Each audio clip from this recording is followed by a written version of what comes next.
Welcome to Fiction Audiobooks. If you enjoy the content, like and subscribing would be greatly appreciated.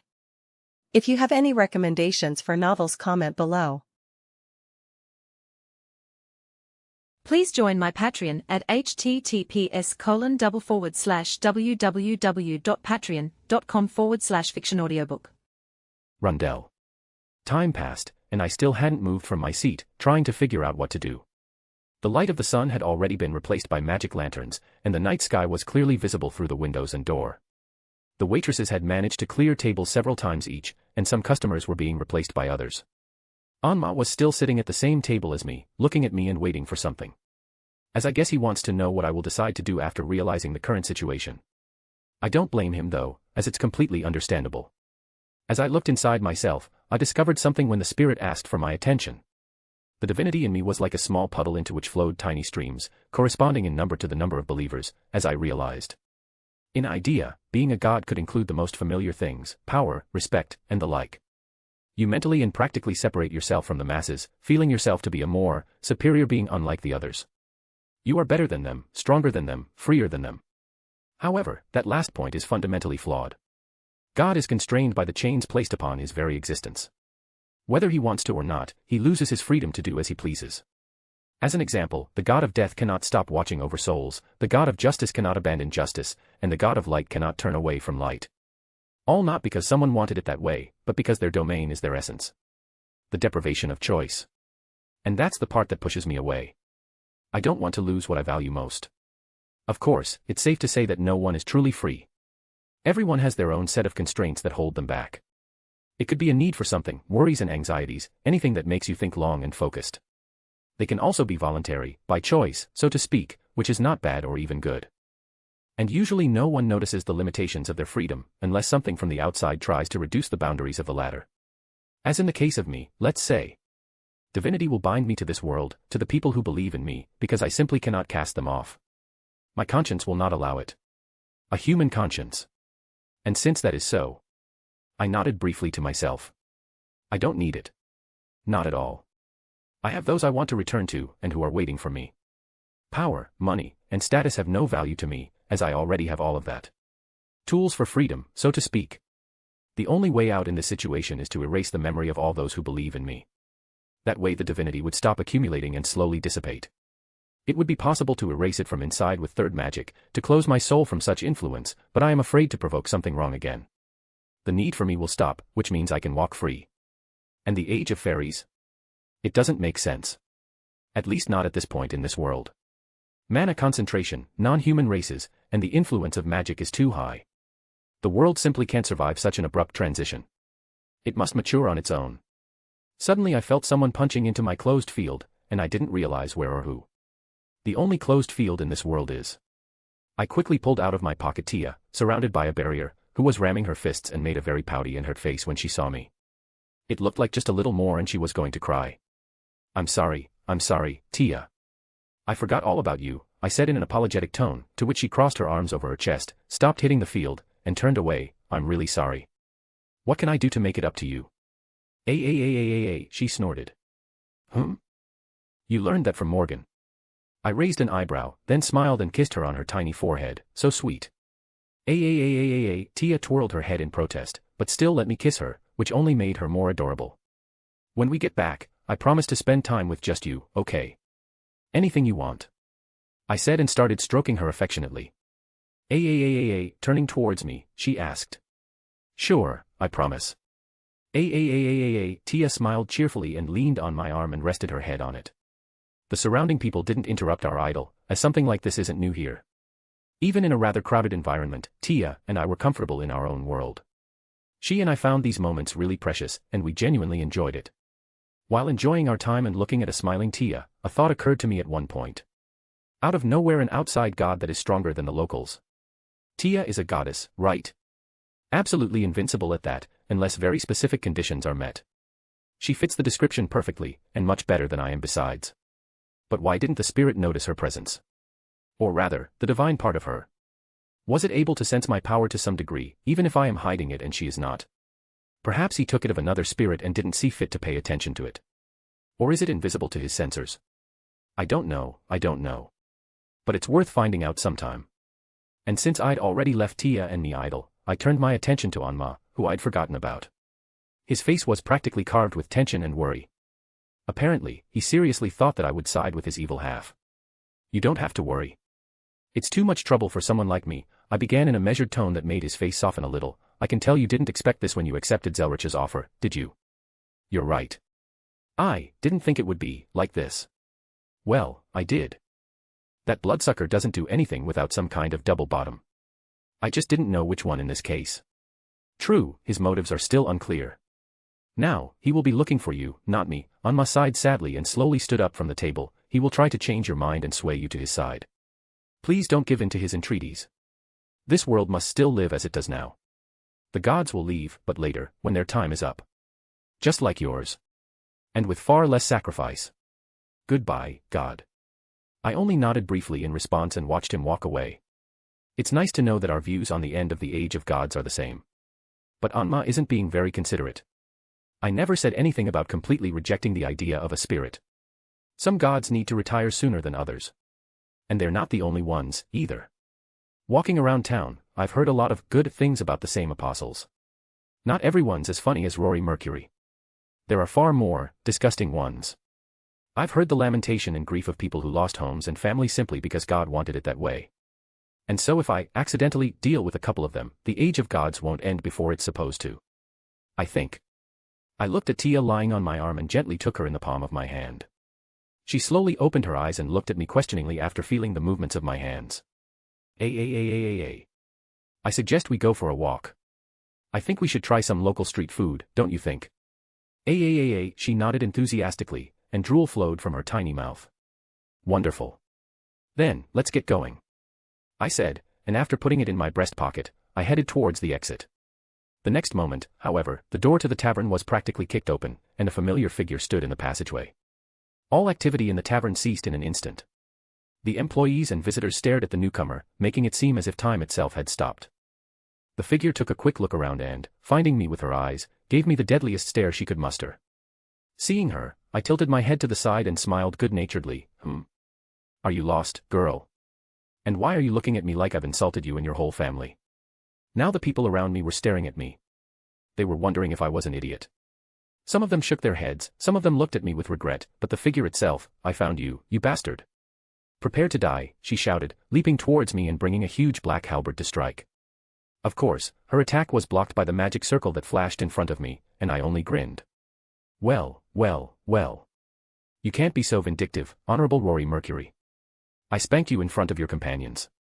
Who doesn't, practically poking fun at the insignificance of the incident, I said and shrugged.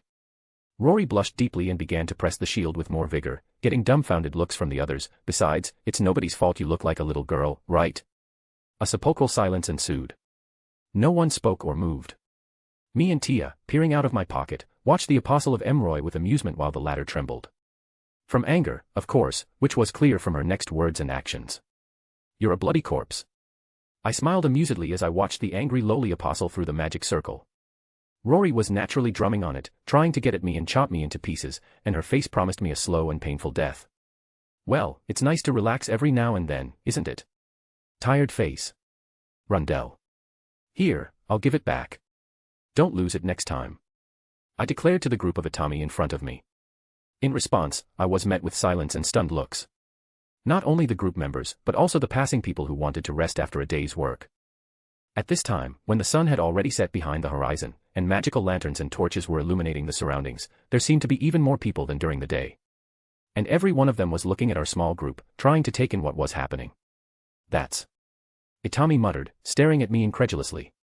Expected, Lele said stoically, after what he did to her, I'd be more surprised at the opposite than this. The two elven women didn't know what to say, glancing at each other. What? I raised an eyebrow, seeing that they weren't acting. Are you going to take her or not? She's pretty heavy. The person I was handing over to Itami indignantly mumbled indignantly. She turned her head in my direction and gave me the most adamant look I've ever seen. I meant your weapon, girl, not you, I smirked, and got a surprised look. Or do you think you're heavy? Notice your thoughts, not mine. The personality twirled, trying to get out of the golden chains that bound her and her mouth. She shook her legs and twisted her body to somehow gain freedom of movement, Yeah, you promised to let me do ribbons and stuff like that. I waved her off and looked at Itami. So, are you going to take her? Why yes, Itami finally said. I apologize for her behavior. Rory's a bit childish, Romani-san. We'll keep an eye on her to make sure she doesn't make you uncomfortable. Now, please stop treating her like some kind of criminal. Even if she is. Of course, in my outstretched hand I was holding Rory Mercury, who at the moment looked like a mummy. After her performance in that tavern, I decided to bring her back to the group, having previously given her another flogging session. She, of course, tried to break free and all that, but she was far from being able to break Enkidu's chains. As a result, all the way here, I was looking at Apostle Emroy's face red with embarrassment and rage. Rory mumbled, now directing her gaze at Itami, who chose to ignore her. You can let her go, Romani-san, and then we can sit down and talk, Itami said, then became enthusiastic. I have so many questions. Oh. I grinned, throwing Rory to the ground like a sack of potatoes, and the chains slowly disintegrated into particles of light. Well, let's talk. Tired face. Our group took one of the tables of some medieval version of a cafe. Itami sat across from me, and the rest of the members settled around him, waiting for the conversation to begin. Rory was also present, glaring at me with her arms crossed over her chest, pouting in frustration and glaring at me. There were a few dishes on the table that the group had ordered while I limited myself to the mug of coffee I had created. So, what shall we talk about? I decided to start the conversation, taking a sip. Well. Itami hesitated and scratched the back of his head. Last time I forgot to ask about why you're here, Romani-san. I realize you're unlikely to tell me the truth, but... And why are you so interested in that question? I asked. You are from another world, Lele took the words, to which I turned my attention to her. She raised her hand and put out her index finger. If you consider the information from the books I read on the other side of the gate, traveling between worlds happens for two main reasons, luck or the desire of some creature. I dismissed the first option immediately, as your world, while seemingly chaotic, is not. Root, Alea, and Gaia provide a level of order that its local counterpart doesn't even make sense to compare. Luck just doesn't fit in, since it's based on randomness. Plus, books with the first option tend to be peaceful and safe. Then she put out another one. The second option is more viable in this case. I dare say you are here because you were sent here by some personality or entity to resolve some issue. Your almost elusive haste and uncertainty indicate that. And you are clearly interested in ending your stay here as soon as possible, which is hinted at by your actions. As is, you wouldn't have hidden yourself in your first meeting with Itami, but rather attempted to talk to gain information. I would even assume that you know the reason for your stay here, but nothing more than that. Which again, agrees with the information in the books. I raised an eyebrow. Oh. How interesting. This girl, Lele, is quite intelligent. Perhaps even too smart. She drew such conclusions based on books that are most likely manga or early B with an isekai theme. Her words really do make sense, as everything is as she described. All the transitions where the main character is lucky are overwhelmingly peaceful. There are no warriors or deaths. Gather a harem and live however you want, in short. On the other hand, when the protagonist is flipped at the will of some creature, she gets a mission that even she herself sometimes doesn't know about. Plus, it hit the mark, which concerned me. Impressive. So why are you interested in this question? Anything can be fiction, you know. I doubt there is no literature in this world based on dreams or the like. I asked. But you are fiction too. Well, it was before we met, Itami said awkwardly, and we just want to make sure there isn't some evil god you've been sent to deal with. No. I answered and shrugged. Good, Itami exhaled in relief and his posture became more relaxed. I thought I'd never make it to the next Akihabara festival. I grinned to myself. Maybe you won't, because it's not a god, it's a spirit. The next moment, I felt movement in my pocket. Tia is hungry, huh? In that case, we should get moving. Well, now that we've made up our minds, I'll bid you farewell. I still haven't explored the city, I said, getting up from the table. Good luck. At these words I left the place, leaving them to their own devices. I think they'll calm down now, don't you? Tired face. Rory furrowed her eyebrows, seeing Romani off with a glance. Her years of experience and sixth sense told her clearly that he hadn't lied, but at the same time he wasn't telling the truth. She thought back to what Itami had told her about Romani's world, and especially about Romani himself. The reincarnation of the king of magic, to whom all the magic of the world obeyed. According to Itami, he was so powerful that he could destroy the world with just one attack. And one moment had shocked her so much that even as an apostle, her heart had stopped for a moment, the erasure of human history itself. Yes, Romani was a bastard who called her a little girl and openly bullied her, destroying her dignity, but what bothered Rory was that such a powerful figure had appeared here in this world. When Lele said that he appeared here at the will of some entity, Romani himself did not deny her words, but only repeated his question. That means he has a mission that he knows about, but hasn't said anything about. And Rory worried if it wasn't the destruction of her world. In that duel, at the very beginning of it, for a tiny micro-moment she had felt his power. And that power had been immense. So much so that even her god looked weak in comparison. The amount of mana contained in this man's body would have completely crushed her if he had been even the slightest bit serious with her. It was as if she was standing in front of a mountain that was thousands and thousands of times her size. Rory is willing to bet her life that this is not all the power that Romani possesses, for Itami spoke of Romani's true form when the latter takes the form of Solomon, king of magic. The 10 rings he received from Itami, the god of the world, reappear on his fingers. Thanks to which, he gains omnipotence, whatever that means. Rory thought deeply. She should visit her god's temple to talk to him personally and find out what she should do. Perhaps Rory could find out something that would indicate the reason for Romani's arrival in this world. Itami, Rory said in a commanding tone, we need to go to the temple of my god Roy. He was surprised, why? Don't ask too many questions, this is serious. She replied, to which she received surprised looks from the rest of the group. Does this have something to do with Romani-san? Tuka asked. Probably. After a few moments, Itami sighed tiredly, but still straightened up and looked around his group. If Rory is so serious, we should probably listen to her, he said, and placed a few coins on the table, paying for the food. I take it we're moving out now. Rory nodded briefly and stood up from the table as well, taking her halberd in her hand. She hoped her assumptions were wrong, for otherwise, no gods would help this world. Definitely. Tired face. Rundell. The rest of the night went the way Tia and I wanted it to. We walked from one food stall to another, sometimes resting on benches or parapets and gazing up at the starry night sky. Now our duo was back in the now familiar tavern. I was sprawled out on the bed of my room, and Tia was sitting contentedly on my chest and yawning sweetly. Even despite her current size, her appetite hadn't gotten any smaller. She was like a tiny shark that hadn't been fed since birth. I chuckled. I remember the stunned faces of some of the food vendors when they saw Tia in business. Each of them really couldn't comprehend what was happening in front of their eyes. After all, she was almost single-handedly emptying some of the stalls. But her satisfied face is worth all the effort I put into it. Now, we can have a little talk. Tia. I called out to her, to which she opened her eyes and looked at me. Asked a sleepy Tia. What can you say about this spirit? In a way, you two are very similar. At my words, she thought for a while. She finally sang out, and the signs of sleepiness disappeared on her face. I raised an eyebrow. So, he's not Gaia, or even a beast. I see. I muttered, and Tia nodded. According to her senses, this spirit was once indeed a part of Gaia, but after the force majeure arranged by the past gods, it's hard to tell even for her. It is not a beast due to the fact that Tia did not sense that sin in it. All in all, it can be said that this is even a good thing since he doesn't possess immortality in this case. Otherwise, my noble phantasm wouldn't have killed him if it didn't hurt the carriers of sin. But it's hard to draw any conclusions when I haven't gotten information from both sides. I'll have to talk to the spirit, and he'll come to talk, since he needs me. For now, we might as well get some rest. Alright, let's get some sleep. I think that's enough adventures for tonight. I smiled and stroked Tia gently. She yawned in response and her eyes started to close. A few seconds later, Tia was already sniffling sweetly on my chest, taking my finger. I guess I'll have to take a wait-and-see attitude, for now. I can't find him anyway. We'll see how this goes. Tired face. The next day. I woke up early in the morning, as the morning sunlight streamed into the room through the window. It was already relatively noisy outside as someone was rushing to and from work, school, and somewhere else. Tia was still asleep, so I didn't wake her up, but just put it carefully in my pocket and left the tavern. And then I left the town, noting the villagers I'd saved beforehand.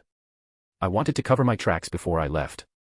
I was now at the gates of the city of Belnargo, where the main temple of the goddess of the underworld, Hardy, was located. There was no point in bothering, so I just scanned some poor guy's memory and teleported straight there. I went there because I learned something about the goddess. In the minds of Itami's 2 elf companions, she was at the forefront of their minds, and the feelings associated with her were bad to say the least. Digging a little deeper, I learned that this goddess was not known for her intelligence. By human standards, of course. Destroy a village or 2 to remind her of herself. It's not a bad decision, but it's understood to be for a god. A god's power depends on faith, after all. They're all afraid of being forgotten, since it just makes them disappear.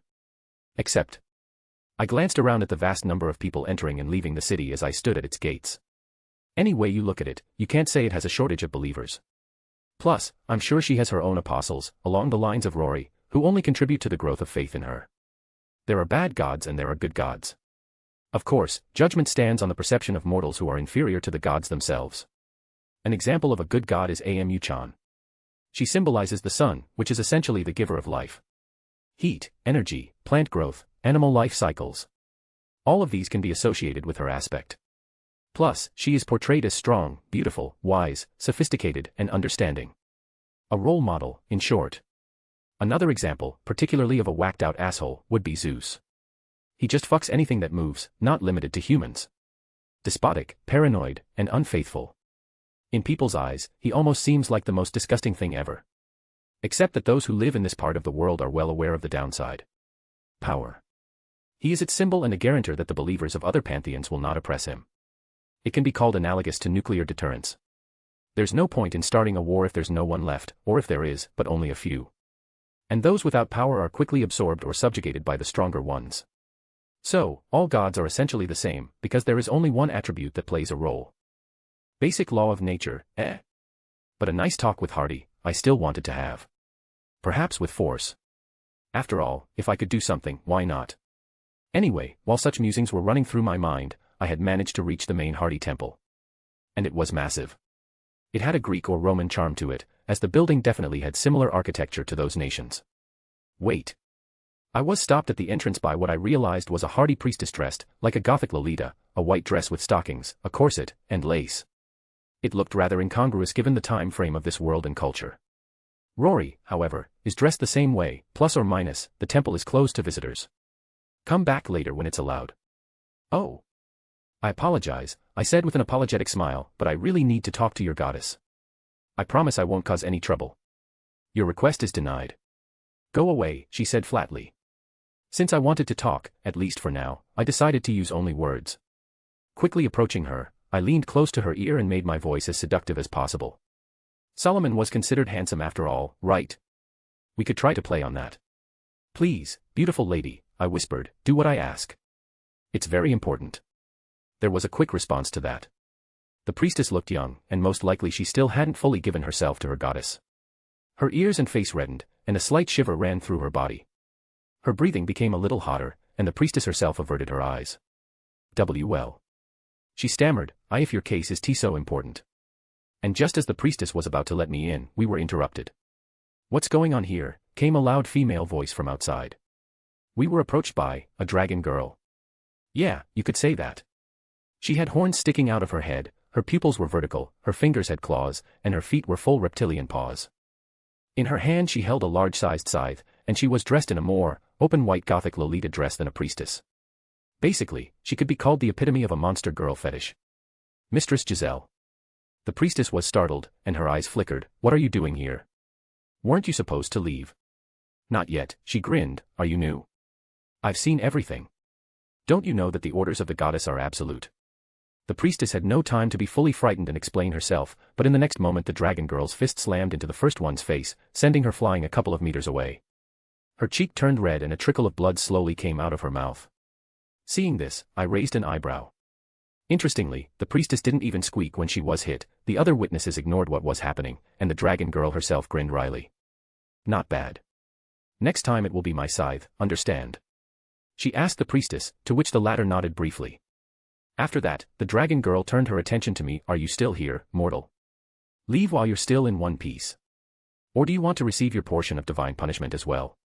Of course, I didn't react. Or rather, I didn't know how to react. What should I say? I came to have a nice chat with your goddess, and perhaps with force. Such a decision, even if I can demolish both this temple and this city in seconds. True, my silence was taken as an insult by this dragon girl. Do you want to die, mortal? She frowned. Not so mortal, I blurted out, and then slapped my face, realizing what I'd done. So, you're one of those, huh? Then you don't mind if I check it out, do you? She swung her scythe and tried to cut off my arm. Of course, it didn't happen. Zing. The sound of steel meeting steel was heard around the neighborhood. The dragon girl's eyes went wide in incomprehension at what she saw. Her massive scythe was blocked by an exposed hand covered in nothing but thin cloth. I could directly see her looking for at least a drop of blood on my arm, but not finding any, she shifted her gaze to me. "Who are you?" she asked in a more stern and serious tone. "Why are you here?" "I'd like to speak to the goddess Hardy," I smiled, slowly pulling my braid away from me. "You've realized by my clothing, young lady, that I'm not from around here. So, there are a couple questions I'd like answered. I promise not to cause trouble. Do you think your words are enough too?" She growled as she suddenly froze. A few seconds passed before she looked at me questioningly and continued, "You're in luck, stranger, the goddess heard your words. Follow me. And no nonsense, I'm watching you." All right. Lead the way," I said and followed her into the temple. The goddess has decided to intervene in the dispute. How interesting. Let's see what happens. Tired face. Belnargo. The dragon girl, whose name was Giselle, led me deep into the temple, and at the same time my eyes scanned every room that came our way. Stone columns reached the ceiling, various items with symbols of the goddess were placed here and there, wide passages and rooms were illuminated by daylight that penetrated through massive windows. In short, everything was large, imposing and, to some extent, pretentious. But what impressed me was the number of people present inside. It's safe to say that this goddess is very revered. She certainly has no shortage of worshippers. There were indeed a lot of them. Some were praying with their fingers locked in front of them, some were listening to the sermons of priests and priestesses sitting on small benches, and some were just walking back and forth for some unknown reason. When they saw our duo, they obediently stepped aside and bowed. I guess being an apostle comes with a few advantages. Now I'm really curious about Hardy. You can't get that kind of worship based solely on fear. As I recall, the realm she wields is the underworld, which is pretty vague. Does she possess the world? Or is it souls? If the latter, how much of my third magic is able to affect her? And if the former, what is its connection to this world? So many questions, impressive, isn't it? Giselle remarked snidely, "You are honored to meet the goddess in person. Remember that, mortal." Sure, I nodded. "Can you tell me what the goddess Hardy has control over? I'm genuinely interested in this subject." "Oh. Do you wish to embrace our faith?" "Maybe. I'm new to this world, so I don't know much about it. After all, no one wants to get a cat in the bag, right?" "Heh. You're right about that," she grinned, and then her eyes seemed to light up with pride. "However, worshipping my goddess is the highest reward and blessing anyone can receive. She is the goddess of the underworld. The world where all living beings go after death, where they receive a new and happy life in the form of souls. It is my goddess who ensures its existence, and without her, after death, there will be nothing. Only emptiness." "So, she is the pillar of the afterlife that cannot exist without her. Hardy is not a goddess of the dead, as I had partly thought, and her duties do not include looking after the souls of the dead. She merely ensures the existence of the afterlife. Now I can see why she has so many followers, since everyone understands the power of death to some degree." "I do. Now you realize the significance and power of my goddess, don't you? Don't you think it's the greatest honor to serve her?" "Perhaps," I answered uncertainly. "I see you're not mature," Giselle grinned, "but that's all right. Mortals are not always ready to accept the truth. Idiots still exist, after all." After a while, we came to a rather narrow staircase leading down somewhere. It was deep, considering the number of light sources, small magical lanterns hanging on either side of the stairs. At the entrance stood one of the priestesses, who gave the torch to Giselle, and then we began to descend. And passing it, a truly impressive picture appeared before my eyes. A very, very spacious basement with rows of giant columns going into the darkness. And at the very end was the Hardy symbol carved in gold, near which stood several priestesses in familiar attire. The sources of light were magical lanterns placed by the columns, making the surroundings quite epic. Once near the symbol, Giselle stopped and looked at me. "Now the goddess Hardy will descend here. Show her your homage and behold her majesty," she said and knelt down. And so did the priestesses present. I, of course, did not do so.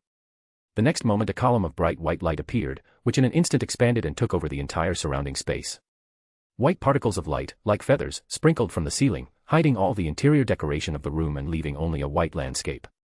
Behind the light came the divinity that swept all around like a tsunami, spreading its waves to all sides of the basement, not missing a single crevice. A couple seconds later, the feather-like particles in front of us began to gather in one place. It slowly, but surely, formed a human figure shining with pure white light, which looked dreamy and appealing. A moment later, a body-gifted ghostly woman floated before my eyes. Apparently, it was Hardy herself. I had to say, she looked pretty good. She had a perfectly shaped face with absolute symmetry, long straight silky hair, a body that was neither fat nor thin, but almost perfect. She was wearing a long snow-white dress, which added sophistication and grace to her image. But that's just the appearance. What's the saying? The calmer the water, the more dangerous the lake. Also, from what I understand, she needs a vessel to act with the physical world. Hence, there is some sort of restriction or rule preventing not only her, but other gods as well, from taking physical form. In the Nasuverse, this was due to Gaia and Aleia, who, to say the least, are not comfortable with such an event. There, a god who has taken form, just by his mere presence can unknowingly cause a variety of changes in the age of men. And, both good and bad. But, as everyone knows, neither the will of mankind, nor the will of the planet, will not risk what they exist for. They will simply get rid of the problem in the shortest possible time, while affecting the materialization of the god to be sure. Besides, there is the mystery factor. The manifested gods will already be weakened due to the realities of modern times. Ignoring everyone else, her intrigued gaze focused completely on me. "Why can't I hear your thoughts?" she asked, making a pensive face and rubbing her chin. "It's rude to ask a question without introducing yourself," I said calmly. And at that, not only Hardy's eyes widened, but also the priestesses and Giselle's, who raised their heads sharply and looked at me with genuine surprise, as if I had done something stunning. Did I say something wrong? You can hear me. Only apostles, extremely gifted mediums and the gods themselves are capable of such things, Hardy said in surprise, and then continued with a smile, "Now I'm really interested in you. I can't even see your soul. It's like it's covered by a black and gold shield that won't let me in. Who are you?" I chose to remain silent and wait for her to introduce herself, even if I knew who she was. I had to probe. Giselle reacted to my actions and took it as an insult, realizing what I had said before. "Answer me, mortal. And how dare you make remarks to a goddess?" she growled. "Do you want to die?" I just rolled my eyes at her words, and Hardy just began to watch what was happening. She didn't besiege Giselle or support her, which means she also wants to study me as much as I do her. Apostle, on the other hand, thought that Hardy was supporting her actions and snapped at me with renewed vigor. "You think too much of yourself, mortal. Feel God's punishment." Giselle grabbed her scythe with both hands and swung it in my direction, intending to blow my head off, unlike last time when her target was a hand. However, her strike was stopped before the scythe even got halfway through. The golden chains that had escaped from the magic circle beneath my feet instantly entangled her entire body except for her head, causing Giselle to lose the ability to move and fall to the ground with a loud clinking sound. The priestesses jumped at the sight and pointed their staffs at me, still not moving. "Let me go." Giselle was about to get indignant when another chain closed her mouth. "You're kind of dumb, aren't you? Your goddess is interested in my identity, and if you'd killed me, you'd have gotten the full brunt of it. Besides, she didn't give the order to punish me, did she? I guess the saying that force makes a man dumber applies to this situation. Also, did you really want to hurt me with that toothpick, knowing the outcome of your last attempt?" Indicatively, I took her braid with both hands, placing them in the middle, and then with one easy and confident split it into two parts. Such a thing made Giselle's face show shock and disbelief as her eyes ran from one part of her broken braid to the other. In her eyes I could clearly see the refusal to accept the reality that her weapon had broken like a match in my hands. "Impressive," Hardy's voice rang out. "Giselle's scythe was forged from dragon steel that I personally blessed. And you are indeed right, it was rude not to introduce myself. I am Hardy, goddess of the underworld. Nice to meet you, stranger. Romani Archiman, magician." "Likewise," I replied, tossing parts of my braid aside Giselle like garbage. "In that case, how about we chat in a more pleasant setting, Romani?" With a smile on her face, Hardy suggested, to which I hesitated. That would be nice, I suppose. From her actions, we can deduce that Hardy is adventurous, that she likes to observe and explore. In essence, this means that one can have a perfectly adequate conversation with her, which is a good thing. However, who knows what the outcome of the conversation will be, right? Tired face.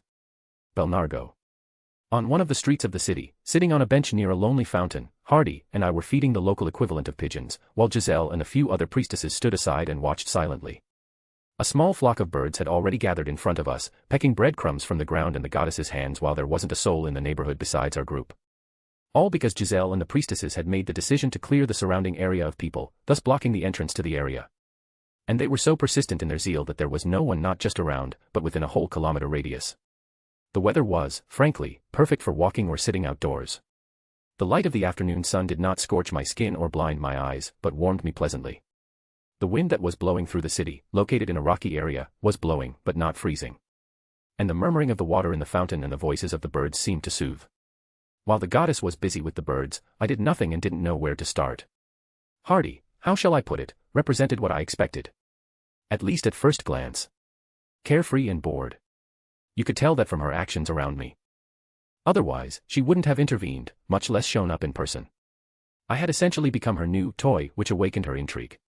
As is, the world of Itami doesn't practice magic, sort of, but is standard by all existing standards, barring technological advancement and age. It's worth mentioning that Hardy is now using the body of one of the priestesses. I can't say I'm not surprised, but the state of the body worries me a bit. As it turns out, materializing a god in this world is almost identical to the Nasuverse.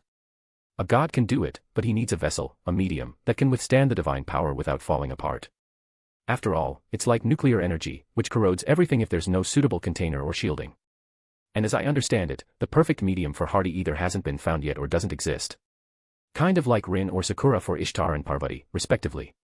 Right now, the young girl's body that Hardy is using is slowly deteriorating. And by my estimation, it'll last for an hour or so. While I feel sorry for the girl for giving her life away like that for essentially nothing, it was her own conscious choice. I'm not a Mia after all, even if his ideology is partially correct. So, will you answer my question, Romani? The goddess inquired without turning her head in my direction. Now all the rules of decorum have been observed. I've already answered it. I started and wondered how to address her. After all, she is a goddess. Hardy. I don't see a problem with calling me by my first name, she said calmly, and that's not what I was asking. Human. Hardy mumbled thoughtfully, you don't trust me. Oh, well. Why did you come to me, Romani? Honestly, I just wanted to meet you and get to know you personally, I said with a shrug, to which Hardy herself hardly reacted, except for a surprised look. But her priestesses, with Giselle at the head, were seething but didn't say a word.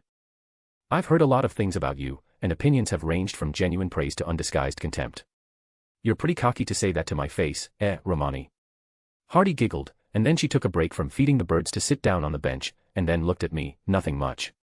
As soon as the last word was out of my mouth, Hardy's face went cold and Divinity flashed in all directions from her body for a moment, then it quickly went back down. Of course, this had a bad effect on the medium, as a trickle of blood came out of her nose and ear each. For that brief moment, the atmosphere around us changed beyond recognition. Although everything was quite localized, I could clearly feel the cold fury that flowed out of the medium's body. I suggest you choose your words more carefully, Romani, Hardy said icily, or I might accidentally crush you. I raised an eyebrow. Hitting a nerve, huh? Pretty much expected. The pride of a god won't tolerate such criticism because it's like comparing him to a tiny grain of sand in a vast desert. Of course, there are exceptions, but that's not the case here. And it doesn't matter if I meant it as a comparison to mortals or other gods, the ego will be hurt either way. All right, I held up my hands in surrender, let's pretend this never happened. Maybe I did say too much.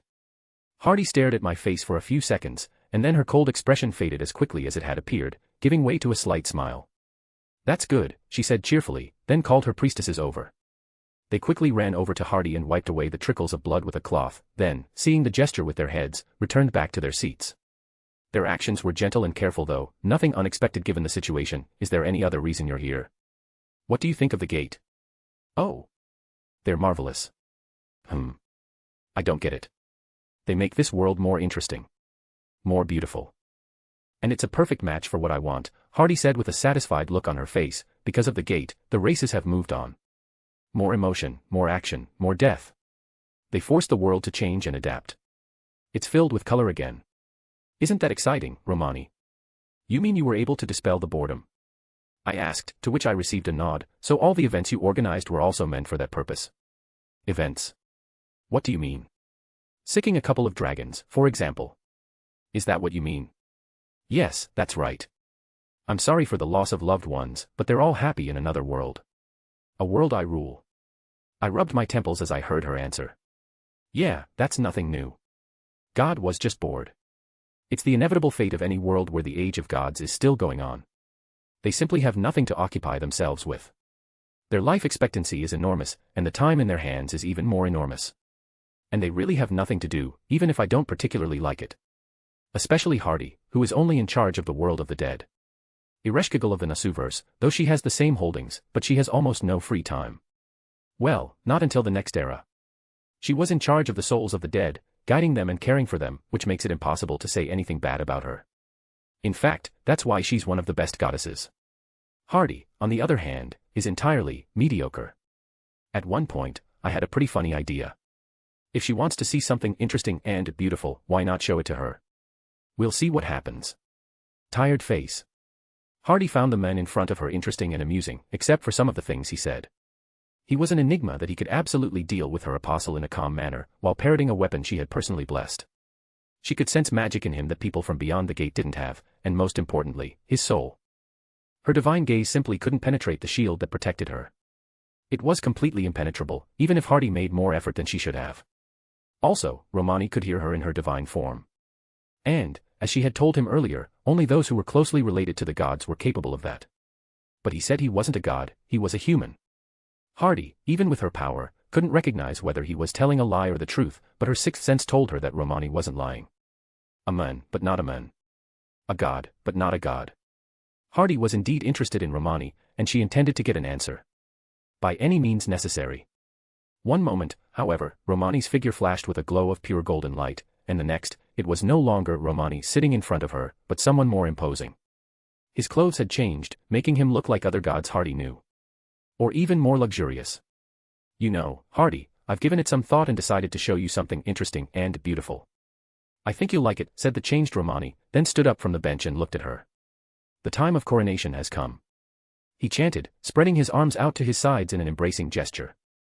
And then Hardy felt a great wave of power begin to emanate from his body. The power was so great that for a moment she thought she was facing another god. He is the one who begins all. Hardy's eyes widened and his mouth took on an oval shape. Shock flashed through her mind as the already immense power only continued to grow. More, and more. A strong wind picked up, slowly turning into a gale. The birds were blown from their seats, and their wings did nothing to help them regulate their flight. Flowers danced, releasing their petals into the distance, and trees swayed, threatening to be ripped from the ground. Hardy's dress, as well as the priestesses off to the side, rose up and tore from side to side as if someone was pulling them with tremendous force. Hardy simply couldn't understand how the mortal in front of her could have such immense overwhelming power. So much so that a fear crept into her heart that she had never experienced before. Fear of the unknown and, most importantly, death. But Hardy couldn't move. She just couldn't take her eyes off of what was happening in front of her eyes. Ars Paulina. In the next instant, the light coming from Romani blinded Hardy, causing her to have to close her eyes. Overcoming her fear, she slowly and tentatively opened them, and then saw the landscape. A truly beautiful landscape filled with flying islands, pure white clouds and, what she found most beautiful, a huge hole in the sky. There, in the hole, Hardy saw stars that were unfamiliar to her. They shone like diamonds that she wanted to hold in her hands and never let go. But then she lowered her gaze, where she saw a wide and long staircase of snow-white stone, leading, she thought, into the sky itself. Beyond that, Hardy realized that she was not now in the body of a medium. Her true body, imbued with divinity, stood on the road made of the same material as the stairs. She could feel the slight coolness of her bare feet, and the feeling somehow mesmerized her. Finding no other options as well as the altered Romani, she began to slowly make her way upward. The columns that stood along the stairs slowly changed one after another, and after a while, Hardy found herself at the very top. There she saw a circular platform, as clean as the stairs, and at the other end from Hardy was a throne with a high, massive back, on which, with his eyes closed, sat Romani. His posture gave Hardy the impression that the man before her was a king. And not of any country, but of the whole world. A world that had been created for him alone. Hardy also noticed that next to the throne was another one. The same size as the first one, but which she thought was covered in snake scales, and giant oddly shaped horns protruded along the god's back. When Romani's eyes slowly opened and headed in her direction, Hardy froze. It seemed to her that those eyes saw right through her, her very soul, her very essence. And from that, in addition to fear, she felt something else. Something she could not understand, nor could she tear her gaze away from those golden eyes. The owner of those golden eyes propped his fist on his face and looked at her with an evil smile. So, what's your verdict, huh, Hardy? Tired face. Belnargo. I looked at Hardy while her gaze ran over me in the landscape of my noble phantasm. Frankly, like I mentioned earlier, she is nothing out of the ordinary. There is no point in re-educating or lecturing a god. The worldview and common sense of mortal and deity are too different from each other. But there is something that can be done. Perhaps if Hardy was a piece of garbage doing basically whatever she wanted, I would use force and lay siege to her. Or maybe even get rid of her. But only if it was personally or those I cared about who were hurt. In this case, that's not happening. I could clearly see her shining eyes, in which there was first fear and worry, and then interest and enthusiasm. She was like a child who had been exposed to a new side of the world. An interesting and unexplored one that she couldn't wait to feel with her own hands. Her gaze naturally blazed as it traveled toward the huge hole in the sky where the stars shone. Speaking of her. Quite entertaining to have such a presence here. Ars Paulina is a mirror of the soul that manifests itself in the form of a noble phantasm. And it's my mirror of the soul. Not Solomon's, not the original Romani's. And I'm really interested in what this whole symbolizes. It's also worth mentioning the throne that appeared near mine. The horns and scales speak directly to what it's doing here, and who it belongs to. I guess Tia has really taken up residence in my soul. Beast 2 herself curiously poked her tiny head out of my robe and looked around. And when her gaze fell on her own throne, she tilted her head thoughtfully to the side, then slowly flew to it. Carefully sitting down on it, Tia froze for a few moments and then, smiling happily, made herself comfortable on it. It was as if she could sense that it was meant for her and no one else, and because of that Tia looked very relaxed and satisfied. Even if her current size and the size of the throne together looked a little ridiculous. Toward the end of my observations, Hardy came out of her curious mode and looked at me. This place is beautiful, Romani. Interesting and beautiful, she declared, and then, seeing Tia, she genuinely wondered, who is she? Why do I get a sense of divinity from this babe? Because she's a goddess? I brushed it off, not only in this world there are gods, you know. Oh. I see. She is dear to you since her own throne is present here. Hardy nodded to herself, and then a curious expression appeared on her face. Why has your appearance changed? What kind of magic is this? And what is this place? Before I was transported here, you recited some aria. I'm really curious about all this. Magic, I grinned, it's the answer to all your questions at once. BOO. But you didn't explain anything, she pouted. Well, you still don't trust me. I can accept that. Perhaps you'll be more open next time. However, can you answer my other question? Which is, why did you bring me here? This place looks mesmerizing. So beautiful, interesting, and unknown. Especially the stars. I don't recognize any of the ones that shine in this sky. To see your reaction. I shrugged. What? In the world I come from, the gods are quite varied in both power and character. Some are good, some not so good. I just wanted to see how you'd react to something like this. I also wondered if I should resort to violence. There was no intense greed or baseless vanity in your eyes. And you didn't order me to obey you immediately. You can take that as a compliment if you like. Oh. You're really sure of yourself for daring to judge and, in fact, threaten me. Hardy grinned, but no more, but I'm not stupid. Your power is something. In its raw form, I don't think I could stand up to you. However, what you said isn't quite accurate. Is it? I'm not looking for your submission, but something else. She smiled sweetly, or even seductively, to which I raised an eyebrow in anticipation. How about becoming my husband? At those words I froze and stared at her with the most dubious look I was capable of. Excuse me. You realize that makes absolutely no sense, right? I asked with a stony expression. Why not? I don't care what the other gods think, and your strength matches mine, Hardy said cheerfully. Besides, don't you want to marry a goddess? No. BOO. We're so adamant, she said, making a pouty face again, and I grinned at her. Yeah, it's no big deal. Tired face. A while later. Walking down one of the streets of Belnargo and supporting Tia on my shoulder, I pondered what had happened. After chatting some more, I dispelled Ars Paulina, causing us to return to the same bench we had been on earlier. Hardy had returned to the medium's body, which I had deigned to heal a little. Of course, upon arrival, the priestesses and Giselle pointed their staffs and scythes at me, threatening to gut me. They were quickly stopped by Hardy, though. When I got up and was about to leave, she reminded me that her offer would be valid until I accepted it. Of course, I just grinned condescendingly and walked away. Honestly, gods are strange creatures. Again, by human standards. But they are still better than humans in certain aspects. And I'm not talking about character or appearance, I'm talking about their permanence. No matter how many centuries pass since their birth, their actions, behaviors, and motives never change. And, therefore, you always know what to expect from them and how they will act in any given situation. With mortals, humans included, this doesn't work. An arrogant, oppressive, and evil individual may well become a nice fluffy goody-goody.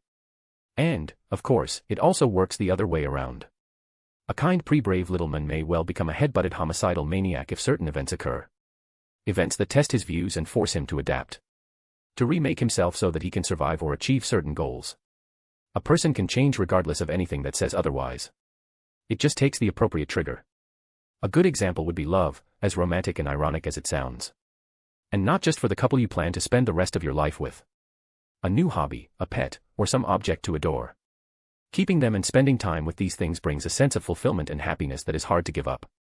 And it is ironic because they can be different, and not all of them are accepted by society. And it already has the ability to change over time. And so do morals and principles, for that matter. I sat down on its parapet and sighed tiredly. My presence in this world is dragging on.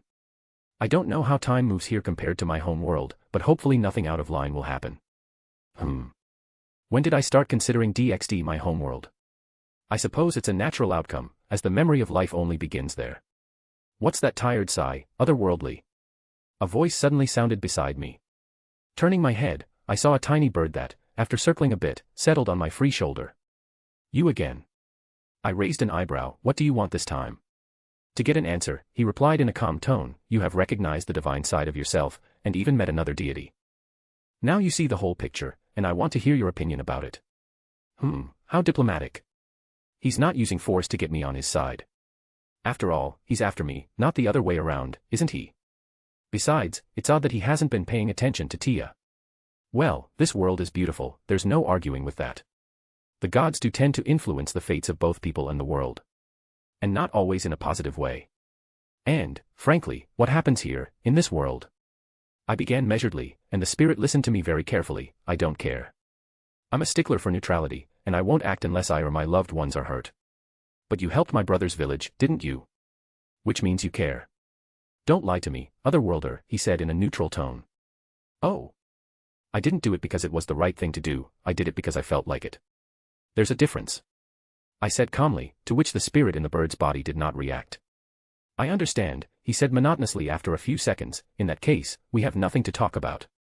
And as soon as the last words came out of his beak, it was as if darkness had covered my eyes and the ground had gone out from under my feet.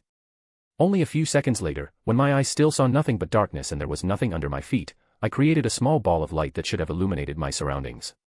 Should have, for the place I found myself in definitely resembled what I had been told about. It was just me and Tia here. In absolute darkness. There were no colors other than black, no sounds other than my breathing and Tia's breathing. Nothing. Very depressing, to make a long story short. I grinned. Aha. Now we're back to the original plan, huh? Tired face. An unknown place. My body floated in the endless black void for an unknown amount of time, though it felt like about 10 minutes. Tia trembled a little at first from anxiety and the influx of memories of being sealed in another dimension, but then relaxed quite a bit, clinging to my head and holding onto my hair as if I would disappear if she let go of it. I assumed a thoughtful pose and pondered. Apparently, the spirit had somehow learned how to put someone here, in the place where they were essentially born. It's pretty funny that I don't think of him as a negative character. And he's basically kept his word, as there's no harm done to me by his actions. Except emotionally. And that's if I was alone. But he threw Tia in with me, too, so that issue is partially resolved. I can't get out of here, though. My teleportation circle appears for a moment, then fades and crumbles like broken glass, then disappears altogether. This happens when a dimension is either blocked by a barrier or separated from the main dimension. Since there are no connections with the outside world, the teleportation circle cannot fulfill its function. The closest analogy to this is a ventilation system somewhere. The air is the connection that runs through the building, and the hatches and vents are ducts, or portals in this case. And so, all I have to do is just wait. Of course, I could use Ars Almodel Solomonis and blow the hell out of the dimension, but there would be certain consequences I don't like. If this dimension is similar to the one where Tia was sealed, then by blowing it up, I could basically end up anywhere. That is, it is quite possible that I will find myself in a world outside the jurisdiction of Akasha and Root. Or where Zelrich or its analogues don't exist at all.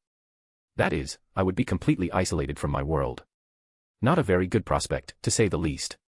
I can only hope that Zelrich will appear and solve the issue, since the second magic ignores connections and creates them on its own. I sighed, rubbing my temples. And where is that bastard when you need him so badly? Why so rude, colleague? I turned my head in the direction of the voice I heard, so sharply that I even felt my neck twist. Seeing only the shoes of the person who appeared, I instantly created a Gi-Balg alternative and activated it. The bright blood-red glow of the spear eclipsed the nearby darkness and snapped out of its place behind my back, aiming for the heart of the arrival. But was there any result? Nope. None at all. The overgrown mosquito simply opened the portal in front of him, into which the noble phantasm of the god-killer flew, and smirked evidently, shaking off his palms. Wow, how aggressive. What did I do to deserve such a greeting? Didn't you have fun on this adventure? Absolutely. Only the morgue and funerals are more fun, I replied with a stoic expression, and then took a deep breath. Okay, forget it. Tell me, Zelrich, what kind of crap do you have planned with me as your entertainment? What's the point of making a god out of me? Oh, is that what you mean? Let's call it an experiment, he began, rubbing his chin. I wanted to confirm something, and it worked out just fine. You realize you didn't really answer, right? I said with a twitch of my eyebrow. What was the experiment? What did you want to confirm? And why me? No need to worry, you'll find out later. But I can assure you it's all for your own good. And for my amusement, of course, he smiled provocatively, which made me want to smash his face in with a sledgehammer. Zelrich was too annoyed with me and used me for whatever he was doing, as if I were his guinea pig. And when I was about to create Excalibur to charge him between the eyes, he continued, by the way, don't you want to know how long you've been here? The funny thing is, I'm inclined to partially believe him. Zelrich doesn't tend to do things for no reason or with the intent to harm. To study, to tease, or to teach. Yes, but not to harm. Besides, what does he have in mind? About 10 minutes or so. Why? I raised an eyebrow, brushing aside the attempt to hit him. Mostly because it wouldn't reach him anyway, and why did you arrive so soon anyway? Was this planned as well? I hasten to surprise you, Romani, but I didn't arrive so soon, and it hasn't been 10 minutes. What? When you're outside, you'll see for yourself, he said cryptically and irritatingly, then added, you might need Beast 2's help if you want to intervene. And at those words I fell into a familiar hole, where a kaleidoscope of different colors and their shades shimmered. If you want to, huh? A great way to hint that I have a choice when I really don't. I just don't believe he didn't mean my non-interference in anything.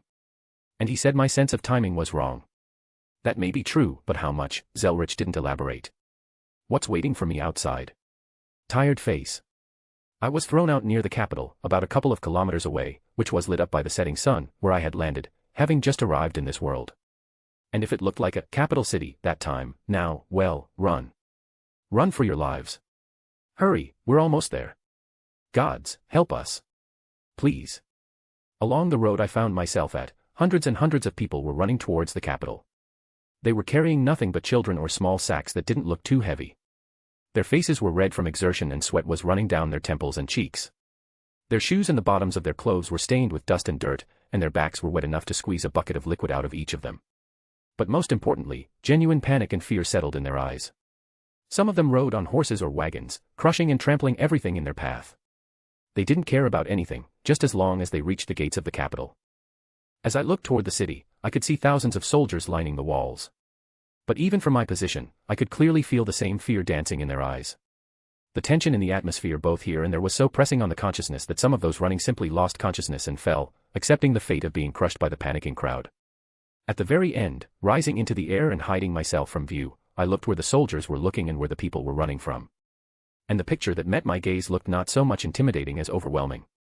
Thousands of all sorts of animals, birds, and anything that could breathe and move were running headlong after the crowd. And definitely not to play or anything like that. Claws, fangs, beaks, wings, scales, assorted offshoots.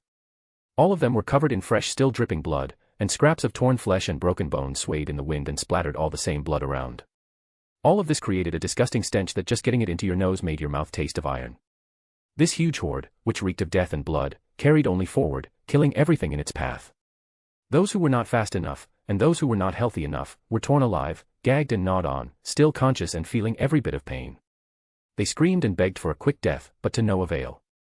There were even ants in the horde that released their roots on those they could reach, and right on the spot turned those caught into a mess, turning them into a red mist. This was also true of the dragons, which caught the poor with their jaws and claws, blowing and overturning wagons, and spewing torrents of flame. Tiny, seemingly harmless birds flocked together and pecked at the flesh of humans and half-humans alike. Snakes coiled around their victims and crawled down their throats. Insects covered the poor creatures from head to toe, biting and stinging in the process. Live plants braided around their bodies and buried them in the ground, denying them the opportunity to take their last breath. Seeing all of this, I was able to summarize what was happening in one appropriate word: apocalypse. The real one, when nature, or rather the spirit of life, decided to cleanse the earth of those who only exploit and destroy it. In the distance, very far from my location, I clearly felt bursts of divinity. Its aggressiveness, intensity, and power told me directly that the local gods there were most likely fighting the spirit itself. As I understand it, while I was in that dimension, the ring I gave Anma didn't work. Which means the spirit was able to break it and absorb it. In addition, when I applied strengthening to my eyes, I could see modern soldiers dressed in green military uniforms and carrying rifles. and they were quickly transmitting something over the communication station. Calling for reinforcements, I guess. I clucked my tongue and tucked Tia into my pocket, not in a very good condition for obvious reasons. Perhaps I should intervene. But for now, I don't want to do that. What kind of indifferent and cold bastard am I? Quite possibly. But that's not my world or my problem. I'm not willing to step over myself for a world I don't care about. So far. Tired face. Close to the capital. 5 minutes. It had only been 5 minutes, and the landscape in front of me had already turned into a bloodbath. The horde of life, like an avalanche, was rushing towards the walls of the capital to destroy and raze everything that humans and half-humans had built, slaughtering, gnawing, and tearing the creators. They hadn't reached the wall yet, but the ground had already turned into a sea of red that stained the once green grass and dusty earth.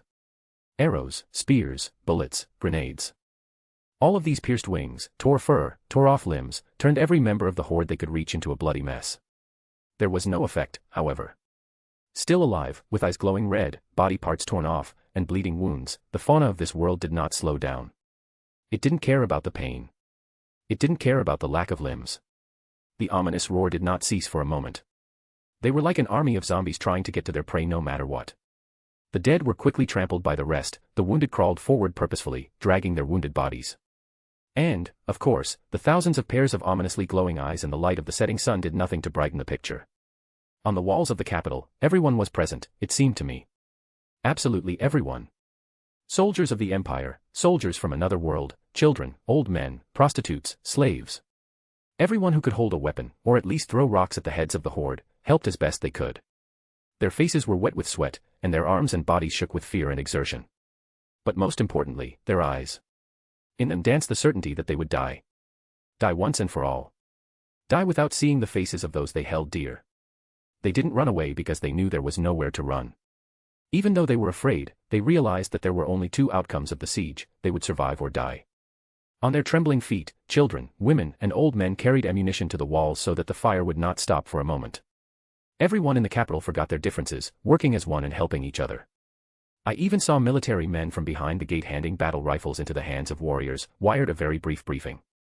The liaisons shouted into their radios, demanding reinforcements while the gunners changed magazine after magazine. A united front for the humanity of this world, eh? Involuntarily I remembered the spirit's words about not wishing harm to those who came from behind the gate, but I guess that rule doesn't apply if the latter intervened on their own. Though I do wonder if the beasts would attack those who came to this world. Speaking of the spirit itself. In the distance, I could feel the divinity weakening. Drop by drop, dust by dust, it was submitting to the power that opposes it. Anma hadn't lied, that if it was consumed, the local gods could do nothing to counter the power of the spirit. Slowly and surely, a dark aura was spreading through this world. It could clearly be felt in the very air even without the use of any magic. Such is the change in the world at the end of the age, eh? The feeling is ambiguous. I clucked my tongue. The man in me demands intervention. It demands that I save these people, their children and loved ones. But principles and personality, they say something else. Watch and don't interfere. And, looking at the picture before me, I don't know what to think of myself. The war for life in front of my eyes does not evoke strong emotions in me. Even if my enhanced hearing clearly hears the cries of panic and despair, and my sight hears the broken and blank stares of those who were weak in spirit. And choosing whether to intervene or not is more like choosing between two drinks at the supermarket. As if I have to choose between what's healthy or what I like. It's like the empathy inherent in being human has shut down inside of me. That level of equanimity that now lives in me pushes me to analyze whether I need it, rather than when to move to action. It's a very strange feeling and frightening. When did human life become worth so little to me?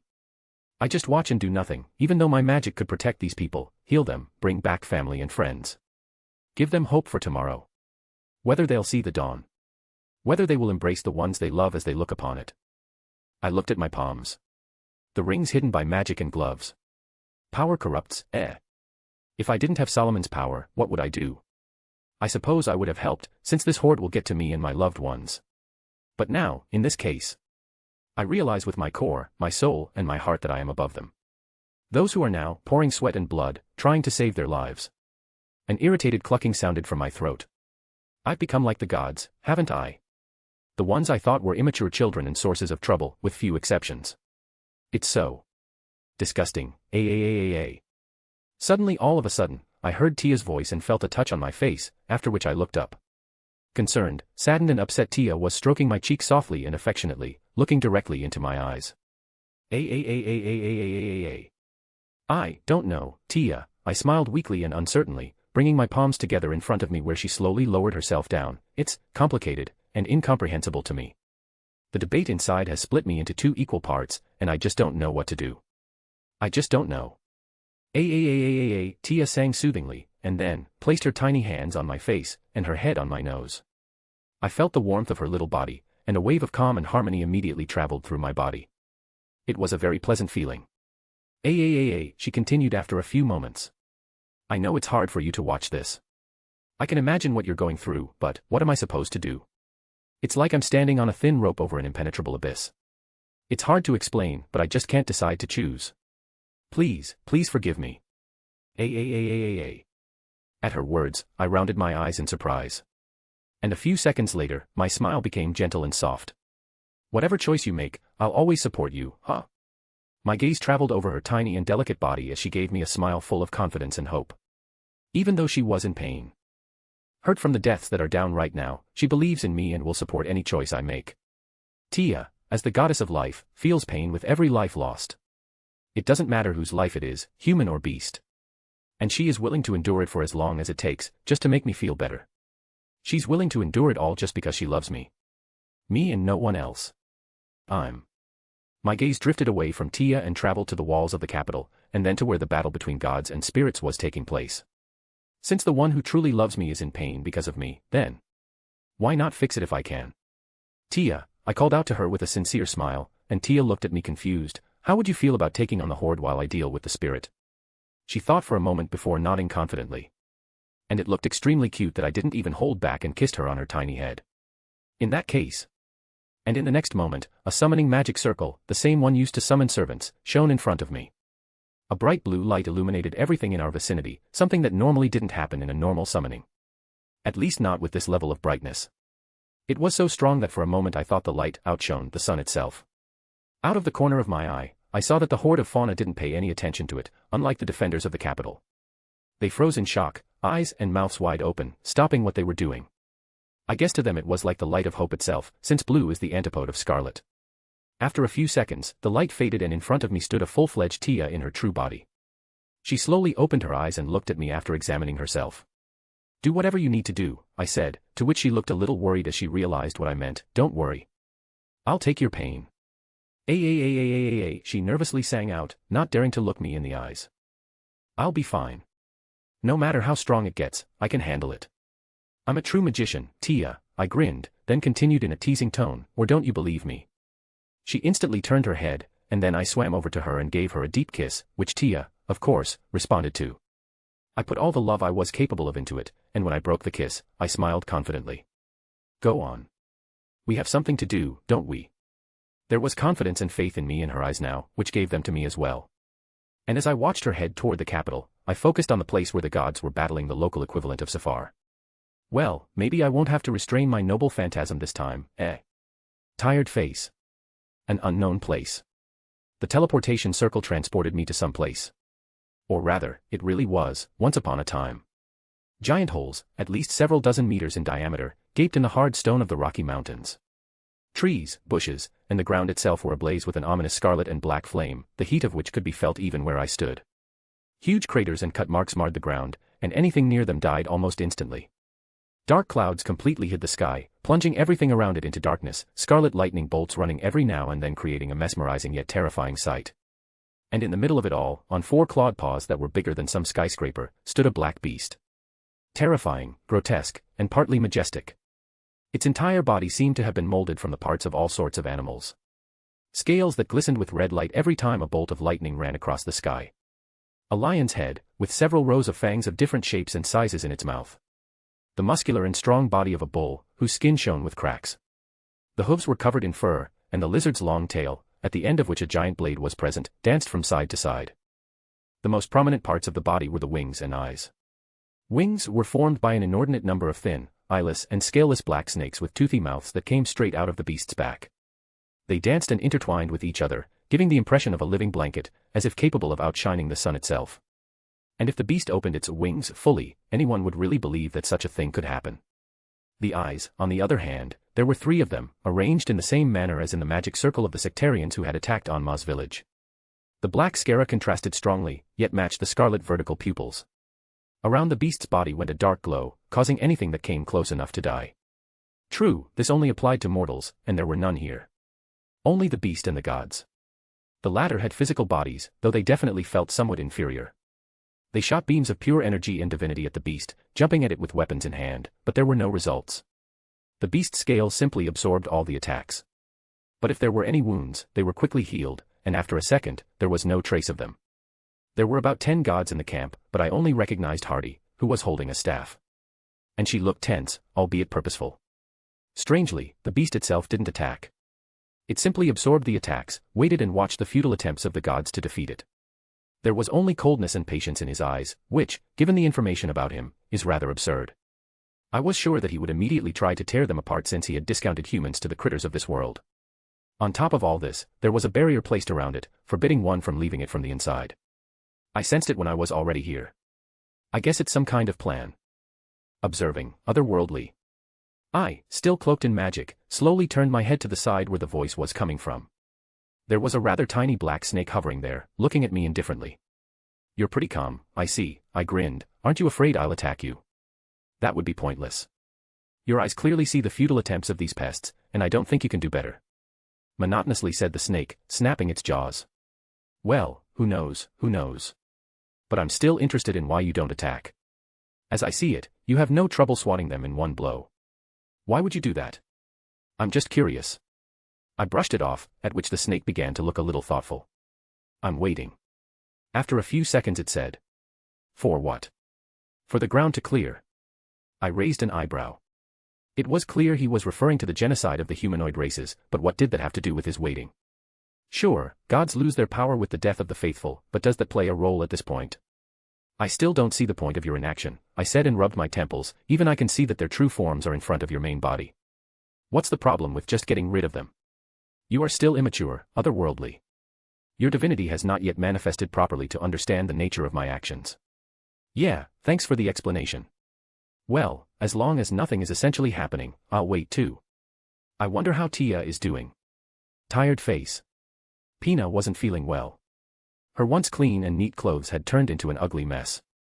Now, on a street in the capital, she and her order of knights were helping refugees, bandaging their wounds and getting them to accessible safe houses, and maintaining at least some semblance of order in the storm of panic that reigned in the city. Everywhere Pina's gaze went, the situation looked dire and desperate. The screams of panic and the cries of children interrupted the sound of footsteps or breathing. Soldiers and those who wanted to help ran from side to side, trying to lighten the atmosphere, to give hope that things were as bad as they seemed. Even if it wasn't. A huge number of lives had already been lost, and it only increased with every breath they took. The wounds didn't want to heal, causing the streets to be stained scarlet with blood.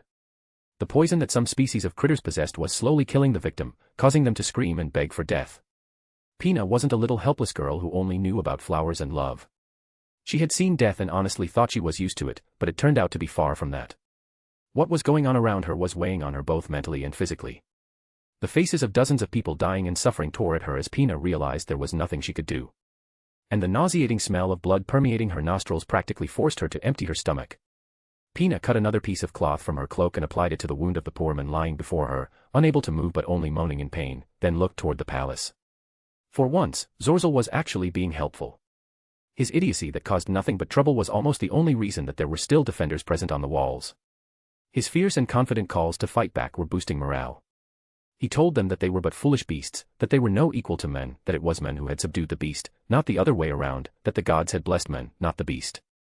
And that was enough to rally the capital and inspire a desire to take up arms.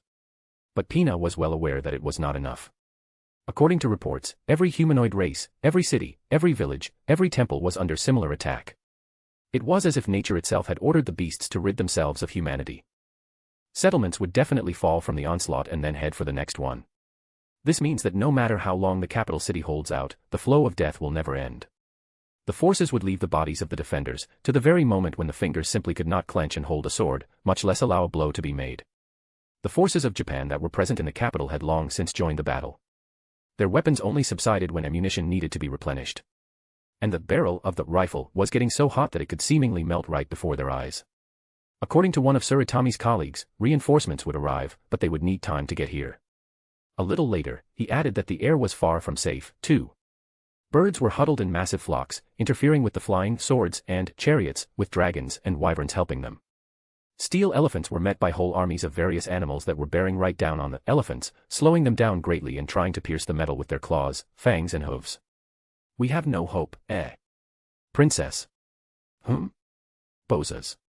Turning her head in the direction of the voice, Pina saw a girl dressed in the armor of her order running towards her. Princess, follow me. You need to see this. She shouted and grabbed my hand and led me to the wall. Upon reaching the spot, Pina noticed that the gunfire had stopped. Japan's weapons had fallen silent and no arrows were being drawn on the bowstring. All the defenders froze and stared at the wall somewhere. Look. Looking where Bozas pointed, Pina saw a lone figure standing between the walls and the horde of beasts, and she eyed. It was a woman of unimaginable beauty with an extremely gifted body, hair the color of the sea reaching to the ground, and huge rounded horns coming out the sides of her head. Her legs, neck, part of her chest and arms were covered in something resembling scales of a dark blue color, providing a contrast to the woman's pale and clear skin. But it wasn't just the woman's appearance that struck Pina, it was the horde's reaction to her. The beast stopped 20 meters away from this inhuman figure, cowering, snarling, but not moving. It was as if they were asking her to get out of their way, which reminded Pina of children trying to change their mother's mind. And the princess of the empire found it very strange. Isn't that? One of the Japanese soldiers standing next to me muttered in surprise. Do you know her, Private? Another asked. Why yes, the soldier nodded, I've seen her in anime and mobile games. She looks just like the picture. What the hell are you talking about? It's true. I swear. Who is she? Well. The soldier didn't have time to finish, as a melodious and gentle, mother-like singing came out of the woman's mouth. And a few seconds later, the sky suddenly became even darker than it was before, and the woman sank into the ground as if it were water. Nothing happened for a few seconds, and then a wave traveled across the ground, hitting the capital and making it shake like an earthquake. Pina staggered and grabbed the edge of the wall to steady herself, then looked over to where the woman had plunged. A huge crack suddenly appeared in that place, glowing with an ominous scarlet light mixed with soothing gold. And a moment later, blasting the earth itself, a creature emerged from it. A creature that, with its size alone, dwarfed the sky. And the creature's roar, more like a chant, echoed throughout what seemed to Pina to be the entire world.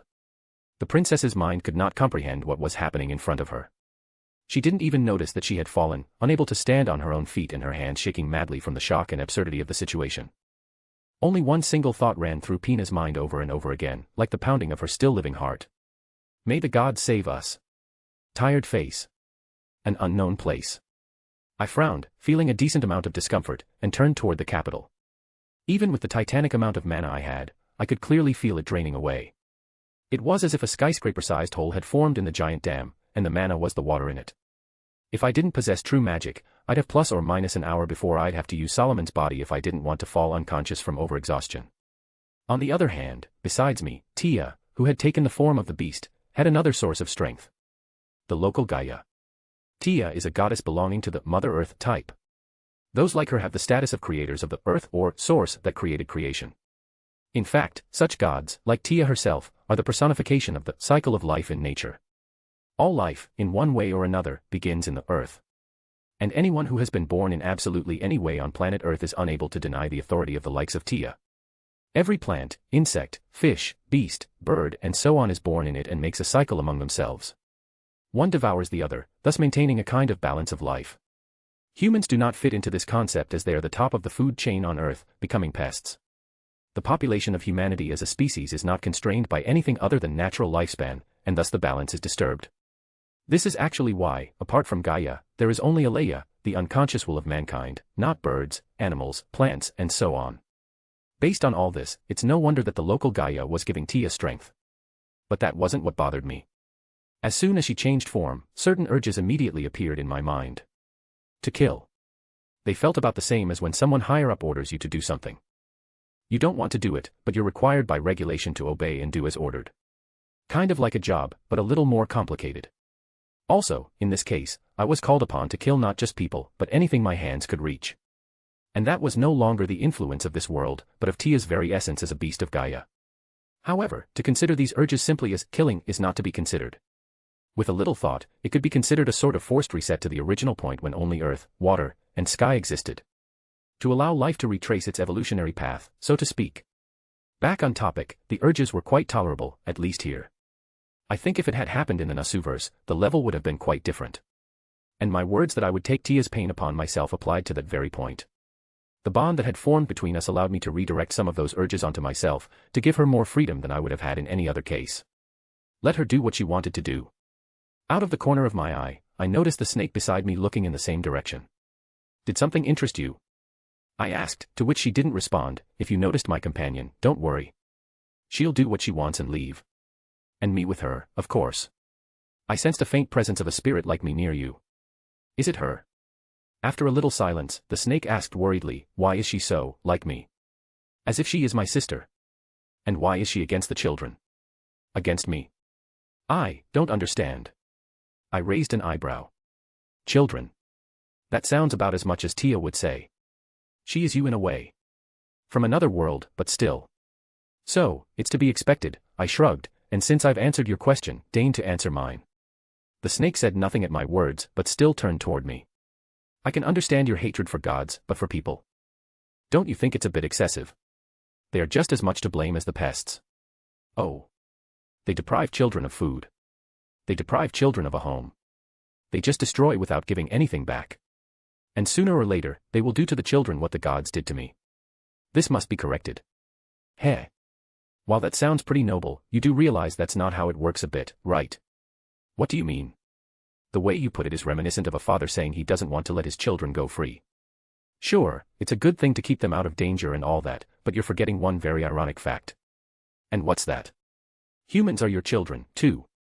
Not the best, but still, I said, to which I felt a sharp look from a snake that doesn't even have eyes. Your children do the same thing as humans, basically. Yet you've only turned on the latter. Double standards are a very bad trait, you know. What you're saying doesn't make sense. Why not? Humans are also carriers of life, aren't they? Besides, well, you will exterminate both gods and mankind, and then what?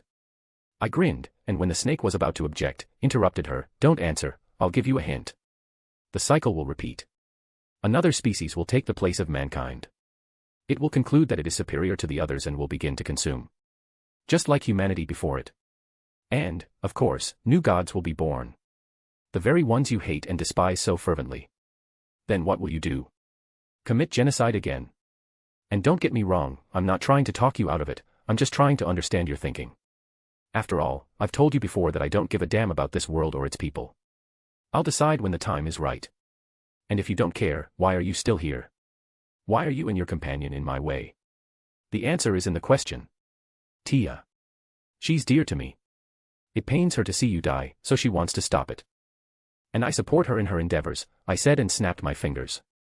The next moment, a wave of golden light traveled through the closed spirit field we were in. That's why I'm here. To deal with you. What did you do? Change the structure. I don't know if you'll want to escape or not, but there's no point. The barrier won't let anyone, not even you, out of here unless I let them. Finding you is a bit of a challenge after all, I said in a snide tone, to which the snake hissed threateningly at me. Being able to understand any magic is really useful, eh? In the next moment, both me and the snake turned sharply towards the capital as we sensed something. Tia had already started. And since that's the case, a small magic circle flashed behind my shoulder, from which a ray of light flew out a moment later, completely vaporizing the snake beside me. In that case, I should get down to business as well, shouldn't I? Tired face. Pina's wide-open eyes looked straight into the sky, which the creature's wings touched due to its enormous size. It seemed to her that the creature had the body of both a human and a dragon, as the corresponding features of both species could be seen. The human face was framed by huge rounded horns that reached half the length of the creature's entire body. Its hair developed from the amount of energy and force of the wind, and the edges of its mouth, full of razor-sharp teeth, stretched all the way down to its neck. And its crimson eyes with cross-shaped white pupils shone in the darkness. Its human hands, which flowed into scaled and fur-covered paws, had huge claws at their ends that rested firmly on the ground and created cracks in it. The legs seemed to dissolve into something resembling tree roots, also covered with scales, and from the creature's back came a long tail, the end of which branched and swayed. Massive wings, with blade-like outgrowths glistening at the ends, emerged from the creature's shoulders and hid the sky itself from Pina's eyes. The dragon scales, which were a dull blue color, and the rest of its inhuman features were covered in veins that shone with a bright, ominous scarlet light. In addition to it, however, a soft gold was present, which slightly softened the creature's appearance. The beasts, unmoving, still growled at the creature, to which it cast them a sympathetic and pitiful look. "Wake up, Private. Who is it? How do we confront it?" the officer questioned the soldier, shaking him by the shoulders. "We can't." The soldier squeezed out of himself, then looked the officer straight in the eyes. "This is Tiamat, the mother of gods and dragons in Mesopotamian mythology. And she is absolutely immortal, as well as invulnerable to any weapons we have. Mother of the bee gods. Be immortal and invulnerable." Pina couldn't stand it anymore. She grabbed her head, and her back, palms, and forehead were wet with cold sweat. Her hands were shaking and her heart skipped a beat every now and then. Pina didn't know what to do, what to hope for. She simply couldn't believe what was happening right now. And she wasn't the only one. Everyone who had even partially heard what the creature was had come to the same state of mind as Pina. No weapon could harm the goddess who appeared before the walls of the capital. No effort could offer even the tiniest hope of survival. The fighting spirit was fading fast, like a candle flame under the oppression of a winter blizzard. The hands of the defenders slowly sank and their grip weakened, causing stones, arrows, bows, swords, and anything else that could be used to fight to fall to the ground. People simply saw no point in fighting, as the outcome was obvious no matter what they did. Pina's eyes went blank and a lone tear slid down her cheek. All she could hear now were the cries of the children and the cries of despair that echoed in the hopelessness-soaked air. At one point, however, Pina heard the voice of a soldier who could recognize the goddess. "But..." He started and stopped talking. "But what?" the officer asked. "She's not attacking," muttered the soldier, "and she's looking at the beasts, not us. Maybe we still have a chance." As if hearing him, the goddess raised her head to the sky and sang. The black clouds quickly dissipated, and the sun, which had almost set behind the horizon, illuminated the now clear sky. And this scenery brought back a tiny but still hope to the people. In the next moment, a whole sea of black liquid formed under the goddess, which almost reached the wall, but stopped a couple of meters away from it. And after a second, a variety of creatures began to emerge from it, a wingless dragon of a poisonous green color, whose lower half of its body looked like a snake, a sharp-faced reptile whose tail belonged to a scorpion, a giant red lion with a yellow mane, a lion-like dog with huge sharp fangs, a four-legged creature with human teeth, no eyes, and covered with bardic burning fur. All these creatures came out of the liquid one by one, and then rushed to attack the beasts, which responded in kind. A natural carnage between the two hordes of beasts began, with Pina and the defenders looking on, eyes wide open. And in her mind, the princess of the empire shouted out what she was thinking at the moment. "What the hell is going on? Tired face. Unknown location." The spirit's reaction to the snake's destruction was almost instantaneous. Its massive body unfolded towards me, and its wings joined together into one unified web. Every mouth of every snake they formed opened, and a magic circle appeared in front of them. A second later, a whole storm of black and scarlet rays of light flew out at me, completely obscuring both the sky and the size of the spirit body. I thrust my arm forward, creating a shield and pumping mana into it. In the next second, a bright flash of intertwining gold, scarlet, and black dazzled my eyes, creating the semblance of a second sun. The massive ball of destructive energy instantly grew to an even larger size, overshadowing everything in sight. A deafening rumble rapidly spread around the area as the attack reached the shield. Any vegetation and wildlife nearby flew off hundreds of meters, and mountains and earth sagged from the collision of forces. And the heavens cleared under the weight of the power of the blast. When everything subsided, I frowned, looking at the shield. The amount of mana I'd poured into it was more than enough to support a dozen servants using their noble phantasms at once. But after blocking just one spirit attack, cracks appeared on the shield. They stretched across its entire area, and if the attack had been a couple % stronger, it wouldn't have been able to withstand it. And seeing the shield cracking at the seams, which I dispelled a moment later, the frown on my face was replaced by a smile. An anticipatory and intrigued smile. I could physically feel the adrenaline rushing through my veins and my heart quickened its pace. My eyes felt as if they had opened from a long sleep, and an excited shiver ran through my body. This feeling. It was so captivating, even divine. Come to think of it, this was the first time I felt challenged. The current situation was fundamentally different from anything that had happened before. When I am forced to use my powers regardless of my whims and desires. When I have no confidence in my invincibility, wondering what the situation will turn into. It's mesmerizing. Out of the corner of my eye I noticed that I was not the only one in a kind of stupor. Apart from the gods, who had obviously stopped all their actions and were looking at me and the spirit itself was watching me with all its 3 eyes, analyzing what had happened. I could clearly feel his shock and incomprehension at how I had managed to do what he thought was impossible. "You. What kind of power do you possess, otherworldly? A mortal cannot harness even the smallest fraction of it." His deep and ancient voice, soaked with incomprehension and genuine surprise, echoed through the neighborhood. "Oh. You forgot to add, usually, I grinned and really generously poured mana into my magic chains, and also, it's not my turn, right? For vast magical circles formed next to me, sealed upwards. A second later, colossal whirlwinds of fire erupted from them, reaching all the way to the sky and spreading heat and light for kilometers around. Rain clouds formed in the atmosphere under the influence of the sudden temperature difference, closing the sky again and causing a torrential downpour. Droplets of water in the vicinity of the tornadoes instantly vaporized, then just as instantly cooled, reaching the upper layers of the troposphere. And as long as there are tornadoes of flame, the rain in this area will not stop. Well, that's going to happen very soon.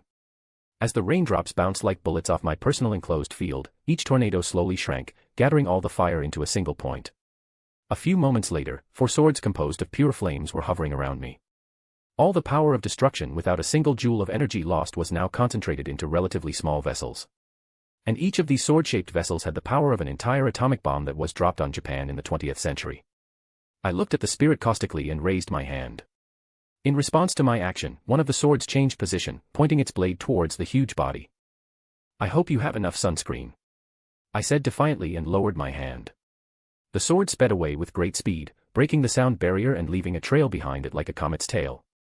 In response to the attack, the spirit spread its paws wide as its wings changed formation again, forming a shield of swarming serpents in front of it. He managed to do so just in time for the sword to almost reach him. The sky lit up again with a bright scarlet light, but this time from a ball of flame that spread for miles around. And a moment later, an explosion sounded, changing the surrounding landscape anew. The same was true of the sky, which was once again cleared of clouds, and dust obscured the view. When it cleared, I saw what I expected. The fire had indeed proved effective against it. One wing was almost half turned to ash, and the other was a third of the way down. Burns covered the spirit's body, and part of its mane was burned away. I didn't have time to see much more, as a counterattack followed. His massive body, not supposed to be fast, was next to my position in a matter of seconds. An extremely wide mouth full of enormous fangs of various shapes opened, intending to swallow me whole. I opened a magic circle and teleported to the ground while keeping my eyes on the spirit. His burns were almost healed and his wings had regenerated, from which instantly followed a barrage of magical rays on my new position. I didn't feel like blocking, so I jumped from place to place, keeping my teleportation circle active at all times. Every time the spirit opened its wings or jaws, a sword would immediately fly at it, causing more and more explosions. He wasn't afraid to shorten the distance between us, alternating between long-range and short-range attacks. Not forgetting to keep an eye on the swords. 2 eyes focused solely on me, while the third focused on the swords that caused him palpable pain. The beams interrupted my own shots with magic, sometimes damping and sometimes deflecting them from their original direction. I managed to avoid claw swipes and attempts to take a bite out of me, but a couple of blows still managed to reach their target. They were enough to turn my medical cloak into rags, and one blow tore my arm off. It hurt, but not for long, as it recovered quickly, completely dissuading me from keeping my distance with the spirit. Keeping it in place was not working for me. Enkidu's chains were useless as he was very quick to get rid of them. His attributes allowed him to do so. I tried using earth and other elements, as well as the fetters created from pure mana. However, there wasn't much effect. His wings reacted instantly, firing at any kind of restricting body, and getting rid of it in the process. As I teleported away, avoiding the spirit's attacks, the local gods caught my eye. They simply stood in a small group, tending to their weakened counterparts while watching the battle. One far from prolonged glance was more than enough to see the emotion on their faces. Mouths wide open, eyes falling out of their eye sockets a little more, and utter disbelief at what was happening. And of all of them, only 2 stood out, Hardy and the men in black armor. The latter had his arms crossed over his chest and was smiling a wide, fierce, and excited smile. So much so that I could clearly see all 32 of his white teeth. Hardy, on the other hand. Her eyes shone with passion in the light of the sun, which was almost over the horizon. For a moment I even thought that she could eat me alive at absolutely any moment. Returning to the battle, I teleported practically to the edge of the enclosed field, where the spirit immediately rushed in. I'll have to use it. I had one last sword left, hovering behind my shoulder. So, I used it, aiming it straight at the spirit's face. When he saw that, he didn't block as he had done in the past, but twisted his body so that the projectile flew right under his stomach. At that moment, I forcibly detonated my sword, buying myself a couple seconds, and changed my appearance. The familiar silk robe immediately covered my body, and the rings on my fingers shone with a bright golden light. The time of birth has come, he is the one who masters all. The cloud of dust and flame dissipated, revealing a beast bearing down on me with its mouth open and glowing magic circles on its wings. Time slowed in my perception. Another microsecond, and I'd be right in its jaws. But it already mattered. The particles of light had time to gather in the sky and form a golden ring that changed the evening sky to a sunny afternoon. Ars Almadel Solomonis. And in the next moment, the spirit body, as well as the landscape around it, was filled with a dazzling light of pure gold. Tired face. An unknown place. My vision slowly returned to me, revealing the effects of the noble phantasm. Golden specks of light, like stars in the sky, shone softly in the surroundings, hovering and creating an ineffable fairy-tale-like appearance. And the newly risen moon lent the sky and the earth its calm, cold glow. Down below, amidst the desolate craters of gigantic size, mountains turned to dust, and rivers and lakes that had evaporated, lay the body of a spirit. Wounded and exhausted. The blood on the spirit's wounds had caked under the onslaught of the noble phantasm, its wings had almost completely turned to dust, its tail and 2 paws were gone, its mane was burned away, 2 of its 3 eyes had left the eye sockets, and gaping holes covered 2/3 of the spirit's body. A faint, barely perceptible, breath left the deformed mouth, and the chest grew and shrank uncertainly and heavily. But, even with all this, its only remaining eye looked directly at me. There was no anger, hatred, or contempt in it, just a calm and acceptance that was, to put it mildly, at odds with his essence. He just looked at me and as if he was waiting for his fate, as if he had accepted his fate and resigned himself to everything. In addition, I felt that the order to attack, which the spirit had given to the fauna of this world, had been cancelled. And by him. That finally convinced me of his intention to just walk away as the final nail in the coffin. And... "You're not going to say anything?" I asked with a raised eyebrow, no threats, no claims of injustice or anything like that. "It's pointless," he said after a few seconds of silence, "everyone has a purpose. We all have a purpose for being. And I haven't achieved mine. That's a very pessimistic view of life, you know. But it doesn't stop being true," said the spirit calmly. "Well, maybe so," I shrugged. "Since you've accepted your fate, why don't we have one last talk? I'd like to hear something about you." A rather strange wish. He murmured measuredly and looked in the direction the still living local gods had been cast off to. I was born out of my brother's thoughts, where nothing existed but them and us. Like a child, I absorbed what my parent gave me. All the hatred and anger for the gods that imprisoned us in darkness, and for the humans that gave them power. I became the embodiment of his desires, born for one single purpose. A goal I couldn't fulfill. I chuckled. Looking at his situation as a whole, you couldn't blame him. Like he said, he was like a child. He just couldn't grow up any other way, as he basically had no choice. When the only thing that surrounds you is negative emotion and its source, you want to not want to, but you will come out the way the spirit came out. Oh, and by the way. Hey, what's your name? I've never heard it the whole time I've been here. Not even from Anma. Name. I don't need that kind of nonsense, said the spirit calmly, to which I frowned. Okay. Now I feel sorry for him. A name is a very important detail in life. When you get it, you begin to identify yourself as a person, to distinguish yourself from the gray mass. And it also means that someone, no matter who, spent their time and minor, but still, effort to give it to you. That is, you are important or useful to someone, and your existence is neither unwanted nor pointless. Your look. I've seen it before. It reads pity and sympathy. The spirit said without changing his tone, but I don't need either of them. They are the lot of pests, nothing more. I closed my eyes. He doesn't even see it as a problem, does he? I want to do something. It might be imposing my will on him, but I just want to do what I want to do. I'll give him the choice that I unknowingly deprived him of Anma. If his views persist, so be it, but he will have something to choose from. After all, he is like Solomon in this, and what I give him will be appropriate. Have you ever wondered how your life would have turned out if you had had different circumstances? Opening my eyes, I asked. No. There was no point, no time for that. Why the question? You know, I began and, opening my eyes, met his gaze. I have always been, am, and will always be in favor of the right to choose. Everyone should make his own destiny, even if it is unfavorable to him. Listening to you, it's clear that you basically didn't have one. Anma's thoughts and emotions grew you and molded you into who you are now. You weren't asked if you wanted it, and most importantly, you didn't ask it of yourself. The third magic filled the space around you.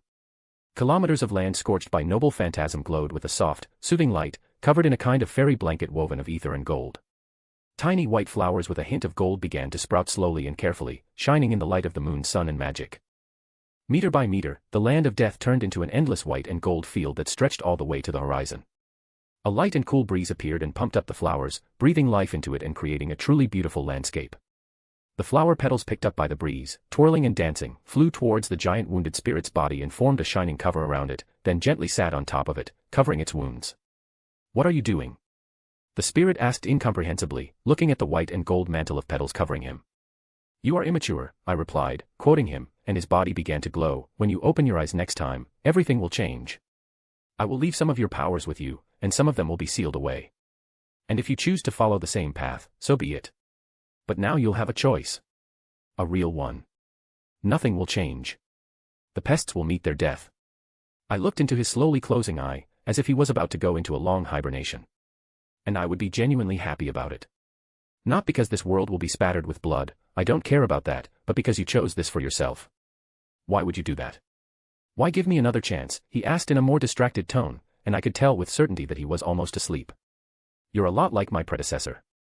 The one whose power I use, and the one I truly feel sorry for. To summarize his life, from its very beginning to its very end, he did only one thing. The thing he was born to do. All that power, all that might he gained, was used for anyone but himself. It wasn't until centuries later, through magic that bypassed the laws of the world, that he finally began to make his own destiny. My gaze turned to the side where I could sense Tia. I'm the same way, too. I don't remember what my past life was like, if at all. I don't know what the past me would have done if I had those memories. And I don't know what I've been given another chance for. You're better at this than the gods, the humans, and me. You'll always have a path to follow if there's nothing else. A soft and warm smile appeared on my face. People like her give me the desire to go on with my life, putting aside all doubts. It's an addiction of sorts. I need the emotions that are born in me from being with her. Her happy smile that she gives me. Her soft and silky hair that feels good against my skin. Her voice that inspires peace and a sense of home. And her gaze, full of need for me. I grinned. I'm afraid that I'll never be able to feel all that again, so I keep living. I don't know if you'll feel the same, but it's worth a try. You are, very strange. Romani Archiman. And at those words, his body, covered in flower petals, disintegrated into golden particles of light. And a light breeze picked them up and headed into the sky, forming a white-golden dance and carried into the unknown, as if symbolizing the fate of the spirit. After seeing his soul with a glance, I took a deep breath and sat down on the ground surrounded by an endless white field. So, peaceful. Just me, snow-white flowers, and the night sky. Impressive, mortal. Really impressive. Would you like to be my apostle? It didn't last long, though. I turned towards the cheerful male voice that interrupted the idol, and saw the gods shuffling towards me, accompanied by a man in full black armor. There are still some of them left, eh? Tired face. The capital. The group of wounded and exhausted gods couldn't get to me and have a conversation, because all I wanted to do at the moment was check on Tia. In a brief flash of light, the magic circle transported me to her, and what I saw made my eyebrow raise so high it could have reached the planet's stratosphere. In the midst of once green fields and dusty roads stained scarlet with freshly spilled blood, thousands of dead animal and bird bodies showing the marks of fangs, claws, and festering wounds, arrows, swords, and spears stuck in the ground, hundreds and hundreds of people knelt and prayed to the lonely Tia. They were not hindered by their clothes, their weapons, their armor, or the dirt. They paid no attention to anything but her. Their foreheads were pressed tightly against the ground, and their collective whispers echoed around the neighborhood. They were all whispering the same thing, putting into their words nothing but worship, reverence, and gratitude to the goddess of another world. Among them were both the inhabitants of this world and those who came from beyond the gate. I even saw Itami and his group, as well as Princess Pina. With their whole being, every person praying recognized Tia as their god. Not for fear of divine retribution or anything like that, but out of sincere gratitude for helping them in their hour of dire need. She, the goddess whom no one had ever seen, save those who came from beyond the gate, had intervened in the conflict and saved their lives without the slightest expectation of benefit to herself. And even if their gods had also tried to do something, they didn't see it or even know it. The only god that responded to their pleas was Tia. Well, and her beasts that came out of the sea of life, quickly spreading in all directions from the capital and mowing down the aggressive fauna of this world. I grinned. Perhaps the spirit had partially achieved its goal. Faith in the gods of this world had waned. And with the passage of time, this effect would only increase. Of course, it won't come to a complete disappearance, since every religion has its die-hard fanatics, but it will be more than enough to prepare the world for the age of fairies. It will all depend on the spirit what decision it makes. Returning to the picture that had been painted, Tia felt uncomfortable. And that was putting it mildly. She fidgeted nervously, not knowing which way to look, because no matter where he went, nothing changed. Her body and lips trembled, and tears began to well up in her eyes from feelings of anxiety and confusion that no one could see, for their gazes were directed toward the ground. Her emotions were more or less understandable. In the centuries of her existence, no one had ever prayed to her specifically. There is no doubt that Tia has never seen so many people bowing their heads before her. After all, Tia is the analog of Gaia from Greek mythology. She is unaccustomed and uncomfortable being surrounded by people who truly honor her. Especially not in such numbers. I slowly lowered myself behind Tia's back and gently hugged her shoulders, nuzzling my nose into the back of her neck. Then I clearly felt a shiver go through her body, followed by a steady breathing. Calmly, I'm here with you. Our journey in this world is coming to an end, and we will be home again, where Ophis and the others are waiting for us. You shouldn't be nervous or scared, since it's unlikely we'll be here again, I whispered, leaning down to her ear and wiping away her tears with my finger, but if you want, I can erase their memories to make you feel better. Tia sobbed and shook her head. Is there something you want to tell them? I raised an eyebrow, to which she nodded faintly. Well, if that's the way she wants it, then so be it. I stepped aside slightly, standing behind her shoulder, and clapped my hands together. It sounded loud and clear in the deafening silence, catching the attention of the people praying and causing them to look up, and the small wave of force that accompanied the clap only added to the effect. Thousands of pairs of eyes fixed on my figure standing next to Tia, which read an obvious mute question, to which I answered warningly. It doesn't matter who I am, only what my companion has to say. You will not be able to understand her, so I will translate what she says. I began, creating a scene of sorts below us and amplifying Tia's voice. The people, hearing me, whispered a little to each other, but did not speak against me. After a few seconds, there was silence again, and the people present prepared to listen to Tia and me. Even if I don't belong to this world. You are still my children, whom I cherish and proud. Each of you is unique and worthy of living a happy and long life. Hearing every word, people's eyes filled with emotion. The beating of their hearts became faster and faster, and smiles appeared on their faces. I know how unfair the world can be. I know the trials it brings, but... Tia smiled softly and put her hands to her chest as if she was holding the world's most precious treasure. All troubles will recede if you have someone by your side who truly cherishes you. She turned to me, giving me the most beautiful smile I've ever seen. Someone who listens to you. Someone who supports you. Someone who is willing to share the burden with you, no matter how heavy it may be. Tia looked around at everyone present, tears glistening on their faces in the light of the night moon, and then smiled warmly and cheerfully. Well, if you don't have such a person, I'm always willing to take his place. After all, that's a mother's duty, isn't it? To give warmth and care to your children, no matter what they are. The sound of thousands upon thousands of crying and squelching filled the neighborhood. It didn't matter if the person listening was a child, an adult, or an old man. Tia's speech touched everyone and reached the deepest part of their hearts. The meaning of her words that they cared made even the most frowning, rude and cold people shed a tear. A tear of happiness, because when someone needs you, life immediately makes sense. The battle-hardened soldiers, gritting their teeth and keeping their eyes open, crinkled their faces as what traces of bittersweet tears formed on their cheeks. Children hugged the adults, crying to their heart's content and shouting their love for them. Women rubbed their faces with their hands to stop the endless flow of tears, and men covered their faces with their hands to keep the others from seeing them. You're doing great. I whispered while she smiled and watched the tears of happiness and joy spilling out. Did I tell you that I love you? She hummed merrily and giggled as she stroked my hair. And who in their right mind would want to hurt Tia? See, can I ask you a question, my lord? A young, timid girl's voice suddenly sounded. I turned toward the source and saw a girl of about 10 years old with tearful eyes raising her thin hand. The people around her were throwing incomprehensible glances at her. However, the girl didn't care much, and her eyes showed courage and determination. What's the question, little girl? I asked with a smile. I heard what the men in green were saying about the goddess, but I didn't get to hear her name. Good sir, can you tell me her name? I beg of you, she said with all her courage in her fist and lowered her head as if she feared punishment. You are very brave. What is your name, little one? Aaliyah, good lord. I approached Aaliyah, after which, taking her by the hand, I led her to Tia and squatted down. The latter gave the girl a motherly smile and stroked her head, at which she blushed thickly, and then threw herself on Tia and, embracing her, cried. Are you alone? I asked, noticing that no one was giving the girl anything resembling a parental look. Why yes. I am an orphan, Aaliyah whispered, sniffling. The goddess reminded me of my mom, who disappeared a long time ago. Kind and warm like the sun, I miss her. To take her away would be irresponsible, though I wish I could. DxD is more or less a safe world, but not for the likes of this girl.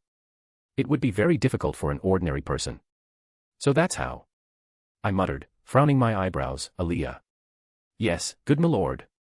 Turning her head to me, she asked. A small gift. I hope you find your mother. I touched her forehead and said, and the goddess name is Tiamat. Tiamat, the goddess of beginnings and life. Do you remember? Aaliyah nodded in response, then gave Tia a parting glance and broke the embrace, then walked back into the crowd. At the same time, I found the signatures of the surviving Anma villagers and erased their memories of me. After all, I don't want to be a god. Well, I guess our business here is done, huh? I muttered and looked at Tia, then looked straight ahead. Zelrich, we're ready. In the next second, both Tia and I fell through the gap that opened beneath us, and we were back in the void of a kaleidoscope of colors. And in the middle of it stood a toothy grinning Zelrich, who didn't hide his amusement. How was your trip, Romani? Was it fun? Not as much as you, I guess, I replied with a shrug. How's the house? I hope it still exists. You'll find out for yourself, he grinned, then added, and by the way, I suggest you add a room or two, and be ready for something. When I heard his words, I stared at him with an incomprehensible look. What? Tired face. A Mia residence. It's been 2 days since I've been back. As it turned out, it had only been a week here, and there hadn't been much change. Everything was still roughly the same as when I left, all the same residents, all the same daily activities, and all the same story arc. And while that was the case, I preferred to give all my time to rest. Goetia returned to my body, but occasionally left it to spend leisure time with Rias and Reconnecting, chatting mostly about the underworld and its history. The servants belonging to the legend of King Arthur organized sit-downs amongst themselves. They were even occasionally joined by Morgan, but she was mostly silent as Merlin explained to me. Amia, Medusa, and Artoria went on dates and such. Heracles and Lancelot were sparring amongst themselves, Enkidu and Gilgamesh were traveling, and the assassins were doing my bidding on surveillance. Aleia, on the other hand, like Foe, was busy doing nothing. Since she decided to fully play the role of a schoolgirl and its vacation, her routine consisted of eat, play, and sleep. Among something special, only a couple of letters arrived at Amia's residence and were addressed to me personally. The sender of the first was Yasaka, whom I had, frankly, completely forgotten about. She invited me for a cup of tea, which could be considered a light date. Apparently, she had already solved internal issues and wanted to discuss them with me. The second letter was sent by Michael. In it he informs me that soon representatives of heaven will come to my house and asks me to accommodate them. Michael argued that in this way it would be convenient to keep in touch with the heavens, and since I agreed sometimes to give advice to the heavenly faction, I had nothing to do but to give my tacit consent. Apparently, this was what Zelrich was talking about when he mentioned increasing the number of rooms. After eating dinner together, the residents went about their business, and only Reconnecting and I remained in the house. Tia decided to visit Tiamat, taking Ophis with her. As she said, to organize a family reunion. Well, I guess she missed her. Let her have her fun. After a bit of thought, I increased the size of the residence due to the decent amount of occupants. Mostly, it affected the kitchen, the bathroom, now turned into a full-fledged bath, and the rest of the common areas. Even if the servants didn't need all that, they were no strangers to the comforts and pleasures of everyday life. As the fourth cup of coffee was pouring down my throat, the doorbell suddenly rang. Who's that at this hour? I raised an eyebrow and gave a short nod to Reconnecting. Seeing my gesture, she made a short bow and went to open the door. She returned a few seconds later, and right behind her were Sona and Tsubaki, who walked inside and sat down across from me. Sona looked serious. More serious than usual. Apparently, the case she had come with required special attention. What is it, Sona? What's with the late visits to the house of a grown, handsome, and charming man like me? What will your parents think when they find out about this? I began cheerfully. For the sake of my honor and dignity, which you definitely do not have, I'll ignore your obvious provocation and get to the point, she said businesslike and adjusted her glasses. The day after tomorrow there will be a reception at Lord Lucifer's castle. It will be attended by the heirs of the clans and representatives of the Scandinavian faction. Let me guess, Zerzek wants me there, right? I asked, to which Sona nodded in agreement. And when did you become the liaison between me and the demons? That summit thing and this reception thing. I don't mind being a liaison if it benefits my race, Sona shrugged in an ungirlish way, and that's not the only reason I'm here. Oh. Is there something else? In response to my words, she slipped her hand into her pocket and pulled out a pink, glitter-covered envelope sealed with a yellow star, then placed it on the table. And from that appearance, I knew perfectly well which personality it belonged to. Sarah Fall. What does she want? I don't know. She only asked me to give the letter to you. Should I burn it, my king? Reconnecting asked, looking at the envelope in disgust. I would ask you not to. Even with the personality my sister has, she is still a demon lord. Let Romani-sensei at least read it, and then do whatever you want. Sona said with a tired sigh. Well, that makes sense, I said, scratching my chin and taking a sip of coffee. Is that all? Almost. I'd like to know if training with Archer-sensei will resume. My entourage is already used to him. Nope. Not anytime soon, anyway. Like Rias, you'll have another teacher, but I don't know which one yet. There will be training, though. I can promise you that. Although it's not exactly what I wanted to hear, it would be idiotic to refuse to be mentored by ancient heroes, she said, wiping her eyelids and getting up from the couch. In that case, my business is done. Good night, Romani-sensei. You too, Sotan. I said cheerfully, and got a twitch of her eyebrow. Then a blue magic circle lit up beneath Sona and Tsubaki, in a flash of which they subsequently disappeared, and it was just me and Ray-chan in the living room again. Are you really going to read this garbage? Leviathan's descendant asked with a grin. Well, just to read it, I think it's worth it. I won't go blind, I grinned and put the envelope in my pocket, but tomorrow. Go get some rest, Ray-chan. Talking to Goetia must really suck the soul out of you. I heard you, Romani, came a voice in my head, full of irritation. No, you didn't. His Majesty is quite a pleasant conversationalist. His words have a depth and wisdom that keeps you from getting bored or tired. Ray-chan shook her head. By the way, somehow I didn't find the time to ask, but what can you say about Rias? After all, you were able to talk to one of the original ones. She pondered, I guess you could say that's about what I expected. A bored and powerful demoness looking for something to relieve her boredom. But it's nice to spend time with her without any unsubstantiated statements or pompousness. I see. Well, I'm glad you do. I said and yawned. I'm going to bed. Unless something special happens, I will not be awakened. As you say, my king. At these words I got up and headed to my room. The reception is the day after tomorrow, which means I can do something useful. Tomorrow I should go to Azazel's and check on Divinity. I haven't heard from her in a while. Besides, I'd forgotten what I'd asked her and the Governor-General of the Fallen to do. Maybe they'll work something out, and now it's time to rest. The morning is the morning, huh? Tired face. A while later. I woke up suddenly in the middle of the night, feeling someone crawl into bed with me. Of course, my first assumption was Tia, that she liked to do that if we lay down at different times. So, without thinking long enough and without opening my eyes, I pulled my hand out from under the covers and placed it on top of Tia's head. However, where are the horns? Shouldn't they be around here somewhere? And the moment I didn't find them, my eyes opened abruptly and lowered to where I could feel someone else's breath. And there, in my bed, right next to me, was a certain fairy queen sniffing peacefully.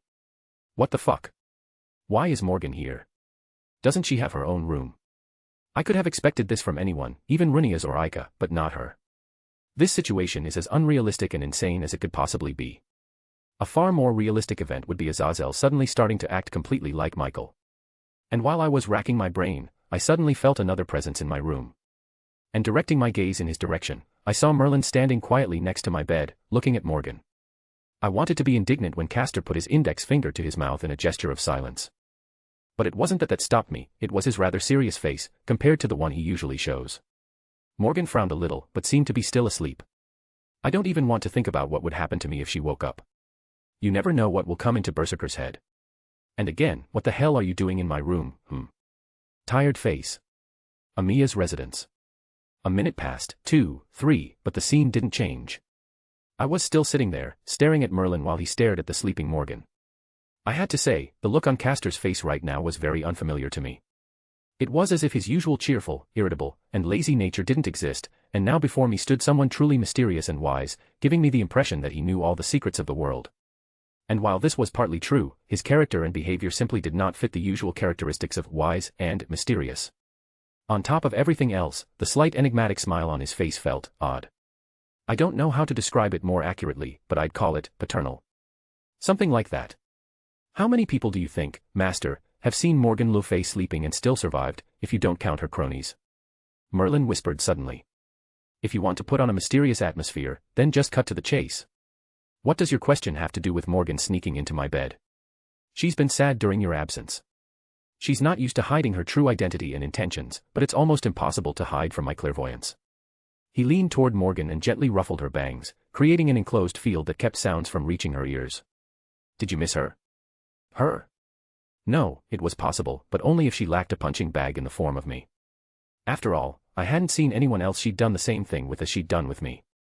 But that's completely understandable, given that I'm her master, and I'm also a true magician. Even if she's not the Morgan I know, she's still got her memories. The same ones in which I taught her magic, and in which I was one of her main enemies, Merlin continued, and about my question. What do you know about her story?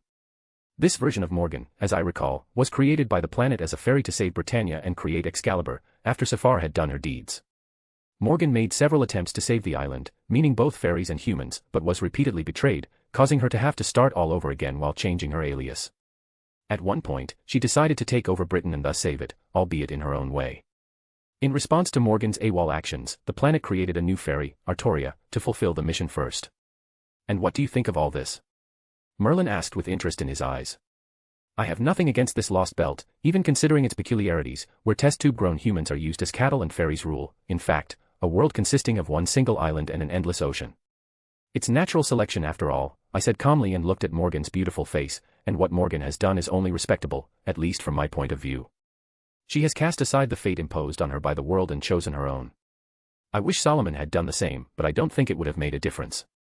That's just the way he was, it seems to me. I stopped talking at those words, forgetting why I'd remembered Morgan's story, and then looked at Merlin with an incomprehensible look. Again, what does your question have to do with all of this? It is because of your point of view that Morgan has respect and trust for you, Master. Trust? Does she? Are we talking about the same Morgan? You know, Berserker. I don't get it, what about respect? She terrorizes me, you know. Or don't you have eyes, What else would you call the ultimate show of trust if not what's going on here? Morgan has fallen asleep in your presence because she feels you won't hurt her, that she won't get stabbed in the back by you while she sleeps. And she knows that as long as she doesn't undermine your trust first, none of this will happen. Merlin shrugged. I'd call that a stretch. You were at the Medoc when she brought up the subject of betrayal and my unwillingness to accept her as a couple. It's pretty hard to say I trust her. Trusting a particularly close person, along the lines of Beast 2 in your case, and trusting everyone else are different things. I thought you knew that yourself, Merlin brushed it off. What about respect? She respects you as you respect her. To Morgan, you have become someone equal to her, like a king and queen ruling a country together.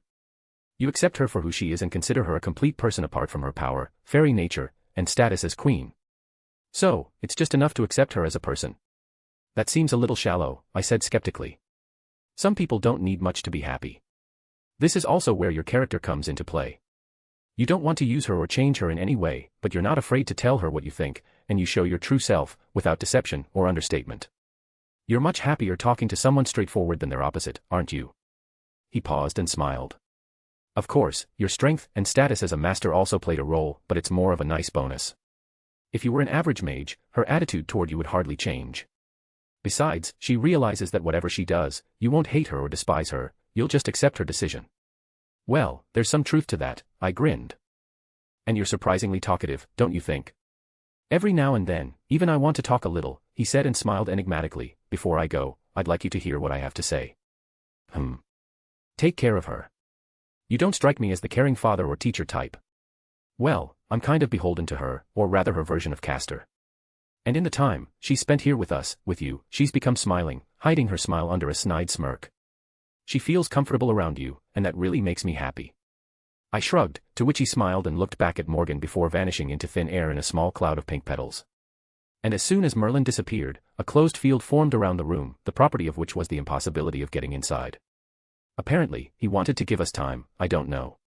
Laying my head back on the pillow and closing my eyes, I gently placed my hand on Morgan's head and began stroking her hair affectionately. Honestly, thinking over Merlin's words once more, I realized that they don't sound like the ravings of a madman. For the entire time she'd been here, the only people she'd interacted with were me, Arthur, and Le Fay. The latter are here because Morgan finds them interesting, especially little Le Fay, who has already shown some signs of Morgan's own personality in her interactions with Kuroka. With me, on the other hand, she interacts with me, naturally. Yeah, that's more or less the word for it. Now that I think about it a bit, she shows a lot more emotion when interacting with me than with anyone else. The irritation and defiance when I try to refuse her. That amusement and interest when she tries to reach my soul strings. The excitement and misunderstanding she feels in unfamiliar situations involving me. In short, her behavior can be described as that of a peculiar child with an adjustment for mysticism and fairy nature. Not that her obvious abuse of power doesn't irritate me, but interacting with her is somewhat enjoyable. Sure, you could say it feels like masochism, but occasionally diluting the atmosphere with something like that is never a bad thing. Suddenly I felt someone's gaze on me, and as I raised my eyelids, I was immediately met by the grey-blue eyes of the already awake Morgan, in which curiosity danced. "When did you wake up, Your Majesty?" Pulling on an awkward grin, I asked. Did that idiot really think I wouldn't notice him? Morgan snidely answered the question with a question, then moved sharply in my direction. Now she was looming over me as if we were in some third-rate romance show. Her long, silvery hair hung down in a waterfall, falling into my face, and her eyes never broke contact with mine. Whatever you're up to, I had nothing to do with it. I was met with nothing but silence in response, which lasted a few seconds. Then, in one swift movement, Morgan moved closer to my face, giving me a deep, passionate kiss that left me wide-eyed with surprise. It lasted a few seconds, for at one point I began to pant before she interrupted it. Then, aristocratically rising from the bed, she strode to the door, shattering the closed field in the process, and turned in my direction before exiting.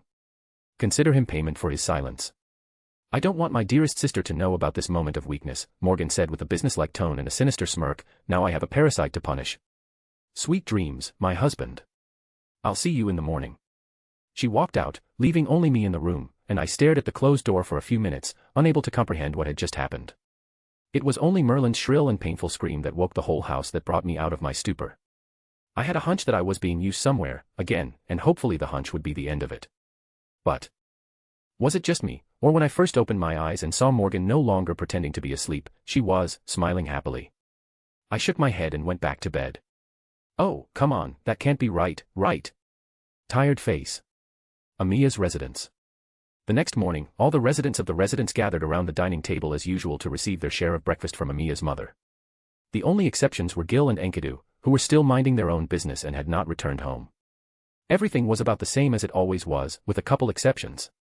Merlin, battered, burned in places, and clearly exhausted from his prank last night, was quietly devouring his portion, and Mo-chan was glaring at Morgan with a thoughtful and studying gaze, not touching her plate. Is it just me, or do you look different today, mother? It's as if something has happened, and you're certainly happy about it. The Knight of Betrayal asked. Ignore it, it's obviously to do with Merlin and his current condition, answered for Morgan Artoria, eating her third portion of breakfast. Yes, Sir Mordred, the king is right. I don't know what the mage has done, but it is absolutely his fault. Lancelot supported her, and Archer nodded in agreement with the first two. No, Mo-chan shook her head. I mean, if it was just the flower bastard, mother wouldn't look so pleased. There's something else. Something bigger. Now that Mo-chan had insisted on her point, those present took a closer look at Morgan. I, on the other hand, chose to ignore it all and give myself to the two hungry dragons. You're just imagining things, child, Morgan said. Now eat, or you'll go hungry, because you'll be swallowed by one extremely voracious person who can't keep the kingdom intact and has no measure or sense of decency. You're rather sarcastic today, Morgan, said Artoria, her eyebrow twitching at the barbs she had heard. What's happened to make your tongue sharper than usual? Now I'm really curious. That is definitely none of your business, dear sister, Morgan replied with a smirk, to which Artoria's mouth twitched, and then Berserker shifted his gaze to me. What are your plans for today, husband? Why do I get the feeling there's a catch in your question? I said with a raised eyebrow, to which I received a silent snide smile. Nothing much, a couple of visits here and there. You mean, nothing that concerns me? Oh, I'd advise you to get that right, Romani. Rias chuckled as she watched the scene, while the others, already used to this sort of thing, chose to ignore us and concentrate on their food. Nothing. Just as the first letters came out of my mouth, a relatively thin beam of concentrated mana flew a millimeter from my head. I sighed tiredly and turned my head toward Morgan. What is it this time, Your Majesty? What else has come into your fairy head? Tonight, you will accompany me on my walk. She said with absolute certainty in her voice and without any opportunity to object. I raised an eyebrow and thought. With only one case scheduled for tonight, I suppose it was possible that the evening would remain free. I don't know what Morgan is up to, but she's being particularly adamant this time. We'll see what happens. Besides, I don't have much to do anyway. All right, whatever your fairy tale soul wants. I shrugged and received her satisfied smile before pulling the letter Seraphal had sent out of my pocket.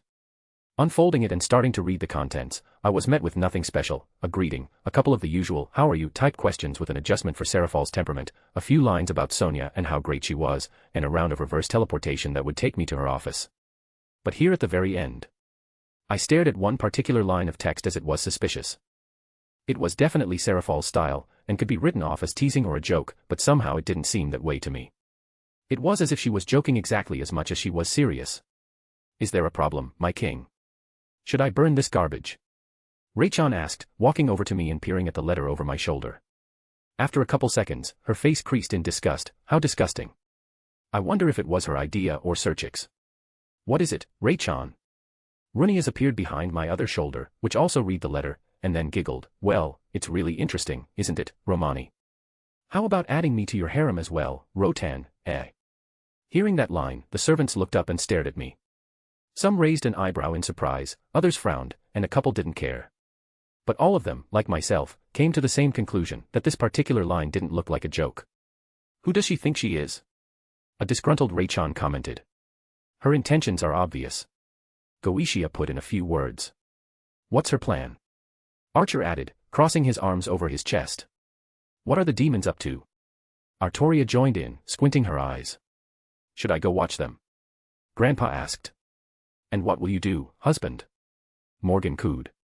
I put the letter aside and closed my eyes, tilting my head back. There was silence in the dining hall, broken by the sounds of Ophis chewing her food and Tia feeding her instead of me, Ika giggling, and Fu purring as she stroked him. Emo-chan ate her food in silence, Merlin rubbed his chin, and the assassins waited for orders. Well, we all agree there's a catch, right? I asked the people around me, to which I received nods, but the question is, why would she do that, other than the obvious, of course? If she gets into the harem, she'll essentially have your support, and therefore ours as well. Artoria said. Given the Demon Council's plans for you, that could be seen as her spitting in their face, Merlin backed her up. Someone wants a change, eh? Well, I can't blame her for wanting to create a sort of safety cushion for the demon race. Rias shrugged. Why all the trouble? Emo-chan didn't understand. Can't we just kill them? We have a damn counter-guardian among us and a couple of grand servants on top of that. I second what Sir Mordred said. Ray-chan nodded. I suggest we just get rid of these vermin and you take your rightful place, my king. That's all well and good, and in theory we could do it, and Goetia would take the throne of the demons, but there's a but. I shook my head and looked at Ika. Is there anything you want to say, Alea? Huh? Me. What do you want to hear, Romani-sensei? Your words about the plot are well very blurry. One moment you're saying one thing and the next you're saying another. But you and I can both say he's in the shit, can't we? I told you it's the outcome that matters. And that's where you're inaccurate. The outcome of the whole story is defeating Trihexa. And what's stopping me from just breaking the seal myself, severely weakening the beast, and letting Issei, in a state of hypnosis, finish him off? Why stall for time?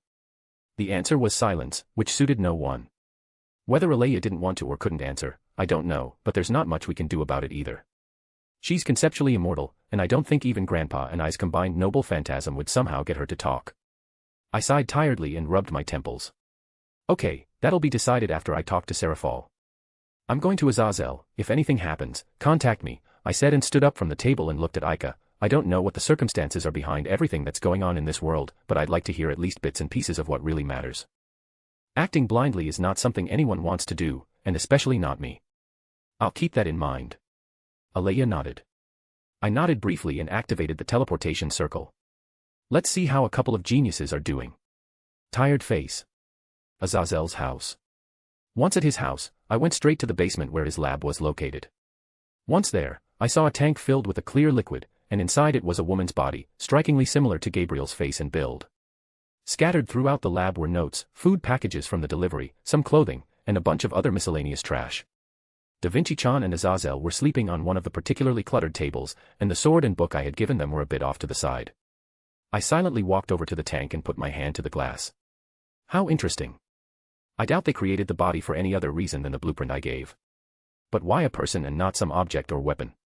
I guess Divinity-chan did the appearance at Azazel's request, since the latter really does consider his sister to be the most beautiful creature in the world, which is hard to argue with. And while I was pondering, the woman's eyes suddenly opened and headed straight for me. Okay. Now this is really interesting. Tired face. Azazel's house. I looked at the woman, and she looked at me.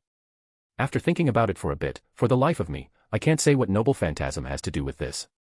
There are certainly a few instances where he could be a complete living independent person, but I doubt this woman is one.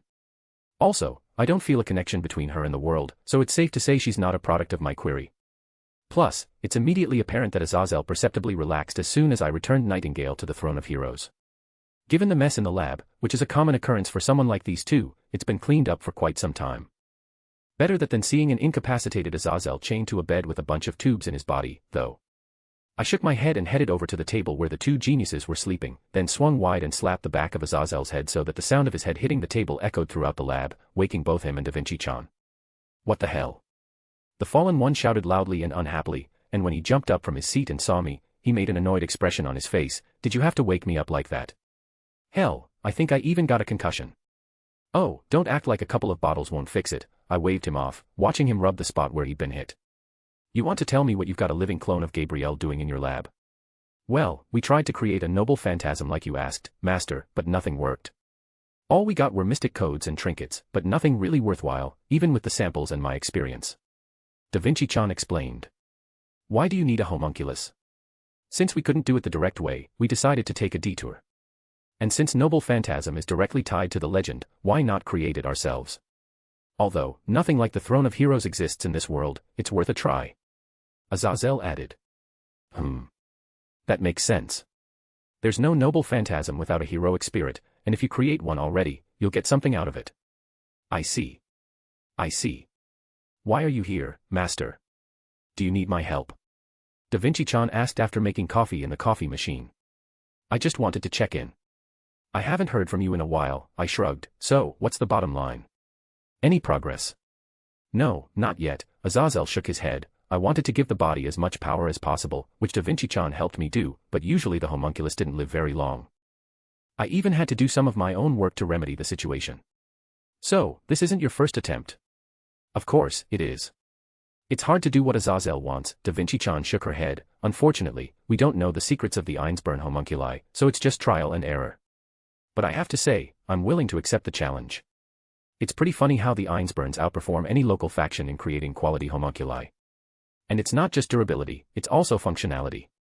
They managed to create homunculi capable of becoming a vessel for the Holy Grail, a receptacle of such an enormous amount of mana that it could grant the victor's wish on a global scale. And since that was the case, what was stopping them from adjusting the homunculus body to suit their needs, whatever they might be? To some extent, they could create what Azazel and Divinity-chan are trying to do right now. Well, anything, I shrugged and looked at Azazel. I'd like to ask you something. If it has to do with the homunculus appearance, then. I'm aware of your sister complex, so you don't have to justify yourself, but I have another question, I said, which of course he resented, shouting, Hey, do you happen to know where Lilith went? Lilith. Azazel raised an eyebrow and wondered. All I can say about her is that I saw her before the Great War.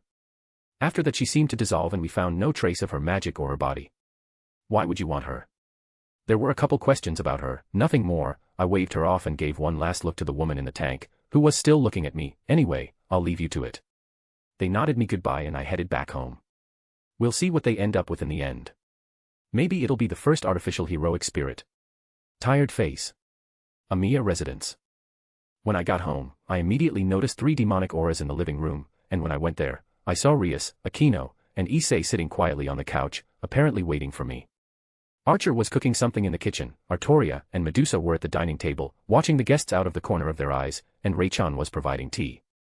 I didn't sense any other servants around, well, unless you counted Heracles, Mo-chan, and Lancelot, who were currently occupying the underground training area. Rias looked different somehow. Her gaze was different, clearer and more confident. There was still irritation and a bit of anger at me, but there was a tangible amount of respect and submission, which was unusual. I suppose it's to be expected because of the changes I've brought about. Plus, it's weird that she's here. There shouldn't be any events besides tomorrow's reception. Or am I missing something? So, why are you here? I began, sitting down across from them and producing a mug of coffee in my hand. I can assure you I didn't trample those tomato beds, which certainly didn't remind me of you, Rias. You don't cheat on yourself, do you? Rias said with a twitching eyebrow and aristocratically took a sip from her mug. Aquino chuckled softly, and Issei tilted his head to the side in incomprehension. What can I say? A teacher should motivate his students. As remember, you promised to kick my ass sometime in the future. Think of it as an incentive for your own growth. I grinned. I can assure you that there are more than enough of them already, she said firmly.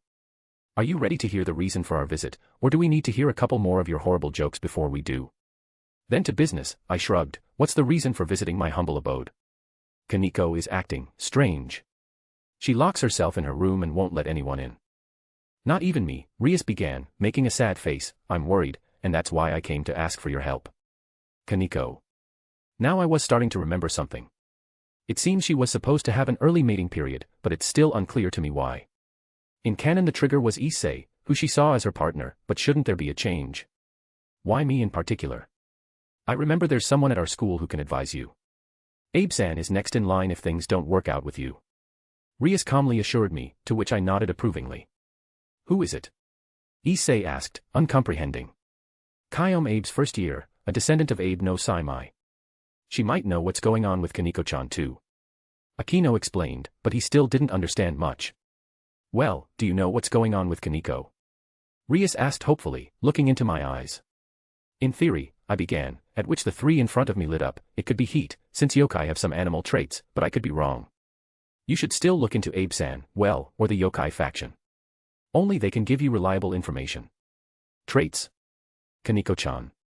Issei didn't understand, do demons have heat? And why did you mention the yokai? Does that mean fox girls and cat girls exist? This flood of questions was giving me a headache.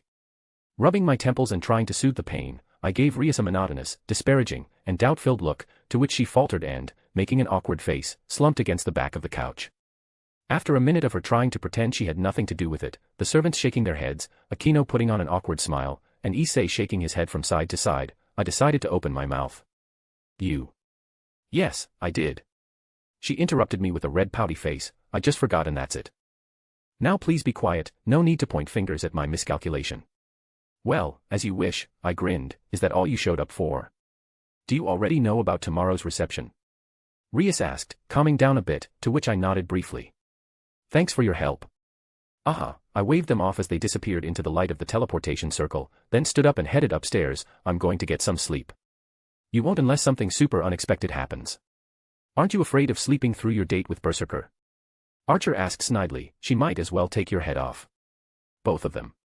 Take care of yours. The closed field around your room isn't exactly impenetrable, you know. I grinned, at which he grinned, Artoria blushed like a beet, and Medusa let out a mature era. That's it, I'm outta here. Don't kill each other, lovebirds. And on those words, I staggered off in the direction of my bedroom. I hope nothing unexpected happens. Tired face. Amiya's residence. I woke to the feeling of someone's gaze and breath on my face, and I opened my eyes, sighed tiredly, then closed them.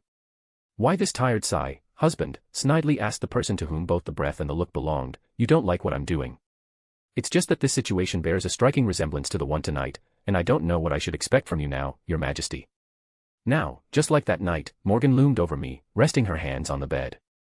I don't know if this will develop into a habit, but I'd hate to wake up to a relatively unruly and powerful person watching me sleeping intently. Oh. So, did you enjoy what followed, husband? She asked in a teasing tone with a dash of sensuality. Would you like more? Honestly, I don't know.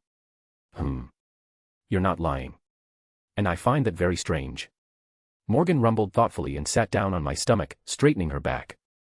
The view from my angle was quite seductive, to say the least.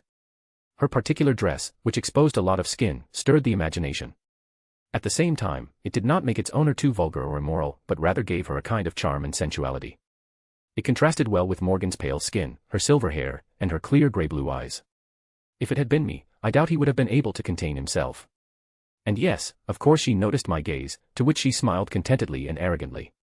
That kiss was very unexpected, your majesty, and I was, to say the least, too confused to realize it. Oh. Is that how it was? And as soon as the last word was out of her mouth, Morgan leaned forward sharply and pressed her lips to mine, giving me a deep French kiss. Like last time, I wasn't ready for it, but after a couple seconds I came to my senses and returned it, to which Morgan made a satisfied face.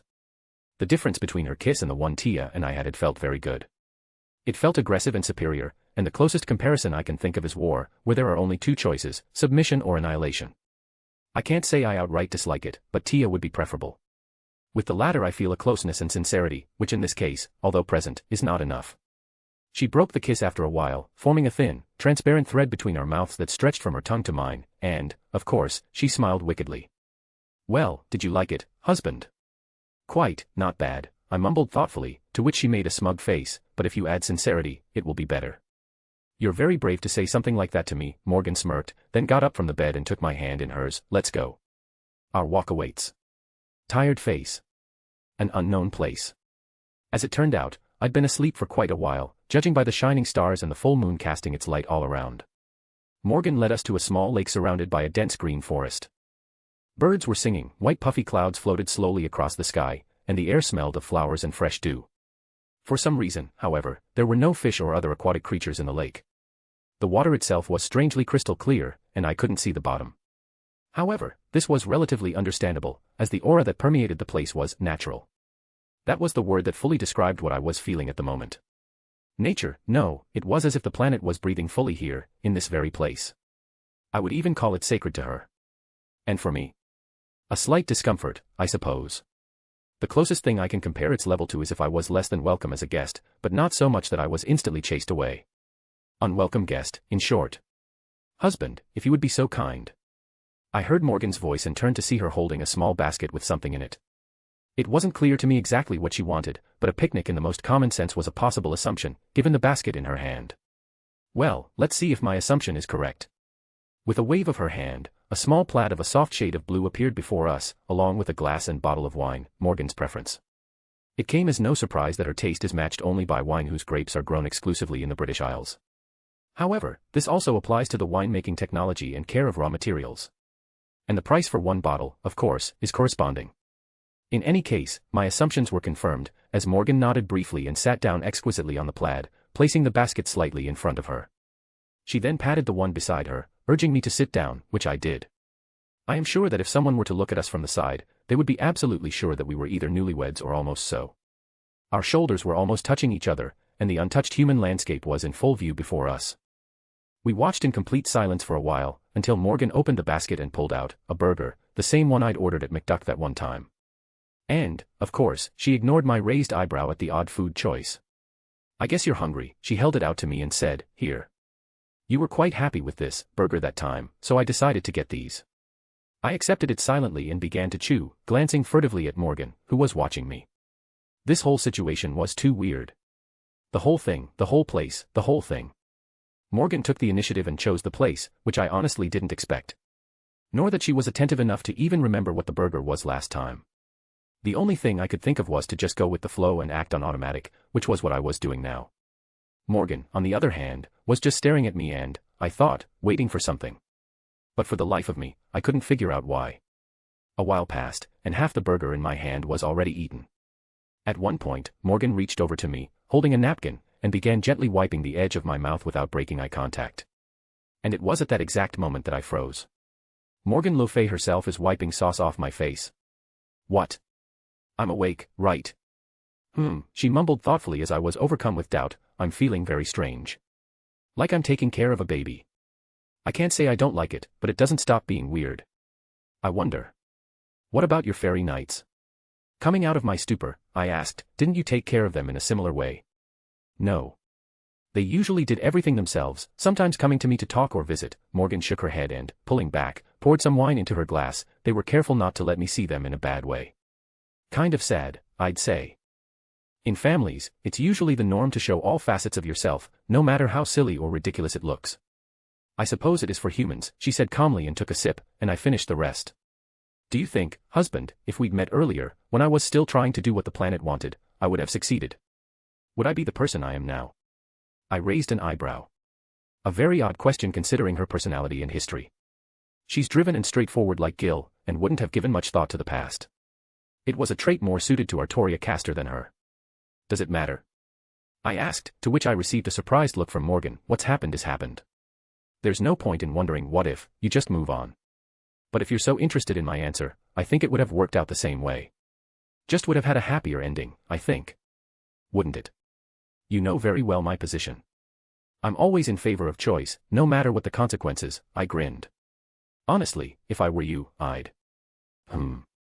I think I'd try it once, but after I failed, I'd give up and wonder if I needed it. Not for the planet, not for people, not for fairies, but for me.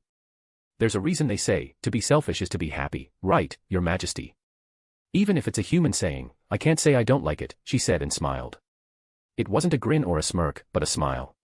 Pure and genuine, Morgan. What? Address me by my first name, not Your Majesty, she said, almost commanding. We are husband and wife, not queen and her consort. Now I was staring at her in surprise. I don't know what the hell had gotten into her, but the way she said that last sentence. She's talking about recognizing me as her equal. I don't know what to say, to be honest. Whatever you say, Morgan. I mumbled practically under my breath, to which she nodded contentedly. Now, husband, I suggest we enjoy our meal. Looking at you, I have an appetite. Is one basket enough for us? I've heard somewhere that Artoria's appetite is hereditary. You might not have mentioned my dearest sister, husband, she said irritably, and that's slander. How can you compare me to that black hole of a stomach without a drop of refinement? Mo-chan is the same, isn't she? I smirked, to which Morgan extended her arm sideways, where her glowing axe staff appeared. Okay, I'll shut up. Wow, she didn't try to hit with it, just threatened. Nice change. I took another burger and looked up at the star-filled sky. I never thought I'd say this, but this evening with Morgan had turned out to be nice. Definitely. Tired face. Amiya residence. Morgan and I returned at noon, just in time for the residents to gather for lunch. I don't know at what point, but I managed to doze off on the shore of that lake, even though the atmosphere wasn't very welcoming. It was just forgotten under the pleasantness of spending time with Berserker. Sleeping under the open sky, in the mystical air and in the arms of Morgan, who at one point snuggled up to me, was comfortable and relaxing. So much so that I felt absolutely fine now. That was true of Morgan, too, judging by her satisfied and almost radiant face, which she hid as soon as Artoria came into her field of vision. Upon seeing us, Merlin was smiling and giggling very cheerfully. I guess he was watching us with his clairvoyance, and apparently Morgan had come to the same conclusion. A very cute smile appeared on her face, seeing which Merlin instantly trembled and tried to run away, unsuccessfully of course. She grabbed him by the scruff of the neck and vanished into thin air with him. And I even began to wonder if he'd still be alive after what Morgan had done to him. At the moment they hadn't returned, Archer, Ray-chan, and Medusa were setting the table, with Enkidu and Mo-chan helping them. The rest of them, however, were seated at the table and waiting for dinner to begin. Ophis had gone somewhere, and Alea had gone to her house. I settled into my seat, where Tia had immediately taken most of my attention, and watched my surroundings out of the corner of my eye. It had been about a month since the servants had been in this world, and it was safe to say that they were enjoying their stay. It's a full-fledged vacation for them, when they can just live. Gil and Enkidu are giving themselves over to traveling, which was impossible in their time. Shiro is no longer a callous depressive shell of himself because of Artoria and Medusa, with whom he has fallen in love. The latter, like Hercules, obviously misses their masters from the Fifth War, but they try to move on with their lives, dedicating themselves to the opportunity that presents itself. Artoria has resolved the issues with Lancelot and Mo-chan, which has removed a mountain of guilt from her heart. Merlin is just happy for his king and is stirring things up with his annoying behavior. The assassins, on the other hand, are using this time to hone their skills. Not just the 100 Faces, but Grandpa himself. Morgan found me, as presumptuous as that sounds, and Da Vinci, still Da Vinci. And it's fun to see how they operate. Mo-chan, who was tentatively arranging the plates and asking Archer if she'd done it right. She was circling around Shiro like a kitten, which he had already accepted, and Artoria was nodding approvingly. The giant Hercules, holding a fork tiny for him in his massive hands and munching enthusiastically on Archer's cooking. Enkidu, who has found a new hobby for himself in cross-dressing, that sort of thing. I was suddenly brought out of my musings by the doorbell ringing, which I found odd since it wasn't reception time yet. Ray-chan gave a brief nod to Archer, whom she was helping, and headed for the door. She returned a few seconds later, and alone, but now she had an envelope in her hand. This was the second letter in 2 days. Is this some kind of fashion for them or something? Wouldn't it be easier to call or come yourself? And who was it? I asked, accepting the letter Ray-chan held out to me. No one, my king. When I opened the door, there was only it lying on the threshold. Oh, how mysterious. I grinned and examined the envelope. It looked completely ordinary. There were no inscriptions, no symbol or even a seal on it, just the glue that kept it closed. So, whoever was the sender didn't want to be recognized. I slowly unsealed the letter, and inside, on a white sheet of paper, was nothing but a single word, medroom. Of course, this made my eyebrow go up, but it also made me really curious as to who was so secretive and mysterious. Put my portion away, Shiro. I have some business to take care of. I shouted to Shiro, getting up from my seat, to which the response was a shrug and a nod, and a magic circle lit up beneath my feet. Well, let's see who it is and what he wants. Tired face. Kuo Academy. Once there, when the light of the circle went out, the first thing that caught my eye, and something that definitely shouldn't be here, was one particular person. And not a simple one, but Rizavim-chan. I couldn't believe my eyes and jumped on the spot with my hand on my heart as if I had been scared to death. Yep. The person was Vala's grandfather, who is the main antagonist of the story, and whom I had slightly changed. He was dressed in a feminine business suit with silver patterns that emphasized a gifted figure, high-heeled shoes on his feet, and light makeup on his face that didn't overpower his natural beauty. Rizavimchan looked calm and serious, but I could detect the tiniest hint of nervousness, surprise, and relief when I got here. She was occupying a vacant bunk, one leg folded over the other, and waiting patiently for me, obviously not expecting me to arrive almost immediately, judging by the look on her face. To make a long story short, there was a quite attractive and businesslike woman in front of me, who wanted to solve some issue. But that doesn't change the fact that this situation is absolutely surreal and unexpected. Romani Archiman, she said hello, I honestly didn't think you'd arrive so soon. And I honestly didn't think you'd be the one who sent me the letter, I said, a little out of breath, and sat down in my desk chair, creating a cup of coffee and draining it instantly to calm myself down a little. What do you want? And why this particular place? Isn't the Academy enemy territory? Aren't you happy to see me? I thought I was dear to you, remembering all those signs of attention you showed, she asked with a mocking smile on her face. And why the Academy? No one expects to see me here. Not even you, judging by your reaction, right? I called you here because... Don't tell me you suddenly changed your plans and don't want to cause chaos in the world anymore. I made a suggestion. It's very rude to interrupt a lady, don't you think, Romani Archiman? After some thought, I've come to the conclusion that I can only accept my current situation. It's unusual, yes, but over time I've grown accustomed to it. And no, my goal hasn't changed, I still plan to do what I plan to do, however. She shifted one foot to the other and placed her hands on her knee, interlocking her fingers together. There was one detail added to them. When the world descends into chaos and leaders and societies fall, someone has to pick up the leash. To bring order, if you will. I hadn't thought about it before, but it's different now. And what's the point of that? I raised an eyebrow. It's obvious that this someone wants to be you, but then why create chaos? You're not a power-hungry person. In fact, I doubt you have any.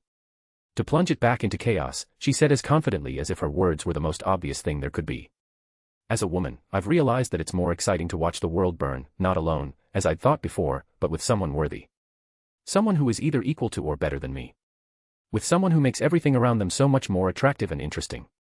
Rizavimchan with an excited smile on her face got up from the bed and walked towards me, swaying her hips and looking at me with eyes naturally burning with passion.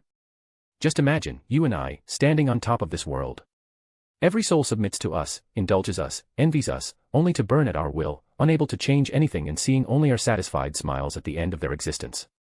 Now she brought her face close to mine, making me feel her hot breath and hear the quickened rhythm of her heart. Isn't that exciting? Isn't that exciting? Just you and me. The whole world exists only for us. Rizavimchan rammed excitedly, looking me straight in the eyes, and then took my hand and put it to her breast. I need you, Romani Archiman. I want you and only you. Join me, and you will have every last drop of me.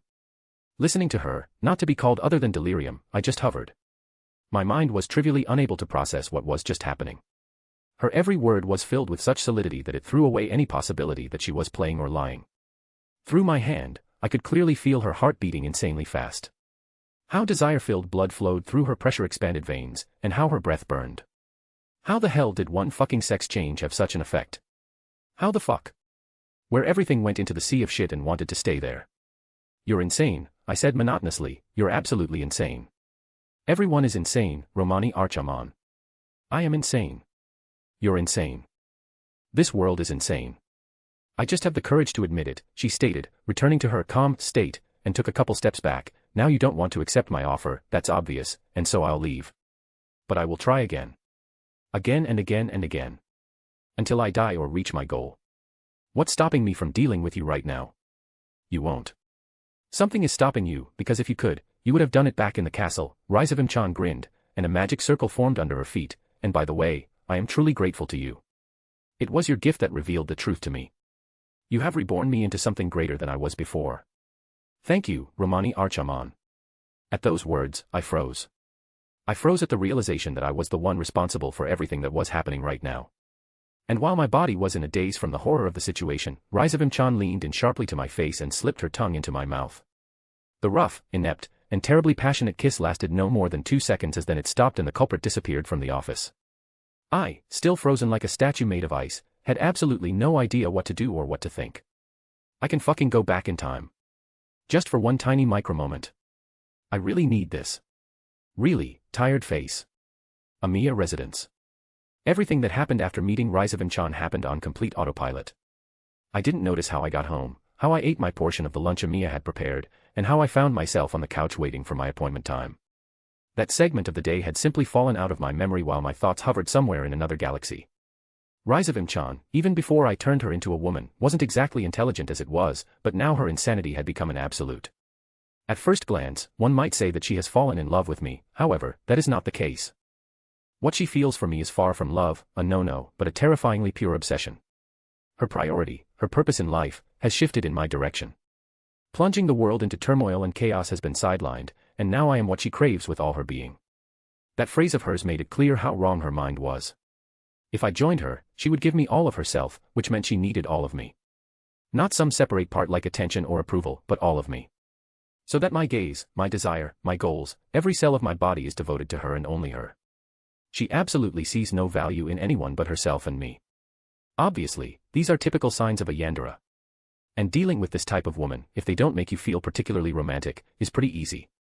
However, if such a person is someone like Rise of Imchan, who can be characterized as an ancient, intelligent, powerful, influential, strong, manipulative, and capable demoness, this is where the problems come in. This woman will use anything to achieve her goal, no matter how many resources and time she has to spend. If before she was still somehow restrained in abusing them, now. Say, if she manages to make me think twice about joining her even for a moment, she'll send the entire faction of past demon lords and the entire Chaos Brigade to their deaths without a second thought. The funny thing is, Ophis may well turn a blind eye to this, since it's now up to Tia to banish the Great Red. And, of course, let's not forget the fact that Rise of Imchan knows that I can't do anything to her, yet. Her reasons are unknown to her, and they are unlikely to cease to be, but that doesn't change anything. At the end of the day, all I have to do is brace myself for her antics. Are you all right, my king? When I looked up, I saw a concerned Raychan standing in front of me, with Graphia standing behind her. Apparently, my attention had been so distracted that their presence right next to me had gone unnoticed to me. Only now, turning my head, did I realize that there was no one else in the living room besides me, Raychan, and Graphia. Except Gil and Enkidu, who were sitting at the dining table, waiting for something. Yeah, never mind, I waved them away, I take it it's time. You're right, Romani-san, Graphia nodded, I've come to get you. Good. Then from. We're with you, Gil interrupted me, walking closer to us, this reception sounds like something worth my attention. How about you? Graphia asked, trying to recognize his identity. If you can't recognize me with your own eyes, you're not worthy of hearing my name, mongrel. Gil stated, to which he received a twitching eyebrow from Graphia, then she shifted her gaze to me. As if I was to blame for Gil's temper. Anyway, I suggest we get going. It's not a problem if 3 more people come with us, is it? I said and shrugged. 3. These 2 and Raychan. I pointed to Gil and Enkidu, and then to my maid. The latter widened her eyes a little in surprise, but nodded meekly. Graphia, on the other hand, froze for a few moments, then sighed defeatedly. Why would I bring her along? It is often, if not always, stuffy at any event of this sort of society, and I don't want to choke alone. Gil and Enkidu are their own separate group, and I need someone to just talk to. And since there's no one around but Raychan, she's the one who's going to help me do that. Rias and Goetia aren't here, though they'd be fine too.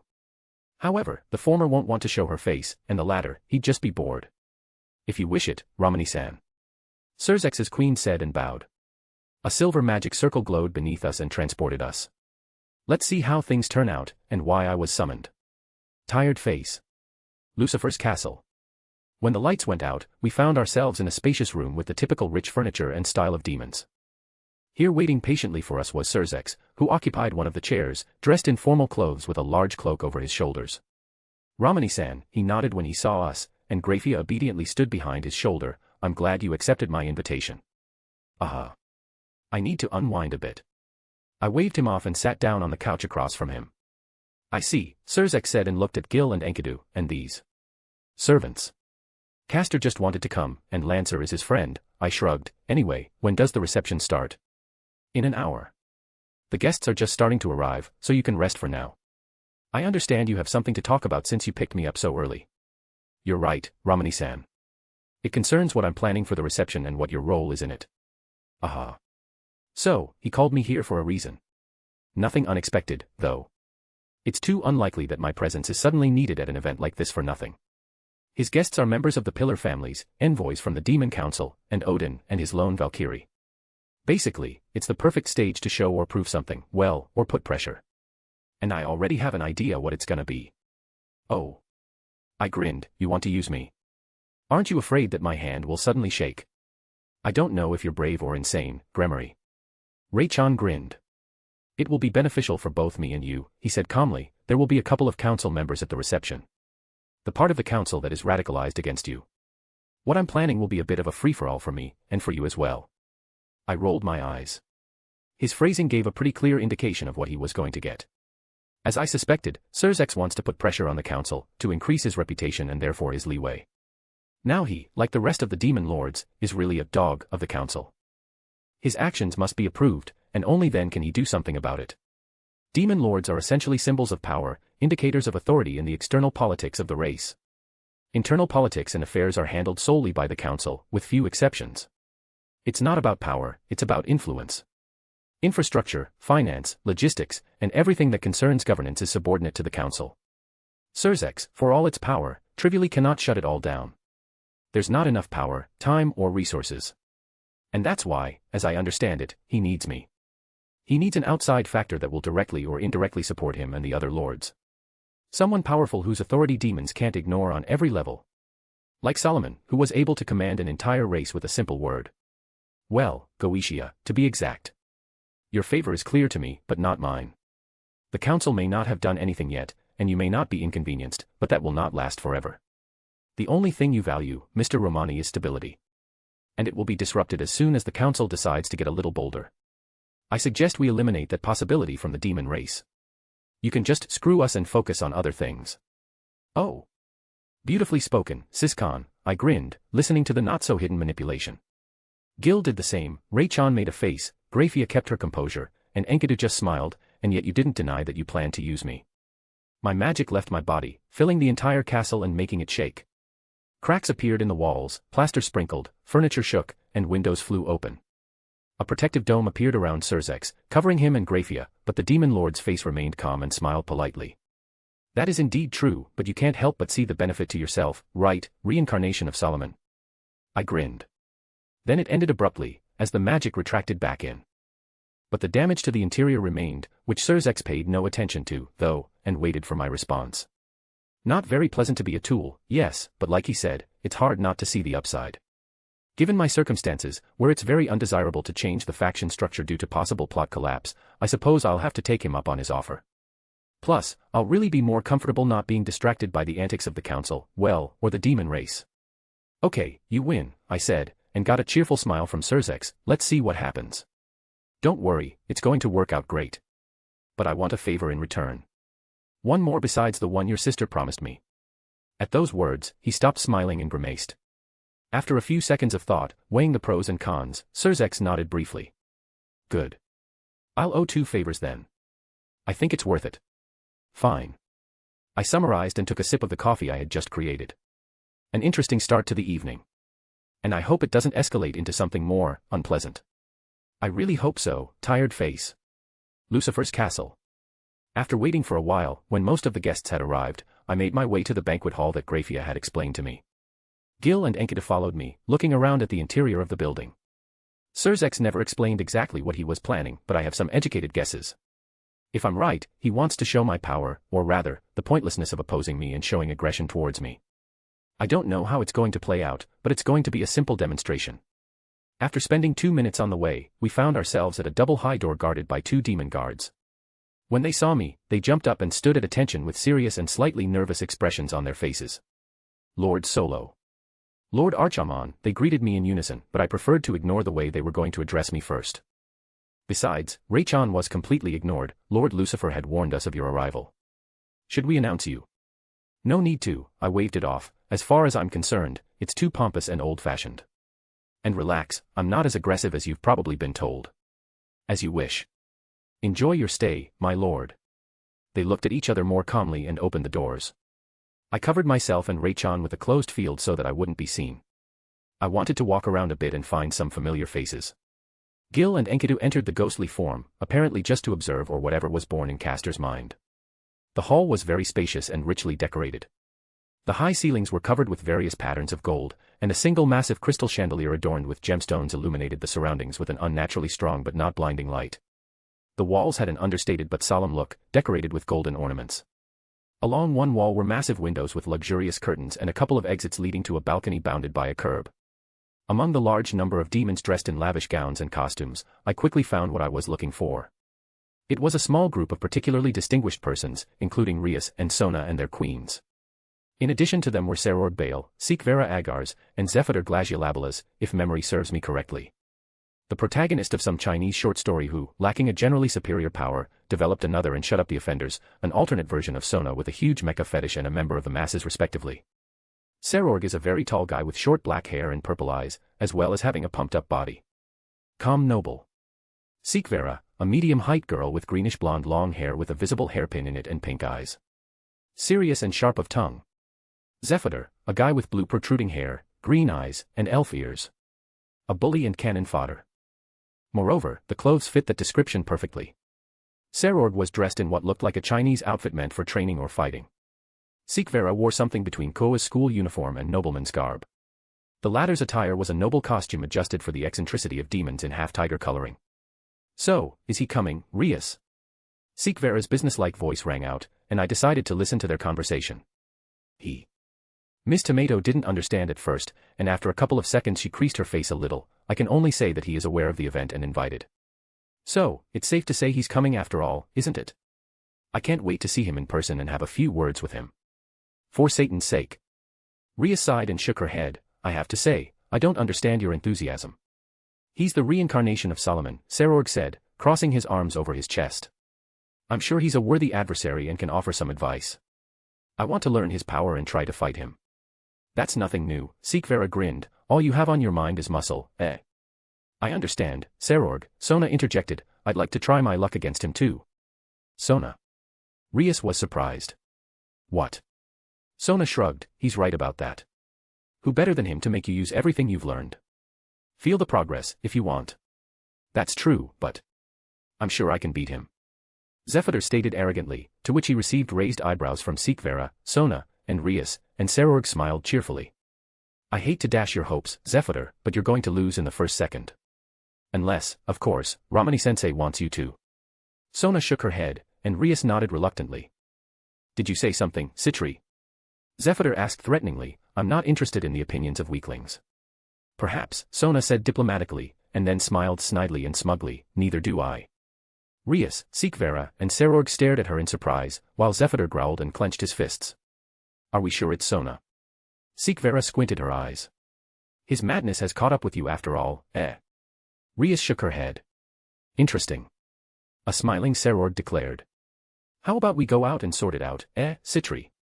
Or are you afraid? Zephyr asked. No, thank you.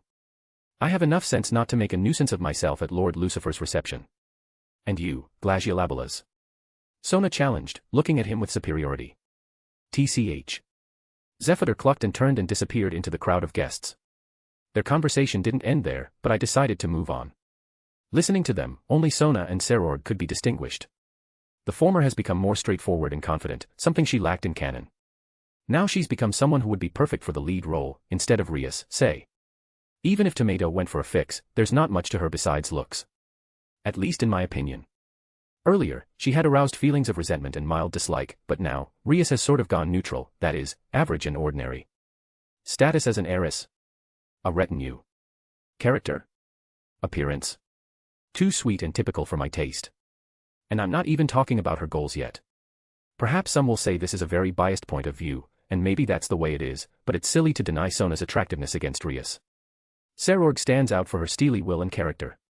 As one iconic video game character said, he snatched his life from the clutches of death, which definitely would have caught up with him if Serorg had given up at some point. A demon without demonic power is an outcast and trash.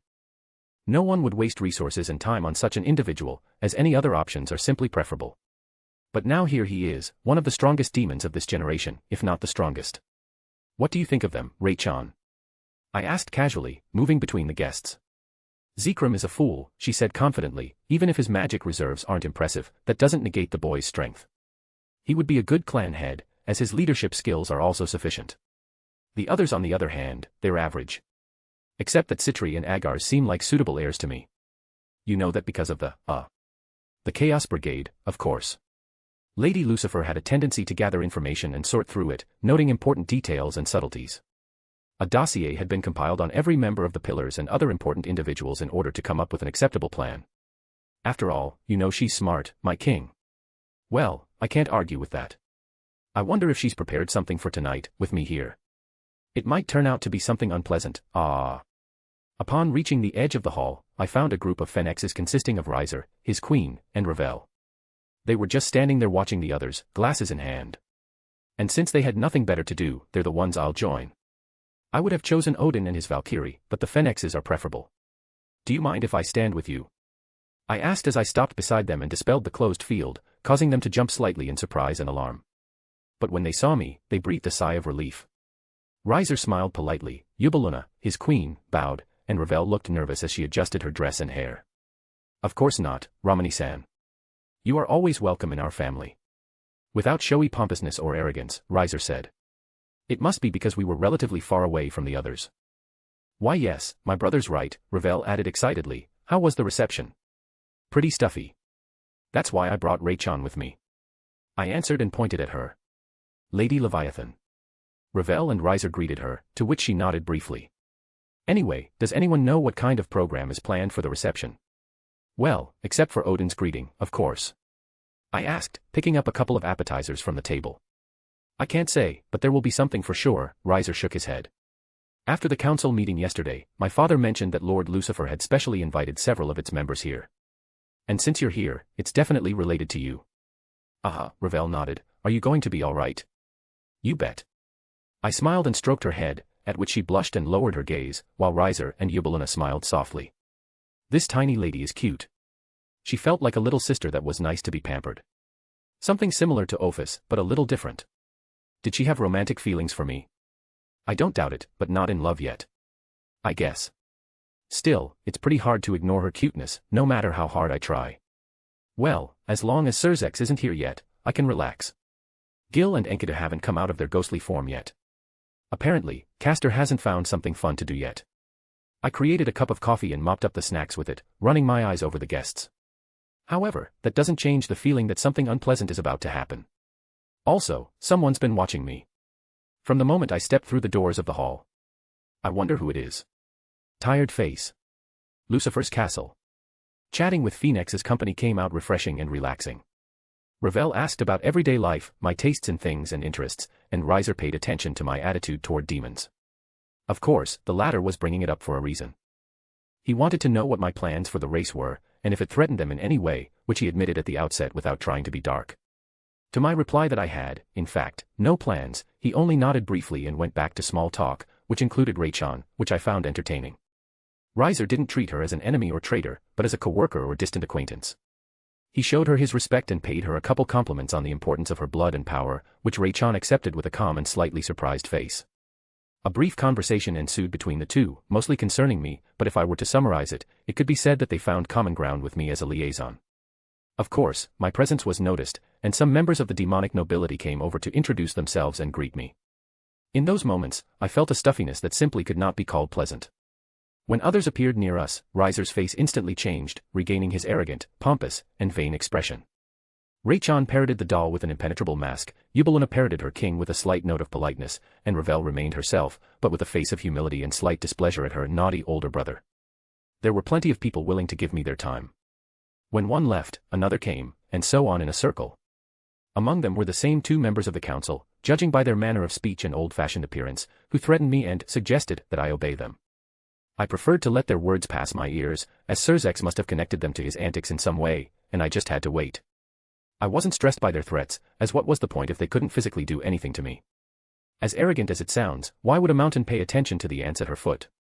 At one point, Odin himself and his Valkyrie approached us, scratching his long beard and wearing a robe of blue and white.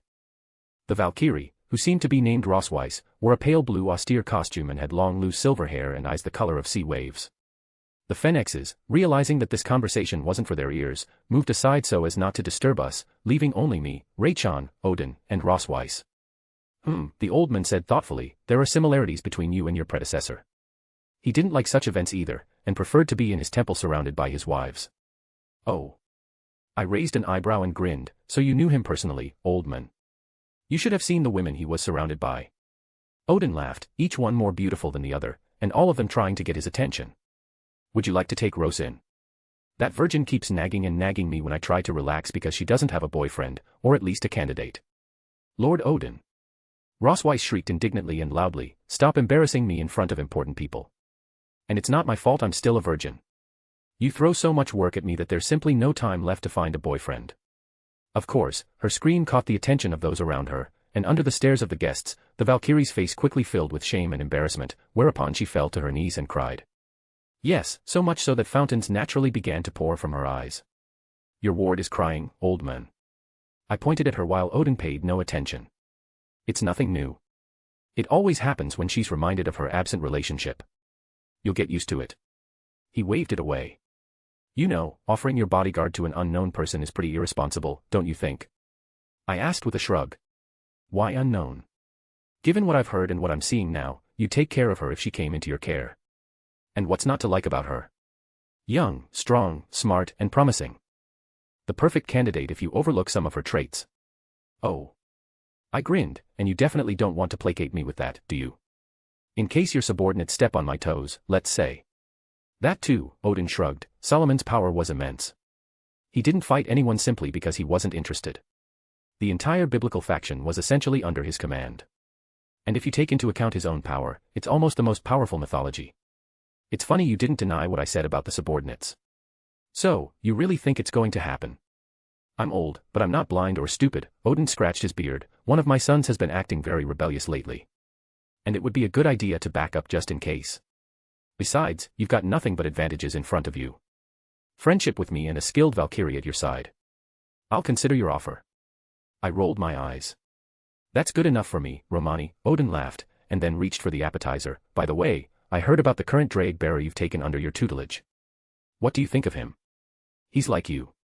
If he had a brain, he'd spend all his time in the brothels and bars as Aazel runs. That way, though, he could keep his humanity and side with the fallen. Again, if he had a brain. Stupid, twisted, but determined and kind, as silly as that sounds. Oh. Odin mumbled, now I see another similarity. Solomon was always in favor of humanity and believed that humans were capable of far greater feats than non-humans. And we really are alike, huh? Even in another world, Solomon remains Solomon. But here in DxD, he had more freedom than his counterpart in the Nasuverse. So, you could say the local analog was lucky. That's a fact, man. Humans know how to adapt, and even with a shorter lifespan, manage to do far more than long-lived races. Heroes, villains, just great people, have become famous all over the world, in most cases not even living 3 decades. And some of them outshone even the gods with their radiance and glory. Isn't that an indicator? Well, it's true, he nodded, and you reminded me of something. I've heard of the servants, digital copies of the heroic souls who ascended to the throne of heroes. Even if both you and this place are from another branch of Yggdrasil, I'm interested in those that relate to me and my pantheon. Oh, there are plenty of those. Not as many as you'd like, though. There's more to you than the Scandinavian pantheon. Scathatch, for example. She's not directly related to the Scandinavians, but her spear and skills are another matter.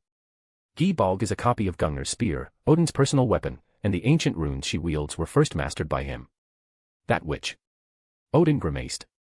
You had something, I take it. Let's just say she threatened to put more holes in me than I'm willing to put up with. Heh. I see. I nodded with a cheerful smile. Apparently, he tried to make a move on her, but met stabbing resistance or something. After all, her temperament suits a warrior first and foremost, and then a woman. Our conversation would have continued at this point, but we were joined by a couple more familiar faces. Romani-sensei, good to see you, Sona greeted me, while Tsubaki bowed politely behind her, Lord Odin. Oh. Seraphal's sister. Hello, hello. You. Are you glad to see me? How ironic we are, Sotan. I smiled cheekily and patted her on the head, to which she jerked my hand away and stared at me, fixing her hair. And you've shown your maturity and judgment again, she said, pointing at the still-crying Rosweiss, and why am I not surprised? Hey. I had nothing to do with that. It's that old man. Do you really expect me to believe that? Lord Odin, leader of the Scandinavian faction and one of the wisest gods, brought his ward to tears. Do I look like an idiot, Romani-sensei? Sona, who was well aware of the old man's reputation, said with a completely unperturbed face, no, no. I shouldn't laugh at the sick. I sincerely apologize, Romani-sensei. I'm very sorry. My eyebrow twitched very wildly as Tsubaki sighed tiredly and looked reproachfully at her king, and Odin laughed heartily. Sona, on the other hand, lowered her head and upper body, forming a perfect right angle. I couldn't see her face, but I'm sure she was smiling gloatingly and snidely now. And just as my mouth was about to open to respond to her barbs, the doors to the hall opened loudly, revealing Zerzek and Grafia following him, drawing everyone's attention. He walked through the hall and stood on a sort of dais, clearing his throat and surveying those present. "Greetings, ladies and gentlemen. I, Zerzek Lucifer, sincerely welcome your presence at this reception," he began in a loud and clear voice. "There are many important guests among you, such as Lord Odin and his bodyguard, but I would like to single out someone else. One who has shaken our race and the rest of the world with his mere existence." At these words, the lights in the hall dimmed, and out of nowhere, floodlights illuminated my figure, focusing the attention of dozens of guests on me. Romani Archiman, also known as the reincarnation of King Solomon himself. The man who subjugated the entire race of demons and has authority in heaven and earth, Zerzek continued and smiled. "Today one of you has a unique opportunity to experience the power of this man. All who wish to do so will cast lots, and the lucky one will face Romani Archiman in an unofficial ranking game." A buzz went up, and every other man looked at me with fire in his eyes, as if I were their goal in life. Of course, defeating him is out of the question, for everyone knows how powerful he is. But, if you manage to impress him, and not only him, but everyone present, you will receive a prize that will depend on Romani Archiman himself. But most importantly, you will gain fame throughout the underworld, because not everyone gets the chance to test their skills against the very reincarnation of King Solomon. So, are you ready? Yes. He was answered by loud shouts and a storm of applause. I just shook my head, since I had authorized it myself. The funny thing is, they don't really need a prize. Just the chance to fight me is already something they want. And Zerzek wasn't lying. The fame that my opponent would receive would really fly all over the underworld and raise his prestige to unprecedented heights. Almost half the guests rushed over to Zerzek's place to enter the lottery, giving me predatory and anticipatory glances. And among them, of course, were Sona, Rias, Serorg, and the rest of the heirs, for reasons obvious to all. I created another cup of coffee and drank a volley of its contents. Well, we'll see how this goes. Though I'm sure my opponent is already predetermined, and the lottery is just a diversion. Or does anyone really believe the lottery will decide everything? Tired face.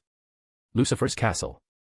I was sitting at a small table on a single chair in the middle of a vast wasteland surrounded by mountains and forests, a cup of fragrant and hot coffee smoking in my hand. Apart from me, there was nothing here that indicated any sign of civilization and life. No birdsong, murmuring water, or insect sounds. Just me and the wasteland. I didn't feel like waiting for the end of the lottery, so I asked Grafia to tentatively move me to the ranking game field. Here I could hide from the excessive attention of the demons, at least visually for myself, and wait for my opponent in peace.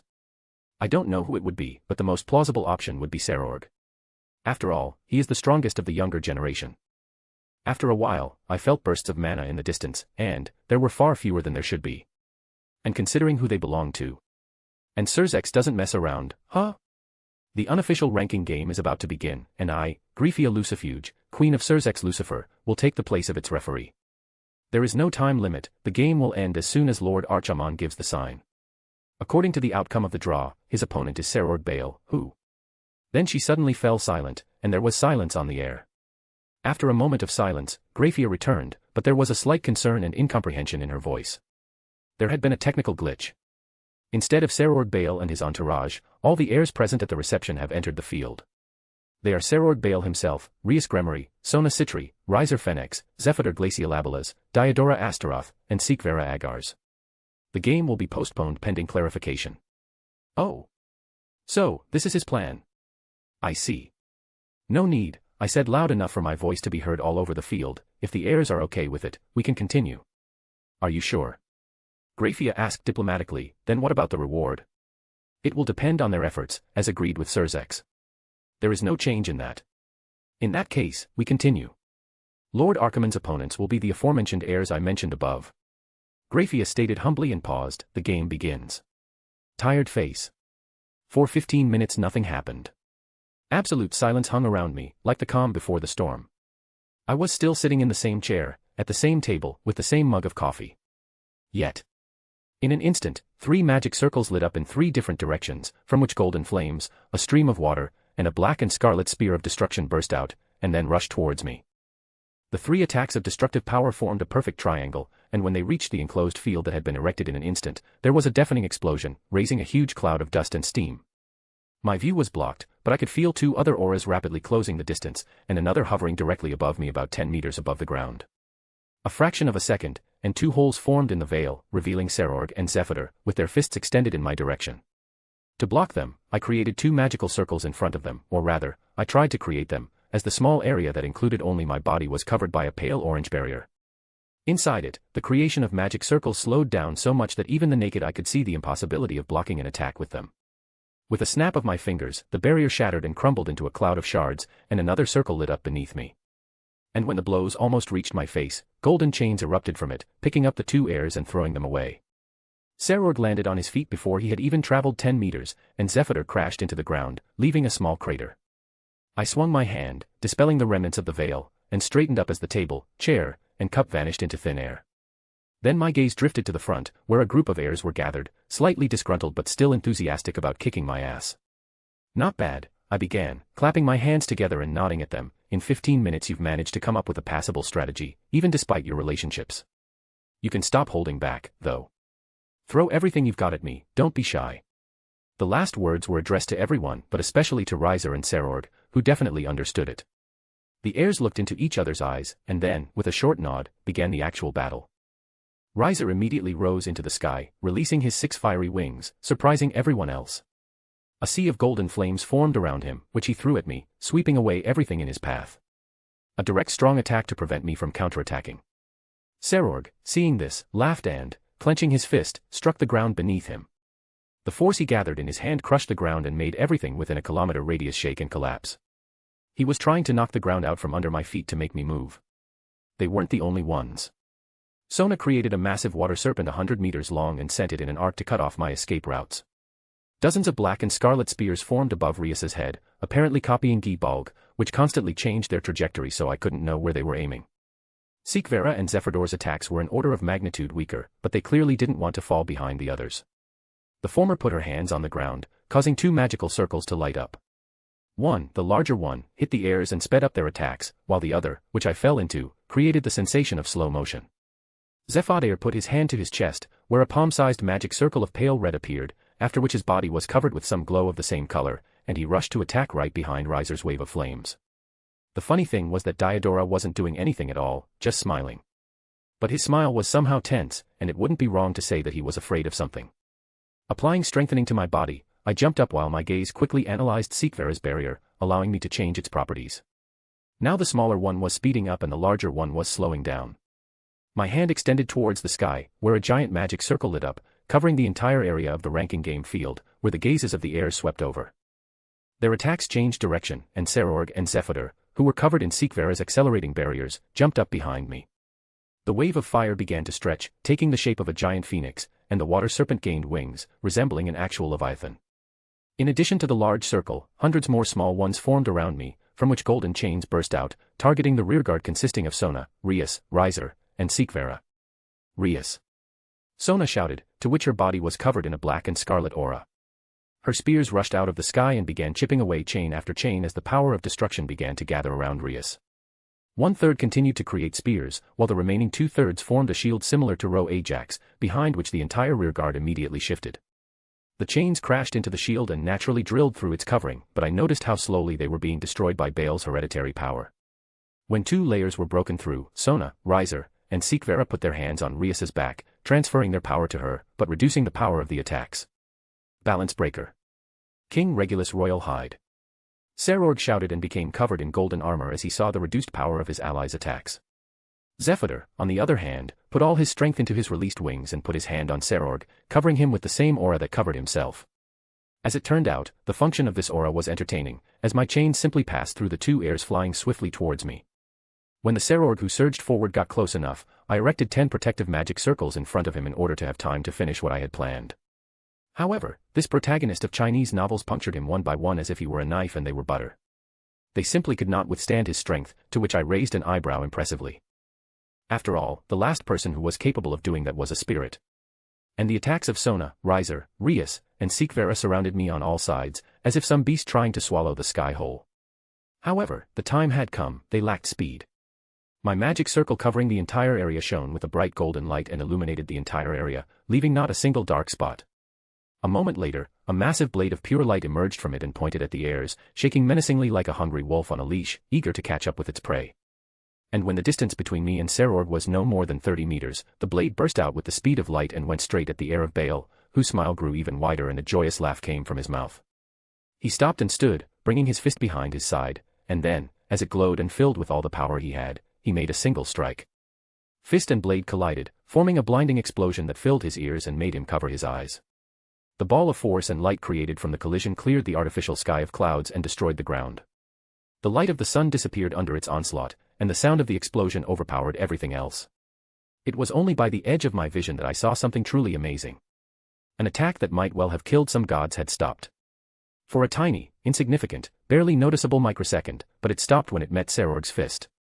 As the light faded, leaving the once entire field of the ranking game in mud and dust, I, still hanging in the sky, saw Serorg kneeling alone while the rest of the heirs feel powerless, covered in wounds, abrasions, and earth. His armor crumbled like shards of broken glass, his clothes turned to rags, and his entire body bled. But his face expressed nothing but joy and satisfaction. He was smiling radiantly, showing a mouthful of blood, and his gaze was directed straight up to the sky, as if to declare that he had done it. As if he had achieved his goal and nothing could stop him. And I give him credit for that. He really did something that only Serzex or Serafal could do. And a few seconds later, he passed out, still not changing his posture, just closing his eyes. Impressive. Very impressive. The heirs can no longer continue the battle, Graphia's voice said in a reverent and excited tone. Victory goes to Lord Archiman. The duration of the game is 18 minutes and 4 seconds. Tired face. Lucifer's castle. A brief flash of light later, I was brought back into the hall, where I appeared next to Serzex and received the general attention of the remaining guests. Their eyes showed surprise, admiration, pride, and fear of varying degrees, and there was discussion and whispers of my power and that of the heirs, who, incidentally, were not here. As I understand it, they were teleported straight to the infirmary, where the retinues absent from the hall were headed. My attacks didn't have any sanctity in them, so the heirs' wounds are rather superficial, and all they need to do is rest and heal a bit.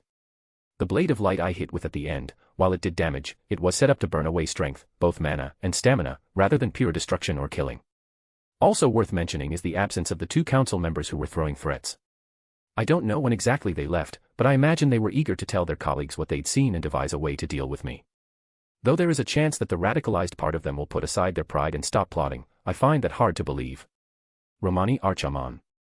Thanks to you, everyone has been able to see the strength of the younger generation. The heirs have proved with blood and sweat that they are worthy of their titles, that the entire race of demons awaits a bright and prosperous future.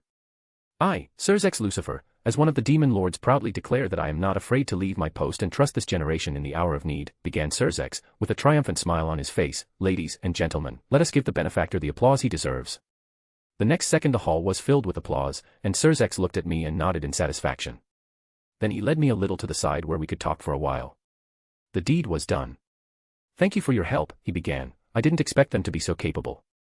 It was a great show, though, and much more fun to watch than the standard ranking games. You were going to say Rias, weren't you? I grinned. That too, of course. When I heard about training with a certain archer, I was skeptical, but now. Using the power of destruction like that really surprised me. I suppose Rias took inspiration from that training. Not without that, I shrugged. To be honest, I assumed you'd only want to use Serorg against me, not all the heirs at once. That was my plan. But the teleportation spell did malfunction, and took not only my cousin with it, but the others as well. I'll have a Juka check it out later, Serzex said, to which I rounded my eyes. For now, enjoy your evening, Romani-san. You deserve it. With those words, he walked away and disappeared into the crowd. I crossed my arms over my chest and thought about his words. So, he didn't do it. I don't think it's that simple. Someone had interfered and changed the spell, but why? What's the point? Families don't benefit from something like this because the consequences could be bad. It would be nearly impossible to hide evidence from a Juka, and their children would meet with a certain vote of no confidence, which would affect their careers and public opinion of them. In theory, John Doe just wanted to see the strength of the heirs and compare them. In that case, the council members are perfect to allocate resources and attention based on potential and promise. And they can also shut Serzex and the other overlords up, even if they turn out to be discovered. It all sounds pretty logical, but somehow I don't believe it. And there's a reason for that. Demonic society aside, this prank could have been aimed at me. To see my powers, my relationship to my heirs, and my reaction to such a glitch. I don't exactly have any enemies at the moment, but I do have a reputation and a kind of fame, and I wouldn't be surprised if they tried to study me in a variety of ways. To strategize how to interact with me, so to speak. Long story short, I don't have a single clue who it could be. I highly doubt it would be anyone here, as that would be too obvious. I sighed tiredly, and the next moment I noticed Odin approaching me along with his bodyguard. A cheerful smile could be seen on his face, and Rossweiss looked at me with a sort of admiration, apparently for my strength. That was a good fight. You're lucky Thor wasn't here. He'd have thrown himself at you right there just to fight, Odin began, scratching his beard, and your last attack. You were able to customize a spell with specific properties, virtually eliminating damage. Impressive. Well, being the reincarnation of Solomon is pretty convenient. I shrugged, and he laughed. Rossweiss, on the other hand, threw a shy glance at me, blushing and hiding her eyes. We continued our conversation, but on more distracted topics, enjoying the relatively quiet atmosphere and company. One turned out to be quite a pleasant conversationalist. He talked about life in Asgard, about his sons and his wife, about some funny and ridiculous situations he had gotten into, and so on. Of course, sometimes the old man sometimes diverted into perverted topics, talking about the beauty of the female body and inviting me to his place for obvious purposes, but on the whole, everything was going fine. I even managed to forget about the unknown that organized the glitch in the spell. At some point, the guests a little further away from us began to part, letting someone through. It was Akino, who was running towards us with a worried and tense expression on her face. When she reached us, she caught her breath and looked at me with frightened eyes. Romani-sensei. Help. Kaneko has disappeared from her room, and we don't know where she is. She said nervously, to which I raised an eyebrow. Oh. Well, at least there's no change on that one. If I remember correctly, she sensed Kuroka and ran to her without telling the others. True, in canon Rias found her along with Issei, but come on. Kuroka is not dangerous, and neither is Vala's group that arrived with her. So let them sort it out on their own, but I suppose it's worth pointing them in the right direction. I closed my eyes and activated the third magic, which allowed me to sense all the souls in the area. And after a couple seconds, the one that belonged to Kaneko was found. She's moving northeast of the castle, I said, and Akino's eyes lit up with hope. I suggest you hurry, as her signature is getting distant pretty fast. Thank you. She bowed and turned to go after Kaneko, but she froze and looked at me. Will you help us? No, I answered without a second thought, you can handle it. Akino stood there for a moment, hoping I would change my mind, but then she shook her head and left the room in a hurry, gathering the rest of her entourage. Odin and Rossweiss looked at me strangely, but said nothing. I, on the other hand, created a cup of coffee in my hand and escorted her with a glance. I'm going to go as well. I need to discuss a couple of things with Zerzek. If you think about it, visit Asgard. I promise you'll love it. I'll think about it. I shrugged, and Odin and Rossweiss left, leaving me alone. It seems that Loki is supposed to show up tonight, but as with Kaneko, I don't think I'm needed here. He can be dealt with quite well by Issei, well, when Odin gets him a copy of Mjolnir. My gaze traveled to the shadow in the corner of the hall, followed by a short nod to myself. Yes, that's what I'll do. In case of anything, the 100 Faces will keep an eye on them. And as I was about to activate the magic circle, I suddenly felt someone hanging around my neck, leaning against my back. And the feeling of a big soft chest was very familiar, just like, did you miss me, Romani Archiman? I turned my head sharply to the side, where I was immediately met by Rysavim's brown eyes, in which fun danced. The distance between our faces was not even 10 centimeters, and her warm breath was clearly felt on my skin. And she definitely found the look on my face amusing, judging from her wry smile, and was having fun at my expense. So why aren't you saying anything? So happy to see me that you swallowed your tongue. She giggled and rubbed her cheek against mine. What are you doing here? I asked, wrapping my arm around her face and trying to pull her away from me. How could I have missed such an event? Did you like my prank? Rysavim was naively indignant and then pulled away, acting like a playful and teasing princess. She leaned her body forward slightly, and put her hands behind her back, tilting her head to the side. And apparently Rysavim did this so I could get a good look at her outfit. She wasn't wearing a business suit now, but a rather revealing turquoise-colored evening dress with slits just below her hips and an open back. And on her feet I could see high-heeled shoes of the same color. To tell the truth, she looked extremely incomparable and attractive, because the dress emphasized her forms and combined with the colors of her skin and hair. Her playful and girlish demeanor contrasted with her mature appearance, which added a couple more points for combining the two. Admittedly, it still wasn't clear to me how this woman ended up here and why no one was reacting to her. Only then did I notice that the corner of the hall we were in was covered by a barrier, casting an illusion on those outside. A prank. I didn't understand, and then, after a couple seconds, it came to me, so it was all you, huh? But what's the point of that? Isn't the answer obvious? Rysavim smiled. I wanted to see your power. I wanted to admire it, and less importantly, I wanted to know who I could use it on without causing you a negative reaction, other than those who live in your house. After all, I'd hate to get on your bad side. What do people say? Feelings should be mutual, huh? Hearing her, I monotonously stared at her and there was nothing but emptiness in my eyes.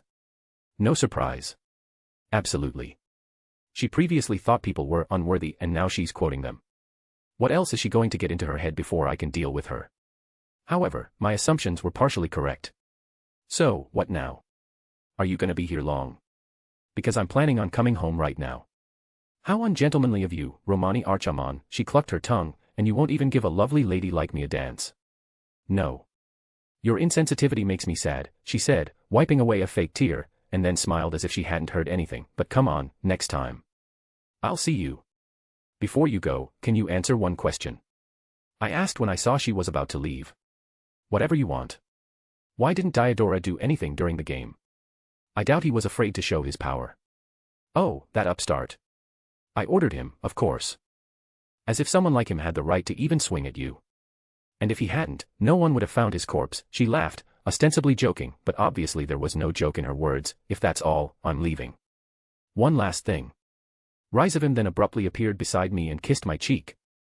I'll take it as payment for answering your question. I look forward to our next meeting, Romani Archiman.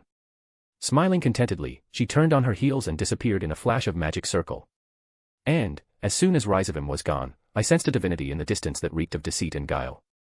That's Loki, I presume. Without thinking, I created a magic circle under my feet and teleported home, as I had enough adventures for today. I don't feel like sticking around for any more time, much less helping to resolve the issue with this zoophile god. Definitely. Tired face. Kuo. Master, Medusa began, looking at the object in her hand, do we really need to be here? In these beautiful days of calm, I thought I hadn't been giving you both the time of day when things were happening to the rest of you. What kind of master would I be if I left things as they were and didn't show concern for my servants, eh? I waved it off, then pointed to the side. Besides, Heracles likes everything. At the moment Medusa and Heracles were in the Kuo Oceanarium. As it turned out, there was one here. There was no one in it now, as enough money would calmly solve this issue. Berserker wore his usual servant outfit, while Ryder wore a casual one, consisting of a purple sweater, glasses that blocked the power of her eyes, and jeans. While a skeptical Medusa and I were engaged in conversation, Heracles was looking at the artificial bottom of the oceanarium and the various fish. Nostalgia surfaced in his eyes, because the Argonauts spent almost all their time in the sea, where he himself entered, and the smile on his face only confirmed my thoughts. And that's one of the reasons I brought them here. 2 days had passed since the reception at Lucifer's castle. They passed quietly and measuredly, which was perfect for me, as I could just lie on the couch and sip coffee while enjoying Tia's company. It had somehow slipped my mind that Ray-chan was also at the reception with me, and I came back for her a couple hours after I'd left. Rizavim's appearance simply knocked that out of my head. Although Ray-chan herself calmly accepted my apology, offering to forget the incident, I still wanted to give her some sort of compensation. She thought about it for a bit and asked me to organize a small training camp for her with her ancestor, which I calmly agreed to. Leviathan didn't speak out against it either, and so everything went as it should. As for the reception events I avoided, there didn't seem to be any excesses. Rias and Sona handled it without much trouble, with the help of a copy of Mjolnir, of course. I don't know the details, but considering what I saw during my game with the heirs, there was no point in worrying. The rewards I promised are still in effect. And since Sona is the liaison, all the cases went through her as well.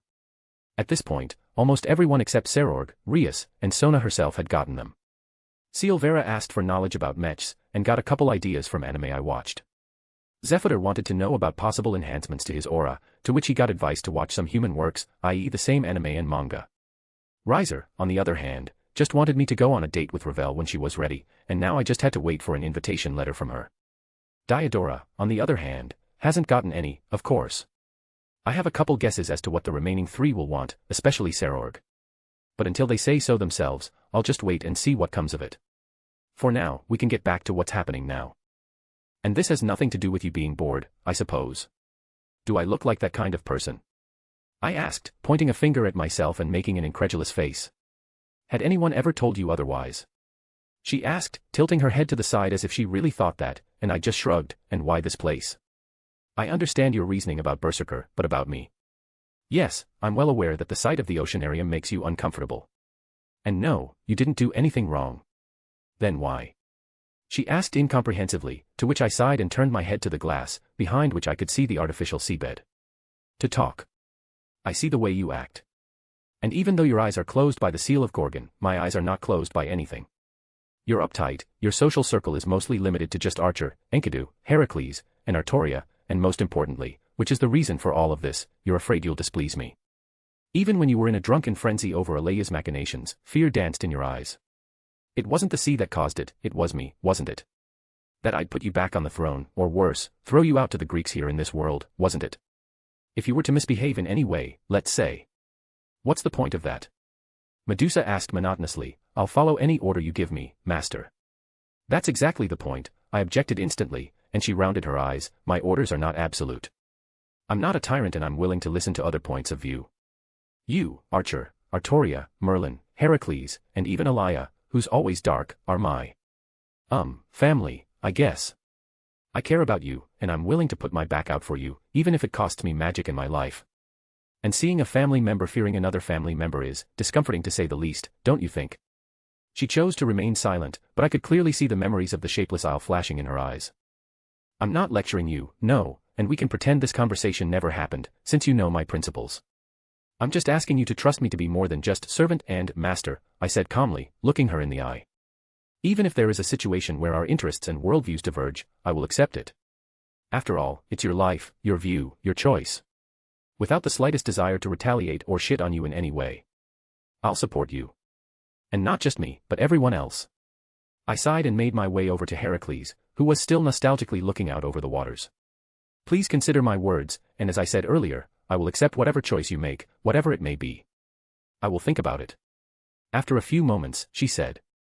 Medusa doesn't trust me, which is very simple and understandable, as however her history is full of shit. People saw her as a monster, and the gods, especially Poseidon, distinguished themselves in a special way. And only Sakura, who saw her as an older sister and had traveled a similarly crappy path, was able to get into her heart and stay there. I have no right to demand trust from her, it can only be earned.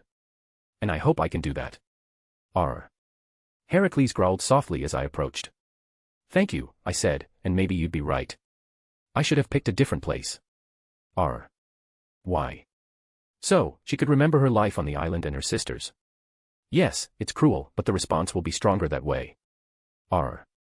Heracles shook his head. I know, but through this, the conversation will be firmly planted in her memory. Perhaps, and I can only hope that she doesn't become even more distant. But if you do nothing, the situation won't change, right? I asked, to which he acquiesced, and also, do you really not want to meet any of your own? Hestia wouldn't mind seeing you, and she can keep a secret, I guess. Heracles shook his head, putting a hand on my shoulder. Well, maybe it's for the best, who knows? Tired face. Amia's residence. We returned in the late afternoon when the servants were just starting to go home. Amia and Elaine were preparing dinner, and Lofay, Raychon, Lancelot, and Enkidu were helping them. Tia, Artoria, Mordred and Merlin were in the living room, while Arthur and Morgan were drinking tea at the dining table. Only Gil, Ika, and the assassins were absent. Sitting down on my favorite couch, and immediately finding myself in Tia's arms, I closed my eyes and relaxed. Or rather, I tried to, because at that moment, the doorbell rang. Raychon went to open the door as usual, and when she came back and I saw who was with her, I jabbed at Tia's stomach, foreshadowing certain problems. What are you doing, Romani-san? Are you not feeling well? The first guest asked, tilting her head sideways. Don't mind him, Irina, he's just trying to hide from his problems. The second guest condescended. Problems? We're problems. The latter was worried, shifting her gaze from her companions to me and back again. No, not at all, Lady Gabriel. In Mr. Archiman's mind, a problem can be anything that pops into his sick head. You mustn't take it personally. You're too harsh, Griselda. Apologize to him. I apologize for being such an immature, narcissistic, vain and insane child. A very accurate description. Amia added. Indeed. Artoria nodded. The nun is right. Morgan joined in. Griselda, stop it. But I'm telling the truth, aren't I? I clucked my tongue and rubbed against Tia as she stroked my head soothingly. Fuck them. They just don't understand my genius. Aha. Tired face. Kyoto. Like a perfectly sensible man, I had teleported away from home to avoid trouble and, of course, to settle the ever-delayed matter concerning Yasaka and me. And at the moment, my feet were carrying me towards her palace, bypassing the beautifully lit streets of the ancient city and the vast number of yokai. Apparently, Gabriel, Irina, and Griselda had shown up at the residence to check in there. And I'm already foreshadowing their absolutely precisely valid reason for doing so. Michael is not stupid, and certainly noticed the look that Griselda threw at me. But she is a mere compliment, as is Irina, unlike Gabriel. Even the blind, deaf and feeble-minded would realize what the Viceroy of Heaven is trying to accomplish. Yes, in fact, he is using his sister, one of the purest, most beautiful and, by the way, strongest angels, but his end basically justifies the means. Michael is well aware that he needs to somehow connect heaven to me, and who better suited than Gabriel herself. He also knows that I wouldn't lay a hand on her in any conceivable or unthinkable way. All because I'm human, as unusual as that sounds. Anyway, while pondering all of this, I managed to arrive at the entrance to the palace, which was guarded by a pair of Tengu. They greeted me briefly and let me inside while one of them went to alert Yasaka. And now, I'm already sitting in a not small room at a table with a cup of hot tea in my hand, just like on my last visit here. And, of course, it would be foolish to leave me unobserved, so there was someone above the ceiling. Yokai and a ninja, though not the same one as that time. After a while, about half an hour or so, Yasaka came into the room, and she looked tired or even exhausted. Her unsteady gait, slightly red eyes and dark circles under them hidden behind light makeup, slow sharp movements and so on spoke directly to the fact that Yasaka had had better days. Though, given our situation, thank you for waiting, Romani-san. I've had more and more worries lately, she began, sitting down across from me and adjusting her kimono, then poured the tea and took a sip. You may go now, Yum. I'd like to speak to my guest alone. After a couple moments, the presence above the ceiling disappeared, and now it was just me and Yasaka in the room. I gave her time to recover a bit before continuing our conversation. It was a touchy subject, after all. Huh. She sighed in relief. Now we can continue. I apologize for that. It's all right, Yasaka-san. You don't need to apologize, I waved her away. Besides, your condition is my fault, isn't it? The question of our relationship was really occupying my thoughts. For a moment I thought that my letter had not reached you, or that you had decided to postpone it altogether. May I ask if there was a reason why you delayed your visit so long? I smiled wryly. I can't say I was saving another world on the whim of one overgrown mosquito, can I? Or how one fairy queen forced me to go on a date with her without being able to turn her down. Well, or that Zerzek's technique. All of this can be generalized, though. All I can say is that things poured over my head like a bucket of ice water. To be honest, my visit could have been rescheduled now as well, but as you can see, I'm here. Am I distracting you? I'm embarrassed to hear that. Come on, let's just cut to the chase, I smiled. I'm ashamed to admit it, but I haven't thought about our question. My honest opinion is that it's worth a try. The same couple dates or something like that, for example. After all, we're strangers now. What do you think, Yasaka-san? Well, I've come to the same conclusion. Yasaka nodded. Like Amaterasu-sama said, you're not disgusted with me, and you even saved my daughter. Also, I've heard what they say about you in the Bible faction, so I don't think we can't find common ground. Some of your character traits do raise questions though. Which is? I prefer to say what I think, the others are just afraid to do the same. Fortunately, my power allows me to do that, I shrugged. And how does Kuna feel about the issue? I don't have children, so I can't be sure of what I'm saying, but, how should I put it? Is she embarrassed? Partly, and she's generally good to you. You've protected her, haven't you? Yasaka smiled, and then looked at me with a slightly judgmental look. However, what were you thinking when you beat up Shalba right in front of Kunu? Just because of that, she is slightly wary of you. According to her, you were like an evil Oni with a terrible smile who found pleasure in the suffering of others. That's slander. I immediately started to deny it. It was a lesson in education. But not in front of a child's eyes. You could have covered it up with magic or something. She said firmly, to which I grimaced. Perhaps I really did go overboard back then. However, at that moment, I was simply oblivious to Kunu's presence. Heh. Well, that's true. I'll apologize to her later, I said awkwardly, to which Yasaka nodded approvingly. In that case, are you free tomorrow night? We could take a walk around the city, me, you and Kunu. I'd offer to do it tonight, but I understand you need some rest. She hesitated. That's fine with me. I'll try to finish my business as soon as possible and I think I'll be free by 8 o'clock tonight. Fine, then I'll be there by then, I nodded, and then I remembered something. It's none of my business, but who was your husband? Usually, children have traits from both parents, but Kunu only has your hair and eye color and yokai features. At those words, Yasaka stiffened and became a little bit sad. I really hate to bring this up, but nowhere, basically nowhere, her husband has ever been publicized. No name, no appearance, no race. Not at all. It's like he appeared, conceived a child, and vanished. I have one absolutely insane theory, but to make it real. No way. Why would I even want to know about him? Yasaka is his wife and Kunu is his daughter, and I wouldn't want to overlap him in their minds with myself. Even if it's not NTR, a genre that disgusts me to the core, as he's dead after all, but it feels like that. Like stealing his family from him, to make a long story short. At least this way I know what I'm dealing with and how to proceed. My husband, he. If you don't want to talk about it, then don't. Let's just forget about it and be done with it. I stopped her when I heard the uncertainty. You misunderstood, Romani-san. Yasaka shook her head. It's not that I don't want to talk about it, it's just that my memories of it are very vague. Vague. It's been years since he left us, and he didn't even get to see Kunu's face before he passed away. Only the news of his death remains in my memory, and I'm ashamed to admit that I can't remember his face, his voice, or his appearance. Tears and intense sadness come at once.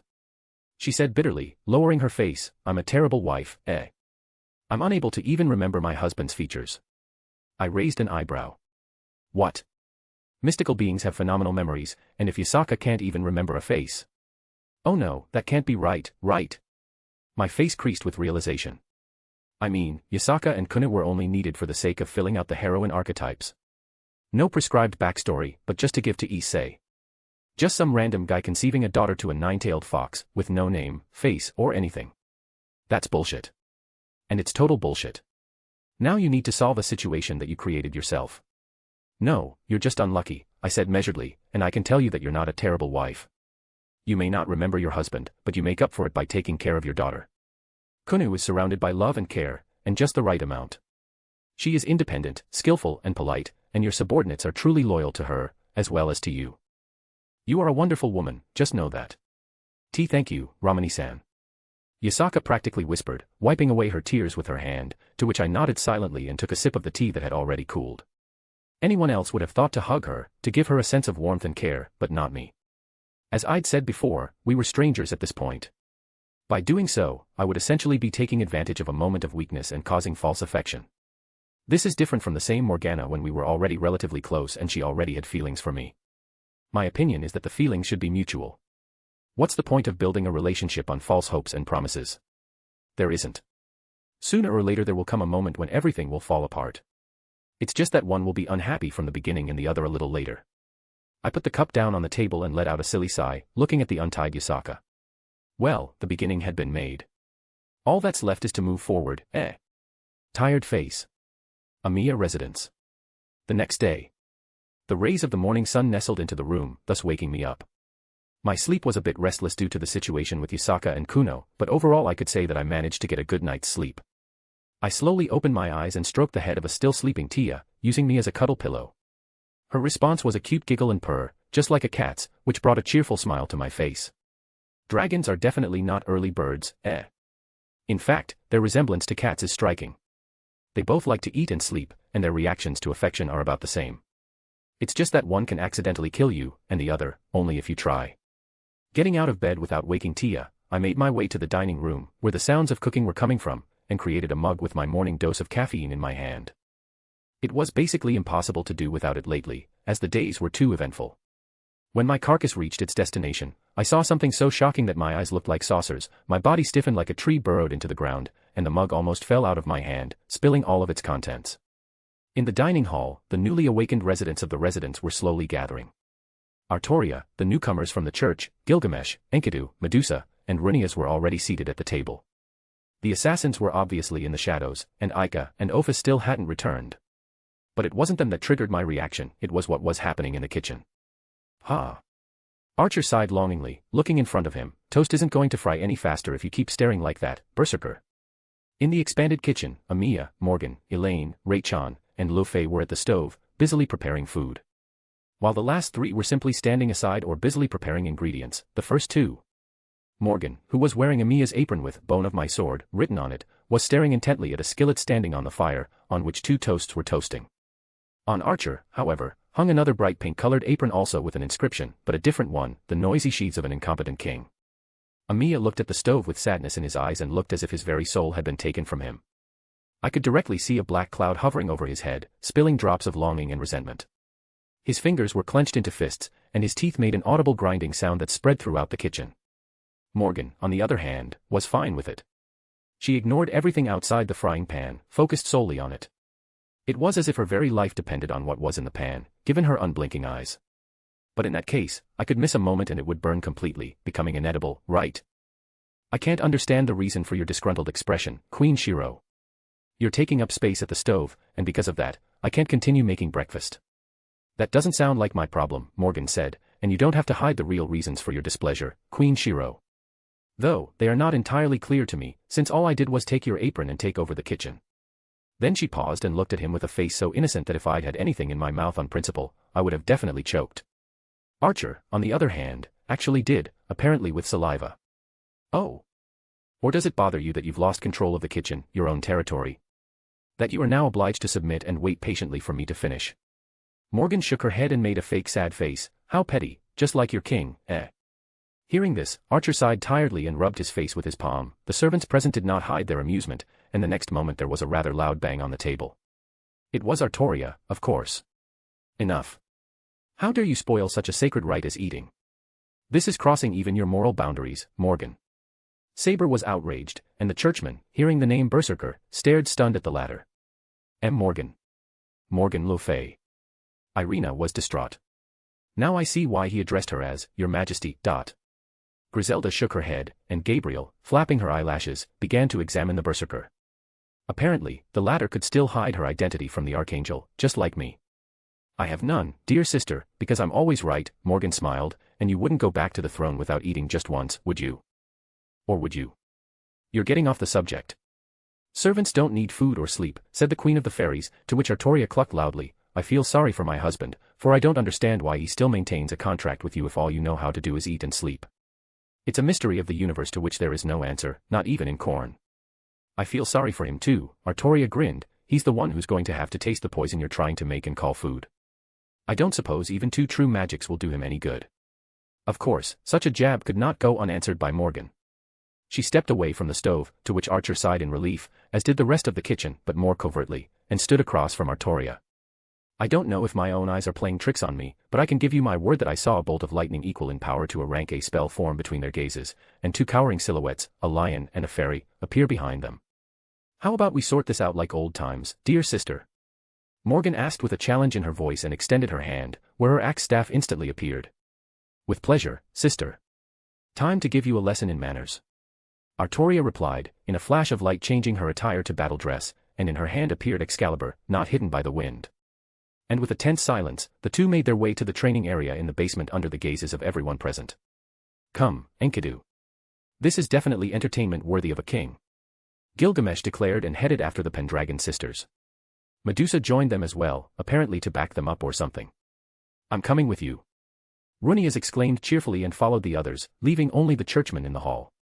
I was still in a state of shock, which was reinforced by what Artoria had said at the end. I also managed to hear Archer blessing fate that his apron, made by me, would finally be destroyed. And they really are sisters. Underneath all of Artoria's nobility sat a little bit of Morgan's sarcasm, and vice versa. And I could tell it was really fun to watch them. I grinned and, reaching the table, took my seat. Work resumed in the kitchen, and the churchmen, who had been awkwardly observing a rather ordinary scene for the residents, turned their attention to me. And their silent stares continued for about an eternity and a couple hours. What? I started and shrugged, as if you don't know about the relationship between these 2. But Irina took the floor with a note of caution. Was she a fairy? Another world, another story. I waved away, but let's get to you. I suppose Michael gave you some kind of assignment or something. We're here so that heaven can keep in touch with you, Romani-san, Gabriel said, to which I rolled my eyes, and my brother asked to re. Boom. A loud explosion was heard from downstairs that made the whole house shake.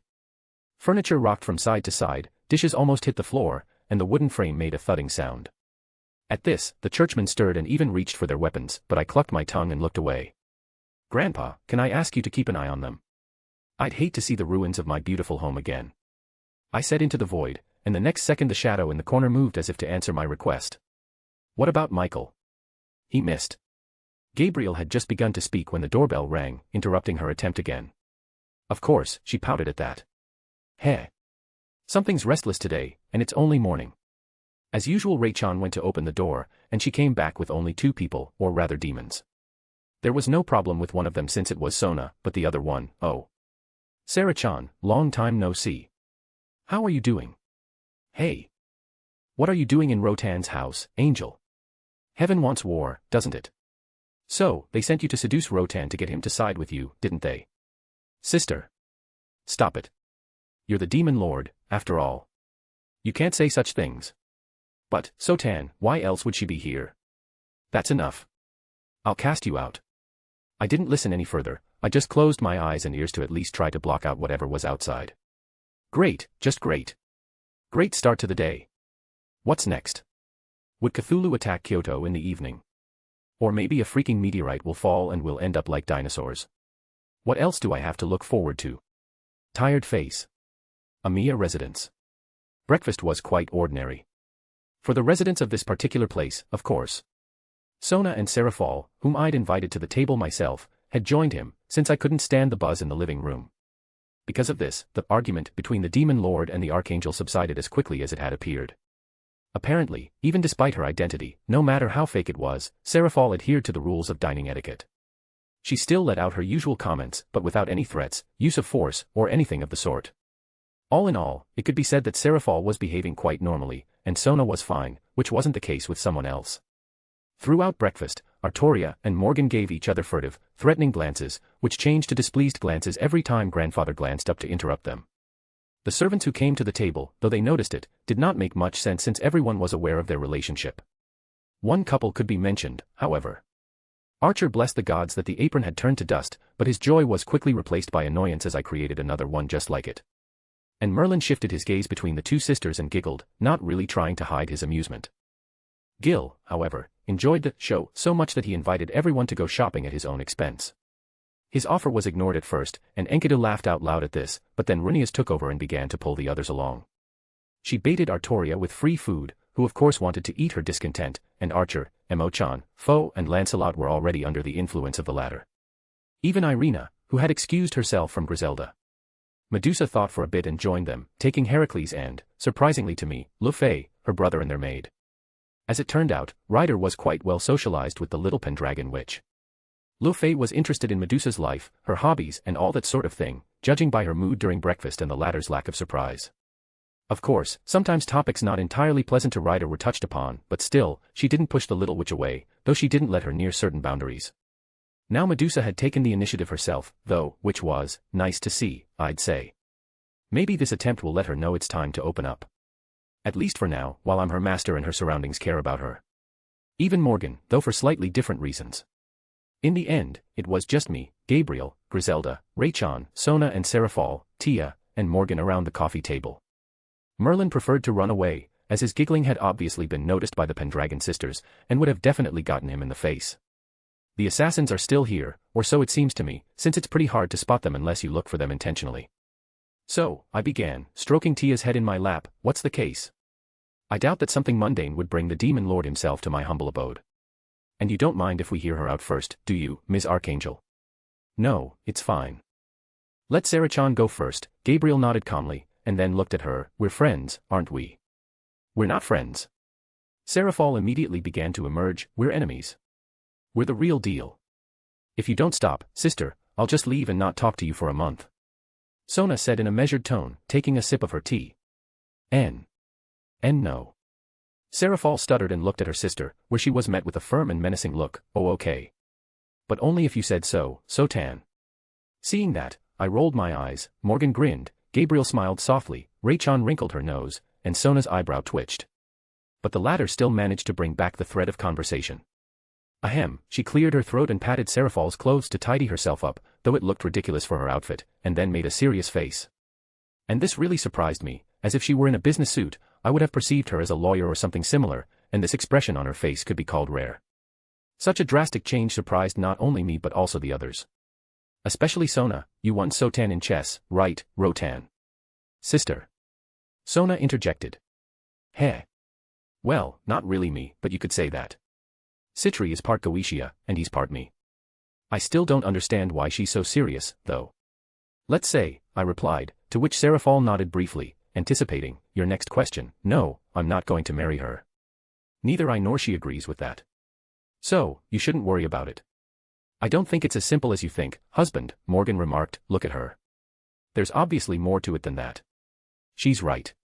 Serafal said, and Sona drank her tea in silence. Explain. I raised an eyebrow.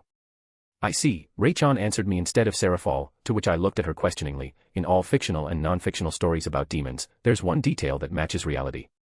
Demons value the contract and always adhere to its terms. It is sacred to our race, and sometimes its power surpasses even the council or the demon lords. Oh. How insidious. Morgan grinned, apparently realizing something, but not me. And I suppose Citri came here to discuss the terms of its fulfillment, Recon explained, then turned to Serafal, that letter of yours to my king. You already knew about the situation then, didn't you? Yes. Soten made a magical contract, and the fact that one of its conditions is fulfilled is known to the whole clan. She then looked at me. I realize you're not interested in the underworld and its traditions, but the contract must be fulfilled. This is the law of demons, because every magical contract is made almost at the state level. I thought for a moment, and then decided to voice what I thought. I still don't understand why you are so adamant. If you think back to a relatively recent case, we could just have a ranking game with the stipulation that if I win, the contract becomes null and void. But given your presence, I don't think it's that simple. And I'm not even talking about just destroying the contract. My dry magic power or the same rule breaker will settle the matter without any difficulty. You're right, Romani-sensei. If the contract were to be broken, there would be consequences that I would like to avoid. Sona took the floor, receiving a concerned look from Serafal. If it were that simple, I would simply ask you to settle the matter by force. At most I would use my prize for the unofficial ranking game. But there are a couple of points. Such as my reputation and the reputation of my clan, she began, to which I raised an eyebrow. I am a Citri heir, which means there are a number of subtleties inherent in our society. If the contract is broken, there will be a perception that I, like the rest of the clan, unworthy, to put it as accurately as possible. Romani Archiman, the reincarnation of Solomon himself, has refused the hand of the heiress. The reasons could be various, and even if you yourself officially declare a lack of guilt, it will not prevent speculation. Although the council will be only in favor, the other demons will not mind to make a big show out of it, and for good reason. Breaking a contract is taboo in itself, but if force was used to do so, especially if it was you, then the clan would fall in the eyes of the entire underworld, and territories with clan resources could be redistributed or taken away by force in favor of others who are more worthy of you.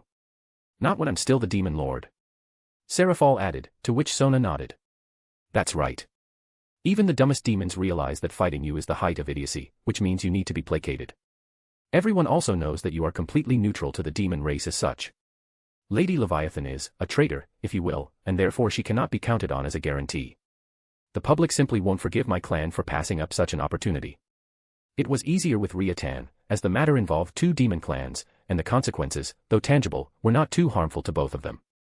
With you, on the other hand, Rotan, well, Sotan had explained everything. I frowned, while Griselda and Gabriel silently listened to the conversation while pretending they weren't there, which makes sense enough. If I say that Sona lost to her ancestor, there won't be any change. Then again, he is a part of me, and from another world at that.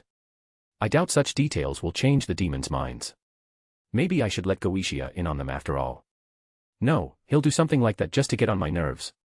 Memory wiping doesn't make sense, because if I don't use third magic, which I prefer to avoid, there will be traces of it, and everything will flare up again. Pressing with power? Pointless, because localized conflicts will not go anywhere. As I understand it, to make things harmless, Serafal will take your place and I'll take her as my wife, right, Sona? Yes, she nodded calmly, and Serafal blushed like a schoolgirl, but if you still like me better, you don't have to change a thing. Like I said before, if the case benefits my race, then it's fine. No, shouted Serafal and enclosed Sona in a bear hug, let Sis take over. You don't need to sacrifice yourself. Stop it, Sona stammered, trying to tear her sister away from me while I was going over the options in my head. I understand that at that point my identity as Solomon's reincarnation was still unknown, and so Sona wasn't really thinking about losing. I think she was looking for options to solve the issue, but never came up with anything and left it to chance. And when she delivered the Serafal letter to me, Sona guessed what was in it, but didn't know for sure, so I couldn't pick up on the lies in her words. After a while, a loud cluck came out of my mouth. What a nuisance. When did it become fashionable that my long-standing actions have far from little impact just now? That these two, that rise of him. And then there's the matter of Yasaka and the evening date. What a pain, tired face. Amiya's residence. A tense silence hung in the living room as the demons waited for my response. Griselda and Gabriel were doing the same, though for different reasons.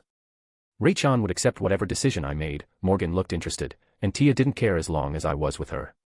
Honestly, their business shouldn't concern me. It's like the situation with the past world, where I basically didn't care about it.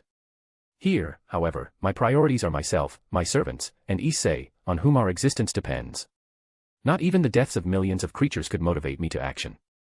Okay, I understand the situation, but not one detail. What is your gain, isn't it? Sona asked. Aha. As much as I don't like you, Sona, my interests are above yours, I began, shrugging my shoulders and interrupting her attempt to speak, and before you start, your clan has nothing to offer me. I already have the power over the demons, in fact, and it's just a matter of doing the bare minimum. I don't need the money for the same reason. Yourself, or even both of you. I have no wealth in women.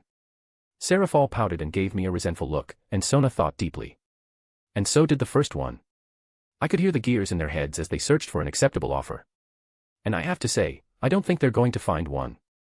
Sona's prize for the ranking game doesn't stretch to their cause. Dealing with someone or organizing something. Quite, but not that. The demons simply don't have what I want. At least not within their capabilities. As for something on a grand scale, well, Elia's the one to mention. Now that I think about it, my situation is becoming more and more incomprehensible. Considering Zelrich's words about constants and variables, the plot might not be saved if the inhabitants of this world change it. However, Ika clearly said that only checkpoints should be passed. With my presence there have been enough changes that make the story unoriginal. I would even say more than enough. Take Tia, for example. She doesn't shine in the original, and I doubt Ophis and Great Red had exactly the non-relationship with her that they have here. Ray-chan is still part of the plot, though there's no such thing in the original. The changes I've already personally made are especially questionable. The same rise of him, for example. When I changed it, no, not like that. When I recreated it, nothing much happened. In fact, I now own his soul because of the effects of third magic, as Death explained. And since I'm a variable that shouldn't exist in this world, what about him? Well, nah. However, Ika basically told me nothing about it. Besides, recalling her words, their wording was extremely vague. Destruction of the world. Understandable, but in what way exactly? Will it be simply erased from existence, or will there be some cataclysm? And if the latter was true, would I be able to deal with it, given the power I had? Alea is gone now, and I don't know where she is. There's no way to track her, no matter how hard you try. She's basically the world itself, which means that no matter what you do, she's out of reach until she wants otherwise. The funny thing is, I can't tell for sure if Alea lied to me. And since she did, should I even follow the plot? And is she Alea on principle? Yes, Archer indirectly confirmed it, but only indirectly based on his feelings. Just questions and no answers. Are you all right, husband? Morgan asked in her usual tone with a wry smile on her face, interrupting my musings, but I could see the undercurrent of concern. It should be those two in that state, but not you. Let's just say that something is bothering me, and it has nothing to do with them. I shook my head and looked at the demons. So, what have you decided? Can you give us some time, Rotan? I'm sure we'll find something. Please. Seraphal said with pleading eyes. She realizes that now she can only leave with nothing, and she can't apply any pressure. And so Seraphal fears an outright refusal, which would basically bury them. What do I care, though? Let them do what they want. As you wish, I shrugged, and Seraphal and Sona sighed in relief. Take as much time as you want, if you have something worthwhile to offer. Though I doubt you'll have anything worthwhile to offer. That was the end of our conversation, and the demons left the house in a flash of a teleportation circle. There was silence in the living room, which did not last long, because there were still representatives of the church. Okay, that's it, I said, and turned my gaze to Gabriel, resting her head on Tia's lap. Now you. What was Michael's message? My brother would like you to visit heaven and take a look at the systems. Since Father's death it has been a little malfunctioning, and if possible, we would like you to fix it. Gabriel replied, a little worried. I raised an eyebrow. If my memory serves me correctly, the biblical God created two systems, one concerning the sacred gears, and the second in charge of sanctity. The function of the first was as simple as possible. It was responsible for obtaining sacred gears as weapons against threats. And the error that occurred after his death allowed to get these weapons from the threats themselves. The second system was a bit more complicated. Sanctity is the power that is responsible for harming evil beings. Light spears, for example, that are painful and deadly to demons, undead, and the like. It depends on people's faith in God and affects prayers, blessings, and exorcisms. The two systems are interconnected, as only someone who is part of the biblical faction can receive the sacred gears. Say, people who believe in Greek gods are not out of this number, and therefore cannot receive it. The second system gives its approval to the soul, after which the first system links it to a random sacred gears. Retrieving it is possible, as shown in the anime, but not without consequences. Well, unless you count me. However, that's another issue that I have absolutely no interest in. That's actually why Gabriel is worried. The question is the same. What's in it for me? You will be able to occupy the heavenly throne and command both heaven and the church. I sense a very faint divinity within you, very similar to that of your father. The throne will accept you and give you all sorts of authority. At her words, Griselda was startled and stared at me stunned. Morgan didn't look surprised, but still found the description of divinity interesting, and my eyes widened instantly. Wasn't she supposed to be divorced? This is another world where there is not a single person who believes in me. Not only that, because I definitely remember erasing the memories of those villagers. If it was Tia, it would make sense, but not me. The technology of that world is simply not capable of preserving any evidence. How the hell is my divinity still in place? And what's more, why is it not only not waning, but just the opposite? Tired face. An unknown place. In the middle of the forest, illuminated by the mesmerizing moonlight, under the clear night sky was a decent-sized village. It was home to over 300 people who were now gathered in front of the temple of their deity. Each of them offered prayers to a little-known god, wearing white flowers that shone in the moonlight, happy and joyful. Standing out from the crowd, however, were 7 dressed in white robes with emerald green inserts. These 7 were the priests of the god that were not bound by blood, race, or age, possessed power. Power that could heal the body and the soul itself. No matter the disease or curse, she healed all, as if she could penetrate the being's essence. And it was she who allowed them to gather so many people willing to follow their god.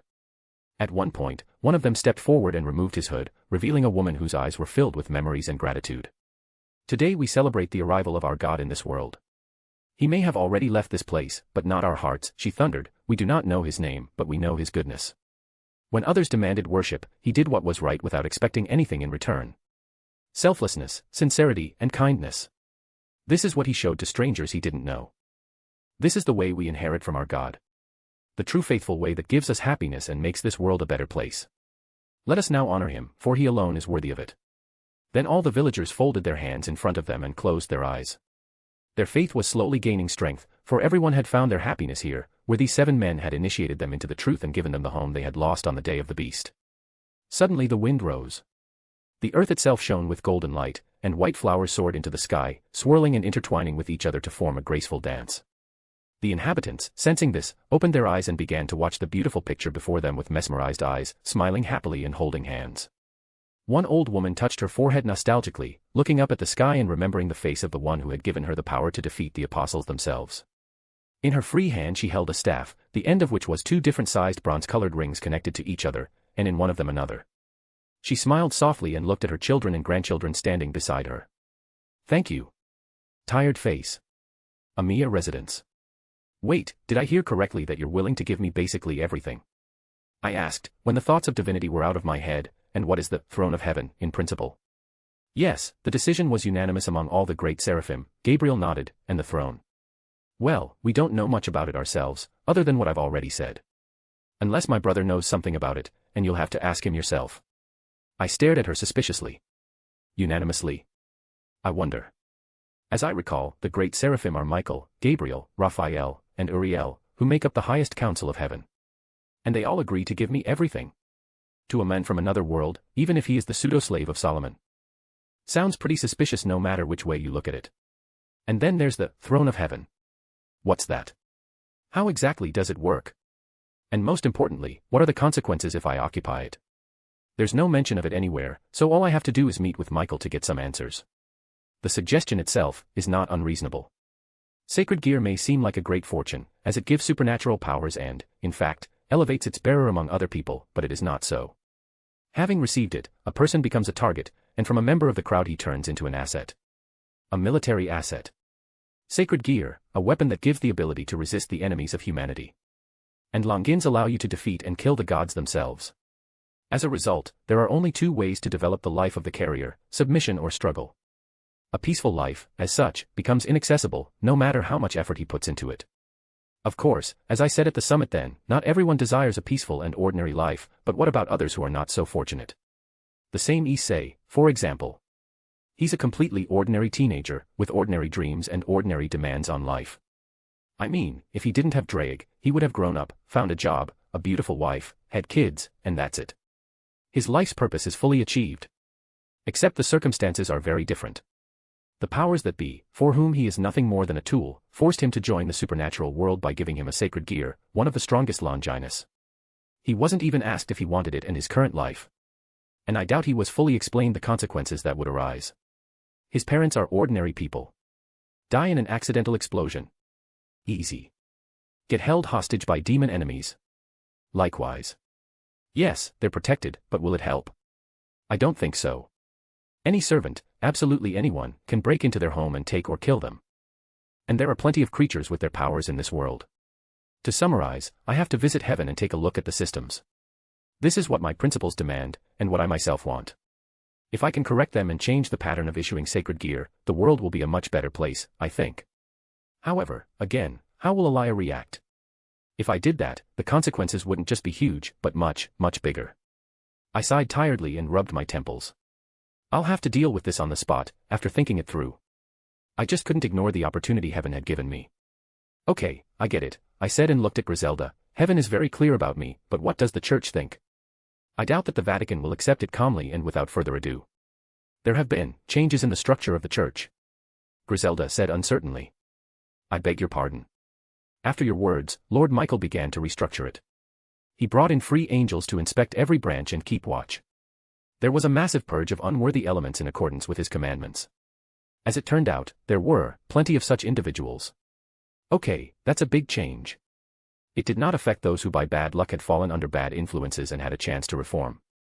They were given probation and jobs, and every meeting of the cardinals and the pope is accompanied by one of the seraphim. Many cases have come to light which are contrary to the tenets of heaven and humanity. Every one of them is being investigated by angels to make sure the details are true and justice is done. As Griselda said, Brother held a meeting of seraphim where he appointed several of them to assist the church. Something like the Holy Sword will never appear again, this we can promise, Romani-san. And it will follow you, as the rings are still on you, and they are direct proof that Father supports you. Even if you are from another world, Father is still Father, as is his light. Interesting. Morgan commented, and I raised an eyebrow. It sounded promising, of course, but something was bugging me. Like there's something behind it all. But then, an epiphany popped into my head. And Michael is cunning. He is using not only his sister, but also the church and heaven to get me. Am I going to condemn him? More likely no than yes, because the goal is relatively justified. After all, heaven is the weakest part of the Bible faction. The angels have far more problems than the demons and the fallen. Their numbers are replenished very, very slowly, as there is a big chance of falling at the coitus, which is feared by the angels themselves. It's like turning your back on your Creator and Father. Angels only mate with angels, because if there is someone else, the angel is almost guaranteed to fall. Demons and the fallen have no such problem. The former have figures of evil, and the latter have many half-breeds all over the world. Of course, there are brave saints based on playing cards, but there are only 4 sets, wielded only by the great seraphim. There are a maximum of 14 spots in the deck, which is less even than one full set of figures of evil, and there are a pawn's worth of higher-class demons by birth. Apparently, Michael is hoping I'll solve this problem, since it's the system responsible for sanctity that affects the drop. If I manage to adjust it in such a way that it becomes possible to give birth to a new angel without a chance to fall, then all life in heaven will play with new colors. One detail is also worth mentioning. If I sit on the heavenly throne, whatever it is, the biblical mythology will become the strongest among the rest, given the functions it has heard. And this will be affected not only by my strength, but also by the strength of the servants that will be with me. The heroes of legends who receive an endless supply of mana and are fueled by the world itself, some of whom are assassins of the gods, represent a colossal power. Plus, there's also the biblical God. Life, death, creation, destruction, love, justice, and so on. There are many possessions, and usually a god has only 1 or 2 of them, but not him. Because of him, the influence of biblical mythology dominates the world even after his death. Going back to Michael, he knows my principles, which I have narrated myself, and therefore counts on the impossibility of ignoring his request. I grinned. Well played, Michael, the most treacherous angel in the whole world. Okay, I think I'll visit heaven sometime this week, unless there are any incidents that require my attention. Since you're in touch with Michael, give him this. Thank you, Romani-san. Gabriel smiled beautifully, and Griselda sighed in relief. And what is that true magic that King Arthur mentioned? You didn't tell me about it. Tired face. Kyoto.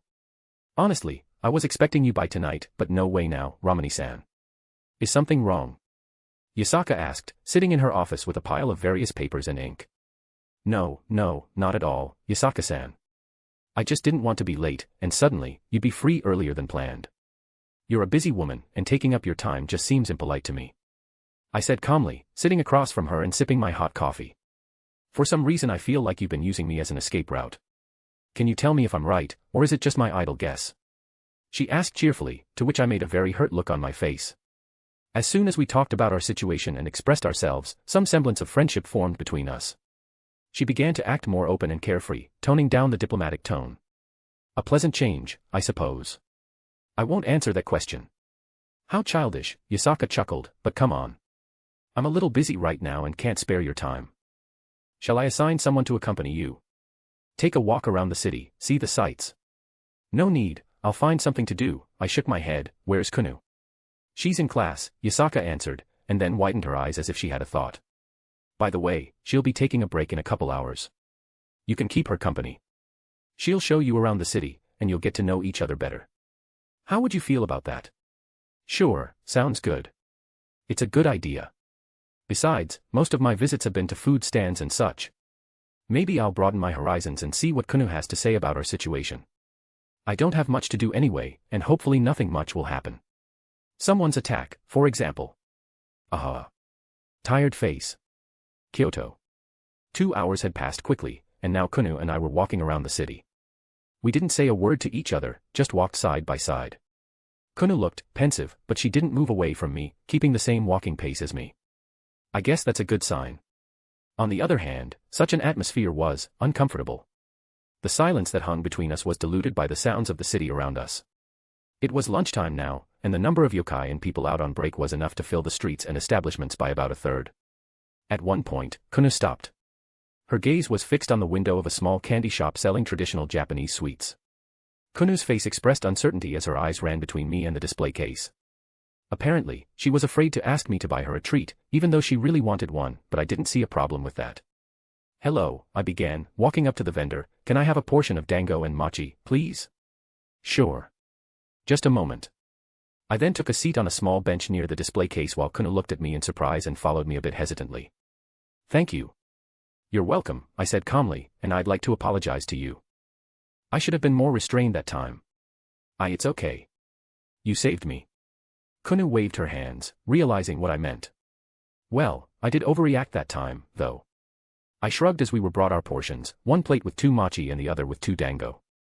Kunu's eyes were instantly glued to the mochi, and then, after a brief moment of thought, she slowly took one and began chewing. Her face immediately lit up with joy and pleasure, a wide smile appeared, and her ears perked up. She looked so happy and charming that I could not help myself and put my hand on her head, then began to slowly and affectionately stroke her hair, because about the same urge caused offus. Kunu, feeling my hand, froze for a moment, and I even thought that she would pull it away or move away, but it did not happen. She looked at me and became very embarrassed, eating more leisurely and lowering her head, and it made her even more adorable. And since my actions didn't make her disgusted or cautious, I just continued to enjoy stroking her while chewing my dango. Actually, it's good to know that Kunu doesn't see me as a danger. I'm more like an uncle she's never met, but she's been told about me. She's wary of me, but with a certain presumption of innocence. I don't have children, and I don't know how to interact with them. At least I don't think I do. And since that's the case, I don't know how to talk to them. Ophis is an exception because of its special circumstances in every sense, and Lu Fei and Ravel are already formed individuals who don't fall into the category of children. I took a deep breath and nodded to myself. Well, it's worth a try.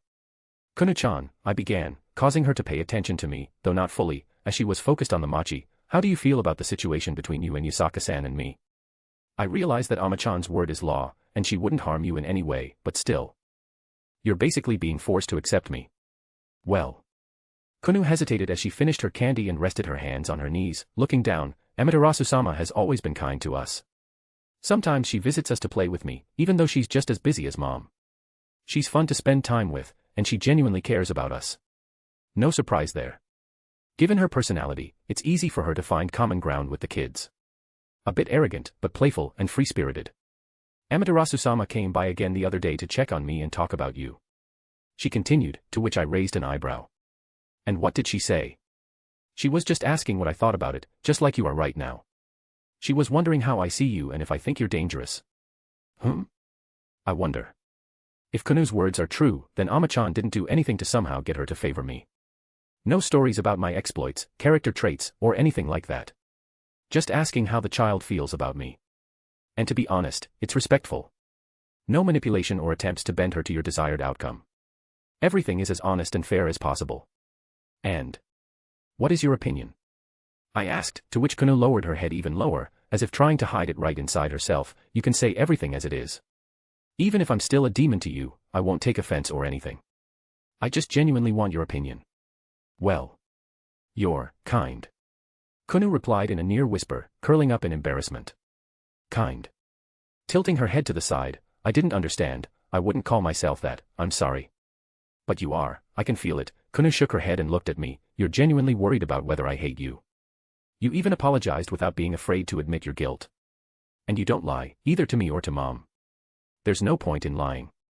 It wouldn't do you or me any good. Besides, I really did make a mistake that time, and apologizing was necessary. I shrugged, but I still get why you think I'm kind. What you just said, the signs of an honest man. Kind. Yes, to some extent, but not completely. That's why you're kind, Kunu smiled. You say what you think is right, even if you make yourself look bad. You think apologizing is necessary, even though you might not have to. And that's what Mom likes about you. And so, do I. I stared at her incredulously. That's very strange logic. I realize that yokai can sense intentions, but still. One might even say that Kunu's judgment of me is based almost solely on that sense. And that strikes me as reckless, if nothing else. The sweets were finished and paid for, and now we just sat on the bench and watched the people passing by. A satisfied Kunu was shaking her tail and thinking about something before she jumped up and took my hand, which surprised me. Let's go, Romani-san, she said and gave me a mischievous look. It's an hour before the end of my break, and usually my mom doesn't let me eat a lot of sweets, but since she's not here. You're a sly young lady, huh, Kunu-chan? I grinned. Kitsune is like that, Romani-san, she giggled and looked at me with cheerful and hopeful eyes. You'll treat a young lady like me, right? Heh. And, of course, not a word to your mom, I suppose. I asked, to which I received a quick nod. All right. Let's go. I guess it's okay for tonight. Yay. She shrieked and tugged me toward somewhere. I know a good store right near us. Yeah, sure. I smiled and let her lead the way. Well, I guess you could say it went great. A little weird, but great nonetheless. I looked at a cheerful Kunu and wondered. How would my kids behave? Tia would definitely be fine with the idea. However, we'll see how my everyday life with Kunu goes. Maybe my views would change. Who knows? Tired face. We got back to our due date when it was already 3 in the afternoon on the clock. Yasaka and I were now watching Kunu leave for class with his teacher, waving and smiling at me. See you tonight, Mom, Romani-san. I can't wait until our walk. She shouted one last time and disappeared out the door, leaving only her and me in Yasaka's office. So, how much did she eat this time? Yasaka asked cheerfully. I promised not to say anything, so I apologize. I grinned, to which the vixen chuckled. I understand you were expecting something like this. Of course, Yasaka replied, then looked at her watch. Will you be waiting here or will you be back tonight? I think I won't be free until 10 or 10 o'clock. I was about to answer when I heard Morgan's voice in my head. Husband, you should come back. Something interesting has happened here that you shouldn't miss. Huh. You need to see this. Come home. Now. I cringed. If I ignored her, whatever it was, I had no doubt Morgan would bring it right here. And since that's the case, I'll be back by tonight, Yasaka-san. Okay, I'll be waiting. She nodded, and I teleported home. I wondered what had happened that Morgan was demanding my presence. Nothing serious, right? Tired face. Amiya residence. I teleported to the backyard to avoid something shocking and unpleasant like stepping on the wreckage of a ruined house, but luckily everything looked normal. No explosions, no mana surges, nothing that could hint at any semblance of a battle. That was welcome, yes, but it still didn't make sense to me why Morgan had demanded my presence. Cautiously entering the house, I didn't find anything suspicious either, at least not until I was in the living room. And what caught my eye made me question what I saw, for the scene before me was surreal. The servants who had gone out for a walk had returned and were gathered in the parlor, where there were 2 other people. Exactly, human, the most ordinary one, without any supernatural abilities and so on. They were sitting at the table with Morgan, who looked very pleased, and were waiting for something.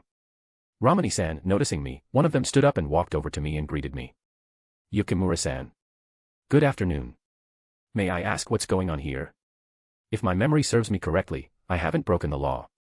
They were police officers. The usual law enforcement officers you see in every country and city. They wore the standard uniform of a white shirt, black shoes and pants. And the standard set of distinguishing marks, like service weapons, epaulets, radios and caps. I'd already crossed paths with the men who said hello to me. He had helped me navigate the city when I first moved here. A simple and honest man who loved his job.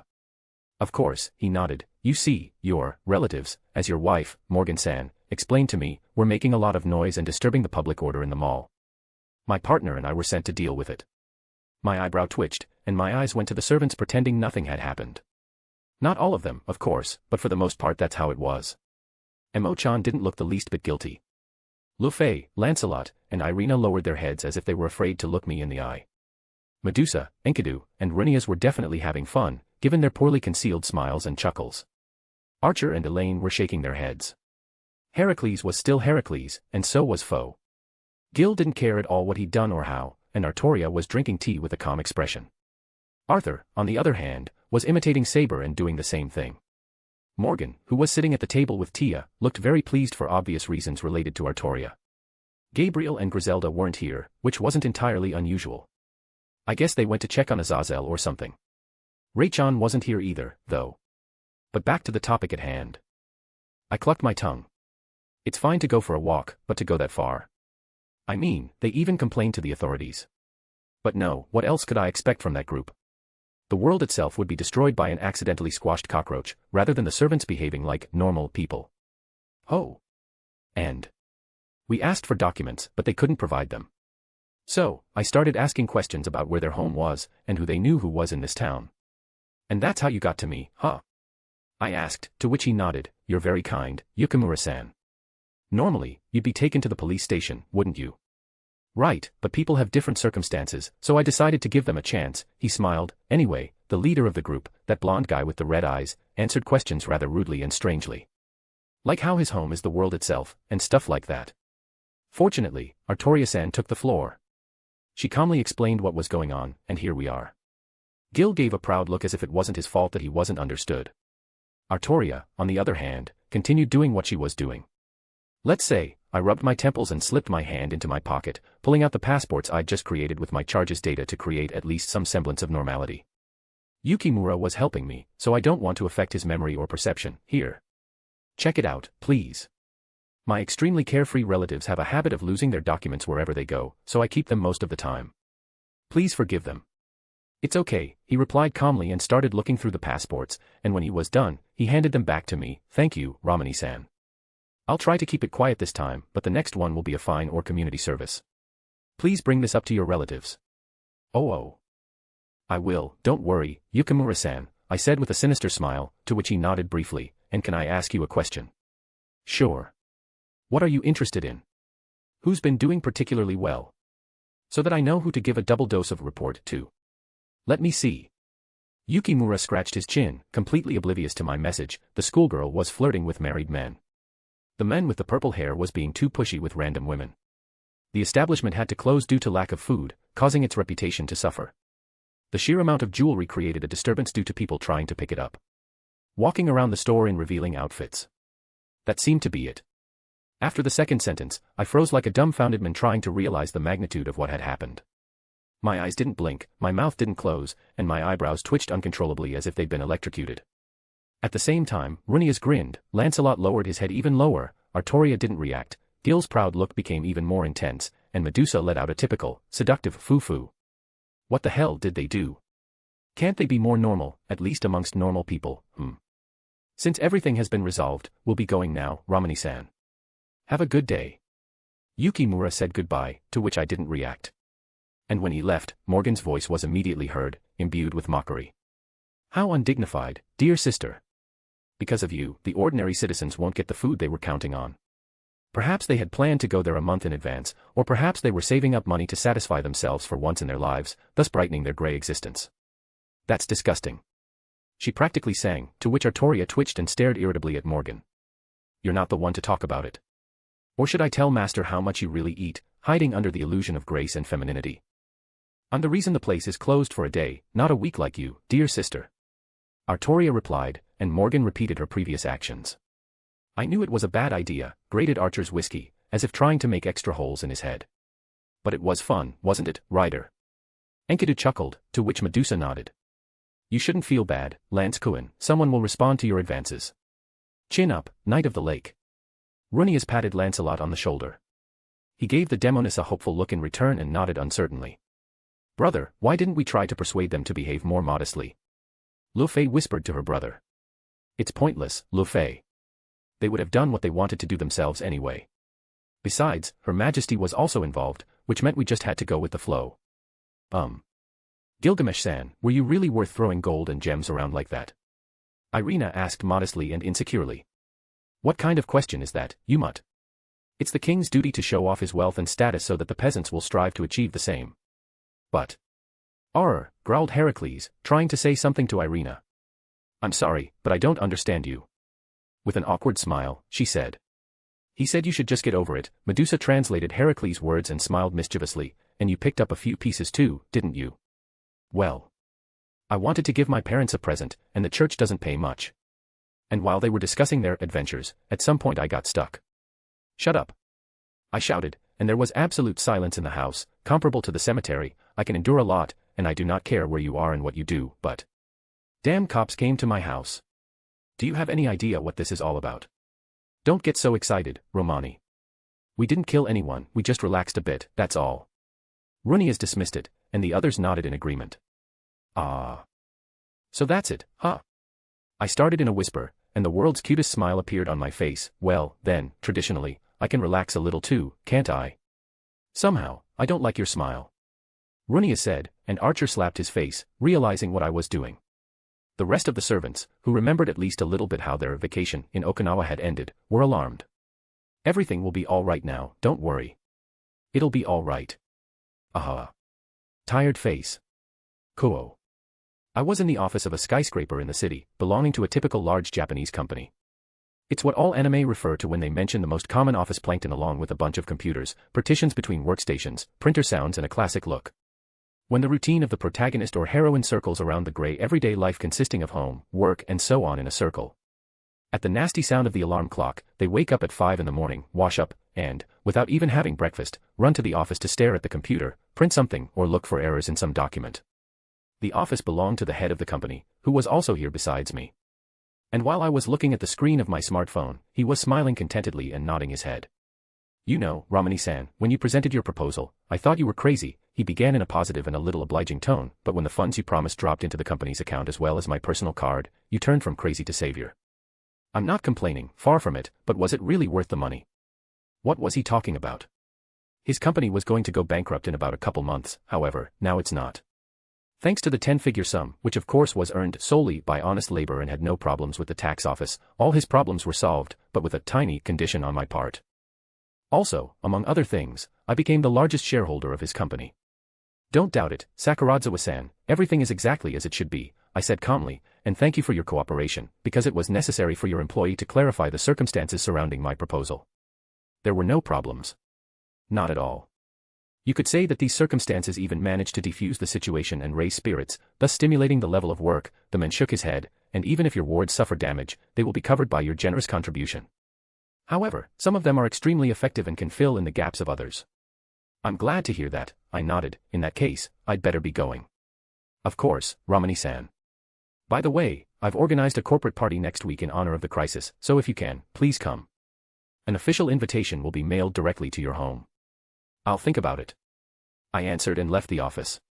Having gone down 10 floors below, where, roughly speaking, only newcomers and their supervisors were working, that is, their tasks were not particularly important, I saw in front of me what I had organized all this for. And on my face, a wry and slightly vindictive smile that would have made Morgan proud. I brought you coffee, Gil-san. I baked these cakes myself, Gil-san, try them. Here, these are sweets from my hometown. Help yourself, Gil-san. Go away, you agitators. I can't concentrate on my work because of you. A loud voice angered a very annoyed Gil, surrounded by female employees, lazy mongrels. Go to work. Kia. He has such a beautiful voice, the women all squawked, ignoring him completely. There's a mistake in your report, Runia-san. Correct it and then send it to the purchasing department. Standing at the Demonis workstation, a man said in a stern voice. But I checked it. There were no mistakes. Rias threw up her hands. Could it be that you made a mistake, department head? Rias-san worked very hard to write the answer. An employee stepped in. I double-checked it. There are over a dozen mistakes on 3 sheets, the man said calmly, then turned to Rias. Redo it. But. You're not going home until you get it right. Don't waste our time and get on with your work. The man said coldly and walked away, leaving Rias with a face red with indignation. Why did the printer run out of paper? Where is the new guy who was entrusted with this job? Shrieked the woman, looking around the office. But I don't know where it's stored. Lancelot muttered weakly, walking over to her. Is that my problem? She growled and poked him in the face. And no. Quickly find me some paper or else I'll be printing documents on your skin. Why yes, the Knight of the Lake shuddered and ran somewhere. I took a deep breath of that smell of despair coming from my wards and permeating the air of the office. Wonderful. And all it cost was to seal their powers and get them a job. Of course, there might be some occasions when they'll need them, but for that, they'll always be looked after by the 100 faces I gave them the opportunity to unseal. In any case, I took one last look at the trio I had arranged here and headed to the next place. Tired face. Good afternoon. What can I get you? Medusa asked, standing behind the cash register at the McDuck's. I'd like a large portion of fries, please, replied the woman, looking over the menu. Sure, and can you boil it instead of frying it? I'm on a diet, she said, to which Medusa's eye twitched and her smile froze as if frozen in time. Also, 1 coffee. I hope it's decaf. Hearing this, Ryder's entire body twitched in place and very large black streaks appeared on her forehead, then her gaze slowly traveled to the manageress, silently urging her to just take the order. Artoria. Stop eating the merchandise. I heard with my enhanced hearing a shout coming from the depths of the kitchen. But I'm having lunch. I can't work if I don't regain my strength. The free lunch only includes 1 main course, an appetizer, and a drink. Everything else will be taken out of your paycheck. But I'm not full. It's okay, another voice added, we're cleaning up after the shift today. And I already know who's gonna scrub the fryer and the grill. Let's assume that's how Artoria will work her lunch. But Enkidu. You can't put lettuce leaf everywhere. It's not according to the recipe. But it's good for. A recipe is a recipe. Just follow the instructions. It's just wonderful, tired face. I think I saw her panties, said quietly a bald student dressed in Koa's uniform. Oh. She looked over here, added another, but wearing glasses. Smile, Emo-chan, the customers are watching, whispered a schoolgirl dressed in a maid's uniform, standing with a saber-class servant on a small stage. Can I kill them? Just them. Just once. Gritting her teeth loudly, Emo-chan, whose outfit consisted of a short skirt, stockings, a blouse, and a black and white visor, hissed. This is a sin. Forgive me, Lord. Irina whispered softly in the same outfit. Tired face. And what made you think it was, a kidnapping? Archer asked the man as his eyebrow twitched uncontrollably. What else could it have been? The man was outraged. Ai-tan is missing. She wouldn't leave me. We loved each other and I was already planning to propose to her. I even bought a ring. Some bastard wants to destroy our happiness and you have to find and save her. You do realize we're talking about a figurine, right? How dare you? I'll sue you. Archer clenched his fists and wanted to slam the man in front of him or his own head into the wall. Take it easy, Amiya-san. We just need to find the figurine. Yukimura-san tried to reason with the servant, standing next to him. Why do I have to go through this? Archer shouted with his strength in his throat, scaring away all the animals in the neighborhood. Tired face. Why take books and not put them in the same place? Where's the order? Where's the humanity? Arthur was indignant, sorting them alphabetically. Keep it down, brother. You can't make noise in the library, said Lu Fei, helping him. How much energy the young have, the old woman next to them cooed. T's been a long time since the sorting was done here, and my strength is not enough for this kind of work. Young people nowadays just take books and leave them wherever they go, and I can't keep track of everything. But fortunately, you're here. When you're done here, you can go to the next floor. I'm sure it's the same situation there. Damn it, roared Arthur, drawing the attention of all the visitors. Absolutely marvelous, tired face. Kyoto. Having made this magnificent, mind-blowing, and superb detour, my entire body was filled with such a huge amount of energy that I felt as if I could burn the damn sun. The smile just didn't want to leave my face and my legs just didn't want to give up bouncing. And in such a great mood, I headed to Yasaka's palace, as it was already 8 o'clock on the clock. Keeping the woman waiting would be very impolite, and the free time could be spent keeping Kuno, with whom I had already established a relationship, company. Besides, it would be necessary to choose a place for the date, and so on, in case Yasaka herself didn't have a plan. I don't think she'll have a plan, considering how busy she is. And I'm pretty sure nothing can change my mood. Not even you, Murphy. Trust me.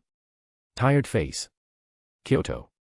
The date went just fine, and without any problems or excesses at all.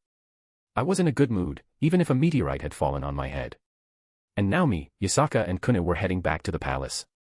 The little vixen was sniffling sweetly in my arms, snuggling against my chest and mumbling to herself.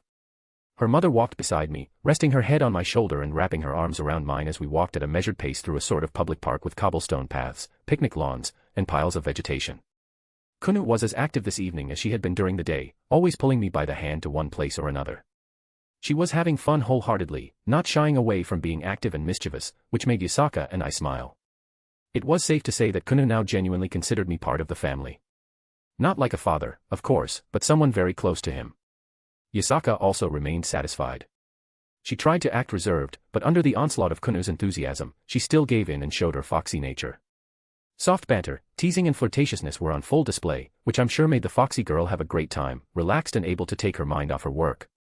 In summary, I will say that Yasaka is a very pleasant woman.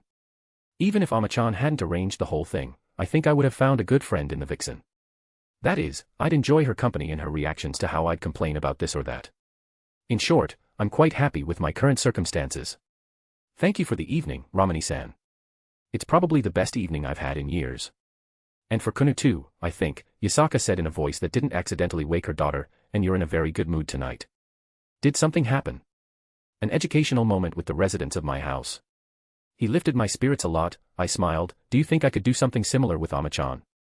Well, as a sort of payback for our voluntary forced circumstances. Although I should be against the idea, I'd honestly like to see it, Yasaka giggled, and then tightened her grip on my arm a bit more. Romani-san, you. How do I feel about you in marriage now, Yasaka-san? I asked, to which I received a silent shy nod. The sight of a mature woman hiding her gaze and afraid to voice her question, just like a lovesick schoolgirl, makes me smile. However, I'm not going to lie to her. She simply does not deserve such treatment and should know the truth to avoid misunderstandings, illusions, and empty dreams. As I said at the time, you are a splendid woman, as well as a wonderful mother. And I have no doubt that almost every man in the world would be glad to take my place. I like you, I know that. I also know that you're close to making me fall in love with you. But as for love, that takes time.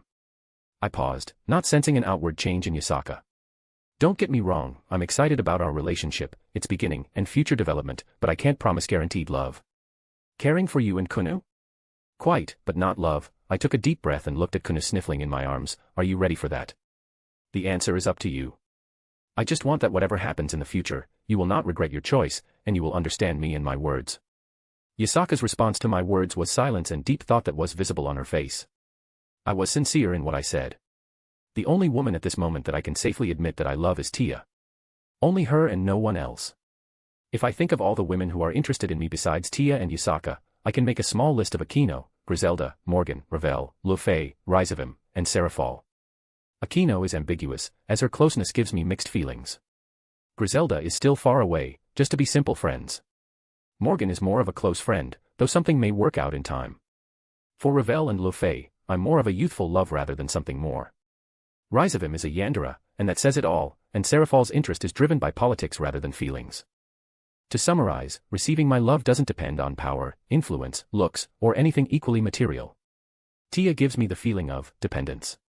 Dependence on her care, attention, and even trivial presence. And while others have failed to reach that bar, I understand. Yasaka muttered after a while, in that case, I'll think about what you said and make an informed choice. I'll be glad I did. We spent the rest of the trip in silence, though we didn't distance ourselves from each other. Yes, I know she's supposed to be kidnapped, but if I do anything about it, I'm risking the existence of this world, since I have to rely on Alea's vague words until I get answers from her. However, if I am not the initiator, as in the case of Rizavim, then there should be no problem. Say, if Kuna or Yasaka herself contacts me and asks for my help, thus changing the course of events. I could use clairvoyance, yes, but what's the point? The future tends to change as soon as you see it, and I simply don't want to put sticks in my own wheels. Anyway, all I have to do now is wait for the Kyoto arch to begin. Right now, the Diodora-themed arc is flowing, along with the gathering of young demons, Issei's little rampage, his discovery of the Juggernaut Drive, and the appearance of clone Ophis with Samuel's poison feed. Well, now it's time to go home. Tired face. Amia residence. Upon returning home, I found the current workers at the dinner table, whose mood was, to put it mildly, at rock bottom. And thanks to that, my mood returned to normal a bit, as such a sight simply can't help but do so. Lancelot was practically crying as he ate his dinner. Gil, Archer, Medusa, and Emo-chan looked like they wanted to destroy humanity. Rias was lying on the table and looked like a dried-up corpse. Enkidu smelled of gloom and sadness. Artoria kept a nonchalant look with barely visible grease stains on her face, as if she had tried to scrub them off, but had failed miserably. Arthur's face was extremely disgruntled and tired, as was Lu Fei, who had almost fallen asleep in a sitting position. Irina was crying crocodile tears while mouthing the word sin. They were served by Raychan and Elaine that was doing her maid duties. Heracles, Merlin, Griselda, and Gabriel were in their rooms. It was getting late after all. Fo was sleeping on Tia's head, who was snoozing on the couch, apparently waiting for me to arrive. Morgan wasn't hiding her smile as she watched the servants working and sitting in the living room, and Alaya was still unclear where she was. "How are you enjoying your first day on the job, my dear bees?" I asked with a smile on my face as I joined them at the table, to which I got the expected response. "Great. I've always dreamed of working with really smart and aware people." Amia replied sarcastically. "You're not a saint, you're a demon," Irina said. "You have succumbed to Morgan's bad influence after all, master," Artoria added. "You're still immortal, aren't you? I can rip your belly open some 10 times, master, can't I?" Emo-chan interjected. "Romani's mean," Rias muttered with her face pointed at the tabletop. "But what an experience. From now on, it's your budget that consists solely of your own savings and earnings." Yes, even yours, Gilkuan. "And no, the seal will not be lifted from the gates of Babylon, nor will it be lifted from everyone else's powers. It doesn't apply to those who haven't misbehaved or fallen under a labor crackdown. But if we are attacked, how should we defend ourselves?" Medusa asked.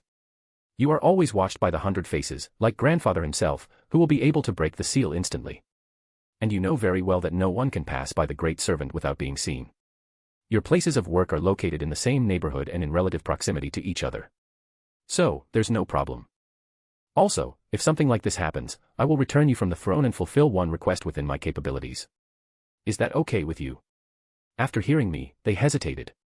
I'm sure they have some wish they'd like to fulfill. I am not a pervert, and so I promised them a small compensation in this form, though I might not have done so. And now their situation shouldn't be so horrible or humiliating. "Okay, I'm going to bed," I said and headed for the couch, where I picked up a sleeping Tia in my arms, who immediately snuggled into my arms and rubbed herself against my chest. Fo, of course, started to arise, but then quickly went back to sleep. "Get over it, it's your routine now. I didn't ask you to cause a debauch, did I?" With that, I staggered off to my room. I still have the visit to heaven on my to-do list. Should I proceed with it as soon as possible or should I still wait? Who knows? I'll see how things go and make plans from there. Tired face. The underworld. "I wasn't expecting your visit, Romani-san. What can I do for you?" Zerzek asked, sitting across from me in one of the living rooms of the Gremory mansion, with Graphia standing behind him as usual. Also, a couple of familiar demons outside the room. After a day of lull that I spent resting in some reflection on current events in Tia's arms, a rather interesting idea popped into my head. Several factors had influenced it, one of which was Alaya's absence for so long. Even Grandpa, who was impossible to hide from, couldn't even sense her, much less find her. And he is, please note, an agent of the counterforce, as a grand servant. The beasts couldn't help either. Goetia had scoured the entire underworld, Tia the earth, and Fo the textures he could penetrate, but all to no avail. Nothing at all. It's like she just vanished and that's it. And since that was the case, I decided to try a workaround. Or so it seemed to me, at least. Her words about Lilith being unreachable made me wonder if it was possible that the mother of demons was out of Alaya's reach. That is, if what was meant was that the collective unconscious will of humanity is simply unable to influence Lilith. Sounds crazy, of course, but at least it's something. And for that, I need Zerzek, or rather, what he can do for me. He wasn't at Lucifer's castle, so I had to come here, where Rias's entourage and herself were still there. "I want you to do something." "What is it?" Zerzek asked with a smile on his face. "I want all the information you can get on Lilith. It doesn't matter how old or scrappy it is. I want basically everything," I said, to which he looked surprised, then thought for a moment. I could get it myself, but lo and behold, how much time and effort would it take? The area of the underworld is about the same size as Earth. Each clan has its own archives, and Lucifer may have several where he kept records. Creating demons is not a quick process. Lucifer had to conduct a decent number of experiments, that is, to use the method of trial and error. If my theory is correct, he had to explore the underworld up and down to dig up the powers of the inherent demons, and I'm not even talking about Lilith. What exactly does the title Mother of Demons refer to? Normal human birth with carrying a fetus falls away immediately. The process is too long and unstable when you consider the birth rate of current demons. I'd be more inclined to believe that Lucifer raised them using the magical equivalent of a test tube, thus increasing the likelihood of success. Lilith most likely had some special body that allowed him to accomplish his goal. It is commonly thought that the first woman was Eve, except that she was the second, not the first, unlike Lilith. That is, the latter had a high level of fertility, and with 100% chance of success, because God tried to create these two perfect people, since they were the first. To summarize, instead of stressing yourself and your servants, this job can be dumped on Zerzek. And he'll do it, since Zerzek owes me 2 favors, if I remember correctly. Yes, Rizavim could fulfill my request, too, and with particular zeal, except that she's quite involved in the plot at this point. It may take time, Romani-san. The records of that time are mostly lost or hidden. And I can't say if it's in my power to fulfill this request. Just do what you can. I only want results. I shrugged, to which he gave a short nod. Good. Then that part of my duty will be considered fulfilled when you get what you asked for.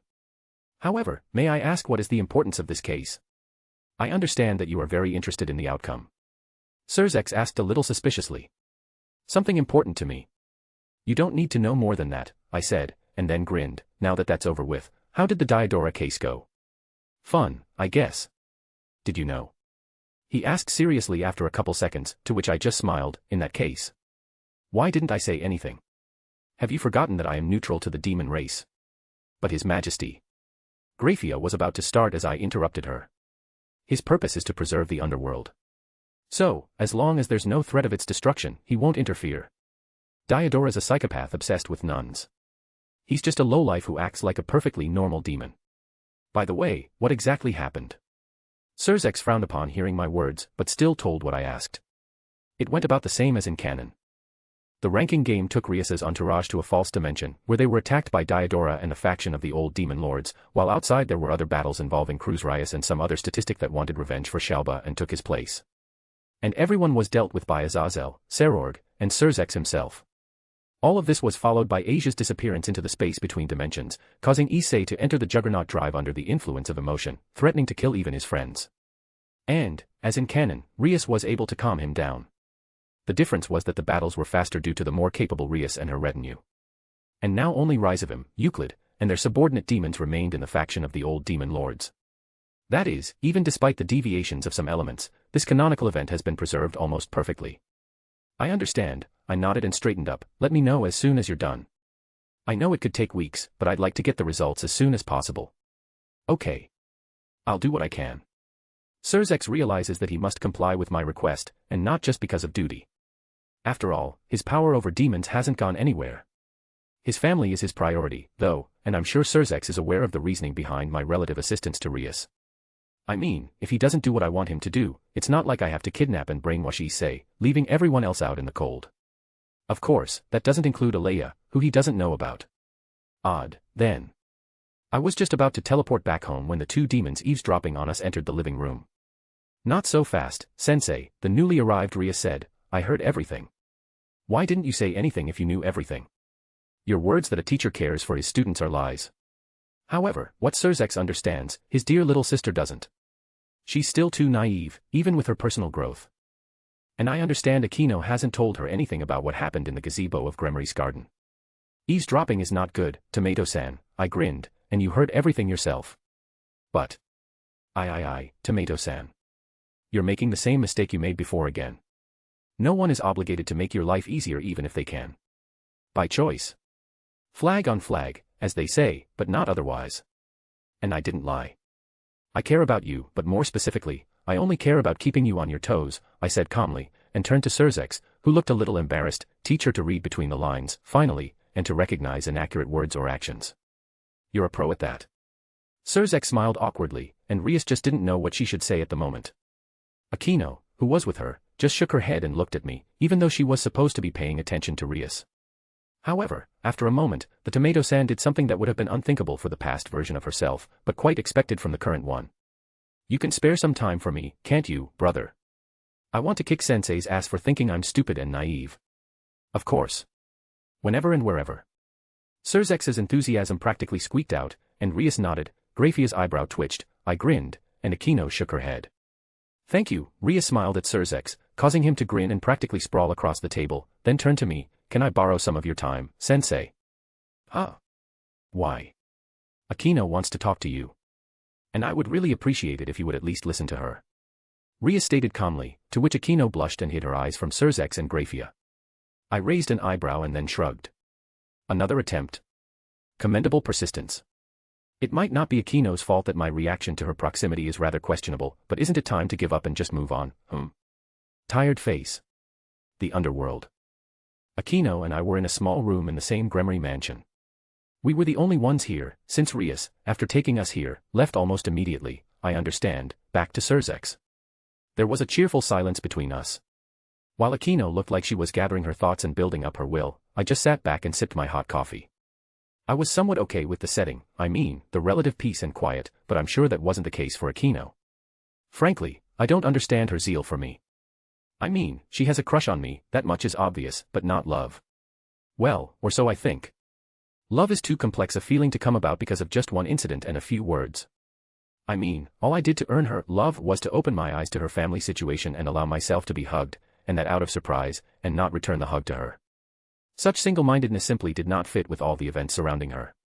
I took a deep breath and looked at Akino, deciding to start the conversation myself, since her preparation had already taken too long. With something different, let's say. Your actions are rather unusual, Akino-san, I said, receiving a look of incomprehension at that. I'm talking about the fact that you didn't tell Rias about that conversation in the garden. Your reaction to what I said in Zerzex's office about her was limited to a shake of your head in humility, not regret or guilt. Why try to keep her naive when you can open her eyes with just one conversation?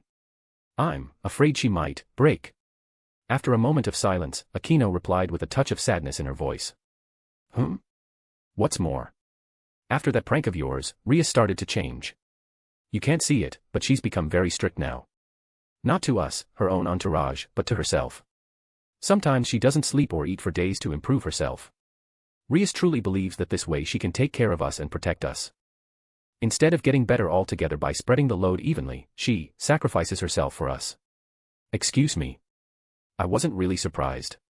She hates the idea of forcing us to train the way she does. She doesn't want to see the black circles under our eyes, the bloody calluses on our hands, the gaunt bodies from skipping meals, and the loss of consciousness from the depletion of our magical powers. So, Rias puts herself through it, so that we can live, happily. Even her family, including Lord Lucifer, hasn't found out yet. I stared into Akino's face, trying to find traces of a lie, even though I realized it was impossible for me to lie. At least for someone like her.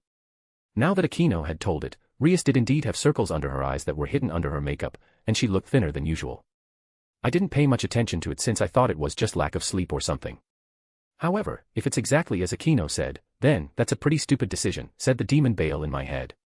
Indeed, agreed Gremory, it would create an unreachable gap between her powers and those of her retinue.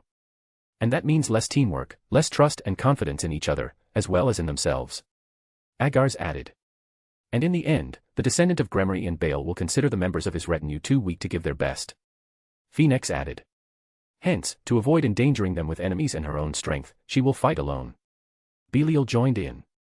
And someday her body and mind will fail her owner at the most crucial moment. Goetia finished in a thoughtful tone. What will you do, Romani? This isn't exactly what you wanted. I frowned. The way I called her, specifically Trophy. Rias is bent on proving my opinion wrong, that I was wrong. And her demon pride under the pressure of that word causes her to push her limits, regardless of all sorts of consequences. In doing so, she does not wish her retinue to be victimized by her pride and blunders, and so, she becomes one herself. Rias wants to prove her worth, her independence and her will, while making up for the wasted years of her life with the cost of future ones. And I would call this desire commendable, but not with such consequences. On the one hand, it could be detrimental to future events, but on the other, it's her choice. The dilemma before me is, to put it mildly, a difficult one. And that's why you're afraid that your words will finally kill her, isn't it? I asked, to which I received a short nod. Yes. And even I found out about it quite by accident, Akino answered. Can you do something about it, sensei? If it's me or someone close to her who brings it up, then this will sow discord between you two, and Rias will continue to do what she did because of her demon pride. Issei, Kiba, and so on will repeat her actions with the same consequences, just to avoid being a burden, right? I said, to which Aquino agreed. I didn't think I'd have to get involved in something like this when I realized the topic, but there's nothing to do. Of course, I won't order or force her to stop, but outlining a possible future picture is still worthwhile. Really, if it didn't involve Issei in any way, I wouldn't lift a finger. Okay, I'll do it. Just call the phone when she starts her training, I finally said, to which Aquino smiled beautifully and gratefully, and when you asked her to hold me back.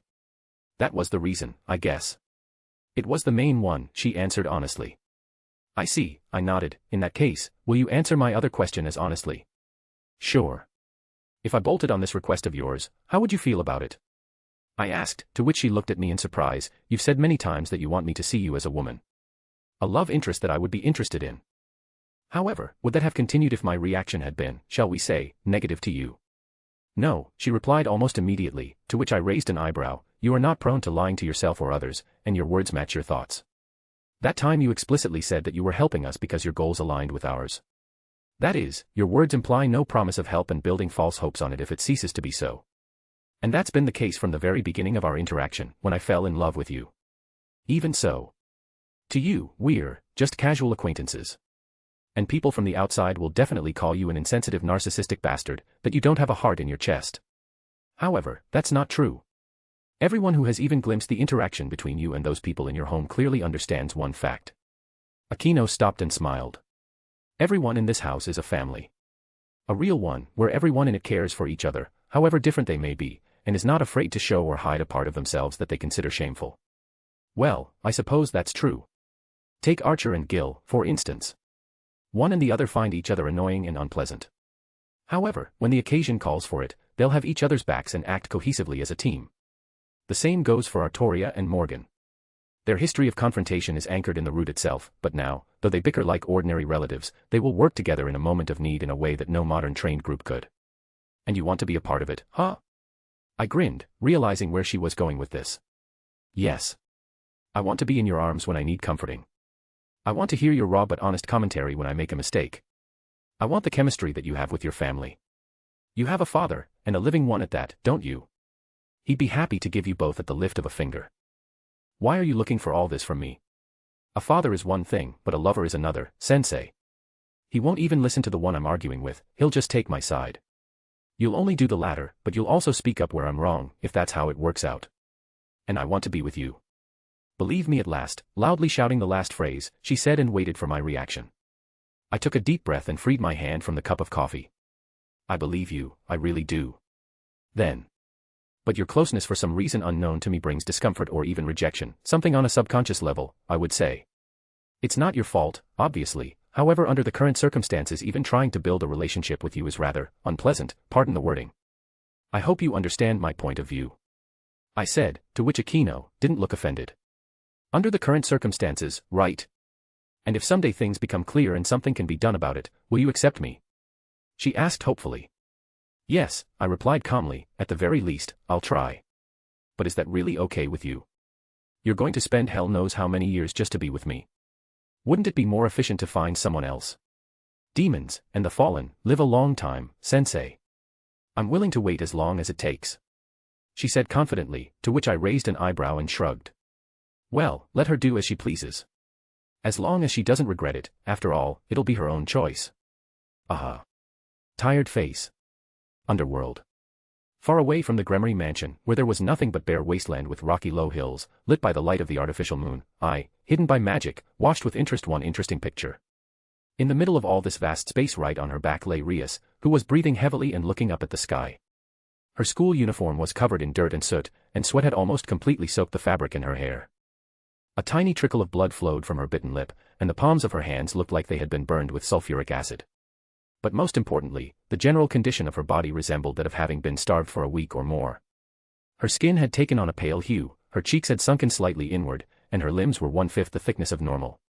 It didn't take long for Aquino to contact me that night, telling me that Rias had gone to training. And I saw everything with my own eyes. I honestly don't even know what to think about it. Rias thinks too straightforwardly and doesn't pay attention to what she considers small things, again, unlike Sona. She considers this kind of training necessary because she hasn't been able to do much about it in view of recent events, including the unofficial ranking game with Canon incident. When Asia supposedly died, to be precise. Her zeal is commendable, true, but the rest of it? I wouldn't say so. The demon's words about this situation are very accurate. Her body is already at its limit, and if it continues like this, it will break down. It's like going to the gym on a regular basis with no breaks, and the body just doesn't have time to recover and rebuild. The strain on the body is so great that it throws all of its energies into treating rather than improving. Because of this, the body cannot build a solid foundation for further development, that is, it becomes fragile. And at some point, it will simply fail. In short, what Rias is doing now is not improvement, but harm. Both to herself and to others. When Rias's breathing more or less stabilized, she slowly straightened up, lifting her body with uncertain movements of her arms, and standing unsteadily on her feet, she gathered mana in her palms, causing a spear of power of destruction to appear behind her. Seeing this, I shook my head and decided to start. You really are an idiot, Tomato-san. I said, appearing beside her and grabbing her arm, blocking her mana flow. Rias stared stunned at the hand and looked up and saw me, her eyes and mouth open in surprise. Sensei, she asked in a hoarse voice, what are you doing here? Your question has the wrong wording. Instead of you, it should be I. I tripped her, causing her to fall onto the soft grass that had just bloomed and stare at me in disbelief, and then squatted down, looking her in the eye. There are many different methods of killing yourself, but this is the first time I've seen such a twisted variation of it. I suppose it's safe to call you the masochist of the year. Why are you here? And it's not a suicide attempt, it's the training I need. Ignoring my words, Rias asked. Interesting choice of words. You said I, not we. The fat from your breasts has obviously gone to your head and finally flooded the rest of your brain, I grinned, to which she didn't respond. Do you think the rest of us will like this? How do you destroy your own body for them? Your actions seem very suspicious to me.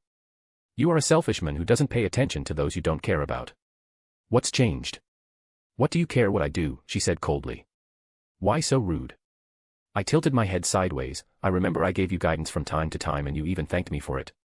You didn't do it because you care about me, but because it benefits you. Do you think I'm a complete idiot? Yes. I answered quickly, to which I received her twitching eyebrow. And why is that? Only an idiot would do what you're doing right now. I don't even need magic to see what state your body is in. At this rate, your death will come sooner and more unexpectedly than you realize. The rest of us will be sad, you know. Your manipulation won't work. Even if I die, I can still protect them. Better I do it than they do. They've suffered enough from my mistakes already, so I have to take it upon myself. Why are you stopping me? There seems to have been a misunderstanding between us. I shook my head. I don't mind what you're doing, believe me. Then why are you here? Why are you bothering me and lecturing me? If those words are true, then what you're doing makes no sense at all. Rias began, raising her voice a little. Have you thought about the consequences if you continue? It doesn't matter if I can protect them. She said firmly, which made my eyebrow twitch. Oh. In that case, good luck, I said, and Rias gave me a surprised and suspicious stare. No, really. Good luck. I chose that word because it's the only one that can characterize your future life. Luck. Protect and survive. Bad luck. Protect and die. True, in the second case, your entire entourage will be in mourning and unable to accept it. But they'll live, Rias insisted, which irritated me. Not because of the actions, but because of the stupidity. Eventually they'll get over it and move on with their lives. Wouldn't they? Then let's simulate the situation, shall we? Each of them will blame themselves for your death, that they weren't strong enough, even if they weren't. Let's say Asia will consider herself useless and try to kill herself, just like Zenobia and Kiba. Kaneko will shut herself in again and run off into the unknown, where she will be caught and do something disgusting. Akino will try to remain united after your death, but it will fail afterward, causing every bit of her soul to slip away rapidly, just like every member of your entourage. Are you still with me? I paused for a moment to keep her attention, but she didn't react, staring at me with an impenetrable gaze. Ah, Issei and Gasper. Under the influence of intense feelings of sadness, frustration, and loss, what do you think they'll do? Don't bother, I'll answer that myself. Both the former and the latter will go on a rampage, basically killing everything in the neighborhood and not controlling themselves. And that's not the best part. Imagine how Zerzek will react when he finds out you're dead. He'll start what could be called the Second Great War. Now there was fear in her eyes. Out of a genuine sense of vengeance, he will kill first your killers, and then those who have anything to do with them. Family, friends, casual acquaintances, basically everyone.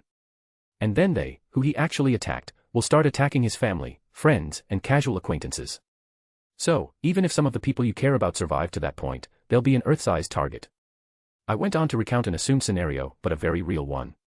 And with each word I spoke, realization reached her mind, painting the picture I'd described, and her eyes filled with moisture. You'll say that I could step in and fix this, but from your own words, I'm selfish. I just won't care. I'll take the few I care about with me into the space between dimensions, and I'll move on with my life.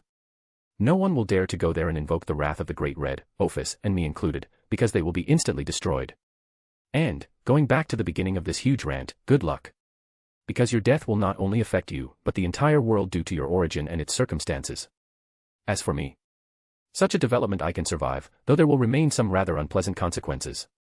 Of course, the same goes for me, but I understand it perfectly well. Tia, for example. She will no doubt try to destroy this world, and Grandpa and the others will try to stop her if I suddenly fall off my hooves. It's a slim chance, but still. And that's why I'll run away without a second thought if the situation calls for it. After all, even though I have third magic, I'm still afraid of death, or rather, of losing what I have now. Then. What should I do? How do I protect them? Not try to kill myself. Act as one. Make new acquaintances. Build relationships, since this is where power can be fueled by emotion. Ask for guidance from more powerful beings. Who knows? I shrugged and straightened up. Either way, I'm out of here. And again, I wish you great luck, for you will need it. A magic circle lit up beneath me that would carry me home, but there was a problem. Rias hugged me around the waist with trembling hands and a crying face. The feeling that came from that action was familiar to me. Her embrace held the same desire for comfort that Aquino had then, and my reaction matched it, both mind and body. That same discomfort pierced my core again, as if she just didn't want to accept the situation. But in addition to the discomfort, I felt something else. Something I would call sadness and loss.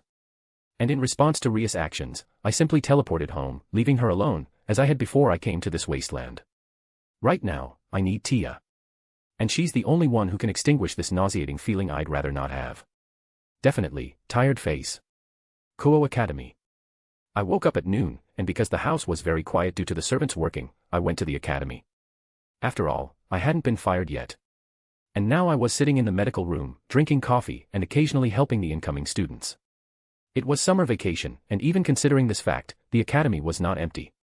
The hobby groups were still active, as was the student council, and teachers held extra classes for those who were falling behind or wanted to be better prepared for university. I, on the other hand, was thinking about my unusual situation while I was off work. The reaction to Rias was completely similar to what Aquino had caused. And that raises questions. Okay, if it were an isolated incident, but it wasn't. The whole point of the problem is that the source of the sensation was not the mind or the body, but the soul itself. Yes, all souls are pure on a conceptual level, however my case is a bit special. Since I have memories of a past life, the clothes of my soul have not been removed. It's like putting new data on a disk without erasing the old data. And in theory, one could speculate that I once had a fear of relationships or intimacy, however that doesn't add up to my situation. I have no problem with Tia or Morgana, only Rias and Aquino. It is only their display of intimacy that makes me uncomfortable, which I find odd. To me, they were nothing more than anime characters. That is, I basically couldn't interact with them on such a level that it would imprint on my soul. Such a possibility simply doesn't exist. On the other hand, you can see a clear connection between Rias and Aquino, as they both belong to the same group. It could be a clue to what my past life has been like, but I don't really care about it, honestly. What matters now is the present and possible future, but not the past. If something comes out on its own, fine, but not otherwise. The next moment, I felt something soft in the number of 2 placed on my head, and my nose immediately smelled the odor of sulfur, sweetness, and very high-quality women's perfume. My eyebrow twitched as I knew exactly who was behind my back and what exactly was now resting on my head. What are you doing here? Don't you have something to do? I asked and pushed her away with a shake of my head. I have time for you, Romani Archiman. Rizavim smiled and sat down on the bunk. You seem pensive. Is it related to Zerzex's sister? What? Was she following me the other day? But I didn't see anyone. You're stalking me.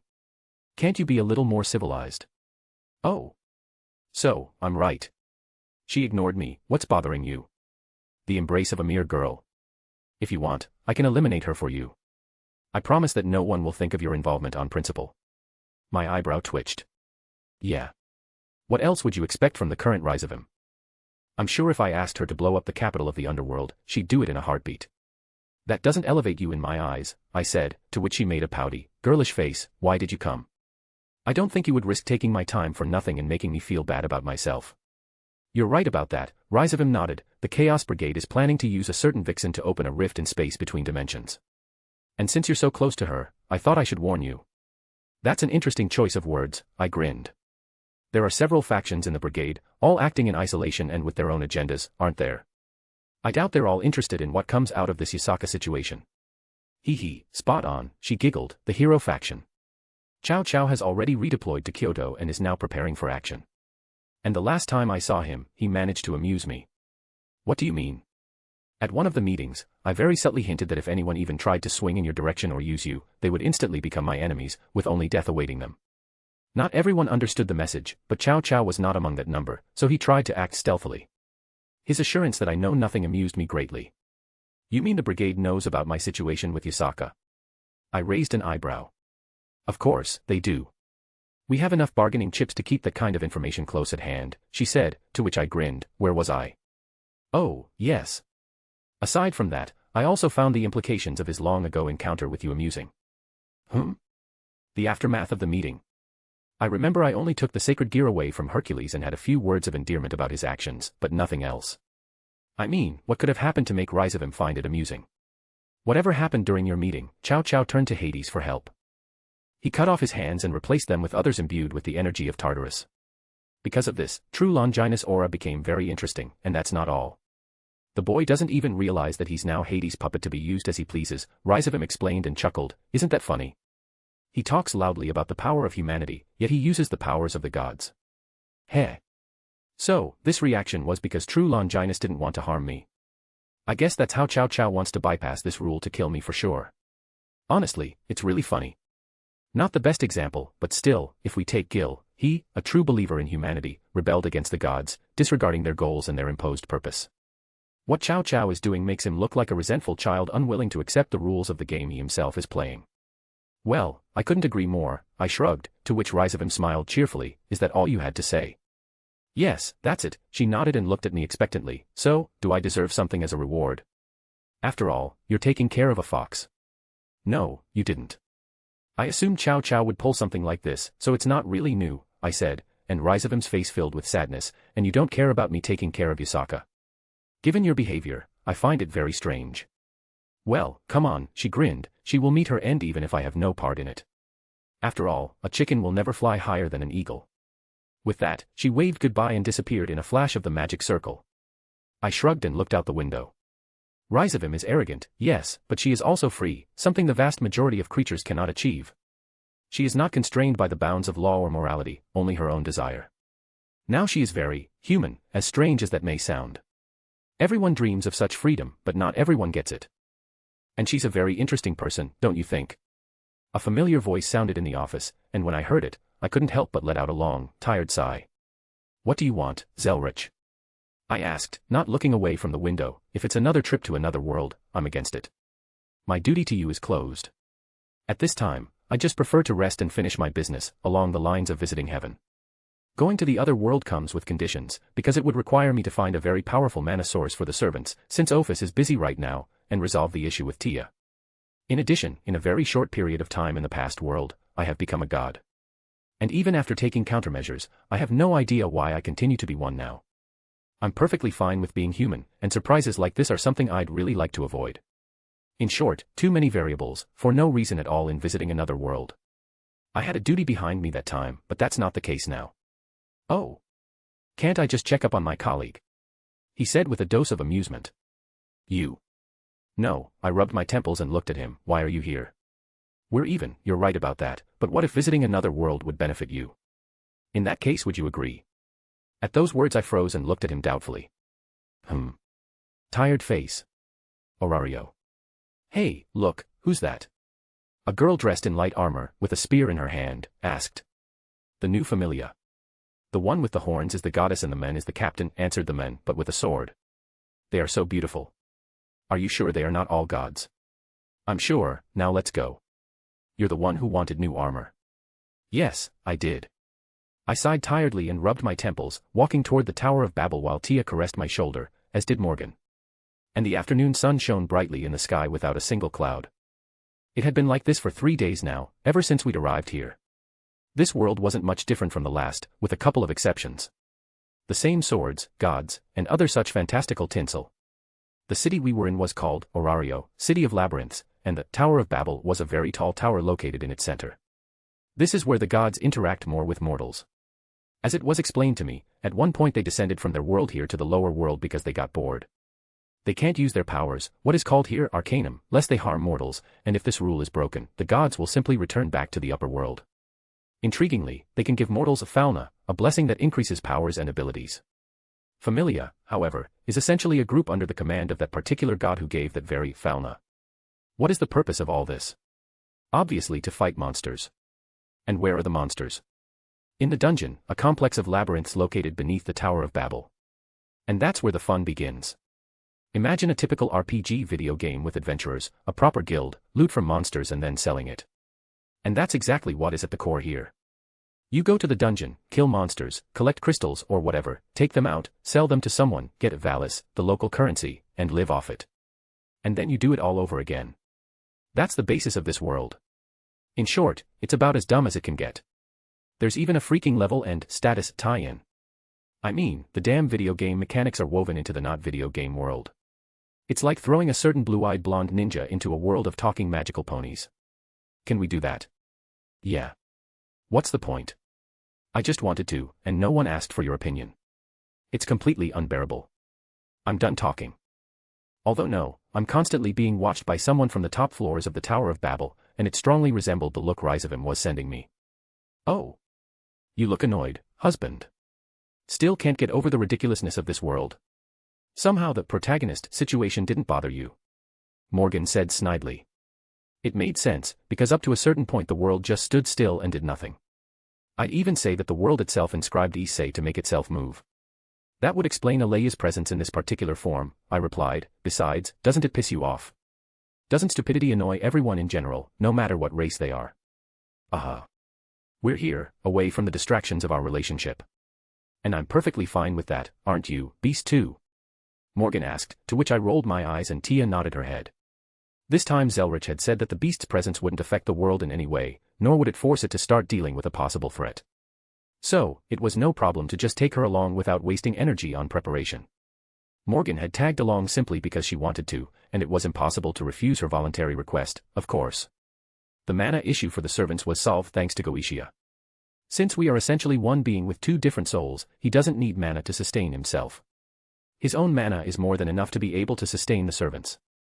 Plus, Goetia can draw it from the underworld itself. Am I afraid that he'll suddenly want to destroy humanity? Nope. He's outgrown that teenage perfectionist phase, and Ray-chan and Rias can calm him down. After all, they're closer to him than everyone else. At the very least, Alea, as suspicious and secretive as she is, can give Grandpa time to deal with the beast. Oh. Romani. Tiamat. Morgan, at some point we heard a cheerful girl's voice. Lady Hestia. I was surprised to recognize the voice, and turned to look at its source. It was Hestia, the goddess of the home from Greek mythology. True, in this world there was no division into pantheons and no family connection among the gods. They simply were, and that was all. Her appearance was that of a short girl with long black hair tied in two tails on the sides of her head, blue eyes and snow-white skin. And large breasts, too. Her outfit consisted of a short white dress with blue ribbons and ordinary slippers. Hi. Would you like to buy some fries?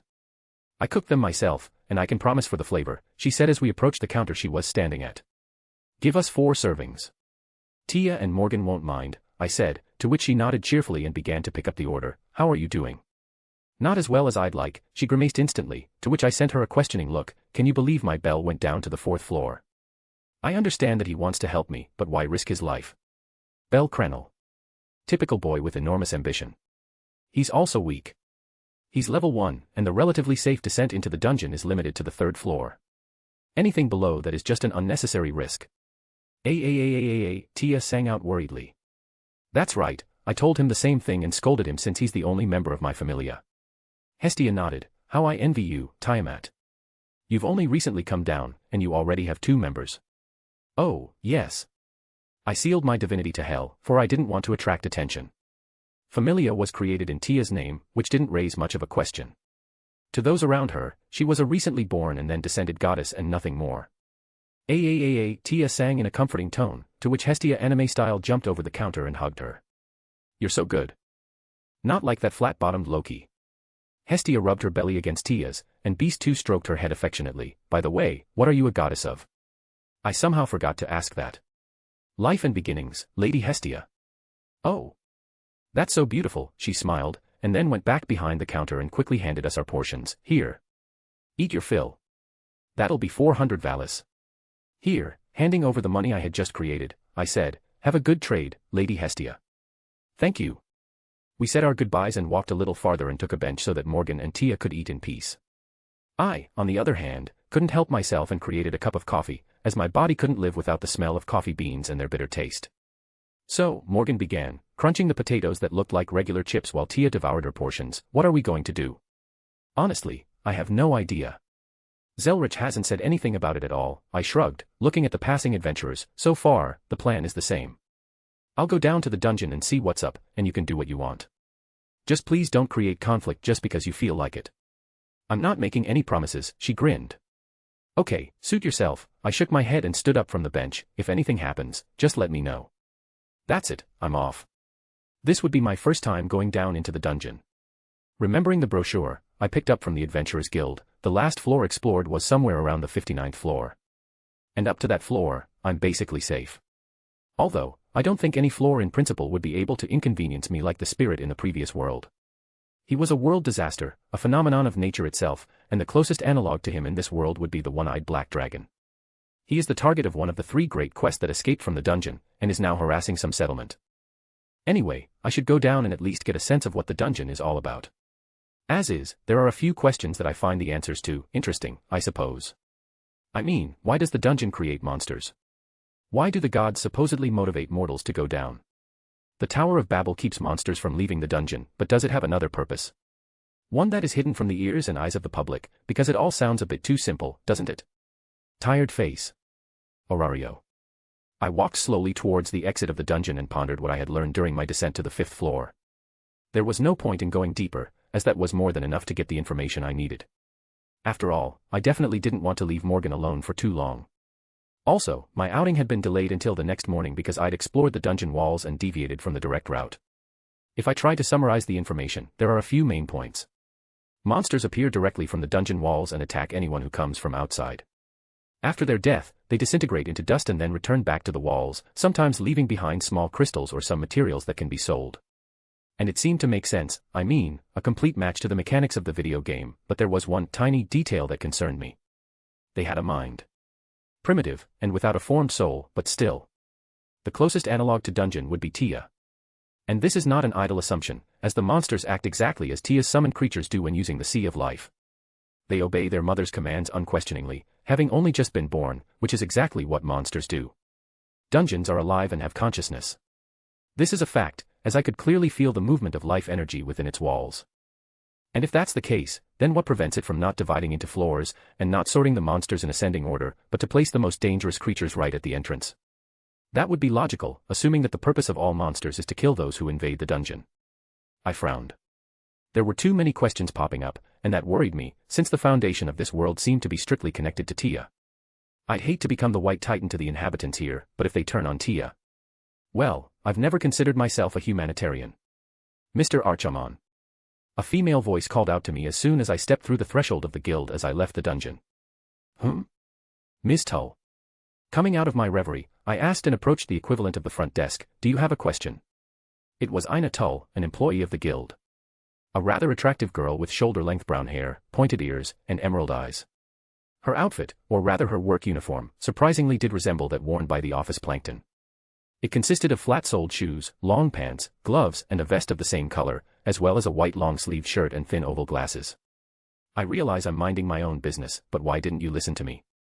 You have no armor or weapons, and with your first level it's very dangerous to go down into the dungeon alone, she said rather sternly and with a hint of concern. Ah, yes. She's also known for being strict and serious. Ina doesn't want her ments to die in the dungeon, so she takes a strict teacherly care of them. For the most part, though, it's about the newbies. What about the level? Of course, neither Morgan nor I are level 1.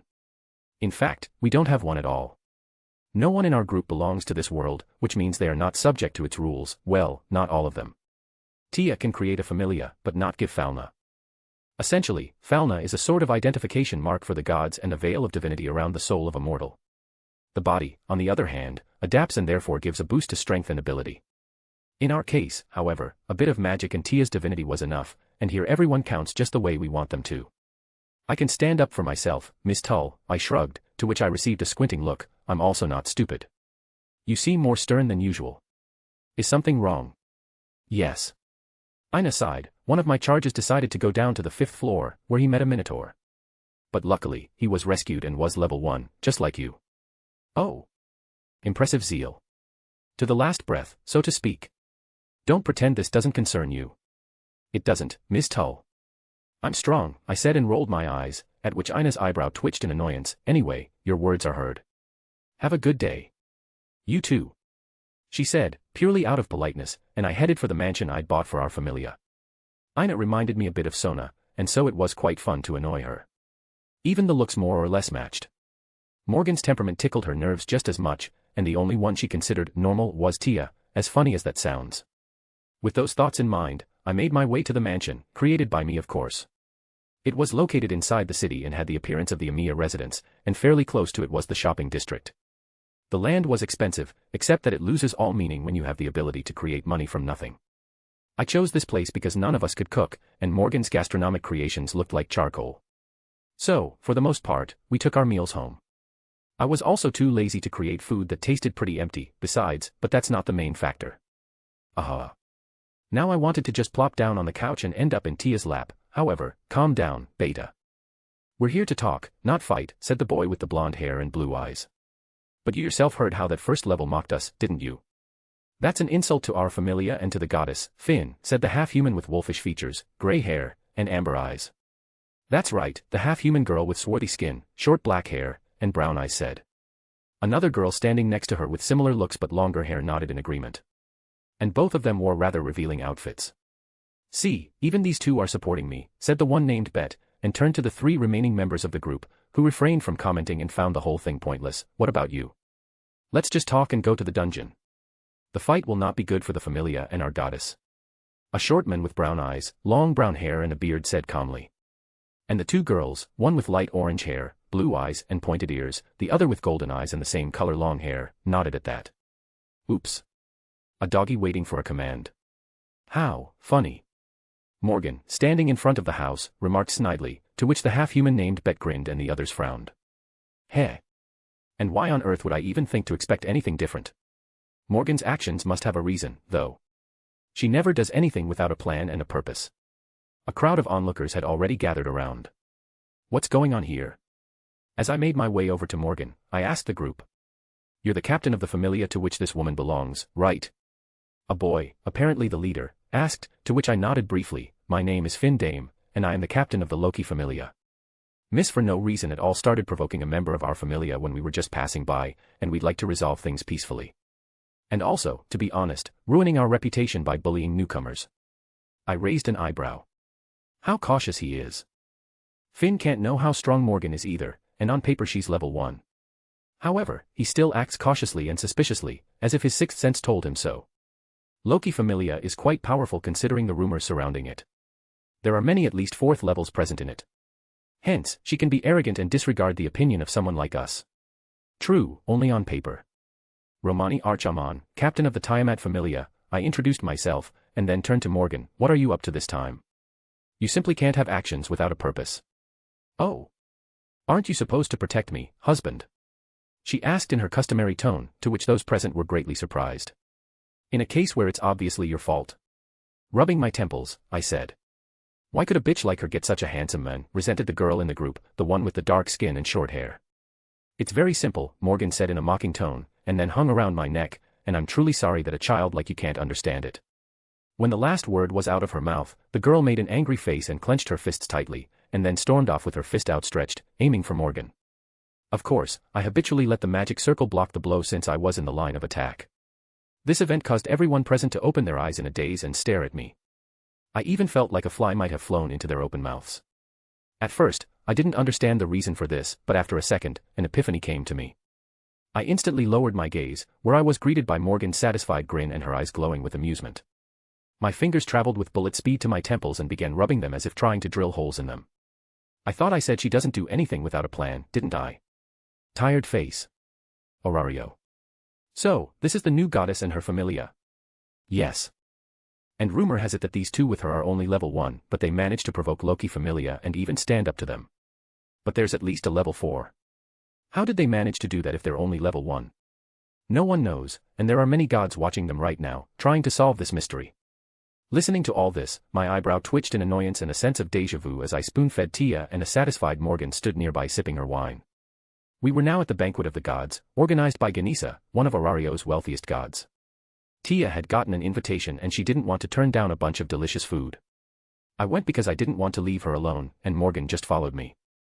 The banquet was held at Ganesa Familia residence, and it looked very lavish. Just like the demons with their enclosures, to make a long story short. Many gods of varying degrees of divinity were present, and I even managed to hear a couple of familiar names. The organizer himself, Ganesa, was an odd-looking man with tan skin, a muscular body, and a red and yellow mask on his face. He was a bit like Gil in temperament, that is, bright, loud, and caring about people, but not as arrogant. At first, I thought that familia members were not allowed in here, only gods, but we were let in quite calmly, though with a warning not to cause trouble or take on too much, i.e. nothing unexpected. I sighed tiredly. It had only been a day since that skirmish organized by Morgan, and the gods were already actively discussing it. However, it was nothing new, because they had come down to this world because they were bored, and something like this would certainly attract their attention. The reason for Morgan's prank, though, did you have to make a fuss? I asked the fairy queen. I understand that you were interested in one girl, but why would you do that? The status of a third-rate familia does not suit us, we are above it, husband. What about the girl? I felt a kind of kinship with her, just like there, she said calmly, to which I raised an eyebrow. A fairy? No, I'd say elemental, and only partially. Morgan explained. Spirits are an extension of the planet itself. They can take many forms, fairy, pixie, or elemental, but the essence is the same. Each of them has a strong connection to the world and nature, but for some reason there are almost none here. At least not right now. I suppose Morgan's interest is understandable, but I'd prefer to sit tight for now. Also, she never answered the question. At some point, we were joined by someone we already knew. And a rather pleasant one, I must say. Good evening, Lady Hestia. I greeted her. Hello, I'm glad to meet you here, she said cheerfully, and hugged Tia, who smiled good-naturedly. I heard you had a fight with Loki familia. You weren't hurt. That's a big word for it, Morgan grinned. If we did have a fight, they... It's okay, we just talked and managed to come to an understanding, I said, covering her mouth, to which she rolled her eyes. By the way, Lady Hestia, how is your child? I heard he ran into a minotaur. Yes, and he was saved by that wench, she said with a grimace on her face, and then she grew sad and began to fill her plate. Sometimes I don't know what to do with him. Belle's been putting himself in too much danger lately, and it's been making my heart uneasy. On the one hand I don't care about his life, but on the other hand he belongs to Hestia Familia, who helped us when we first arrived in the city. She was a reliable source of information and immersed us in the local life. And Hestia is generally pleasant, for that matter. I mumbled thoughtfully, maybe he should find a group. There's less chance of getting hurt that way. Well, groups are usually made up of members of only one familia, and I don't think they'd take him, since he's still level 1. And it's dangerous. You never know what kind of people are in a group, she murmured, and then a couple seconds later she had an amazing idea, and Hestia looked at me. Maybe you and Morgan could take him in. He'd be a burden, just to have someone watching over him. I rubbed my temples and Morgan frowned. We're level 1 too, Lady Hestia. The issue isn't that he'll be a burden, it's efficiency. I'm used to acting alone. Please. I have no one else to turn to. Hestia asked with her palms folded in front of her, to which I sighed tiredly. Only for the first time, and then our debt to you will be repaid. Anything. Thank you very much. She exclaimed happily and turned to Tia. You have such good children, Tiamat. Ah, Tia sang out and smiled. Hestia also likes Tia a lot, since she is basically the goddess of the familia. Let's see what comes out of this, and what this boy is all about. You don't mind if we join the conversation, do you? A female voice was heard, and we turned our heads to see who it was. 3 goddesses dressed in evening gowns appeared before us. The first was a tall woman with red wavy hair and scarlet eyes, but one of them was covered by a patch. The second was the one whose voice we heard, and had red hair a tone lighter than the first, the same color red eyes. But the last one with silver long hair and violet eyes, it was her gaze that I could feel from the Tower of Babel, and now she was looking at me like prey, which Morgan did not take well. I suggest you remove that gaze, goddess of lust. This man is busy. Standing in front of me, she said. Oh. She's onto you, Freya laughed boyishly at the second goddess. I don't see the problem, Loki. It's okay to protect your men, she replied and looked at Morgan, but every man will be charmed by me in one way or another, little fairy, even him. At the mention of Morgan's race, the three goddesses stared at the fairy queen in surprise, and I just wanted to leave. Fairy. It's been a long time since I've seen them. A long time, said the last goddess. How amusing, Morgan smirked. If what you say is true, these men definitely had bad taste. After all, you're pretty middle. Calm down, please. Not now, I interrupted and put my hand on Morgan's shoulder. Romani Archiman, captain of the Tiamat Familia, and Morgan Le Fay, also a member of the Tiamat Familia, goddess of life and beginnings. And you, ladies. Hestia, would you introduce us? Ignoring Morgan but remembering her words exactly, Freya addressed her. Aha, Hestia nodded and introduced them in the order I was considering. This is Hefi, my best friend and goddess of the forge. This Flatlander is Loki, the goddess of deception, and this is Freya, the goddess of beauty. I raised an eyebrow. Loki and Hephaestus are women in this world. Pretty interesting. Although, no, not interesting. Too many similar precedents in the Nasuverse, so it's nothing new. Who did you call Flatlander, Shorty? Loki was outraged and bumped foreheads with Hestia. You, Flatlander. Hestia declared. They get along quite well, don't they? Freya laughed, covering her mouth with her hand. And so, they do every time. Hephaestus shook her head. Anyway, nice to meet you, Tiamat. Tia sang out and shook her hand. And the rumors were right, you really are nice.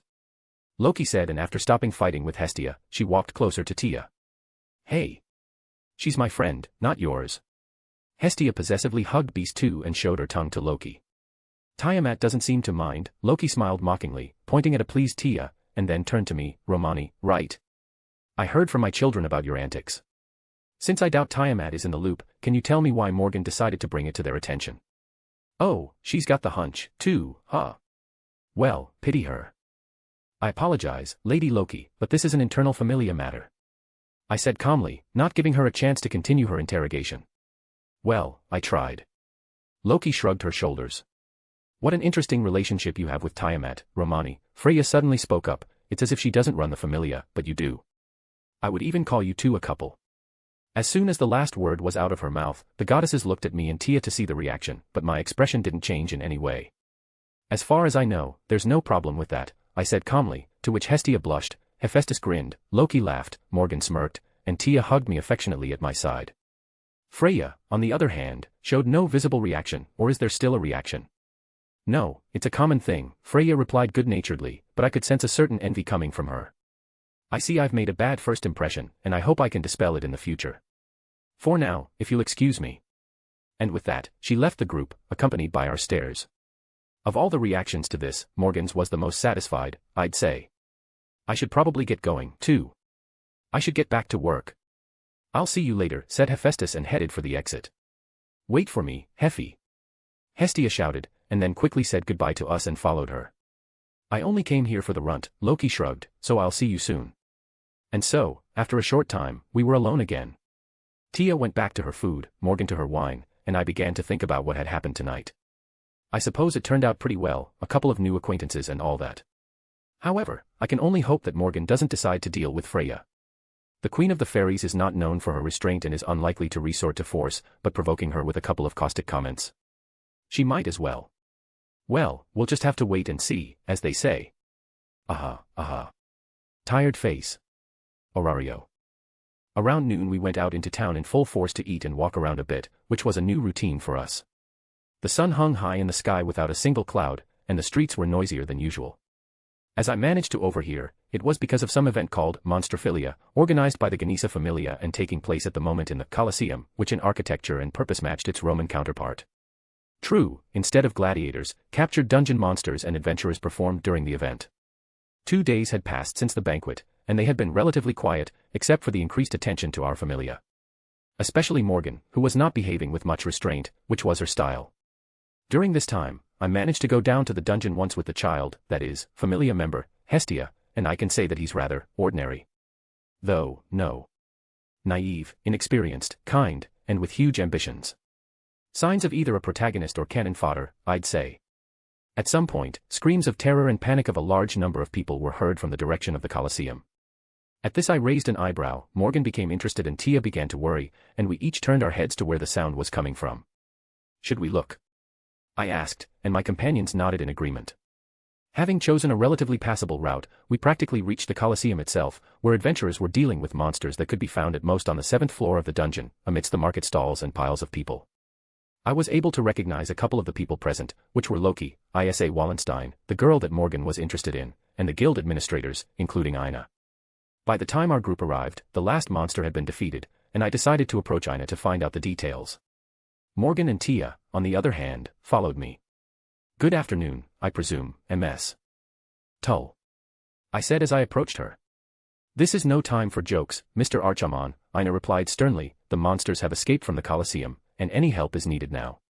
Isn't that the problem of the god who organized the event? Morgan grinned, essentially speaking my thoughts as well. Ganesa Familia has already activated their men, and Lord Ganesa himself will later formally apologize and pay compensation, Ina said professionally, ignoring Morgan's hint, but we still can't find the silver greave that escaped into the city. It's the monster from the 11th floor, and it's very dangerous. Escaped. I raised an eyebrow, you mean it didn't attack like the other monsters? Oh, so you think it's weird too, Romani.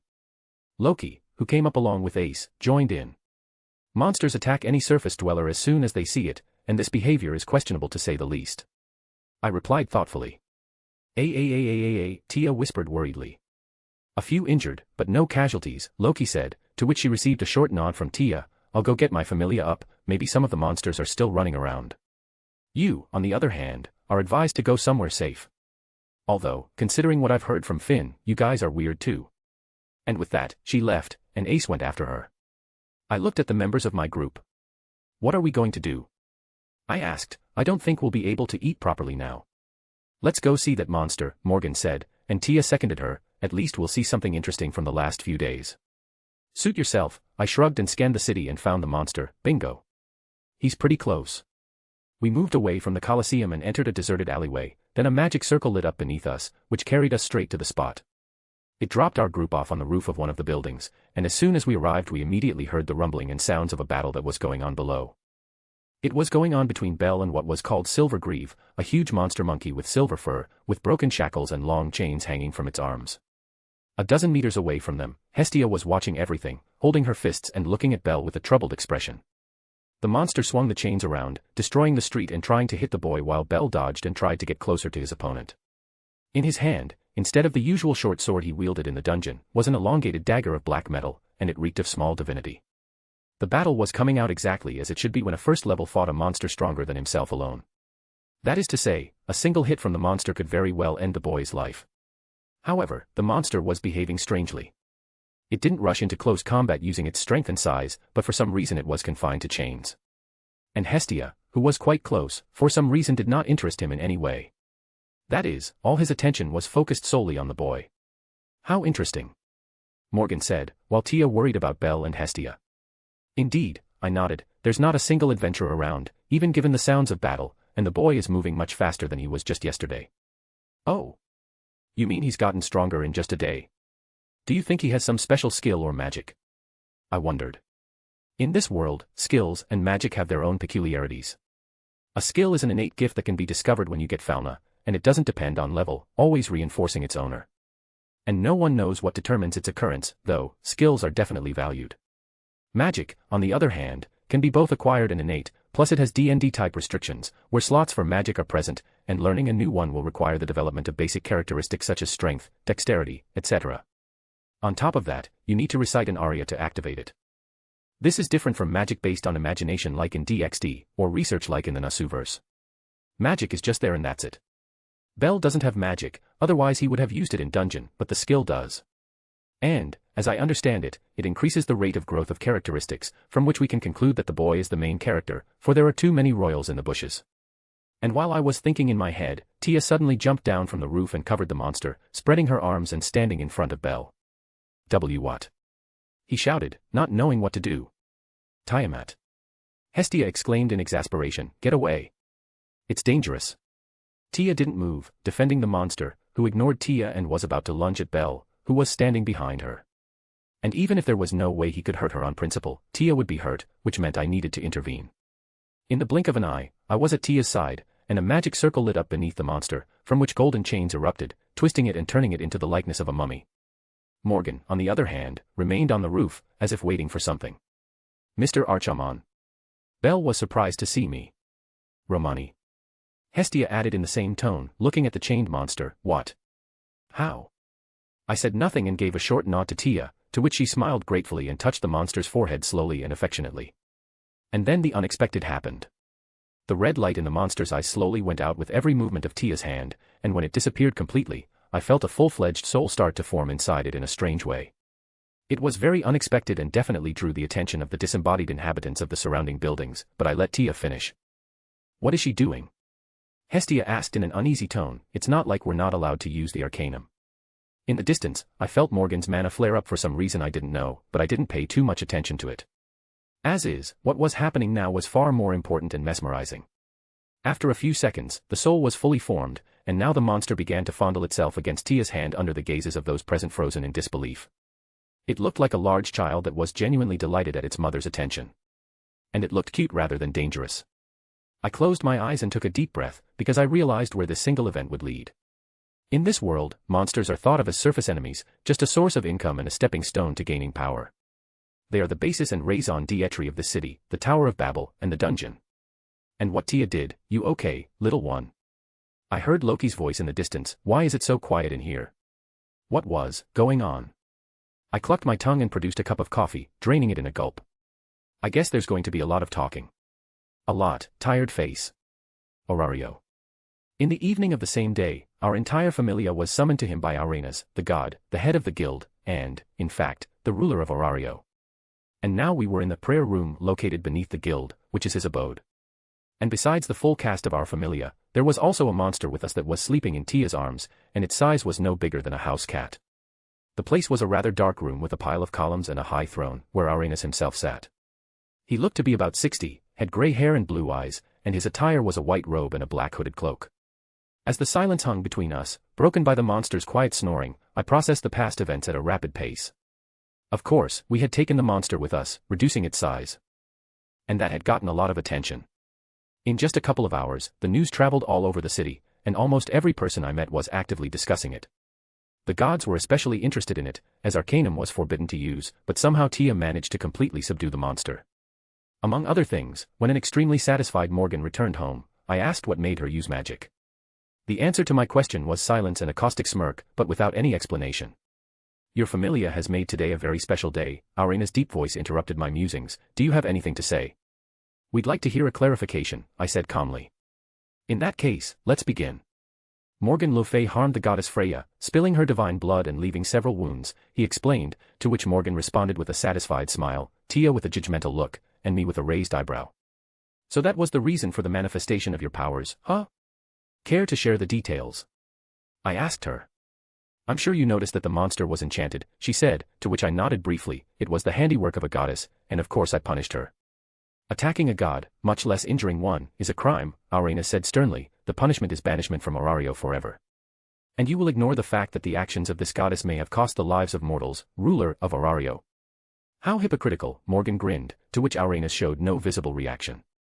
Tia added, supporting Morgan and condemning Arenus. "Freya Familia is one of the strongest at the moment, so some concessions are acceptable towards her. However, she will be punished in compensation," Arenus said in a measured tone, "and I don't like your tone, fairy. You forget who you're talking to."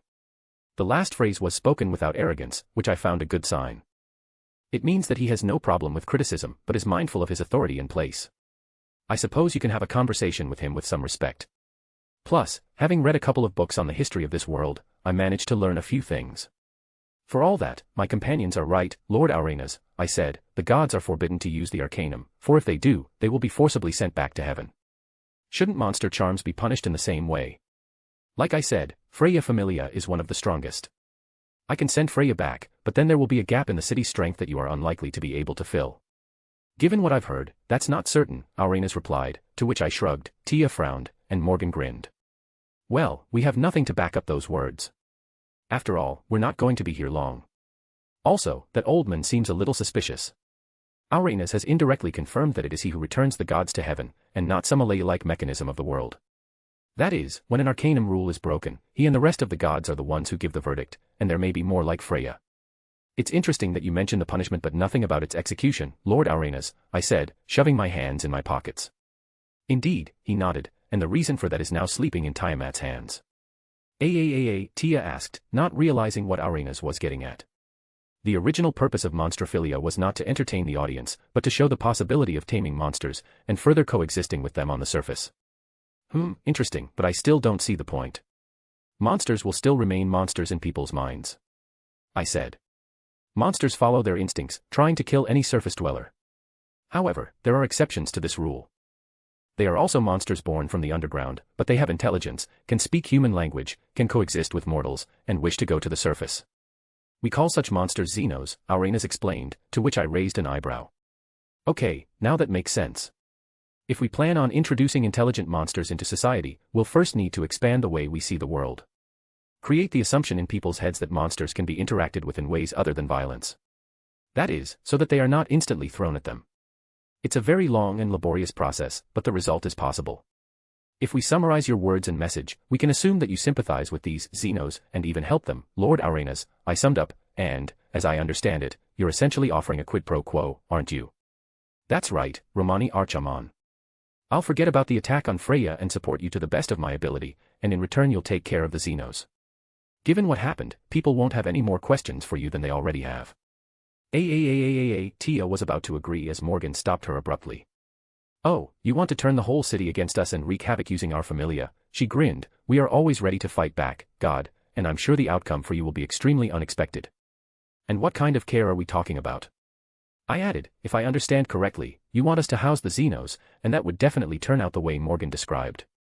I apologize for not being more specific, he apologized surprisingly calmly. I want you to start interacting with the Zenos in the dungeon, to teach them how to live among humans so that when the time comes, they can integrate into mortal society. And, as previously stated, I will give you my support. I thought for a moment, then looked at Morgan. Is he lying?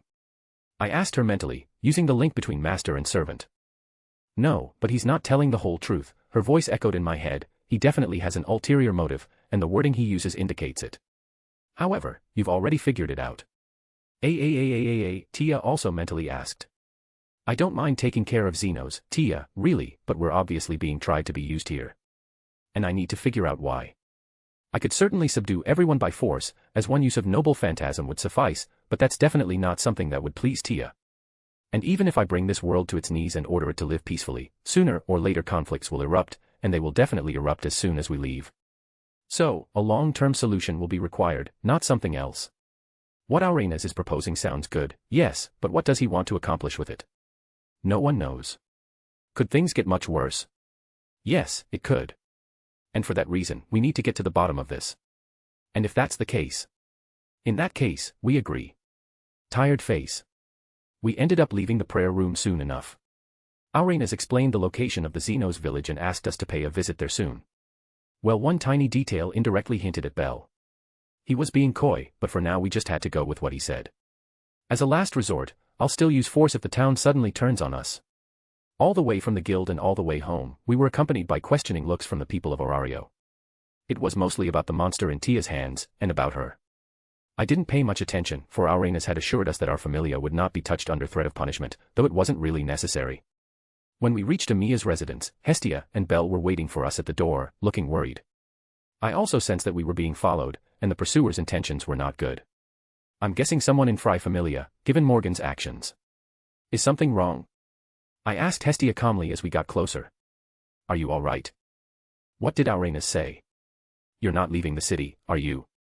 Are you? The goddess of the hearth gibbered, shifting her gaze between us. I suggest we discuss this inside, Lady Hestia.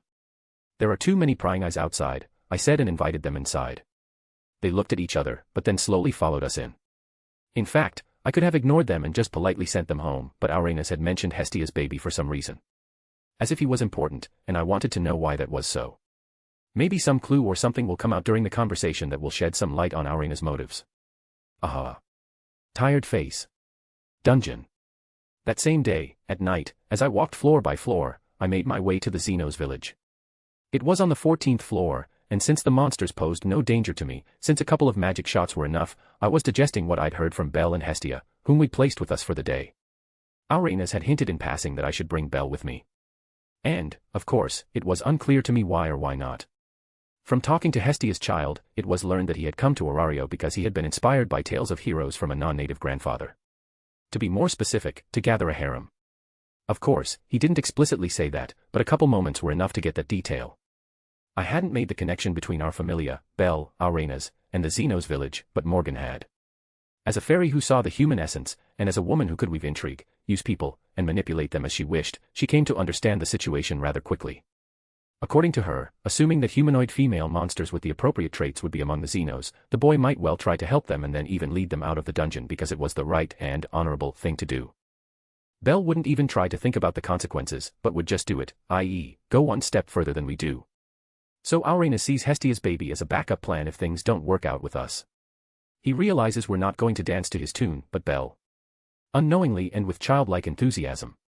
And yet neither Morgan nor I can come to understand his motives. Chaos and destruction are too trivial. There's something else, but we don't know what it is yet. Now. I stopped abruptly in the middle of the 10th floor, which was the same stone walls, floor, and ceiling, but with more height and light like morning mist, and then grinned. What an interesting exercise you have in following the first level from his home itself. May I assume that you are perverts or just plain burglars? I said into the void behind me. The answer to my words was a silence that didn't last more than a minute. 3 men emerged from the mist, an elf with golden hair and coral eyes, armed with a staff, the end of which was a blade, another elf, apparently dark, with silver hair and green eyes, armed with a sword, a man armed with a spear, with cat ears and a tail, black hair, and a mask covering his eyes. What can I do for you?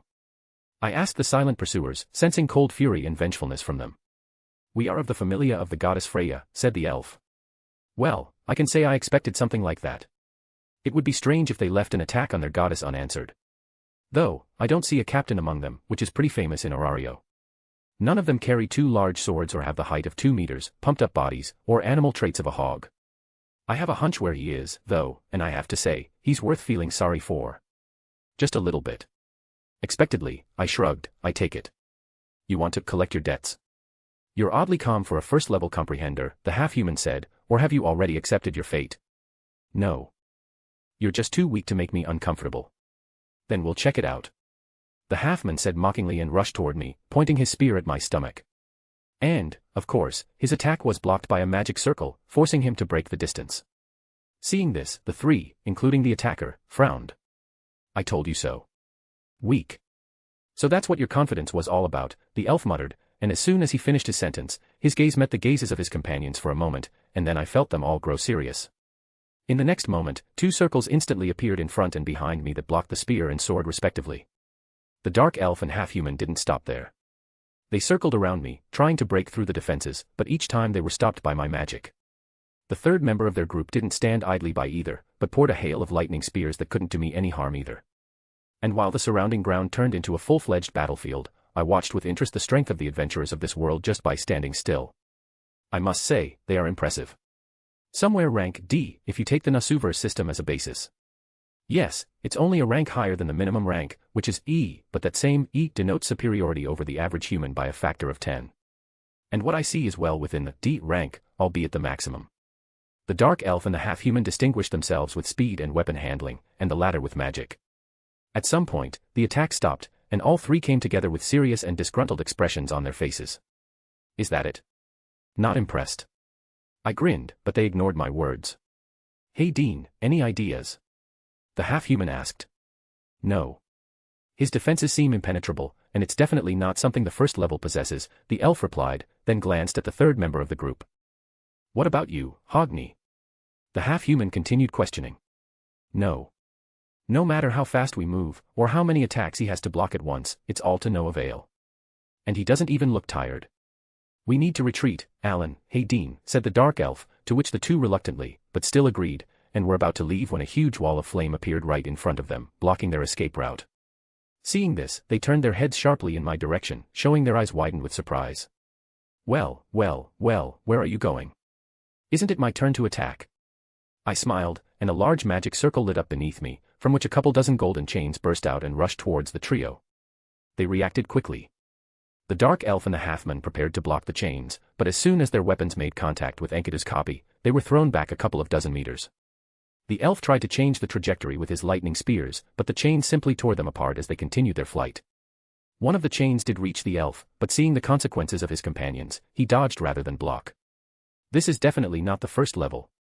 The elf was indignant. The information in the guild was wrong. The half-human added. Now they were like mice running away from snakes. The chains chased them all over the floor, wriggling and changing their trajectory like vipers, and the members of the Freya familia could only run away, for they could not parry and block without harming themselves.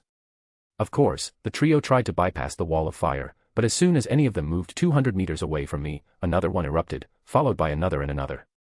Eventually they and I were trapped in the fire formation, with no way to leave without my permission. Seeing no other prank, they rushed at me again, now with the intent to kill, except that my passive defenses had not been turned off. And at the moment of contact with the protective circles, when they slowed down for a moment, the chains caught up with them, binding them hand and foot.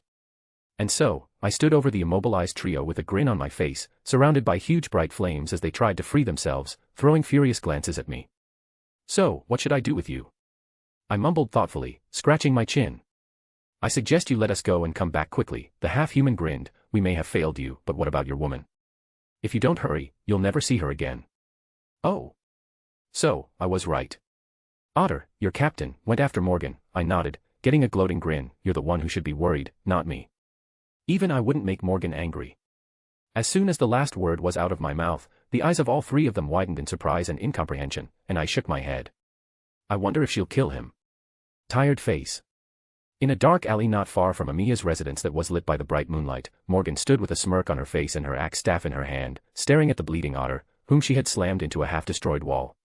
His body was covered with multiple wounds and through holes, his right eye had left the eye socket, the tendons in his legs and arms were severed, his brown hair was almost completely turned to ash, and swords worth millions of valis were lying nearby, broken into many shards. The alley itself felt as if it had felt carpet-bombed, for it was almost completely destroyed, as were the nearby houses. Thanks to the closed field that Morgan had set up, their scuffle hadn't gotten beyond a certain area. But were there any casualties, or even fatalities, caught in the hot hand? Of course, but the fairy queen didn't care. The gods couldn't feel Morgan's powers because she was a fairy, and a special one at that, created by the planet itself, even if in another world. And so for everyone outside the confines of the closed field, nothing ever happened in that area. Gathering all his remaining strength, Otter slowly raised his only remaining rust-colored eye, where he was met by Morgan's undisguised amusement. "Oh, you're alive," she grinned. "That's good, because someone has to get a message to your goddess." "Fuck you," Otter said. "How rude," Morgan said and jammed the hilt of her axe staff into his leg, causing Otter to grimace in pain but not make a sound. "Tell her that one more such withdrawal by any of her familia will mean total annihilation. Do we understand each other?" The answer was silence and a vengeful look, which Morgan found acceptable. Through her staff, she channeled mana directly into Otter's body so that he would survive the night, healing his wounds a bit, and then dispelled the closed field and went home in spirit form. There's a very short list of those Morgan respects, and if the offender wasn't on it, he automatically signed himself an estimated sentence. But at the moment, it was to her advantage to let Otter and Freya live. For now. Next time, it would be different, and even Roman wouldn't mind, because both he and Morgan only cared about a certain circle of individuals. What about everyone else? They won't care. Definitely, tired face. Dungeon. In the end, I never came up with anything about my pursuers, so I left them in the middle of the floor in an unconscious state, scanning their memories in the process, and then headed on my way. As expected, they hadn't said anything to Freya and along with their captain wanted revenge. Their thoughts about her coincide almost completely, that is, absolute faith and a kind of love that turns into obsession. However, I expected something like that, given her reputation and appearance. On the other hand, I managed to find out what exactly happened between Morgan and Freya while Tia was taming the monster, or rather, the aftermath of it. And I could tell that Berserker had treated the goddess rather mildly, whose physical characteristics without arcanum were no greater than a normal human. Knocked out teeth and a few cuts to the face can be characterized by the word mild, right? Intriguingly, in this trio's memories, the undergoing treatment Freya was smiling as she shared the details of the encounter. Subtle manipulation. Yes, but for all that, she liked the challenge Morgan threw her right to her face. I guess our showdown will definitely escalate into something more. With those thoughts, I reached the right floor and, following Arenus's description, turned away from the direct path to the next one. Adventurers usually go straight ahead to get to the next floor, and since that's the case, few people try to explore the whole floor. Let's say the farthest edge, hidden behind a pile of columns and thick fog. At one point I felt a presence ahead that was coming toward me. It felt like 3 of them, and a few seconds later the monsters came toward me, not growling or rushing to attack, but showing some semblance of a smile. Nice to meet you, Romani Archiman. My name is Lyd, and as you can see, I am an lizardman. The first monster with barred scales began politely. My name is Ray. Siren, said the girl monster with bird-like features of turquoise gold coloring in a friendly tone. Grow. Gargoyle, the last stone-colored monster, introduced himself rather coldly. Romani Archiman, I said, observing the rules of decorum. I take it you were notified about me. Yes, Lord Arenus did. Lyd nodded. It's probably rude to say this, but we like you already. You realize the reputation of our brethren isn't exactly good, and you, Romani, haven't shown a hint of hostility. Let's just say I think more broadly than the others. I grinned. And I'm sorry about Grow, Ray said with a guilty look on her face. He doesn't trust surface dwellers, you can see why. It's all right, I'm rather confused by your friendliness, I said calmly, to which I received surprised looks. I'm not saying you had to be rude, but still I was given too much trust. Arenus has always helped us, so we tend to trust his judgment, Ray explained, but let's get to the village. I'm sure they're waiting for us. Indeed, said Lyd, follow us, Romani. We'll show you the village and how we live. Okay. Tired face. After a while we reached the place, and now we were sitting around a fire, surrounded by a pile of steps that served as seating, like the bleachers in a stadium. I was surrounded by a whole hodgepodge of Zenos, consisting of goblins, trolls, arachnids, unicorns, harpies, and even large insects. All of them possessed a full soul and really gave the feeling of a reasonable society, which at the moment organized some kind of celebration, you could say, in honor of meeting me. I listened attentively to what Lyd and Ray were saying about their lives, while Grow, who was surrounded by a small group that certainly didn't seem to be having any fun or celebrating what was going on, sat apart from the rest of the group. I see, I nodded, after listening to Lyd and Ray, and plunged into thought. If to emphasize the main points, Zenos, with few exceptions, want to see the surface, or rather, the sky, the sun and the stars. Some learned about them from dreams or obscurely from scraps of memories, some from the words of adventurers, and some from the books that were here by the way. The uniforms, such as swords, armor, the same books and clothes, they got from the adventurers that saw them only monsters and attacked, not wanting to dialogue. When Lyd asked me how I felt about this, he received only a shrug, because it was in no way contradictory that the Zenos wished to coexist with the surface dwellers. Ray mentioned that there were more than one such village in the Underdark, and she thought that their mother, the Underdark itself, had specifically created such places for the Zenos to live, even though they were constantly on the move. The village itself didn't have much resemblance to the usual meaning of the word, for there were no houses or anything like that.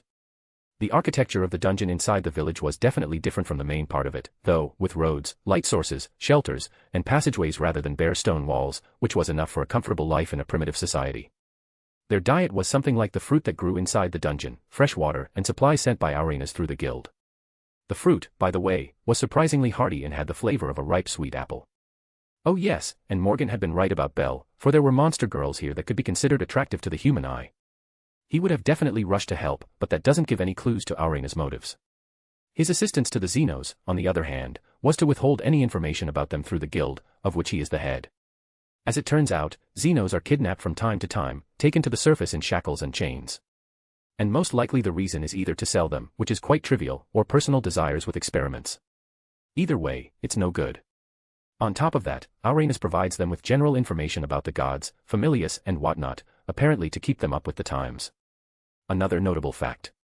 Normal monsters react to Zenos like humans, that is, they attack when they see them. And this confirms that Zenos are a glitch in the system rather than the rule. According to Lyd, at one point he simply realized himself and that was it. Although, in his memory there were scraps of how he attacked adventurers, behaving like the most common monster. I mean, it was confusing, but interesting. Romani, the lamia named Laura, who had blue skin, a snake tail, long wavy hair of dark green color, and yellow eyes, addressed me in a worried tone. Lord Arenus said that the goddess of your familia is like us, and you and she are a couple. Is that true?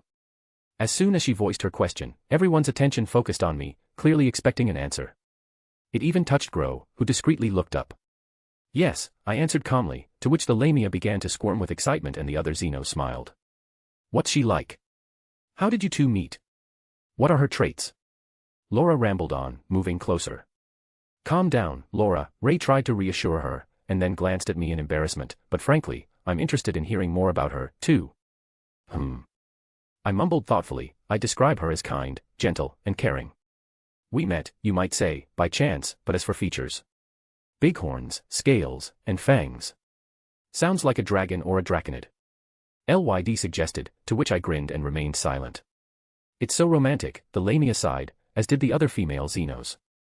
Tell me something else. Mr. Archiman, a goblin named Let, with a red cap on his head, joined the conversation with a gentlemanly air. Lord Arenus said you would share with us about the surface. Would you be so kind? Well, I suppose I might. And then I began to talk about human society on the surface of this world, while pondering a very good point. Arenus is being dark, plain as day, and is taking a wait-and-see attitude, apparently assuming that we will play by his rules. However, if something unexpected happens that forces him to act, what will he do? If not only me, but also a couple of Zenos, for example, come out of the dungeon. Of course, it will shock the people of the city, but, in fact, what can they do about it? Nothing, because they wouldn't have enough power. And you can also include the gods, because their local variants are pretty weak even with Arcanum. And Enkidu's chains, though copies, haven't gone anywhere. Will Tia be upset? Quite possibly, but much less so if left to her own devices. Arenus is hardly as caring and compassionate as he shows himself to be, after all. And I'd need Tia's presence for the Zenos to agree to come with me. However, help, shouted the newly arrived ogre, interrupting my story and drawing everyone's attention, FIA. The humans have her. That wouldn't be necessary, for I could clearly sense a large amount of human presence relatively close to us. And since I definitely need to intervene, it's a good opportunity to prove myself, and the company of Zenos is generally nicer than humans or gods, no. Tired face. Dungeon. Hidden by magic, I was on a small dais, watching the battle between the Zenos and the adventurers. Even though the Zenos had a higher level, 2 at most, they were outnumbered by the adventurers. 13 Zenos versus 21 adventurers, to be exact. I could see that the humans were about 4th level, and their squad was made up of members of several familias, as I could clearly sense more than one divinity. Their appearance on the other hand, it could only be described as that of cannon fodder or members of the masses. No bright hair colors or distinguished clothing, to make a long story short. I didn't arrive with the rescue team, but later, because Arenus had told the Zenos that I was only level 1. Because of this, Lyd and Ray asked me to stay with the others that didn't take part in the mission, because they were level 2 and below, and then moved on to the scene. Gro, the last of the 3 leaders of the village, simply went ahead of the others and gave me an accusing look, obviously assuming that I was to blame, but I wasn't. Of course, I didn't stay behind, but covered the village with an enclosed field to conceal and protect it in case of a surprise attack, and then came here when the battle had already begun. FIA on the other hand, that is, the harpy that was caught, was in a rather battered state and locked in a cage. The reason I wasn't in the battle yet was because I wanted to listen to the adventurers. After all, gods are different, as are the circumstances of the mortals under their command. No, I didn't care about these adventurers, but I still wanted to get a full picture of what was going on. And I got it, for they turned out to be quite ordinary black market merchants, acting on their own free will. At one point, the Zenos were still pinned down, forced into a deafening defense, and the adventurers were almost beginning to celebrate their victory. There were no casualties among the Zenos, apparently to sell later, and that could be considered a positive. I nodded to myself and activated the magical chains. Well, I suppose now would be a good time. Also, I'll just about be able to test one hunch. Tired face. Reflecting another blow from the men, the feeling of hopelessness inside the wounded Lyd pressed more and more on his mind and body. He didn't want to lose, didn't want to leave the others unattended, didn't want to end his journey here and now when he had only just managed to meet the hope of a brighter future. He wished with a smile on his face to see the sun that was coming out so beautifully from behind the horizon. He wished to breathe in the surface air, under the endless blue sky covered with white clouds, which was different from everything that was here in the underground. And that was why he was fighting with all his strength. Lyd understood the situation he and the rest of the Zenos present found themselves in. The humans had surrounded them in a ring, giving them no opportunity to escape, only to fight to their last breath. There could be no reinforcements, for all the others that remained in the village, as well as Romani, had no more than level 2. If Lyd himself was level 5 and couldn't stand up to these people, what about them? The battle was a lost battle. He, Ray and Gro had attacked the camp, as there were few people in it initially, but then it turned out to be a trap. FIA acted as bait, and as soon as they sprang into action, they were instantly surrounded by opponents outnumbering them. Lyd looked to the side to see Gro and Ray, whose wings were badly damaged, forcing them to stay on the ground. He was their leader, and because of that, he was being eaten alive by guilt and shame, for it was Lyd who had led the others in the attack. Even Gro, who was always being rude and not very respectful to him, was following Lyd's orders. And he had failed him. He let everyone down. You could say that today we have a great catch, said one of the adventurers mockingly. How much do you think we'll get for them? A lot, the other grinned, especially for the siren and the lamia. You'll get nothing, shouted Ray, writhing in pain, and Ronnie, the arachna, cheered her on, you will die here. What a screamer, another said in a level voice, and then looked at the rest of the humans, don't kill them. The stones from them are worth far less than they are themselves. The adventurers with evil and anticipatory smiles began to slowly clamp down on the ring while the Zenos clustered harder and harder at the same pace.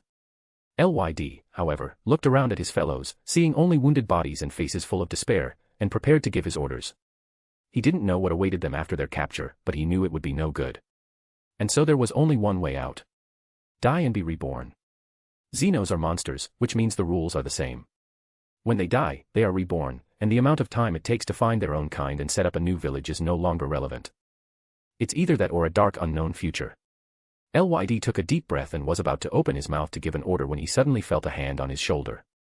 He slowly turned his head and saw Romani, who was looking at him with a calm expression and a reassuring smile. Our Romani. LYD shrieked, drawing the attention of both the Zenos and the adventurer. What are you doing here? Run away quickly, they'll kill you. He didn't understand what Romani was doing here and was genuinely worried for his life, for these evil people would definitely kill their hope for a bright future without a second thought. Zenos are reborn, but not humans.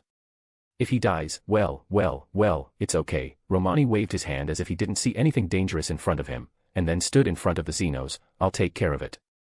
No. You need to run. Ray intervened, but Romani just ignored her. Who's that, Dix? The adventuress asked, as their advance on the Zenos came to a halt. A member of the Tiamat familia. Romani Archiman, if I recall correctly, the man called Dix answered her, and then looked at Romani. Your words are very cocky for a first level, and it's really funny. You don't expect to get out of here alive, do you? Oh. Actually, I think it's funny too. Romani grinned and raised his right hand. After all, I'm not exactly level 1 and I'll definitely get out alive. What are you talking about? Dix asked, squinting his eyes, to which Romani simply snapped his fingers. The next moment, LYD's vision was blinded by a golden light. Hundreds of golden shining chains, covered in black writing with blades at the ends, burst from the flaring golden magic circle beneath Romani's feet and instantly pierced the adventurers' bodies, tearing flesh and shattering bones. And the inertia threw the now dead men back with such force that they slammed straight into the walls of the dungeon. Not a second passed before LYD, his fellows, and Romani were standing before them, for each of the adventurers had been killed quickly, simply, and in cold blood. They didn't even have time to realize their deaths. LYD felt much the same way, his mouth opening and closing as he couldn't believe his own eyes. Arenus had mentioned level 1, and what LYD saw now was far from a level 1 power. Such an overwhelming power that required no training or special conditions was firmly planted in LYD's mind that he stopped even breathing, as if he had forgotten about it. But it wasn't just her that made him stiffen, it was the dungeon's reaction. It trembled, as if responding to the manifestation of Romani's powers. The walls slowly began to be covered with vegetation and flowers that glowed in the blue light of the surrounding stalactites. Fireflies and particles of light appeared out of nowhere and danced around the chains, and a wave of warmth that he had never felt before traveled through LYD's body. Romani on the other hand, tired face. Interesting. I watched the changes and drove the chains from side to side while the fireflies followed them like a dog following a bone. The dungeon was reacting to Tia's power that I added to the chains. It was as if it was welcoming her, trying to befriend her and get her attention. And that was only because of a grain of Tia's signature. I suppose if I brought Tia herself here, the dungeon would go crazy. My senses picked up a change in the walls. It was a resonance between two strikingly similar energies, feeding and reinforcing each other. Now it was certainly safe to say that Tia and dungeon were colleagues. But there were a number of other questions, like whether or not it was influenced by the local Gaia, and so on. Well, come on, I shrugged and turned to the Zenos, where I was met with a bunch of shocked and disbelieving looks. None of them blinked, breathed, closed their open mouths, or moved at all. At this I clapped my hands loudly, which brought them out of their stupor. I suggest we go back. You don't mind, do you? Why yes. Of course. LYD said in a near whisper, but he didn't move, and neither did the other Zenos. I silently turned around and, creating a cup of coffee and then taking a sip, headed towards the village, in the process completely healing their wounds, including FIAs. I guess they were too much shocked by my power, huh? Well, I don't sense any presence nearby yet, so let them recover and then come back. They've got time for that.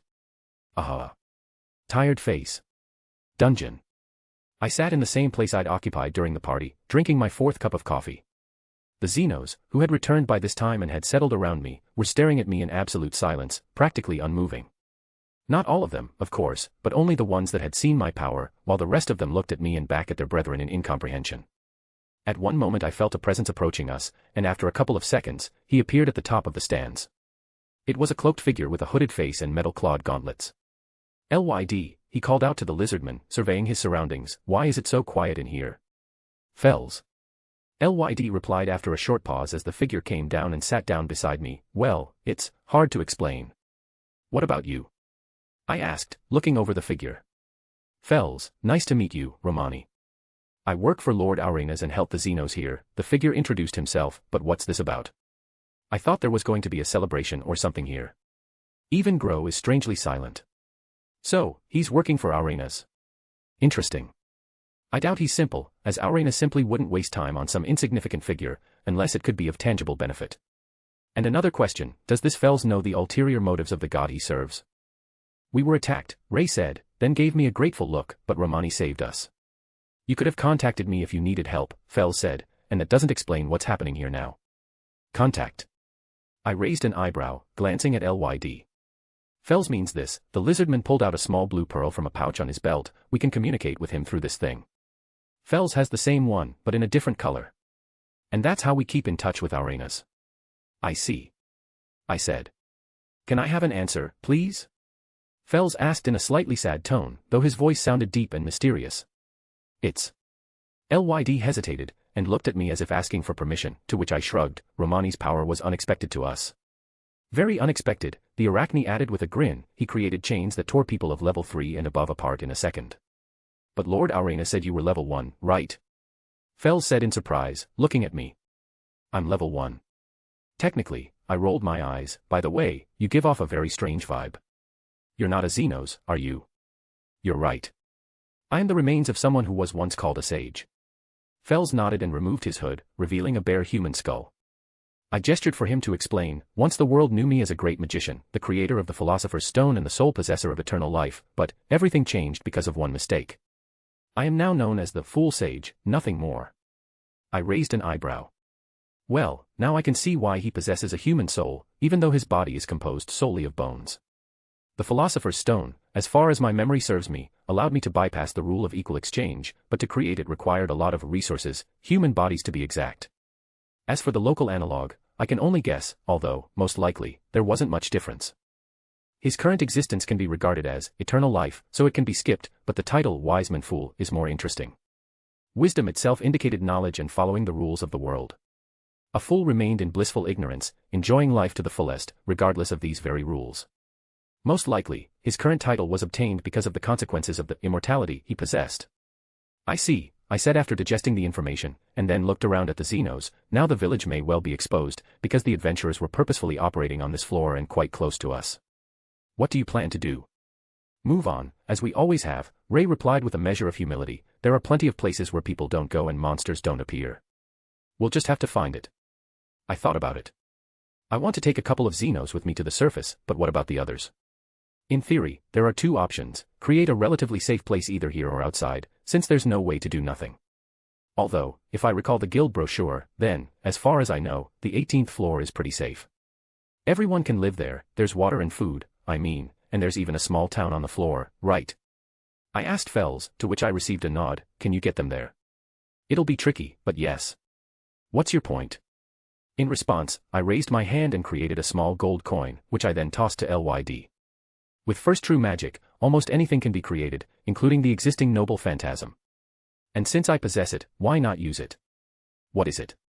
the lizardman asked, examining the thing with interest. "When you are on the floor, preferably in a deserted and unattended place, gather in one group and press as tightly together as possible, and then throw the coin under your feet," I said. "And that?"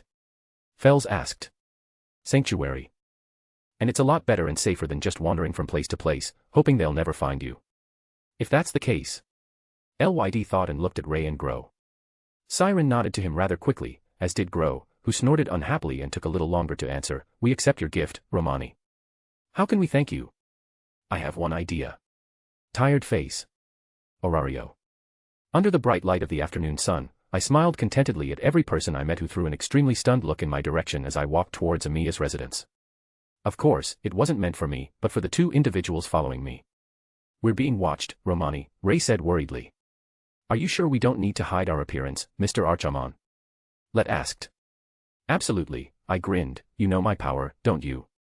Besides, Tia would definitely be pleased to see you. Of course, few people knew of our familia's true strength, but that didn't concern our reputation, or rather Morgan's. That she had injured Freya, whose familia was one of the strongest in the city, and yet went unpunished was known throughout Orario, judging by the Gawker's whispers and rather wary glances. I understand that Arenus kept his word and gave his support, for his name was mentioned in the words he heard. To be more specific, any attack on us, unless we were the instigators of the conflict, would be considered by the guild as a violation of the laws of the city in Arenus' own words. And since we're just going home, we can defend ourselves in case of anything, even lethal. At some point an idea came to my mind that I immediately wanted to implement, so I contacted Tia and Morgan, who happened to be nearby. The purpose of my antics with the Zenos on the surface was to get Arenus to act. Because of the surprise, he would try to think of something on the fly, without going into detail. But I didn't want to act as overtly as some OPGG with an extremely inflated HQ, but in a more subtle way. And one place was perfect for that. I sat down on a bench near some stall and waited. Let and Ray looked at each other, thought for a while, and then sat down next to me. What are we waiting for, Mr. Archiman? The goblin asked. My girlfriends, I smiled. Anyway, how are your feelings on the surface? Aside from some of the stares, exciting, Ray replied, it's like I've spread my wings wide for the first time. The air here is different, more alive and fresh, and the sun is bright and warm. The endless sky that Fells read to us about is really endless. I can't even see the end of it. It makes me want to take off and just float, but... She really looked like she was struggling with herself. Ever since leaving the dungeon, her eyes hadn't left the sky, her feathers were fluttering, and the excited and anticipatory expression hadn't left her face. You can do it a little later, Ray, don't worry, I assured her. What about you, Let? I like the clothes people wear. They're colorful and varied, and in the dungeon you can only get them from adventurers. Do you think, Mr. Archiman, I could learn to sew one of those? Let said excitedly.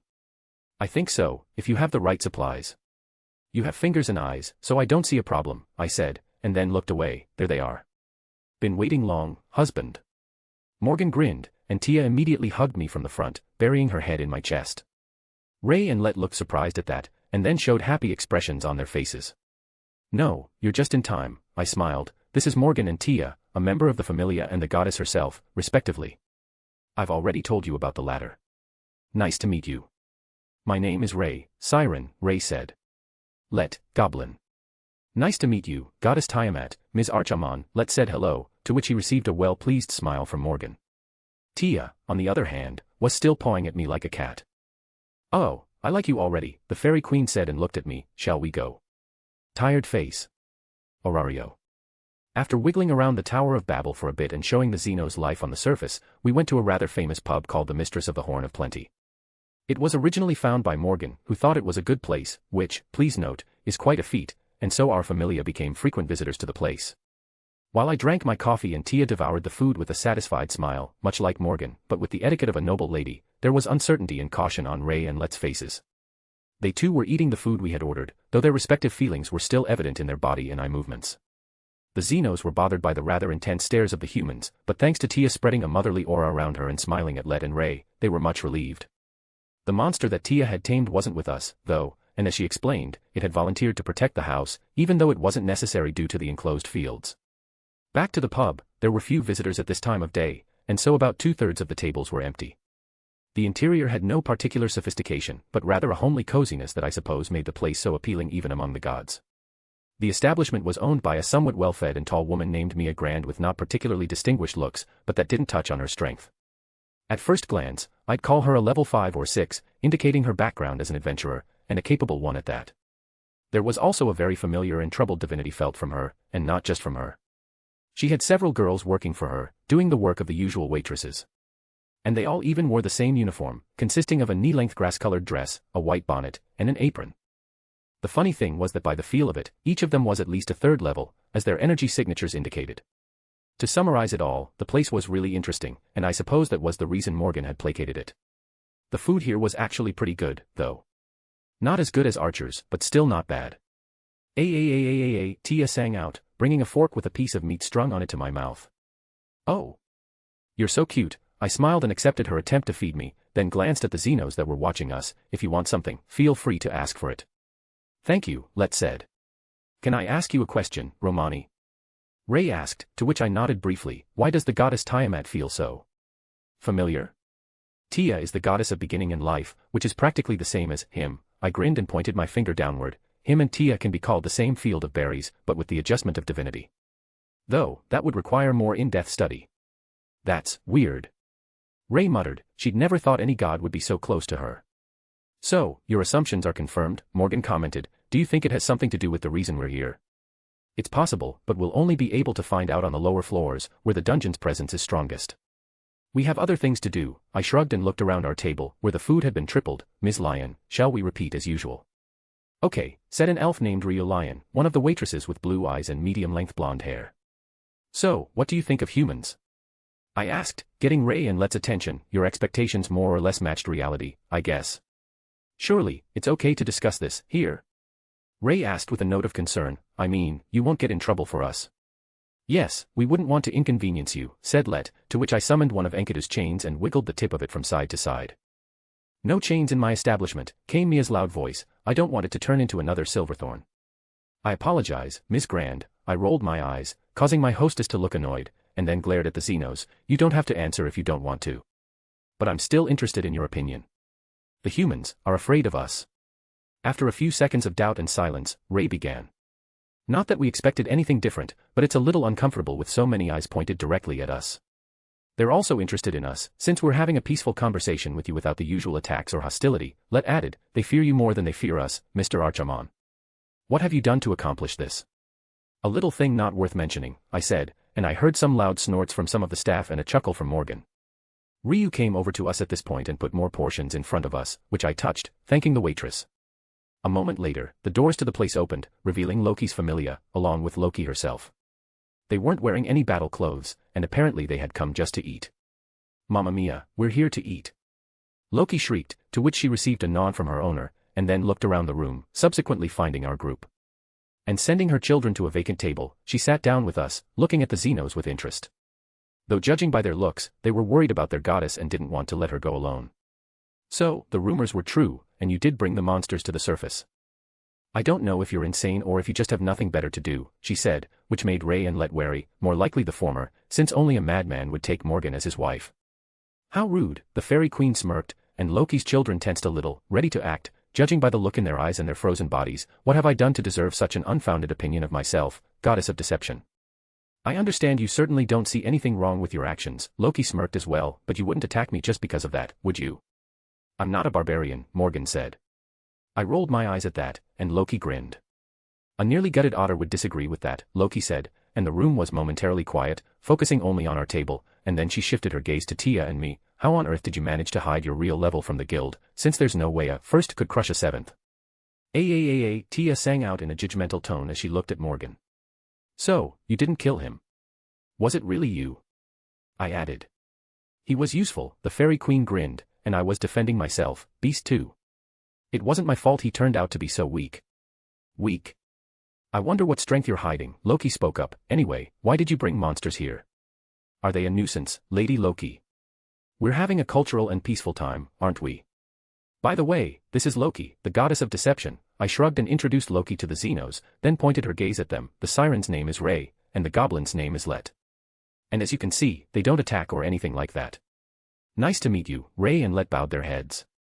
Ah, Tia spoke up, defending the Zenos.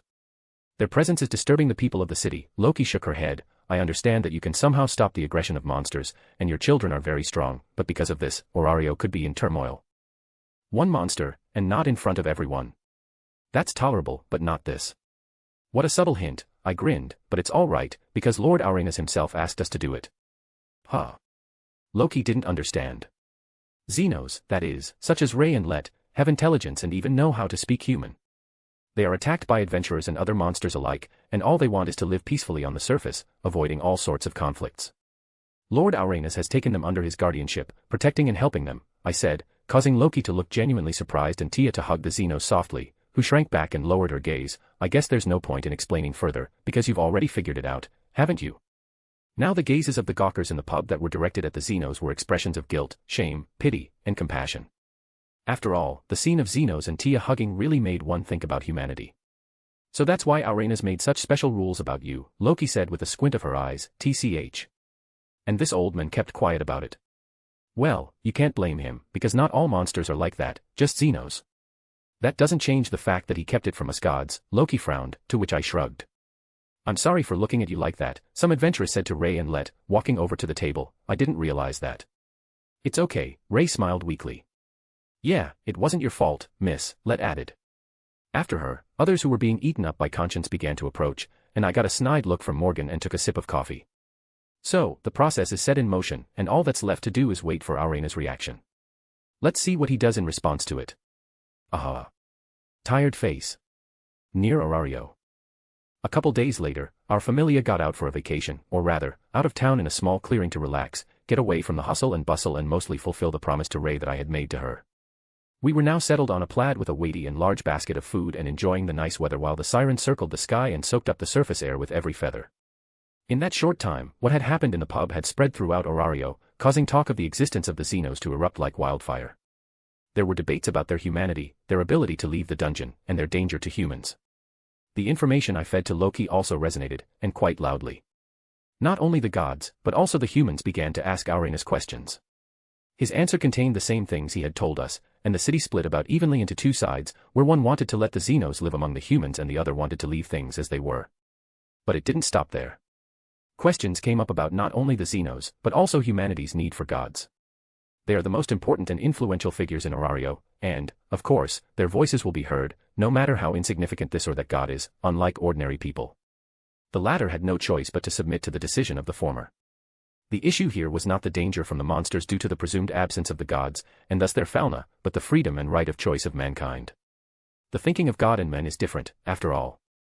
And to make a long story short, by my actions I have sown the fruits of the coming of a new age of men of this world. So far, everything has been limited to mere talk, but what will come out of it? Who knows, who knows? Arenus himself has not yet taken any action, at least not visible. And from this we can conclude that either he has not yet thought of how to act, or this was the situation he was aiming for. Either way, whatever he decides to do, I doubt we can't handle it.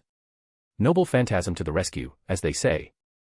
Although, I understand Lady Hestia's and Belle's presence here, but not yours, Lord Hermes, and not your captain's, I said, looking away. Would you care to share why you are here? Besides our familia, Hestia, who had taken the day off from work and was now listening to Morgan's dubious advice on how to get Belle's attention, and himself, who was listening to the Zenos life from Lethe, the god Hermes and his captain were here. Asphiel Andromeda, a man with turquoise hair and blue hair that she wore a long white cloak and rectangular glasses. She gave the impression of a serious businesswoman, that she was good at the task she was given. And overall she could be described as pleasant, but not her god. Hermes, a young-looking man with blonde hair, orange eyes, and a hat that looked like a cowboy hat, was.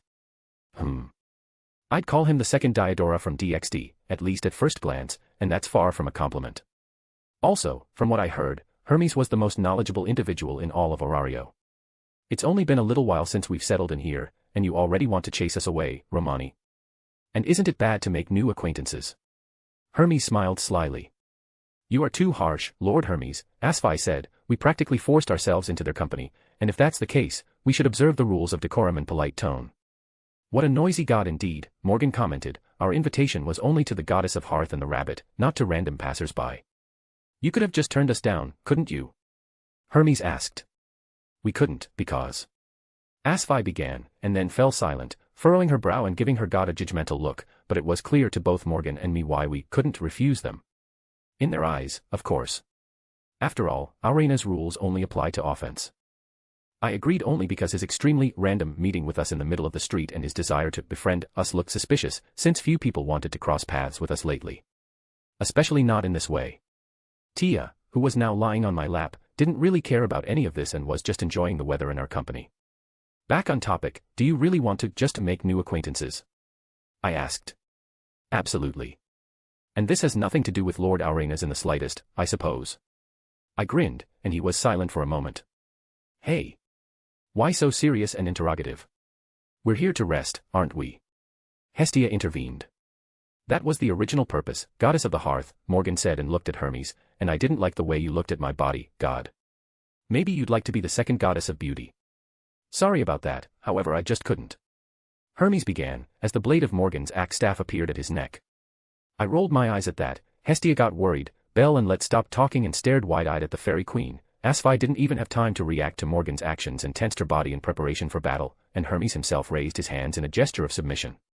"Put the weapon away, Morgan." "As if you didn't realize that he was probing the ground," I said, and Hermes smiled guiltily, and Morgan grinned. "It doesn't really matter. Besides, I'm familiar with the likes of him," she said, but she still listened to me, causing the others around her to sigh in relief.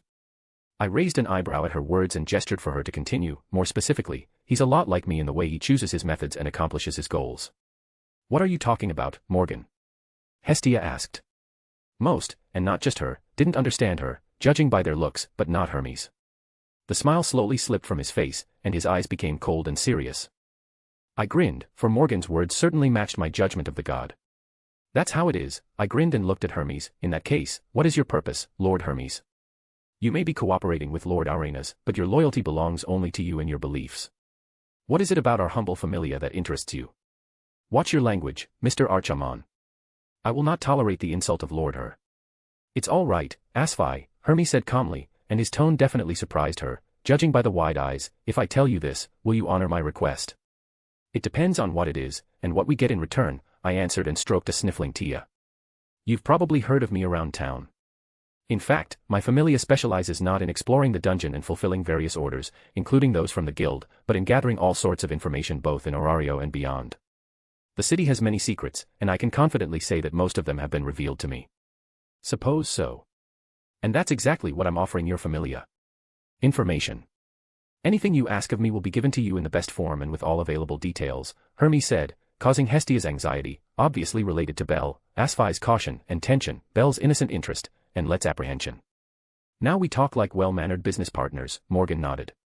"And what's the request?" Processing his words, I asked. "A one-eyed black dragon. This world needs a victory over it, and if we take into account the information we have received about you, you can do it," Hermes stated. "One of the 3 great quests." I raised an eyebrow. "If it's so important, why not use the Arcanum? I doubt a few gods can't defeat it." "We can't," Hestia answered for Hermes. "The rules were made up by the gods for a reason. It wouldn't be any different than it was before." Hestia. "That information is not important now," Hermes interrupted her and looked at me. "We would do more harm than good by using Arcanum, and therefore victory must be achieved by the forces of mortals. So, do we have a deal?" I grinned at his attempt to hide the piquant facts and a hint of the familiar age of the gods from the Nasuverse, when there was basically nothing restricting them when it came to humanity. However, I looked at Tia and wondered. The target was a dragon, and so Tia's authority over any creature with even a hint of dragon essence could do everything for us, possibly even without a battle. He's also black, which indicated not only color, but an enhanced version of himself. When a god enters the dungeon and releases his divinity for whatever reason, it gives birth to just such a monster with the purpose of killing not adventurers but gods in the first place. Essentially, the dungeon acted like the same Gaia of the Nasuverse that cared solely about the planet, but not the sentient beings harming it. Though none of that applied to Tia, as it turned out. In any case, I doubt he'd cause any inconvenience, and so, deal. Tired face. Unknown location. There was no point in dragging things out, so as soon as we finished the outdoor picnic, I teleported us straight to the dragon, finding it with third magic. And it wasn't a problem, as his signature stood out very well among the many other souls. We were now on a hill, in the middle of a scorched black earth covered with ash and dust. The air here was stifling and almost hot, the mountains were visible in the distance, and there was no greenery or any wildlife, except for our target, of course. A little farther away, a dragon was lying down and apparently sleeping. And seeing it, I can't say I was impressed. It was just a dragon, a large but quite ordinary dragon, with black wings and scales, sharp fangs and claws, a long spiky tail, and one sunken eye. In terms of strength, Drake would have eaten him for breakfast and asked for more. As I recall, he lost his eye in a fight with some adventurer, and later the familiars of Hera and Zeus almost completed all 3 great quests except for this dragon. Pretty funny to hear something like that, since in the usual mythology these two were married and yet didn't really consider each other's opinions. Especially the fast-as-lightning old man. Is that him?" Hestia asked cautiously, hiding behind Bell, who was staring at the dragon with wide-open eyes. "We've heard about him from adventurers, but we didn't think we'd see him in person." "He's strong," Ray marveled, and Let nodded in agreement. "Not impressive," Morgan said boredly. "Lord Hermes, are you sure we should be here?" Asfi asked worriedly. "Why would we?" Hermes exclaimed enthusiastically. "We are to witness a heroic battle between humanity and a monster. This is a legendary event that you get to witness once in a lifetime, and don't you want to see it, my beautiful Asfi? Well, maybe. Hesitated Asfi. Tia sang out, looking at me. You know me. It'll go fine, I smiled and stroked her head, then shifted my gaze to the dragon. Well, I'm off. Good luck. Hermes waved his hand and the others followed him, a little worried about me. Would you like a good luck kiss? Morgan smirked, to which I rolled my eyes and jumped down. Tired face. Asfi didn't know what the Tiamat Familia and Romani himself were thinking, that he was completely calm about fighting against the one-eyed black dragon, especially alone. Even the two strongest familias of the time had failed to do so, that they had joined forces and still lost. And here, Romani was alone, and was not bothered by the dragon itself or its power, which he could feel even from here. Asfi was level 4, which by Arario standards was really not bad. But even so, she felt genuine fear just being in such close proximity to this dragon. And the reason was more than justified, because in case of anything, they would trivially be unable to run away and save themselves. Her god, on the other hand, found their current situation extremely worrying. So much so that she had never seen such an excited expression on his face, not even when he had peeked at her while bathing. His eyes were burning with anticipation, as if the purpose of his existence was about to be accomplished, and Asfi had no choice but to accept it all and hope that Romani and the Tiamat Familia would succeed. She shifted her gaze to the others present. To see their reactions to all of this. The goddess Hestia, Bel Chronal, and the Zenos were feeling the same as Asfi herself, but here were the remaining two. The goddess Tiamat looked at Romani with faith in her eyes, but without fear for life or injury, for some reason unknown to Asfi. Morgan Le Fay, on the other hand, looked bored and even a little disappointed that the Hermes Familia captain was interested. Also, this woman was definitely of noble blood, judging by her posture and ability to hold herself. Miss Le Fay, if I may, is there a reason why you look so bored? Asfi asked. It's as if the one-eyed black dragon isn't worth your attention, and that I'm not worried about my husband's life, is that it? Morgan continued for her, to which she received a nod of agreement. My husband's power is enough to level the entire city and the kingdoms with it in a few moments. And the dragon? I would call him a pathetic parody, but not a dragon. Asfi stared at her stunned, unable to believe what she was hearing. Some gut feeling told her that Morgan wasn't exaggerating, or arrogant, or lying. And it was for this reason that Asfi simply could not imagine the scale of the power Morgan spoke of, for only the gods had such power, and then only a few.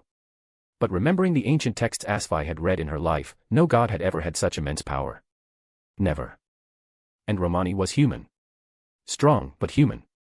And his body simply couldn't handle such volumes. So Asfi began to strongly question whether he was really a human, a disguised god using arcanum, or something else. The next moment there was a loud dragon roar, which raised a strong wind and made her cover her ears and hands from the dust flying into her eyes. After a second, Asfi looked down and saw that the one-eyed black dragon was now looking at Romani, who had his hands in his pockets. Its shadow loomed eerily over both Romani and the others. Its monstrously huge claws, fang-filled maw, and black scales seemed to absorb the light itself, and its wide-open leathery wings made it seem even larger than it really was. Asfi held her breath and swallowed her saliva, worried for the safety of herself and the others. And for good reason, for the dragon opened its maw and spewed a fiery inferno. The flames tore at Romani and then covered him completely, hiding him from view and spreading further, right to their group. Asfi tried to do something to protect herself and the others, but as the fire nearly caught up with them, threatening to engulf and burn them to the ground, a magical barrier appeared before her eyes. Weak even for a parody, she heard Morgan's voice, and turning to look in her direction, she saw an outstretched hand, which led her to conclude that it was the woman who had put up the barrier.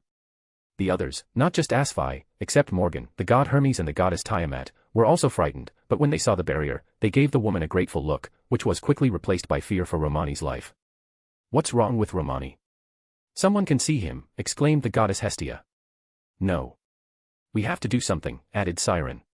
Why are you so calm, Ms. Le Fay? Asfi couldn't stand it. This is your husband, and you're going to let him die so easily. Oh, really? Ignoring the excitement, Morgan smirked. Why don't you take a closer look? A moment later, when the dragon had already ceased its attack, a breeze out of nowhere dispelled the remnants of the flames, revealing a completely unharmed Romani with a golden magic circle with a six-pointed star burning in front of him. Well, it could have been worse. I guess it would pass for an anti-army. Rank us somewhere, but without any special effects. Kind of sad. Romani said thoughtfully, mentioning terms unknown to Asfi. However, the fact that he defended himself against such a powerful and devastating attack without even breaking a sweat made her rethink her idea of his power and its limits. And it wasn't just Asfi, how? The goddess Hestia muttered disbelievingly. This is amazing. Bel added. Magnificent. This is truly a hero whose strength should be extolled in legends. Absolute dominance over the monster and complete control of the situation. It's so exciting, isn't it, Asfi? Asfi's god exclaimed completely enthusiastically. Just under its breath, the dragon didn't stop and lunged at Romani, opening its jaws wide and displaying its claws. Even so, every attempt to strike his enemy was met with a magic circle that completely negated any damage and kept the monster away from the captain of the Tiamat familia. Romani himself studied the dragon with an interested gaze, simply standing still and ignoring the intensity of the monster's blows and fury that increased with each passing second. And watching as the one-eyed black dragon, one of the three great quests, dubbed the world calamity and defeated the two most powerful familias of its time, could do nothing to the only human in front of him, Asfi couldn't help but feel disbelief, incomprehension, dissonance between reality and common sense, as well as embarrassment and even pity for this monster. This whole surreal picture of what was happening forcibly made Asfi wonder if she had lost her mind, or, if her mind was under someone else's control, locked into an extremely realistic illusion. And now, she, like the others, had only to watch the monster's futile attempts to at least injure the one and only person who showed not the slightest bit of respect for his opponent while their vision of reality changed with every passing second. Tired face. Orario. Do you have any idea why I called you here? Arenus asked. Not in the slightest, I shrugged, and Tia nodded her head. We were back in the prayer room, and we were looking at Arenus, who looked nothing but pissed off and extremely annoyed. Morgan and the Zenos remained in the residence, for the former paid absolutely no attention to him, and the latter were somewhat afraid to show themselves in front of him, as they did not want to cause any unnecessary trouble. I, on the other hand, after what had happened, came to the conclusion that there was no point in anyone fearing anything in this world. The praised one-eyed black dragon was nothing at all. In the previous world, there was a tangible mystery, my chain's lack of effectiveness, some pitfalls and other factors, but not in this one. Spirit and all had me using noble phantasm and survived it, even if weakened. And so playing the harmless boy made me no longer want to play the harmless boy. Don't pretend like you had nothing to do with this, he said in a menacing voice. You were brought on your back by a one-eyed black dragon right into the center of town. Do you realize how much damage you've done? He's a cataclysm that destroyed lands and killed hundreds of thousands. I rolled my eyes, and Tia stared at Arenus incomprehensibly, as if he was the weird one, not us. The dragon had really made a mess of things. There was panic, crowds of people running for their lives, screams of terror and prayers for rescue, and even some of the gods used their arcanum and prepared for battle, but they all froze and fell out of reality when he began to caress my hand. Well, after that it all spilled out into what was happening now. I teleported Hestia, Bel, Hermes and Asfi closer to the city, as they had asked me to do so. It was understandable, because if they went with us, they would have a lot of problems and questions. Hermes turned out to be the most impressive of them, as he was tearing and throwing, expecting a great fight to the death, but he got, in fact, a beating of a baby. Although, Bel also stood out, because he wanted to become as strong as me. Heh. Going back to the dragon, when I figured out everything I wanted, I chained it up and summoned Tia. Upon seeing her, it first tried to break free and started wriggling and growling, but then gradually calmed down when Tia touched it. And under the influence of her divinity, the dragon's scales changed slightly, taking on soft blue speckles. After a short time, he became childlike, which was already a familiar phenomenon, and his attitude towards me was conditioned by my power that I used against him. Tia translated the dragon's growls, and as it appeared, he remembered his actions. The dungeon had ordered him to kill the gods that manifested their arcanum within it. The dragon did this by killing and consuming some goddess, and that was the reason his power became so immense. A little later, already on the surface, he had absorbed some spirit, and it was then that he lost an eye. He was no danger now, unless of course Tia was. He said she was a mother to him, which was no surprise, and he liked to be in her company. And in mine, because I'm a worthy adversary. And right now, you mean him? I asked, pointing a finger at Tia's neck, around which the shrunken dragon was wrapped, harmless looking, if you ask me. Enough. This dragon should be killed like any other monster. The people need to know that they are safe. Especially him, Arenus stated, to which I grinned, and Tia growled in his direction. Oh. What about the Zenos? Right now this little one could very well be called part of them, I said and stroked Tia's head to calm her down a bit, or didn't you care about the Zenos originally? Tia added in a threatening tone. How many lands have turned into scorched wastelands? Hundreds. How many innocents has that dragon burned? Thousands. People fear him and hate him, and you brought him here and put him on public display. Arenus ignored my words and looked at Tia. We came down here for the mortals, to give them the strength to face the threat from below. So why are you supporting this monster? Tia sang out sternly, causing Arenus to open his eyes wide. She's right, you know. Some people die and some people kill. It is the natural course of the world, the one law that all existing life obeys, just as my goddess said. Even yours, divine. To kill or not to kill is a purely personal choice of each individual, not at the behest of anyone. As is whether or not one needs outside help. Aren't you human, Romani? Why do you care so little about the lives of your fellowmen? It's rather amusing to watch you try to appeal to my humanity, Lord Arenus. Except that gods and men think differently and have different ideas about life. And the latter, moreover, have different understandings of humanity. I chuckled. Why do you think we're here in this city? With all this power and ability? I don't know. Oh. Then why do I sense a lie in your words? So. Either you had your own guesses, or someone told you about us, I said, and Arenus remained silent and made an impenetrable face. Was it a certain gray-haired old man with an annoying fang grin? You forget who you're talking to, Romani, was all Arenus said, to which I grinned again. Zelrich always left his mark wherever he sent me. I'd thought about that possibility yesterday, and apparently for good reason. The question remained, though, why, and what was the benefit he was talking about? You know, he doesn't interact with people he's not interested in. They can be very different personalities, but they all have one very interesting thing in common. They all see the world in their own way, and often their beliefs are very different from reality. Of course, there are exceptions, but you are unlikely to be one of them. So, how do you see the world and what do you want to change? At this point the divinity of Arenus burst forth with great power and filled the prayer room. The columns and the whole room shook and I felt it begin to press down on me. The dragon around Tia's neck twitched and prepared to take its full form, and she herself was about to release her divinity, but I just grinned and stopped holding back some of my mana. It instantly expanded and formed a sort of dome, through which Arenus' divinity tried to break through, but of course couldn't. This, apparently, Arenus noticed, and while still maintaining the pressure for a little while longer, he did back off and everything returned to normal. Didn't he tell you about this, Lord Arenus? I asked, to which I received no reply or any reaction. In any case, have a good day. And your attempts to pull a fast one on us look really funny. That's just for the record. Tired face. Upon returning home, accompanied by rather startled and wary looks, a certain picture appeared before me. It was familiar to me, as I had experienced a relatively similar situation back home in DxD, but that time I didn't feel as threatened as I did now. There was a bowl of soup on the dining table that looked quite normal, yellow broth with rings of fat, vegetables cut into medium-sized pieces, and meat that looked like chicken. But it wasn't him that scared me, though there was basically no odor of cooking or the soup itself, it was what surrounded the table. Ray and Let, who had been sitting at it in absolute silence, looked apprehensively at each other, at me, at the soup. It was as if they wanted to say something, to tell me something, but couldn't. Morgan was also at the table, smiling at me. She was smiling, not smirking or anything, and that caught my attention, because she only smiled at two things: she wanted something, or she was happy about something. I tensed up and approached the table. Your Majesty, may I know the reason for your extremely beautiful smile?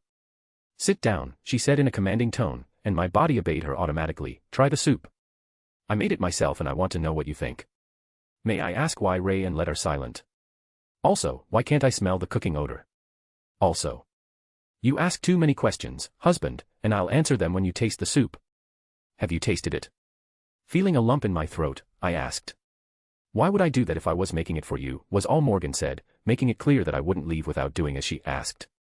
Tia praised her with the dragon asleep on her neck, admiring her act.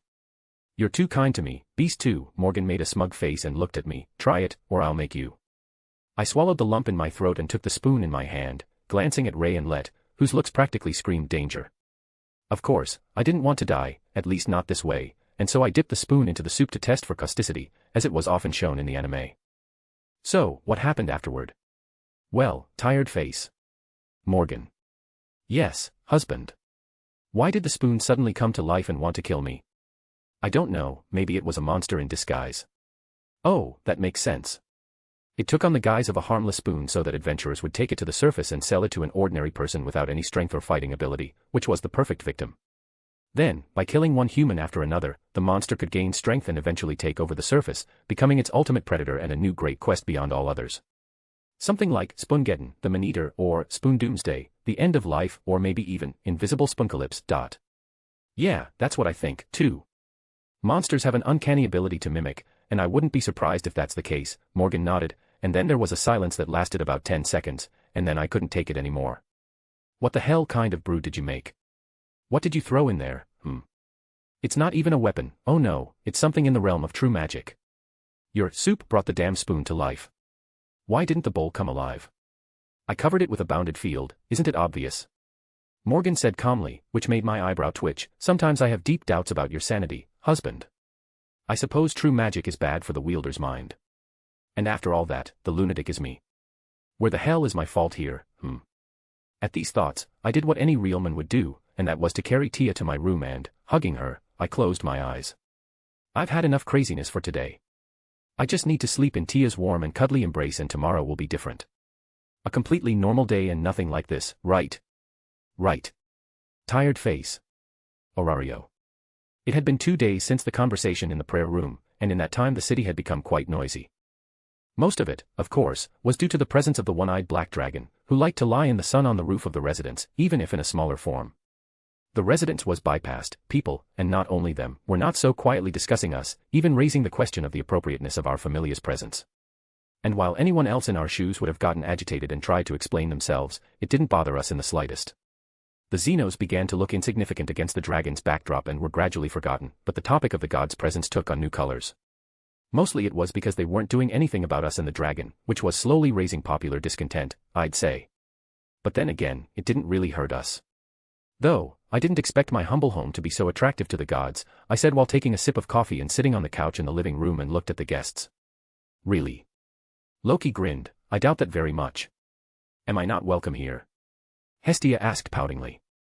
I still think you deceived me, Hermes said with a touch of resentment. It is not the house that is attractive, but its inhabitants, Freya smiled charmingly. Besides them and me, there was no one else here. Tia, the Zenos, and Morgan went into town to buy food and clothing. Given the situation in Orario, Morgan volunteered to accompany them, and for that I am grateful, I suppose. Even if her brew from 2 days ago tried to kill me. The dragon, on the other hand, slept on the roof, and Silver grieved with him. I take it you're here to discuss a certain black lizard? I asked. Bullseye. Loki nodded, and then made a serious face, opening her eyes, which were usually squinted. Even if Tiamat is capable of taming monsters, someone like him is a whole other level. The one-eyed black dragon shouldn't be in the city. Yes, his power is too great to keep him untethered. Who knows how much trouble he'll cause if he's here? Freya nodded, and Hermes and Hestia agreed. If he's not provoked, he won't do something like that. He's too proud for senseless destruction, I shrugged, and my words didn't sit well with them. Besides, what an interesting way for Arenus to go about it. He decided to send you, since he couldn't convince me.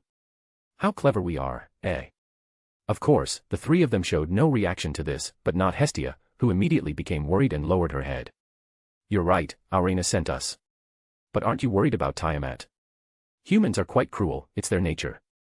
They are afraid, and under the influence of fear they tend to act in highly illogical and thoughtless ways, Freya said. Indeed, but it will be their choice, won't it?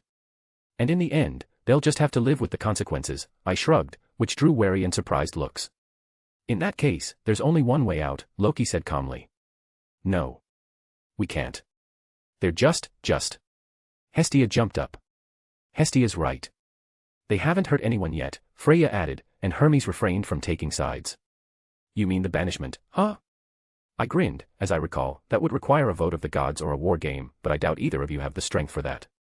You're very confident, Loki said. And with good reason, I shrugged. You see, there's a reason we have to be here. And if the gods try to get rid of us before our goal is accomplished, we'll take it as a declaration of war. I paused while the gods in front of me frowned, catching the firmness of my words.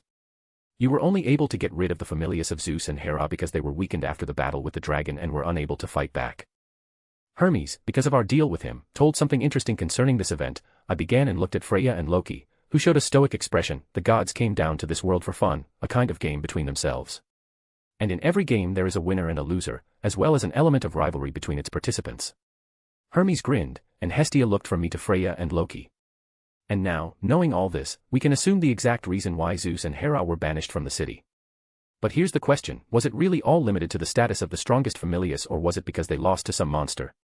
I took another sip and placed the cup on the table. That struck a blow to your honor, huh? Some inferior creature trampled on your pride and your belief in your invincibility.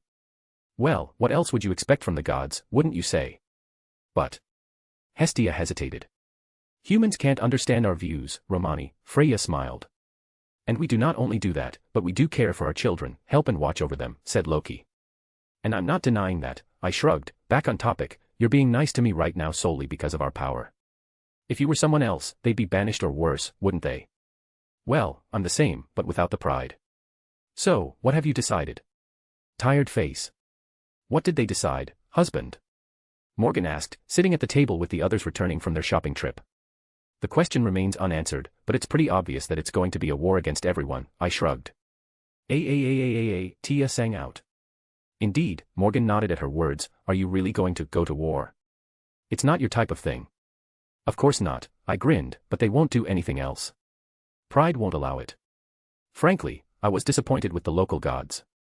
I realize that they've even sealed their arcanum and all that, so as not to harm mortals, but their essence remains the same. Hermes, in addition to sharing information about the exile of the familius of Zeus and Hera, also shared where the spirits went. Earlier, even before the Tower of Babel appeared, its function was performed by an ordinary low building without the support of any god. However, some of the first descended gods destroyed it, which was called Evolus. Evil gods, for short. Because of this, the natural balance of power was disrupted. The dungeon, under the influence of divinity, began to generate stronger monsters and channel them to the surface, which actually began to attack humans and gods as well as spirits. Did this bother the gods? Of course it didn't. And eventually the spirits either chose to return to the earth or were killed by the monsters. It was for this reason that the gods decided to seal their arcanum, to protect themselves first and foremost, and not anyone else. People became a bargaining chip and a rating indicator, well, in most cases. If we generalize all this, we get an unfortunate but familiar picture, when the gods, interfering in the natural order of things, became a problem and then a necessity, according to people, of course. This information is not in the historical sources, of course, for who would want their dirty secrets to come out? And yes, Arenus was also one of the first gods, and he was procrastinating on building the Tower of Babel for some reason. Tia sang out, looking sadly at the plate in front of her. Mindful living has never been known for being peaceful, I said and hugged her, causing her to snuggle up to me in a hug. I know you dislike any kind of death, and so I will do what I can to avoid bloodshed. She nodded and hid her face on my chest, and I looked at Morgan, who clearly wanted to say something. What's the matter? I asked. I would suggest that you separate this world from heaven to create some sort of world reverse, but I don't think you would agree to that. Morgan has also taken a negative view of the information she has received. And her desire is understandable. However, she didn't demand me to do what she wanted, but rather she refused to do it, taking my opinion into account. Despite all her flaws, Morgan really knows how to take care of the people close to her, That's true. Thus, I would take away the right to choose from its inhabitants. And there's no telling how long it will take for the spirits to return, I sighed. Well, we'll see what method they choose, and then we'll make plans from there. It'll definitely be soon, though. A day or two, I think. What should we do, Romani? Ray asked, taking on a guilty look. We're grateful to you, to the goddess Tiamat and Morgan, really, but getting involved in a war between you and the gods. And that's the right decision, I grinned. You should go back to the dungeon. I'll cast a spell on you to make you invisible, and I'll let LYD know you've arrived. And again, if I were you, I'd do exactly the same thing. That's... Ray hesitated. Thank you, you, and all of you.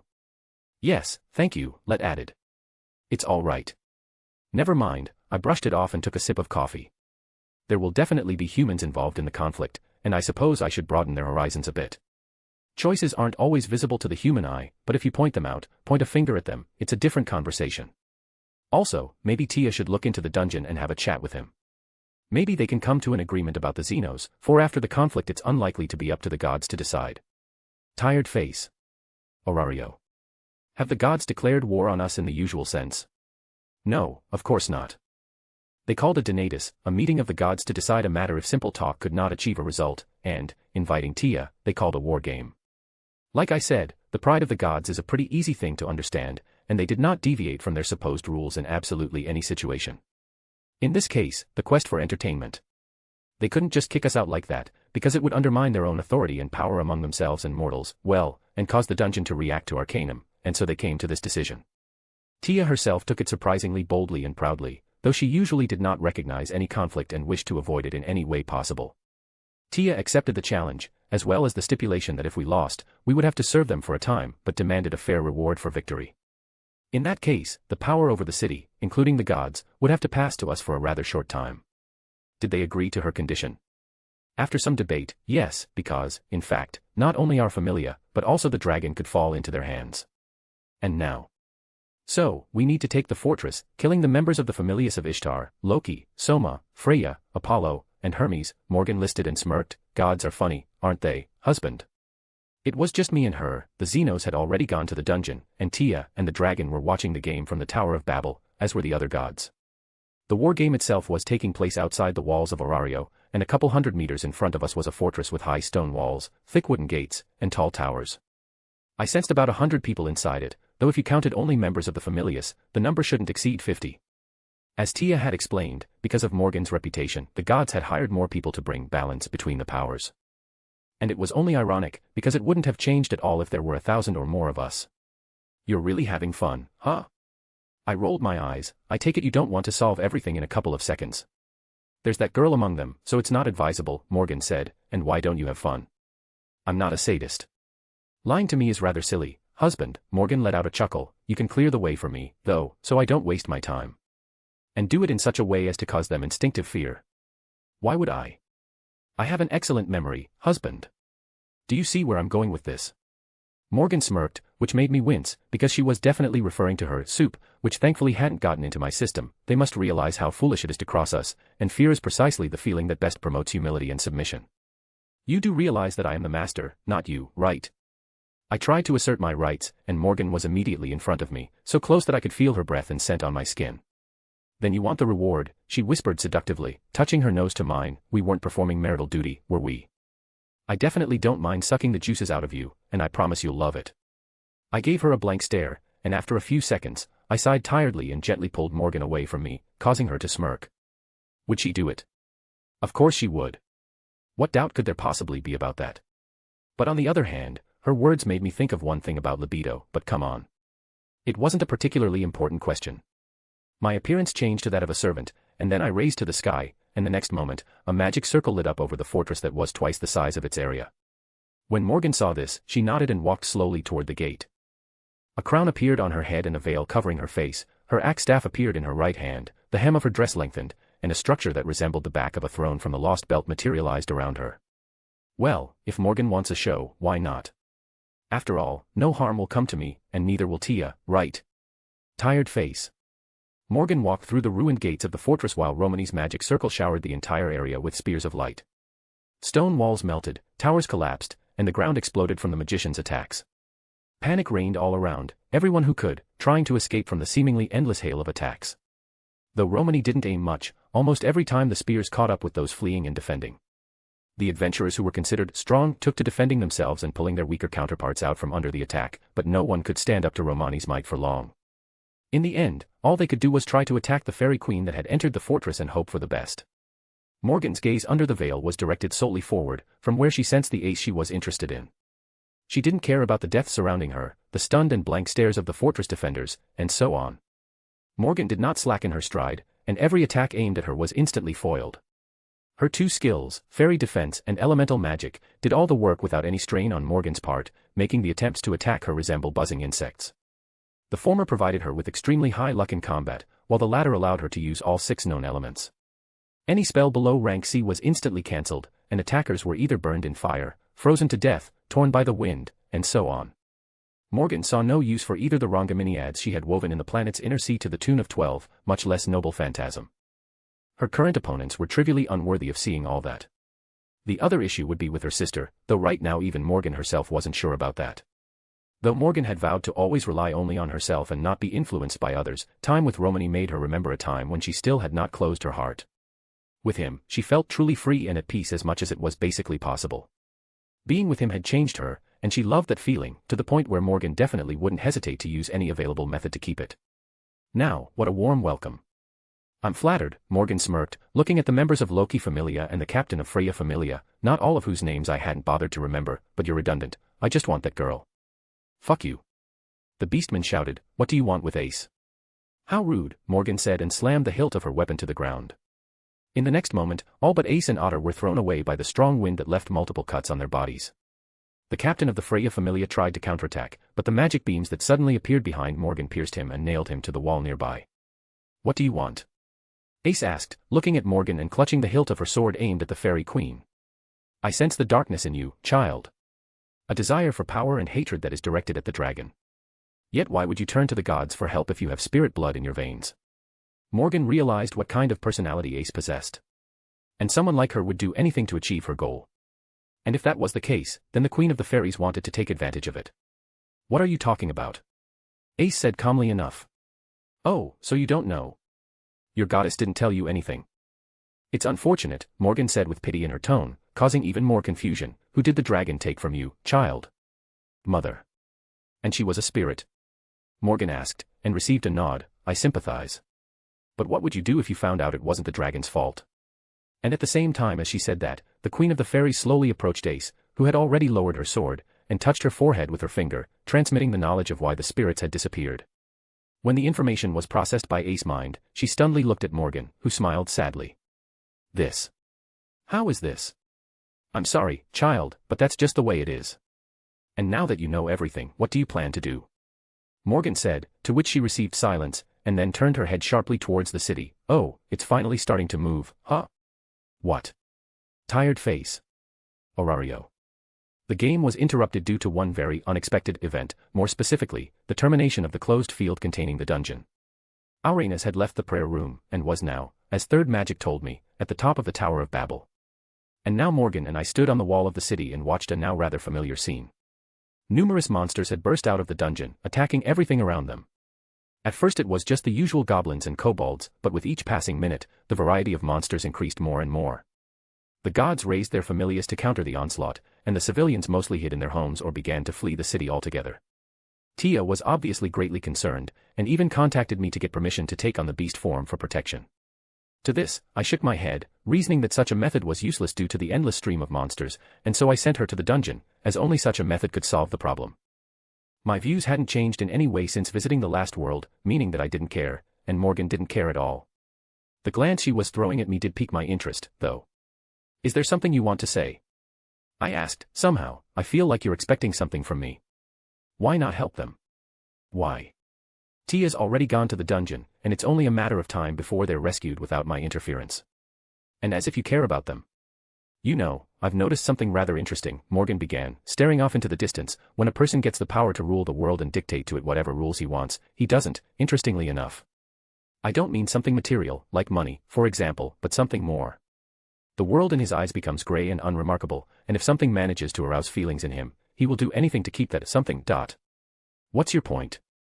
I raised an eyebrow. Why did you agree to the mosquito's proposal? Because I could get a benefit. But he didn't say what kind or for whom. Morgan shook her finger. You value everyone who lives in your home. And given what I said, it would be more logical to refuse him, wouldn't it? Still trying to keep the plot alive. Still keeping us in your relatively peaceful life. But for some reason, you took him up on his offer. Why? Because I wanted to. I said, people want things from time to time, too. That's right. A wish. Your wish. I'm still missing the point of the conversation. What does this have to do with helping the people of this town? You weren't brought here by a perceived benefit, but by something else. You wanted something, she said, coming closer and looking into my eyes. What was it? I frowned. On second thought, her words actually made sense. It would make more sense to turn down Zelrich's offer and continue doing what I was doing. But in that case, what benefit was I hoping for? What did I want to gain or accomplish? And at this thought, memories of the battle against the spirit came to my mind. It was then that I experienced two emotions that vividly surfaced before my eyes, excitement and satisfaction. Excitement at his strength, that he, if he had the time, could have truly challenged me with an epic and truly legendary battle. And satisfaction at what I did afterward, when I gave him another chance. A chance to understand myself and come to my own choices. I could not experience excitement here, there were no opponents of my caliber or even close to it. But satisfaction. Well, it is fully achievable here. Showing local humanity a path that didn't need anyone else but humanity itself. And even if it would eventually come to an end, the significance and memory of the path traveled would go nowhere, leaving the opportunity to look back and try to find and correct mistakes. Was it savior syndrome? I think not. It wasn't a desire to feel needed, far from it. Rather, it was a kind of human pride and personal justice. Did it sound selfish and arrogant? Heh. I've never been altruistic. I still respect everyone's personal choices, but only if they were made consciously, and with knowledge of the full picture. How fickle people are, huh? And you do have a way with words, my dear wife, I grinned. How would you like to marry me? It took you quite a while to realize that. Morgan let out a chuckle and smiled, and we're already married, but there's no ring on my finger. Do you realize that at least? Yes, yes, your majesty, I laughed and, creating a silver ring with gold inlays, knelt down and then took her hand. We'll skip the ceremony, after all, I have things to do. How indelicate. I have a terrible husband, Morgan smirked and let me put the ring on her finger. And at that moment, I felt a change in my soul mirror. As I looked into it, another throne next to mine came into view, painted in grey-blue colors and with a design reminiscent of Morgan's throne in the Lost Belt. Now go. But then I want a real ceremony. To make Artoria jealous. I rolled my eyes and got up from my knee. Of course, because I'm better than she is, Morgan said and looked at the ring. How petty we are. Too bad for us, Morgan said, and I grinned again, taking the form of a servant. Well, let's get started. Tired face. I teleported to the top of the Tower of Babel, where Arenus stood looking out over the battling city. Oh, Lord Arenus, what are you doing here? Shouldn't you be in your little reclusive room? I asked, standing up beside him. Do you think, Romani, are mortals and gods equal? Arenus asked, ignoring my words. That's a funny joke. I think so, too, Arenus nodded. When we first came down to the lower world, we just wanted to have fun, to find something to break our boredom. And it was all right at first, but then. It doesn't seem to have changed much now, I shrugged. You don't understand, Romani, but I don't blame you. You're strong, but you're still a mortal, Arenus said and put his hands behind his back. The gods have begun to imitate mortals. Trying to be like them, forgetting their pride and power. We are above you and should remain so, but unfortunately, things have descended into this. He paused and his face hardened. Monsters were not a problem for us, our strength was more than enough to counter them. We could build up our strength through the faith of mortals, protecting them with arcanum, and subjugate entire countries, but some of us decided that was too inhumane. They wanted to play the mortals game, and got too caught up in it, becoming, in effect, mortals themselves. Arenus clenched his fists. We work like mortals. We live like mortals. We think like mortals. We even make an effort to take what is already ours. And it's time for that to stop. Back to who we are. I raised an eyebrow. So that's what he was going for, huh? I guess my opinion of the gods was a little wrong. They'd changed, partially, true, but still, and that didn't please Arenus, who was a stickler for conservatism. He wanted to bring things back to the way they were when gods and humans were clearly separated from each other. I think if it wasn't for us, he would have had to wait a long time. However. I grinned. Well, his wish will be fulfilled, and mine as well, for they overlap. I can reassure you, Arenus, I said, drawing his attention. We agree on the desire to separate gods and men. I activated the first magic, and the top of the Tower of Babel was surrounded by hundreds of thousands of different weapons. They hovered in the air for a few seconds and then shot downward, scattering all over the city. A few of them killed random monsters, but most stuck into the ground right in front of the confused and panicked people, sticking their hilt and shafts out in their directions. Each weapon was relatively ordinary, but sharper, stronger, and more durable to be able to pierce through the protective scales, chitin, and other body parts of monsters up to the third level. These? Arenus asked. In order to separate humans and gods, the former need to realize that they alone choose and decide their fate. Of course, some would prefer to leave everything to others, but not all. And this is more than enough to show that gods are not a necessity, but a choice. And over time, the attitude of mortals to the gods will change, and thus the gods themselves. Arenus nodded. Zelrich was right about you. At those words, I grabbed him by the shoulders and pulled him toward me. Arenus didn't even have time to react and just stared at me with a raised eyebrow. Now, let's get more specific. What was he saying? Tired face. My pa t.r.e.t.o.n.p.a.t.r.e.o.n.c.o.m/Merzel. Orario. After 10 minutes of shaking Arenus, I had learned little about Zelrich. All I could figure out was that he supported Arenus's views on the separation of gods and mankind, but nothing more. Now, while Arenus was fixing his wrinkled clothes and not angry with me for my actions, I looked around the city and frowned at the fact that most of the weapons were still in the ground. This didn't surprise me, as most people were inert by nature and afraid to risk their lives for a not-so-high chance of success. On the other hand, about 1/10 did take up arms and join the defense of the city. These were adventurers of the first or second level, as well as those who saw no other choice but to defend themselves and their loved ones. The main force on the surface was, of course, the familius of the gods. At the same time, the gods were in no hurry to use their arcanum, though they could have. My guess would be fear of accidentally hurting their own, and so they left everything to their children. About a minute ago, the dungeon had already stopped sending new monsters. Apparently Tia was able to negotiate with it. However, the ones that managed to get to the surface are still carrying on their aggressive actions. And looking at all this, I thought for a moment, and then amplified my voice so that the whole city could hear it. I suppose I should channel them a bit. What words were used in the anime there? Tired face. Bel's short sword was cutting another monster in half. Sweat soaked his clothes and hair, his movements were rapidly becoming more jerky and slow, but he continued to fight to protect his goddess and the people around him.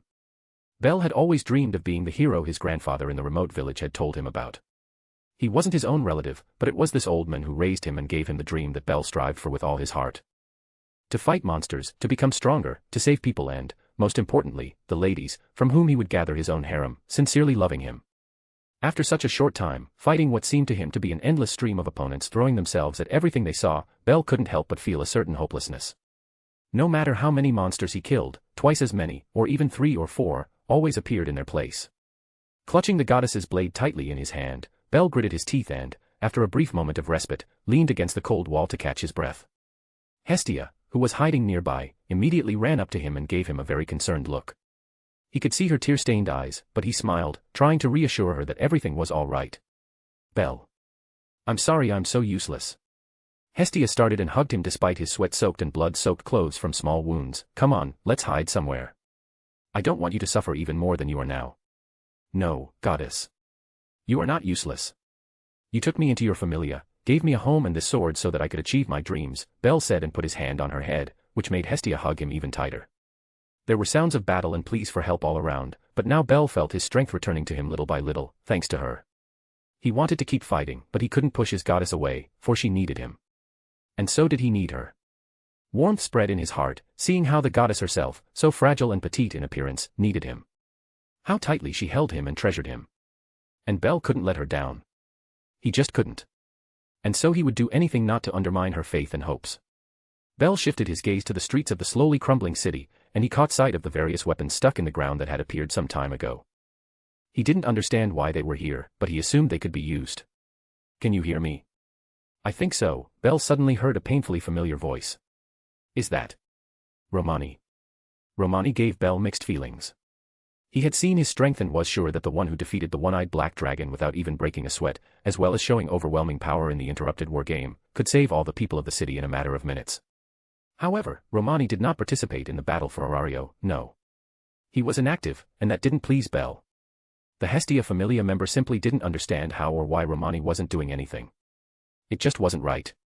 In his mind, a hero is supposed to save people when they face a threat, help them and protect them, and Romani was doing none of those things. Neither did Morgan, who was just as strong as Romani. So, the town met with a threat. Monsters are attacking and killing innocent residents, and adventurers, and the familiars of the gods are confronting them. You'll say that's the way it should be, but is it?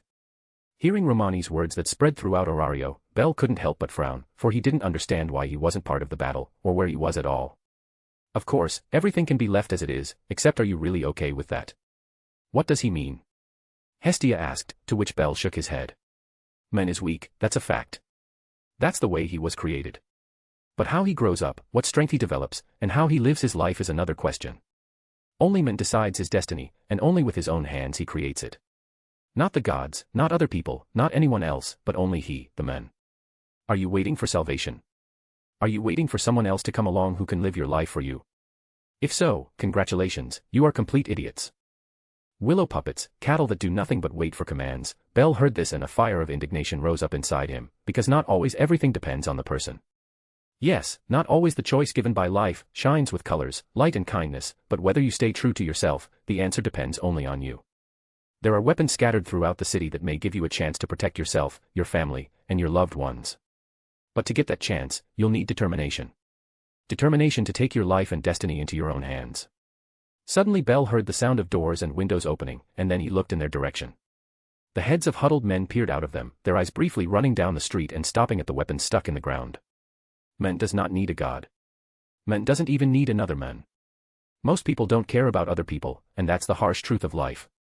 What does that mean? It means what it means is that it is up to the individual himself to live his life and what he chooses to do with it. Do you want to continue to let others dictate your life? You're welcome to do so, as they say, it's a purely personal choice.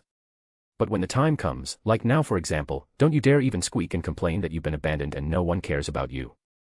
Romani's voice went quiet for a few moments. You have the tools, you have the opportunity, and all you have to do is use them. Those who don't want to do that, well, good luck to you, because it's the only concept independent of anyone in principle. Bell saw people, both men and women, and even children, come out of houses and back alleys, and then head for the guns. And he did not understand it, for they could all die and leave their families and loved ones to the lot of fate. What would become of them if they died, and most importantly, what should Bell himself do? Tired face. Not a bad speech, husband. But it lacked power and authority. Would you like to take a couple lessons from me? Morgan asked, appearing beside me. Nope. I'm fine, I shrugged, and the next moment Tia joined our group. Except now she felt different. Like her powers and essence had diminished a bit. You look different. Tia only smiled at that, but as long as she was satisfied, so be it. Arena's eyes, on the other hand, lit up as he watched the intensity of the battle erupt with renewed vigor. The surface dwellers were now giving the remaining monsters, though they were taking wounds and losses. Perhaps your efforts are worthy of gratitude. Thank you, he said. I can already see how the world is going to change in the next couple years, and I can't help but feel good about it. I wish we'd gotten something tangible, Morgan said with a hint, to which I rolled my eyes. Unfortunately, whatever I can offer you is of no value to you, Arenus replied calmly. By the way, what did you talk about with the one you were interested in? I asked Morgan. Oh, a little surprise for the gods, was all she said, to which I raised an eyebrow and then looked at Arenus. I suppose it's time to say goodbye. Even despite your actions, you're not as bad as I thought. Without the Lord already, grinned Arenus, given your power, though, that's acceptable. When will he pick you up? Or should I provide you with some sort of lodging until he does? That won't be necessary. He's definitely been watching us this whole time, hasn't he? I rolled my eyes, and the next moment a familiar crevice opened up beside us, and Zelrich stepped out. How are you doing, Lord Arenus? You were right about them, he nodded. I'm rarely wrong, Zelrich grinned fangily, and an Excalibur flew at him, which he dodged and then looked at me, pretending it wasn't me. I'll take that as a compliment to my work. So, ready to go home. Tired face. My pa t.e.o.n.p.a.t.o.e.n.c.o.m/Merzel. Kuo. When I returned home, the first thing I did was check to see what stage the plot was at. As it turned out, not much time had passed, only a couple of days, and right now, Issei and his men were still at the Gremory mansion practicing. The servants were still going to work as well, making the house empty most of the time, and Goetia was back in my body. So, what was I doing now? Well, let's have a drink. There was a collective cheer from the company's employees, including Rias, Gil, and the director himself. I'm glad you came, Romani-san, he said, taking a few sips of beer. I didn't want to miss my distant relative's moment of freedom. I grinned and sipped some coffee. The company is showing good numbers. Thank you for your work. No problem. It's thanks to you, he smiled. I accepted the invitation to the corporate party, and we were currently in one of the booths of a fairly nice place where we could have a drink and make a relatively loud noise. It was supposed to have taken place earlier, but due to work pressure it had been postponed. It was in the late afternoon, when the workday was over, and I have to say, what I saw was expected, but no less fun. And I wanted to check in on the servants, since I hadn't spent much time with them lately. Why is Yukio-kun so angry? He'd be more suited to being the warden of a prison than a department in an office. Rias mumbled, resting her head on the cold table, before draining her beer in a gulp, or maybe he's an ancient demon in disguise that finds pleasure in tormenting a young and sweet girl like me. Yeah, I'm sure he is. Rias-san. You should. The colleague sitting next to her tried to stop her. Also, that Romani who sealed my powers and made me work. Oh. I should be enjoying my youth, not all this. I heard you, Rias-san, the very department head sitting nearby suddenly said, causing Rias to momentarily stiffen and then robotically turn her head in his direction, and I'm professional enough not to make your job harder because of your opinion of me. To do so would indicate my incompetence and inability to separate work and personal life, as well as my disrespect for Archiman-san, who saved the company and is here. Yukio-kun. Rias muttered, looking at him with hopeful eyes. However, I have to say that the 8th grade syndrome at the age of 32, as stated in your paperwork, can severely affect your mental health, and therefore your job. The company cares about its employees and is therefore willing to pay for your visits to a psychologist. If you want to, of course. I didn't hold back and laughed, followed by a few other employees of the company, although they tried to hide it. Why, you're implying that I'm sick, Yukio-kun? Why? It's an objective point of view, Rias-san. The company depends on each and every employee, and since you're on Archiman-san's special account, you should be more closely scrutinized. You're a demon. Rias exclaimed, then what about the others? Lance-san only had difficulties in the beginning, but things are back to normal now, if you don't take into account the problems of communicating with the female part of the staff, really. Gilsan though has a more developed version of 8th grade boy syndrome, but his performance is unquestionable. If it weren't for Archiman-san's condition, he could be a great department head. You should look up to him. Heh. She wanted to escape from work and all the bureaucratic hell.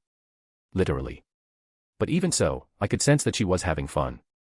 And I think it's because of the interaction with her co-workers, including Yukio-kun. After all, when she worked in a different team from the usual demon aristocracy, and the difference was definitely palpable. I grinned and shifted my gaze to the mentioned servants. We understand your pain, Lance-san. Sanada-san has always reacted so acutely to everything, another servant consoled Lancelot, but now you know how to deal with her, so it's okay. She's so mean. Sometimes I think she especially hates me, Lancelot mumbled red-faced, and then froze and stole a glance at the same Sanada that had yelled at him the time I'd visited them, or was she trying to get my attention that way?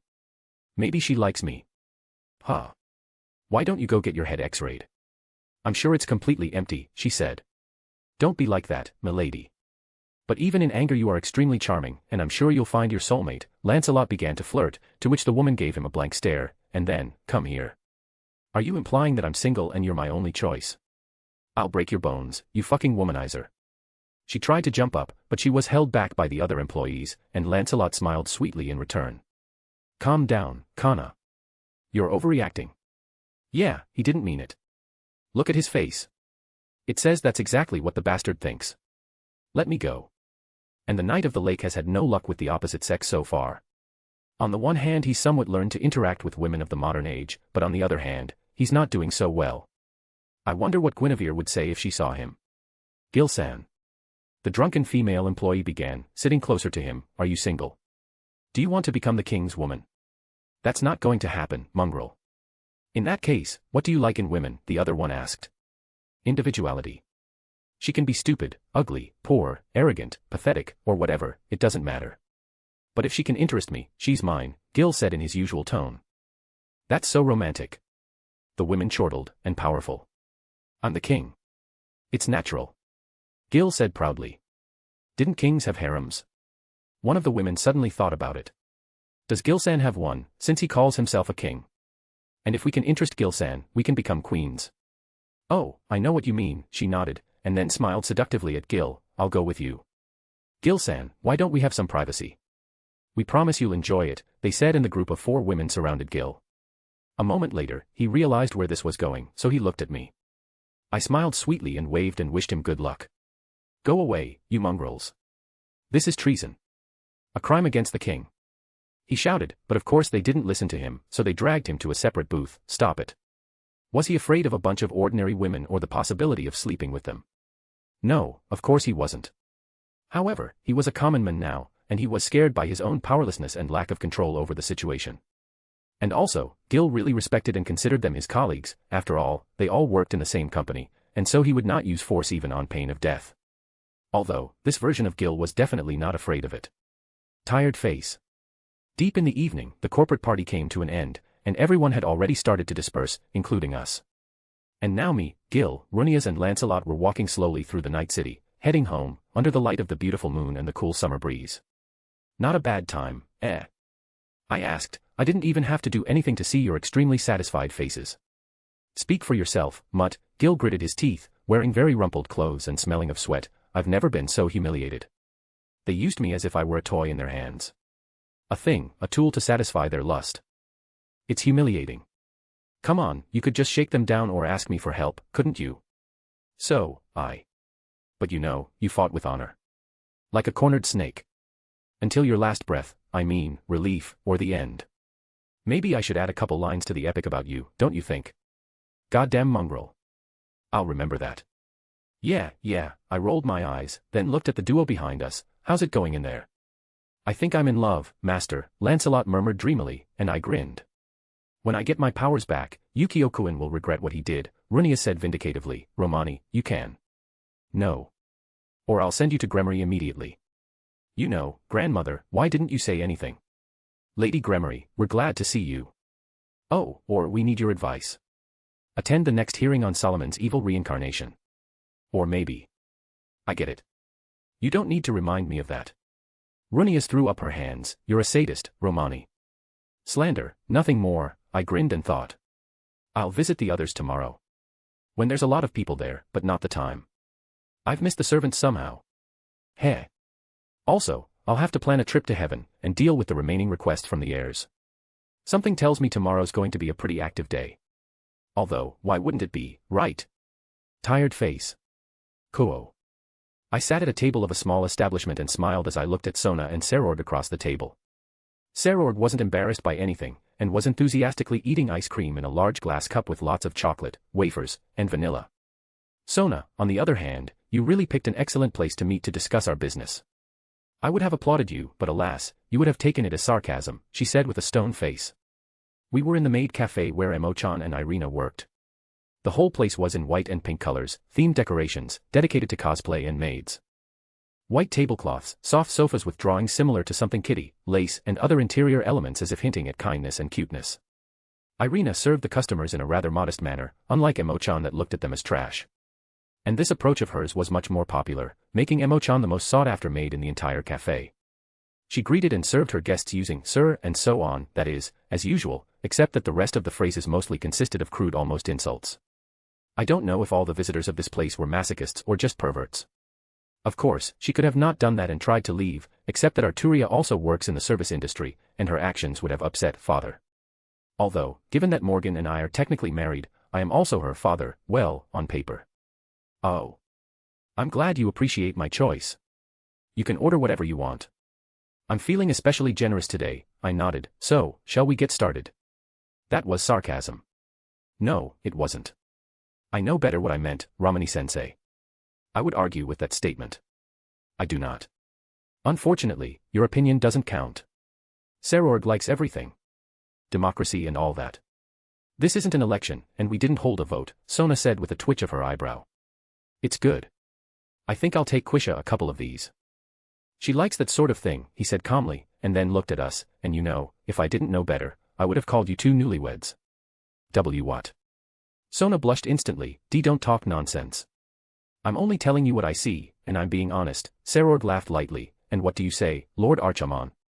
Anything is possible, though it doesn't depend on me, I said, and he smiled, and Sona lowered her head, taking the hint, in any case, I understand you wanted to cash in the game reward. You're right, he nodded, and the smile slowly slid off his face, and then Serord stepped out from behind the table and bowed. I, on the other hand, placed a closed field around us, realizing exactly what he would ask, please help my mother. I remained silent, and seeing that, he continued. If my powers weren't enough, I'm willing to do anything, he said, I just want her to open her eyes, and, see what I've accomplished. Demons value strength and only strength. And when his mother, Miss LaBelle, gave birth to Serord, a child with negligible reserves of demonic power and no power of destruction, they became outcasts. They were settled on the outskirts of the Bale clan's territory so as not to show their shame. Rias' mother, the current Lady Gremory, maiden name Vanillana Bale, tried to take them in, but his father refused her, and not only her. When Serord pulled himself together and decided to prove to everyone that he was worth something, and then started getting results, Miss La fell into a coma and still hasn't come out of it. However, as far as I'm concerned, all demon affairs were basically tied up in intrigue and other nonsense. Serord's mother suddenly slipped into a coma all of a sudden and no one knew anything. Not even the doctors. That sounded like a stretch. Also, he didn't ask to cure her, but at least to wake her up. Not because he didn't want to, far from it, but because he was afraid to pressure me in any way, that is, to influence my decision. After all, I had the last word. Serord wanted to show his mother that her child wasn't so useless, and that it wasn't her fault that things happened the way they did. I mumbled, to which Serord tensed, still in a crouched position, and Sona wisely chose to pretend she wasn't here. You needn't worry so much, I'll fulfill your request. And no, you don't need to do anything else on top of that, you deserve it, and so does your mother. Can you tell me her name? Miss LaBelle, he straightened up, and then he said her name with pride and love and looked at me with eyes full of joy. Thank you, Lord Archiman. It is too early to thank me yet. I will visit her tomorrow at noon, do you mind? Of course not. We'll give you a proper reception, don't you doubt it. Again, that won't be necessary. I'm sure Rias told you that. Yes, she called you an extremely rude, childish and self-righteous person, he nodded, but then she added that you are fair and kind, even if you try to hide it. Oh. She is? I'm flattered, I grinned, and Sona rolled her eyes. Anyway, expect my visit tomorrow. I'll find you on my own, so there's no point in you telling me where, or sending some sort of invitation. Understood. See you tomorrow, Lord Archiman, and again, thank you, he said, and, leaving the money on the table for the ice cream I had ordered, while I removed the closed field, walked out of the establishment. And he's strong, I smiled, looking after him, not physically, but mentally. You're right, Sona nodded. Sometimes I wonder if I could have achieved the same things if I had the same circumstances. Would you? Probably. The others? I doubt it. I shrugged and took a sip from the half-liter cup of coffee they served here. So, why didn't you leave with him? I think you have something for me. It's... Sona hesitated. This is going to sound presumptuous, but why don't you just take the offer? Putting aside your jokes and sarcasm, I've come to the conclusion that you're not opposed to our marriage. You speak well of me and my actions, but for some reason you're in no hurry to accept. I grinned. Come to think of it, I did find Sona attractive. She had good looks without excesses and, most importantly, a head on her shoulders that she knew how to use. However, it was as if she lacked something. She and Yasaka have roughly the same circumstances, but I didn't see any problems with the latter for some reason. Though, honestly, I don't know myself, I shrugged, but it's kind of interesting that you've never once expressed your position on it. It's complicated. I have a crazy theory. Do you want to hear it? I asked, to which she nodded briefly. Does it have to do with your, shall I say, insecurity? Like you're afraid of being too ordinary and gray against someone else's background. Let's say Seraphal. And assuming that's the case, everything falls into place. Including the fact that you didn't prevent her when she offered herself in your place. She remained silent and lowered her eyes, to which I rubbed my temples. And here was the answer. She lacked self-confidence. I recognized only two women as a couple, Morgan and Tia. The first was synonymous with the word confidence, for she always knew what she wanted and how to achieve it, well, when she had gone through a certain path. The second, on the other hand, never doubted herself, and did what she thought was right, including letting her children lock her in the space of imaginary numbers. Roughly the same was true of Yasaka and Rizavim. Sona, on the other hand, I realized, saw herself only as a shadow of Seraphal. Beauty, intelligence, strength. In all of these things, the older one was superior to her sister, which was probably why Sona preferred not to take a stand on an issue when it didn't concern her alone. In the eyes of others, she would just be trying to emulate Seraphal and be an upstart. I guess the problems of the youngest child in the family haven't gone away, even among demons, I said, taking another sip of coffee. You know, not that I'm well versed on the subject, but I think you should just chalk it up, I guess. Abstract away from other people's opinions of you and think about what exactly you want, and then how you're going to get there. I'm not a psychologist or anything, but that sounds like a workable option to me. What do you mean by that? Well, imagine you're an omnipotent goddess or whatever and see what's left afterward. Again, I'm no expert, but it's worth a try, I shrugged. That sounds good, she mumbled, and I looked over at Emo-chan, who was baring her teeth and handing over someone's order. Maybe we should take Emo-chan and Irina and then run over to the MacDuck. I think it would be interesting. Also, Archer would be good to bring along. Tired face. Amiya residence. The next morning, after a familiar but thicker breakfast, when I was planning to lie back on the couch and watch some TV series in the embrace of a soft pillow, someone came to see me. You could have had tea at your place, Tomato-san, I said, throwing my head back. I could have, but I chose to do it here instead. Oh, you decided to spice things up a bit. Come back when you learn the difference between idiocy and common sense, I said, and even though I couldn't see her face, I'm sure her eyebrow twitched. Era, did you go to that very manga store again? Ask me and I'd share, I heard Akino's teasing voice that came with her. It was just once, Akino. Also, we definitely have different tastes. I'm sure I have a couple of vanilla issues, Akino giggled. With the teacher-student genre? What's wrong with that? Really? Merlin, who was also in the room, joined in. There's nothing wrong with enjoying such beautiful creations of human fantasy. Especially those that involve a lot of boo. Foe, I said calmly, and the next moment a tiny foot of white sloth flew into the Camelot mage's face, knocking him into the nearest wall, previously reinforced by my magic. Get to the point. Why are you here, aside from... Boom. I was interrupted by a loud explosion coming from the basement. There, the third and final guest was currently having fun with Emo-chan, who had the day off today. And considering her character, attitude, and current job, she definitely didn't hold back in her punches and probably almost decked the dumb skillful pervert. Except for that, I finished, glancing at Akino and Rias and then seeing their obviously concerned faces. I've come to ask you a favor, Rias said. Oh. You too.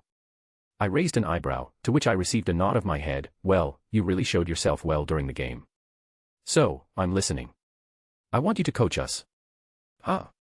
I'm sorry, what? You heard me perfectly well, and it's you, not the servants, Rias added, and Aquino nodded in agreement. Stupid decision, I grinned. Yes, I know a little about magic, but not about fighting. It's either total annihilation or stroking a fluffy puppy. And it really is. I don't have some arcane tactics that put me a few moves ahead of my opponent, but overwhelming power. If the opponent withstood the attack, it was worth trivial to reinforce it and try again. Of course, I could slightly change some or other properties of spells, but the essence remained the same. Opponents of my caliber simply did not exist, so as a typical protagonist with blood on his body to overcome their limits. And there was no need for that. What about that game? Aquino asked. What you showed is almost impossible to pull off even for a prodigy in magic. Almost, and that's why this favor is declined, I emphasized, then turned my head, but I can provide you with servants, 2 of them. And you won't change your mind? Rias tried to insist. If you and the others are half as strong as Zerzek's. No problem. Then I'll. Heh. And here I thought you'd gotten rid of your idiocy. I guess I was wrong, I rolled my eyes, and Rias lowered her head in shame. I realize you're not used to settling for less, you're an aristocrat after all, but even less can cover your needs, and my offer is Merlin and Mordred.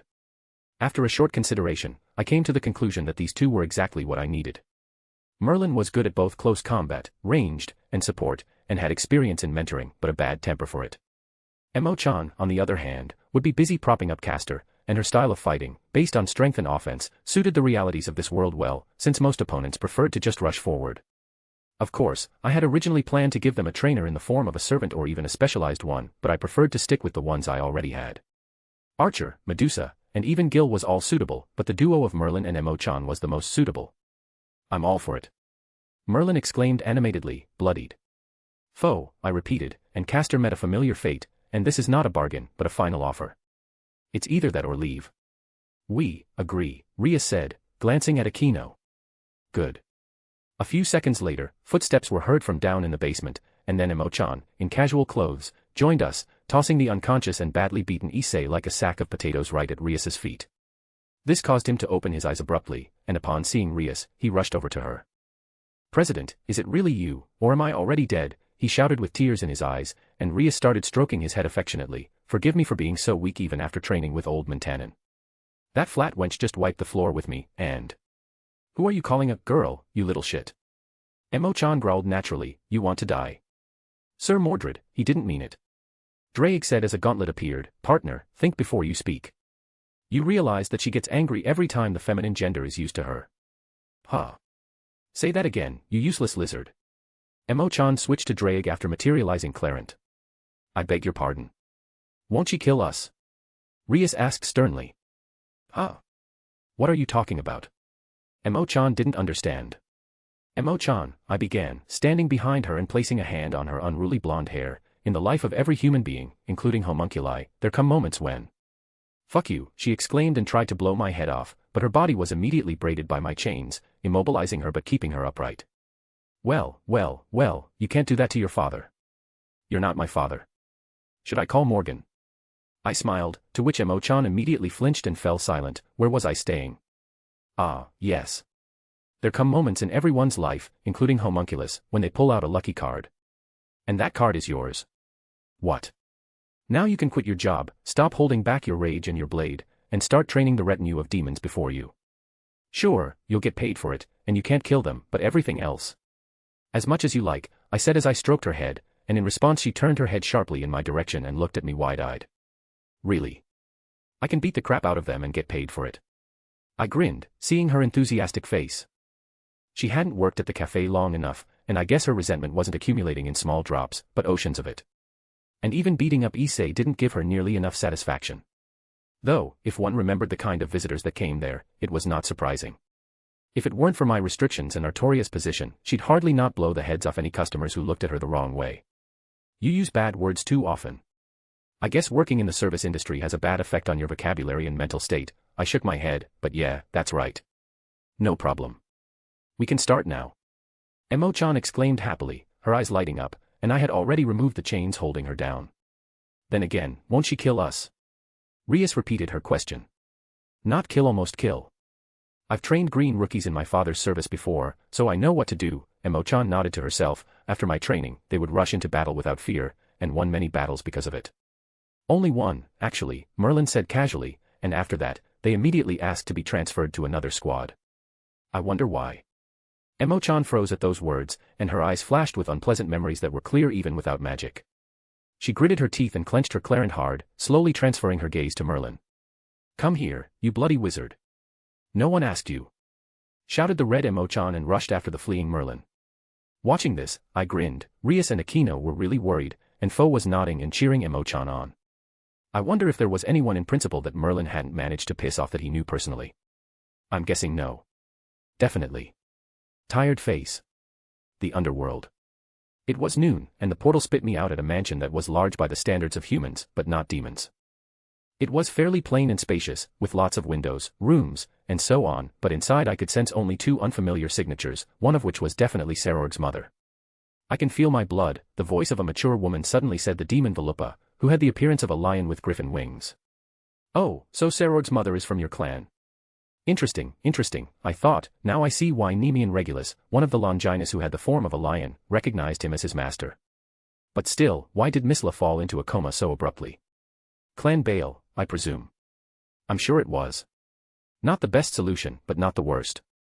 Any tool can be used, even if it is fragile and weak," I heard the voice of the demon Baal.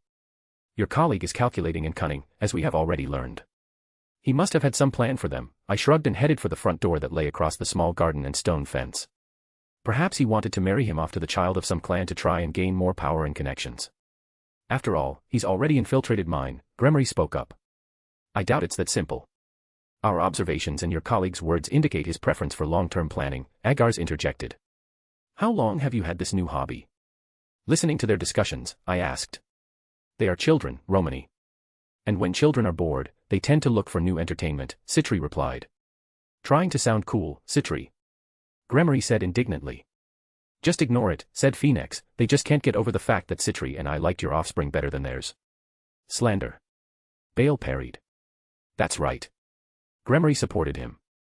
"I'm fine with it," Agar said indifferently. "Goetia, the love of my life, would you be so kind as to subdue your children?" "Hey!" Gremory exclaimed. "Your Majesty, you won't let the magician." Baal was about to say when Goetia interrupted him. "It is time for the children to go to bed," he said in a stern tone that silenced the demons, but he sounded tired. "Romani, I offer the same as I did then. You don't touch me, and I don't touch you." "Of course. Get some rest," I grinned. Apparently, the demons of the Nasuverse had become more human-like under the influence of this world than they had been before. They looked like the same children that, again, were looking for something to do. Goetia, on the other hand, as a father of many children, was watching them and was obviously tired, and so was looking for a moment of peace. Poor guy. With these thoughts I reached the doors of the mansion, and before I could make any indication of my arrival, they opened, revealing Serorg and his entourage, as well as some demon in a butler's uniform. "Oh. I feel like I'm some sort of incredibly important guest," I grinned. "You are," Serorg smiled. "That was irony, my lord. You should learn to recognize it, but you refuse," said the girl closest to him. "Come on, Quisha.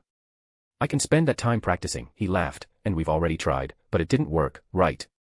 Because you always fall asleep," she shook her head, which made him laugh. So, this was Quisha Abaddon, Queen of Serorg.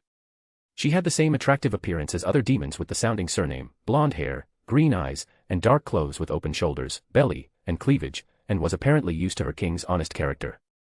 "Lord Archiman, this is. Let's skip the introductions and head straight to your mother. I'm not here for long." I interrupted him. "As you wish," he nodded, not taking my words for rudeness, unlike the butler. We walked through the long corridors and found ourselves in front of a closed door.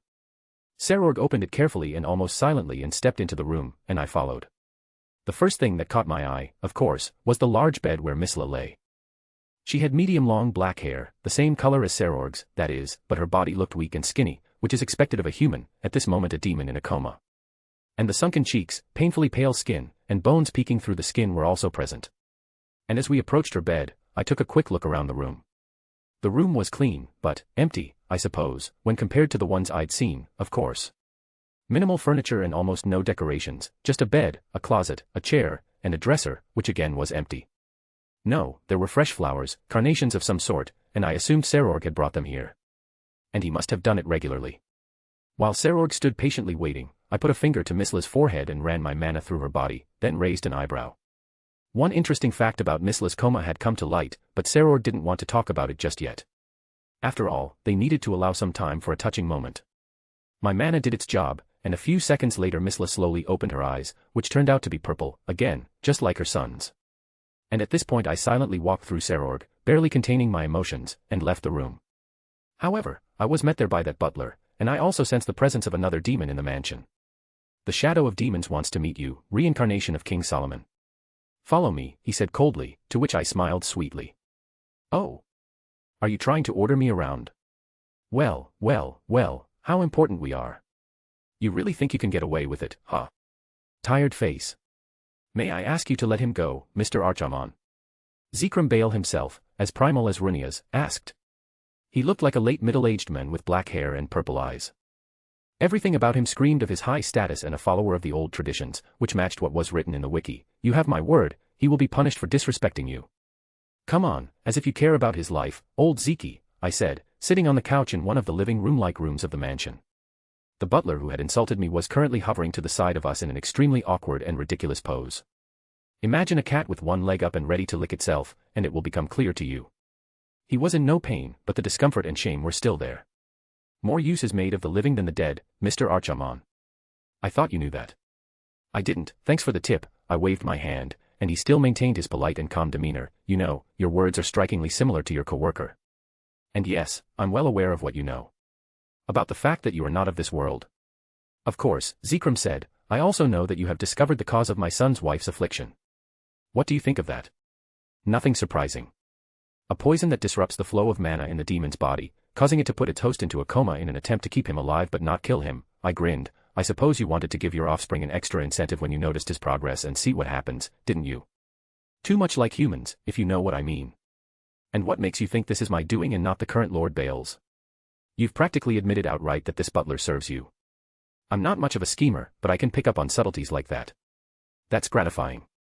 My son should learn from you, for he never makes decisions on his own, he nodded, referring to the current Lord Bale, Serorg's father and Misla's ex-husband, and your answer is very accurate. Misla, though she gave birth to a child without the power of destruction, but she is still the blood of Olympus. And my grandson is now the strongest in the current generation at the moment and is the heir to the clan, even though my son is displeased. You're taking credit for him. I grinned. Anyway, why did you call me here? I know about your deal with Serzex, and I'm willing to give you information about the mother. Now that's interesting. That Serzex had asked for his help was not a surprise to me. After all, the archives could have gotten damaged over such a long period of time. However, for free. That's not very noble. Of course not. In return, I want you and Serzex to be debt-free. Is that acceptable? Yeah, that's it. Except it indirectly indicates that my playing with the heirs, well, with Serorg before Rizavim intervened, was Zekrom's idea, not Serzex's. An old demon like Zekrom was unlikely to do anything for free and without profit to himself, and there must have been some sort of arrangement between them. The business of nobles was trade, in word or deed, and right now Zekrom was simply overcharging. That will depend on what I get, because we both realize that my position is far superior to yours, right? I smirked, to which Zekrom still nodded calmly and agreeably. So, I'm listening. Tired face. Amia's residence. I was sitting in the living room of a relatively empty house, gently stroking Tia's hair as she lay on my lap, processing the information I'd gotten from Zekrom. Besides us, Raychan and Archer and Elaine were here, cooking dinner in the kitchen, and Morgan was watching them, but none of them were bothering me, even though there was a bit of noise. So, Lilith was alive and well.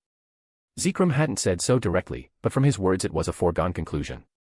When Lucifer had gone to the next world in the Great War, she had been able to escape. The ancestor of the Bale clan had seen her escape in person but had not given it any meaning.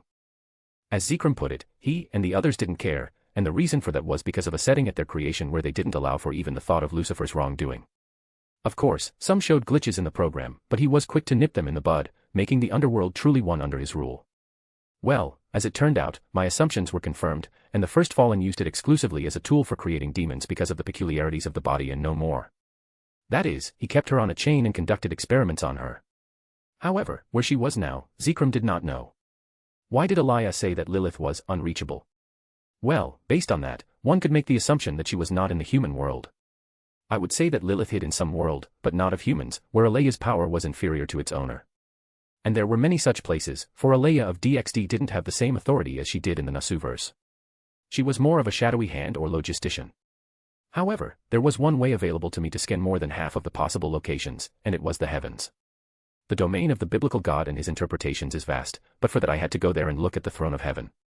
That, however, was already in my plans. Something told me that sitting on this very throne of heaven would give me a lot of answers, and I suppose things related to that were worth speeding things up a bit. I made a couple of calls, and 10 minutes later all the servants were in the house and sitting in the living room, except for Divinity.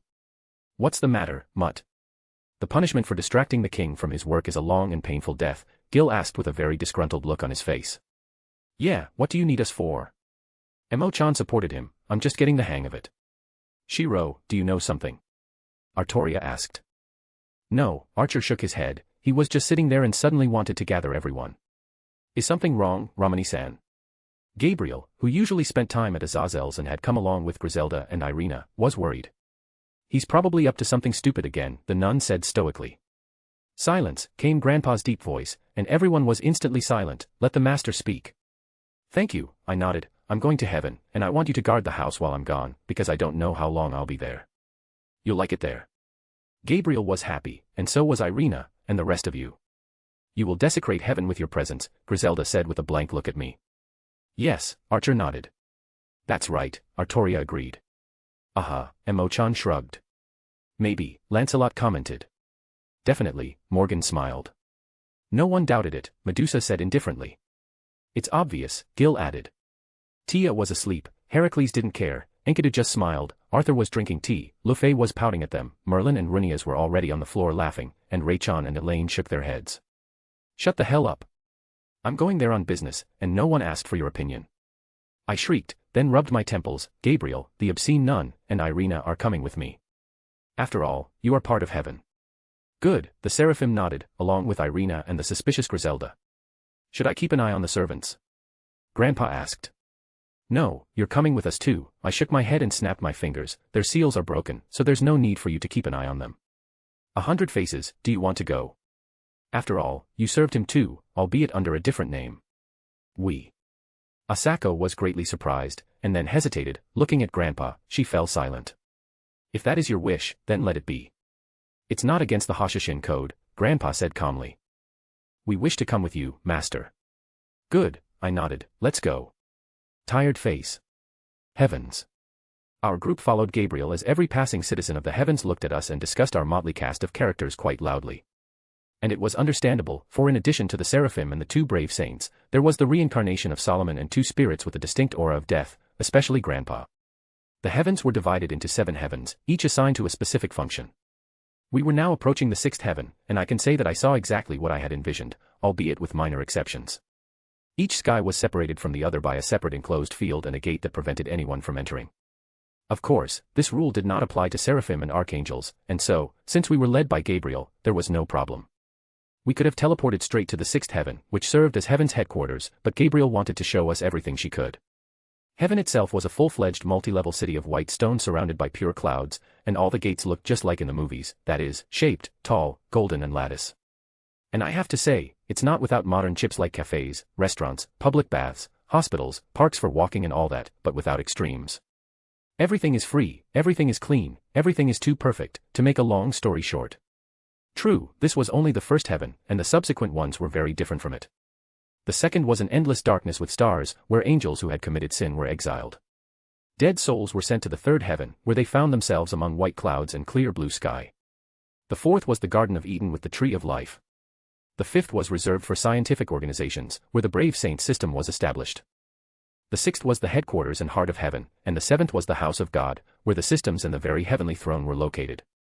Anyway, at this rate, we were in the 6th heaven, and before us stood a golden temple in the form of a cathedral the size of an entire neighborhood in Tokyo that drowned us with holiness like this. And that was the only building that was here. Well, you know how to live with taste, I grinned. Too much gold for my taste, though. Have some respect for the Almighty, Mr. Archiman, because he created the heavens, Griselda said.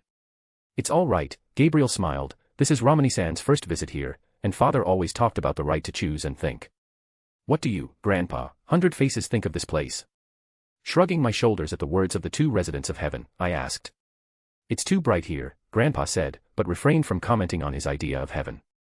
I suppose he felt that he shouldn't have set foot here because of the murders he had committed, even if God had given him that mission, so King Hassan was only following my orders at the moment. 100 Face, on the other hand, unlike Grandpa, was actually interested in her surroundings. She was frequently turning her head, her eyes were running from side to side, scrutinizing every detail, her expression was frequently changing from one to the other, and her shadow was deforming and wriggling every now and then. And the reason for that was, It is difficult for me to answer your question, Master, Asako said. As you know, there are many different consciousnesses dwelling within me, and each one's opinion differs from the other. But if I try to generalize them, then we are not worthy to be here. Nevertheless, you and the other 79 personalities are still here, aren't you? I shrugged. This world has different laws, and also, your master is me. Which means that if you want to get here, you'll get here, won't you?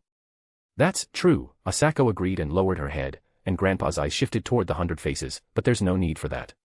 We have chosen our path, and so we will humbly await the Almighty's judgment on us, even if he has already left this world. As you wish, I smiled, accepting her determination and understanding her adherence to the Hashashin code, where doubt is a grave offense and the penalty is death, and at the hands of Grandpa. Excuse me, Romani-san, but who are these two? Griselda asked, causing Gabriel to look at her sadly, and Irina listened. You know about the Hashashin, the order of assassins founded at the beginning of the second millennium, right? I began, to which the nun nodded. Grandpa is its founder, Hassan ibn Sabah, nicknamed Azrael, the Angel of Death. The girl, on the other hand, is the 19th head of the order, Many-Faced Hassan, or 100-Faced Hassan. Upon hearing the names, Griselda and Irina's eyes became saucer-like, as did their wide-open mouths. Are they the same ones? Griselda muttered, and Irina became speechless, assassins in the service of the Most High. The ones who did the job of humanity's protectors from the shadows, without fear of staining their hands and keeping the true meaning of faith and his will. Yep, I shrugged, you can ask Gabriel if you want. She'll say the same thing. It's. Griselda and Irina still couldn't believe it, and we had already reached the door to the temple, where Michael appeared before us. Good afternoon, Romani-san, honored servants. I am glad that you have visited heaven, and I hope you will like it here, he said with an eternal smile on his face. Please follow me. I'll explain everything inside. I followed Michael, as did Gabriel and the assassins, followed by Griselda and Irina, who were still frozen. Well, let's see what Michael has to say. Although, I was more interested in looking at the systems and the throne than listening to his explanations. I think my eyes will provide more information. Aha. Tired face. Heaven. So, this is the seventh heaven and God's home. It's kind of empty, I commented, looking around. I'd imagined a lot of things, but not what the movies, comic books, and so on portrayed. The seventh floor was practically a replica of the Great Temple of Solomon's time, meaning there was a circular platform of plain gray stone, clouds floating around it, 4 columns, and a wide staircase up to the top, where there was a simple-looking throne. Not that I was expecting a flashy palace, white endless clouds acting as a floor, or even a simple house like a normal average person, but something like this. Well, this was weird. Only Michael and I came in here, while the rest of us preferred to stay in the sixth heaven. The assassin's desire was understandable, as was Griselda's and Irina's, but not Gabriel's. She could have entered here, there was no doubt about that, and yet the seraphim chose to stay there. I wonder why. Also, my father was never one for bragging, Michael said, stopping and looking at me. So, this is what Solomon of the other world looked like. Add wings, and even I would have mistaken you for a seraphim and a brother I never knew I had.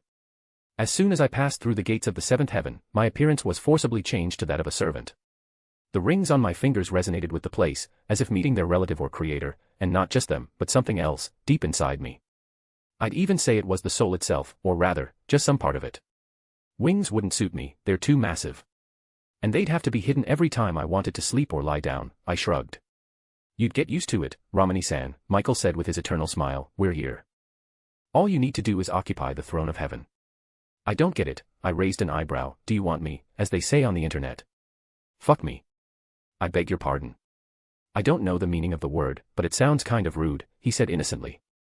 It's a synonym for cheat, and it's a popular one. I rolled my eyes. You explained that the heavenly throne is responsible for the power of the heavens in principle. It's not like I promised that I would occupy it, but I'm just looking at the systems. And yes, I know that you are the core of them after his death, and it is well within your power to show them without my involvement. But only you can fix the systems, Michael answered with the same face. I only support their work, but no more, for my skills, I admit, are lacking. Letting Asia and Zenobia pray took a decent amount of time, and I'm still not sure if there are any negative consequences for my actions. Now you definitely want to fact me, even though you're not lying. But still, you're here, aren't you? He asked. I only made you an offer, but the decision was yours to make. You know, you're a little too slippery for a seraphim. I'll take that as a compliment. I want to punish you somehow, but given your personality, I can't think of anything. I'm sure you'll find a way, Mr. Romani. After all, you are Father's chosen one. Just shut up. If it makes you feel more comfortable, then. Now I understand why Aazel dislikes you so much. You're a walking irritant. Well, don't be like that, another voice suddenly sounded, female and distinctly familiar. Michael is not that bad. He's just doing what's necessary. I turned sharply toward the source of the voice, and there stood Gabriel. I raised an eyebrow, though no, I don't sense innocence in you. Who are you? Michael, we'll take it from here, Gabriel's clone said, ignoring me, to which Michael bowed and left the seventh heaven, and the realization hit me. Who could quietly get in here, not be an angel, order Michael around, and still be unnoticed by me? Also, the 10 rings were vibrating, as if. I rubbed my temples hard and wanted a lot of coffee. No way. She can't be in him, can she? Why can't she? Gabriel said in a soft voice and smiled, this is my home, isn't it? Aha, mind reading, huh? Well, it's not that I'm really surprised. However, this body definitely belonged to the homunculus that Aazel and Divinity created. And I distinctly remember that Gabriel's clone had already begun to regain consciousness. And besides, isn't he dead? Yes, that body did belong to that child, and her desire to see you again, and what supplies Aazel used, called me. And you know that a god cannot die completely until his soul is destroyed and those who believe in him are alive, right? Or did you think different rules worked for me? She replied and began to sit down, seemingly up in the air. The next moment, however, a simple wooden chair appeared beneath her, along with a table, another chair, and a large 5-liter cup of coffee. Have a seat, Romani. There's no truth in feet, Gabriel continued, to which I silently did as she said, keeping my eyes on her, practically out of breath and not touching the cup, and by the way, there's this child. With a wave of her hand, particles of light began to gather near her, forming the silhouette of a human child, and then the light faded, revealing a replica of Gabriel, but about 10 years old, just like Ophis. She looked at me, and I looked at her, as if we were back to the day when that little girl first opened her eyes in her tank. I experienced a strange feeling, for even though I did not, in fact, know her, it was as if there was some kind of connection between us, hard to explain, but existing nonetheless. Under my and Gabriel's gazes, the girl walked toward me and held out her palm, clearly urging me to repeat the action in Aazel's basement. I, as if hypnotized by her, also held out my hand, replaying the same scene. At this, the girl smiled and climbed into my lap, and I didn't know what to think basically. And that, again, was very strange. Congratulations, Romani, you've just become a father, said Gabriel. That doesn't make sense, I replied, creating a regular-sized cup and scooping coffee from the large one and taking a sip. Aazel and Divinity created her, even if it was at my request and for a different purpose. But that's how it worked out, isn't it? And even if you don't admit it, the child has already decided for both of you. Gabriel smiled, watching as the girl reached for my cup with her hands and wanted to taste the coffee. Let's just cut to the chase, okay? I asked as the girl tasted the coffee and wrinkled her nose at the bitterness, but continued to drink as if to prove something to both me and herself. I suppose Michael acted on your request. And since you are alive again, why not announce it? No, he acted of his own free will. Gabriel shook her head. I originally didn't want to show myself, but with the help of the throne, Michael was able to learn about me, find me, and contact me. It was my miscalculation, which frankly I'm a little ashamed to admit. I'm sure you know the answer to your second question, you just want to hear it from me. Well, he, or still she, was right. His return could have some pretty big repercussions, because even if he had lost some of his powers, which was both possible and not, his influence hadn't gone anywhere. The demons and the fallen would be worried, for they had fought against him.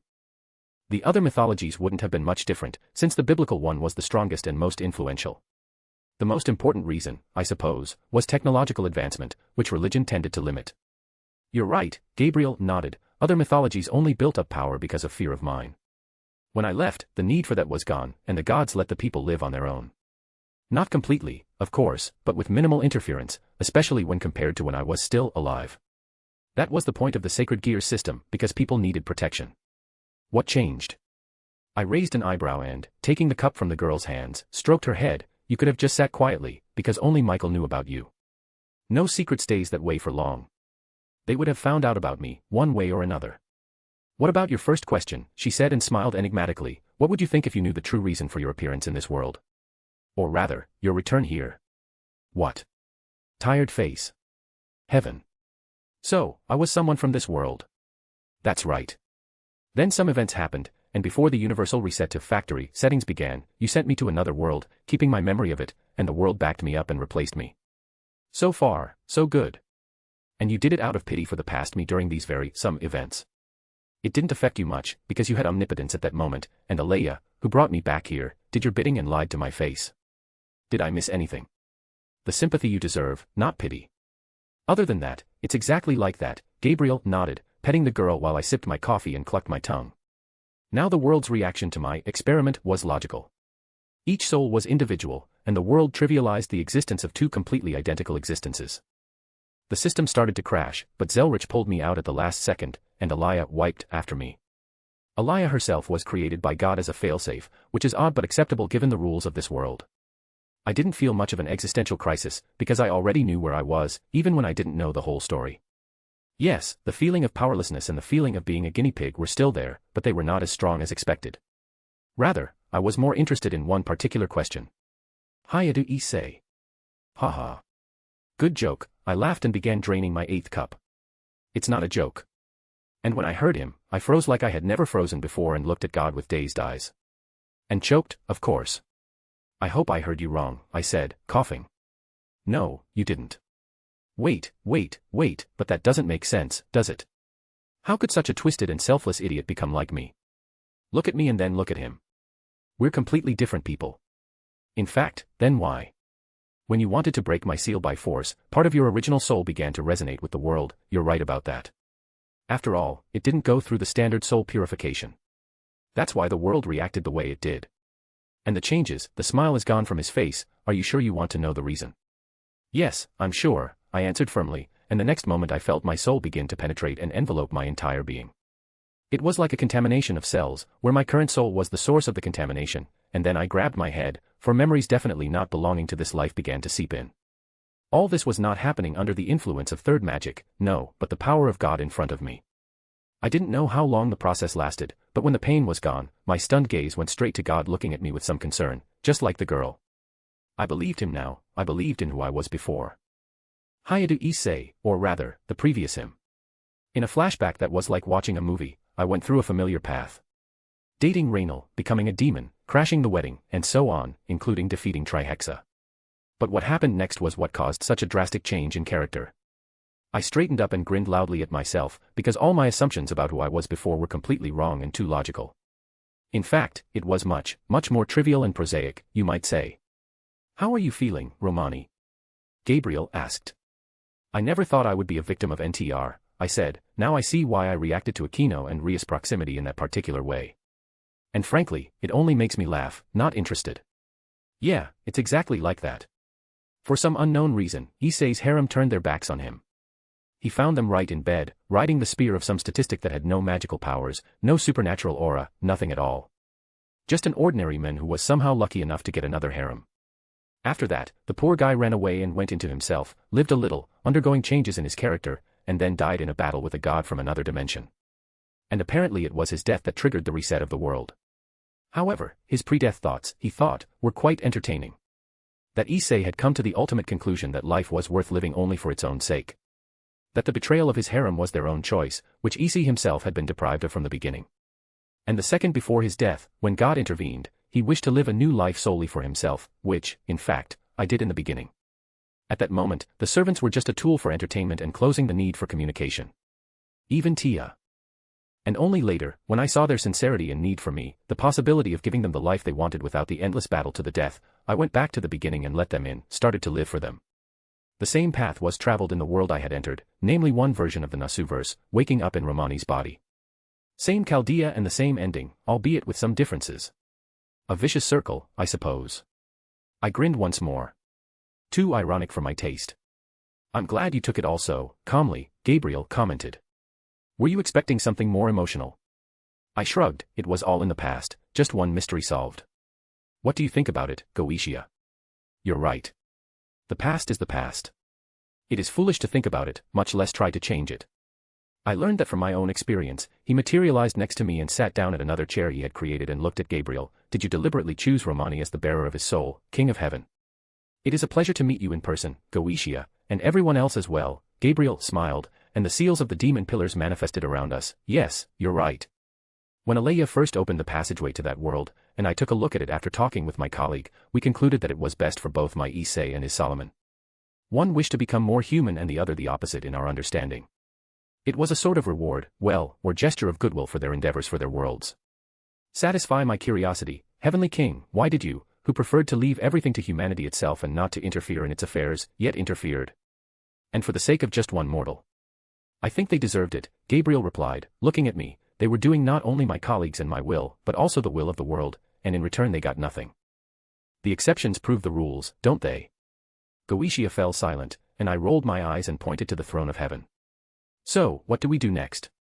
Do I still have to sit on it? It's up to you, Romani. And the plot rule. It still exists, unfortunately. Not even I can influence it, Gabriel replied guiltily. I nodded briefly, thought for a moment, and then made my way to the throne after all. So, this is your choice, Romani? Goetia asked. As ironic as all of this is, we have nowhere to go. Either continue to follow the rule of peace, or fade into oblivion. I choose the former, for it is the only way I can keep what I have now. And that includes you, my friend, I said, and a few moments later, Goetia's body rippled and came back to me. Well, Godspeed, as they say. Tired face. King Hassan stood motionless at one of the columns of the vast hall reserved for guests and listened to the angels' conversations, in passing ignoring attempts to speak to him, as did the 100 faces. He knew what he was here for, and so he waited patiently for Romani's return, for the wizard was his master, whom the first Hassan did not hesitate to acknowledge. I apologize, Gabriel began to address him, but she was interrupted. And not by someone, but by something. Being a grand servant allowed King Hassan to sense the world and the effects on it, and now he could confidently tell what had happened. Everyone present here froze, for they felt a wave of power sweep across the heavens and the world itself, like an orchestra of 1,000 trumpeting angels, just like the frescoes of the temples of the one God. The sixth heaven temple lit up with a dazzling radiance, full of light and holiness. They rejoiced, causing angels and fallen alike to spread their wings wide, and announced to one and all, from the newly born infant to the old man facing death, a change. A change that promises even greater change, and that is. Greetings to the true viceroy of the throne of heaven, Michael said with a smile on his face, and everyone else present, with the exception of the first Hassan, threw a surprised look in his direction. What do you mean, Lord Michael? Irina asked. The throne of heaven has accepted Romani-san, Irina, and now the power over the heavens belongs to him. He is now the will and word of the Heavenly Father, and we are his loyal children and servants. King Hassan, like all the other servants, felt a tremendous surge of strength. It seemed to him that he was being cleansed, his sins, no matter how heavy they were washed away, and his eyes were fixed on the gate to the seventh heaven, where Romani was now. May Allah bless you, my brother. Tired face. Amiya's residence. After a while I returned home, having made edits to the god's systems, tracked Lilith's whereabouts, and gotten a couple more answers to my questions, and the reborn god chose to remain hidden in the seventh heaven for the time being, which was no surprise to me. Now the demographic crisis had passed heaven, and angels could mate with anyone they wanted, even demons, and to fall they had to do something really terrible. Sacred gears, on the other hand, were clearly tracked, down to their exact location. When the sacred gear was awakened, and its bearer appeared on the radar of the supernatural world, an angel was sent to him from heaven, which initiated him into the details, and then the owner of the sacred gear himself decided how to live on. In special cases, such a person was taken away by the church for training, or his parents made the decision for him. In short, it was a more or less well-established system. Of course, there was a small condition and a few tiny cogs without which it might not have been so effective. What was all this? Well, I don't think Seraphim could fall into debauchery from watching lovemaking tens of thousands of times, right? Or die from exhaustion and endless bureaucratic hell, for example. I'd taken the girl because she wouldn't leave me, and now the mini Gabriel was sitting on the real Gabriel's lap while I sipped my coffee nonchalantly and watched all the servants watching the scene with absolutely shocked expressions on their faces. Tia in particular was smiling brightly and thinking about something, and so was Morgan. What is it, master? Artoria asked. Or rather, when did he have time? Medusa said. Or rather, how did it get past me? Merlin added grudgingly, and apparently his clairvoyance wasn't working in the seventh heaven. More true, I knew you were a sadist, Romani, but to deprive the purest of all pure angels, a seraphim to be exact. Should I fear you? Runias interjected with obvious mockery and poked Archer in the shoulder. I'm not a part of this. Putting aside Faker's own useless words, where did you get the kid from, you mongrel? But if you technically lost to me, you are therefore even more useless than me, little Gil. Enough of you, we're family, Enkidu smiled and chained them together, pinning them to each other. Let me go, Enkidu. I don't want to breathe the same air with the inferior Faker. Neither do I. Any more and I'll be infected by his idiocy. I was just pretending I wasn't here, just because it wouldn't have made any difference at all. See child. Romani-san. Lu Fei mumbled. Nothing was surprising at all. It was only a matter of time, Arthur commented indifferently. How interesting, Morgan said thoughtfully, a homunculus, and a tolerable one at that, with divinity and almost no flaws. Homunculus. Mo-chan wondered. It seems so, Sir Mordred, Lancelot agreed. Tia sang out while Irina and Griselda were still reeling from the news still from the sixth heaven, and Gabriel, red as a beet, awkwardly stroked her mini-version on the head. The assassins just stood back as usual, Ray-chan was clearly surprised, and Elaine kept her professional mask on. Honestly, what to do with this mini Gabriel, I didn't know from the word go. Dumping her on someone would be such a do-it-yourself idea because of the divinity of the Bible God in her body. Play the role of her parent. Heh. There's no telling how that would work out. Now, are you done? I finally asked, but all but the obvious exceptions didn't care. Hello. Can you hear me? Well, badly, so badly. Dear heroes of long dead years, as well as all other equally important and magnificent persons present here. If you don't calm down, I, with a grieving heart and immense pain, will have to take action. Okay. I said with absolute calmness, putting the world's cutest smile on my face, and the noise instantly died down and their heads turned sharply in my direction. Heart. You don't have one. Archer grinned, but in the next millisecond he turned into a 1-year-old with golden eyes, red hair, and a diaper. Wah, he marveled in a baby voice and looked down at his hands and pointed a finger at me. Wah, wah, wah. Shiro covered the blushing Artoria with her hand. K kind of cute, Medusa whispered and picked up Archer. Mother. You're so little. Mo-chan joined in, poking his cheek. Wah. Wah, wah. Archer waved his arms, but the women didn't care. Ha. Way to go, mongrel. A well-deserved punishment for fake. Now Gil opened his mouth, who repeated his fate, G. You're a child, Gil. Enkidu said in surprise, and then took him in his arms and rubbed his cheek against him. How tiny you were then. G. Gil protested. And while he was doing that, the eyes of the others gathered on me again, or rather, on my radiant smile. Okay. How scary. Irina mumbled fearfully, while the others were silent and obviously afraid to say anything. That's good, I nodded. Oh, yes, from tomorrow you go back to work. They've had enough rest. Yes, it was only a day. Yes, not even a full one. But rested nonetheless. Better to be doing something useful than wandering around in the middle of nowhere. But. Rias stammered. Did you say something?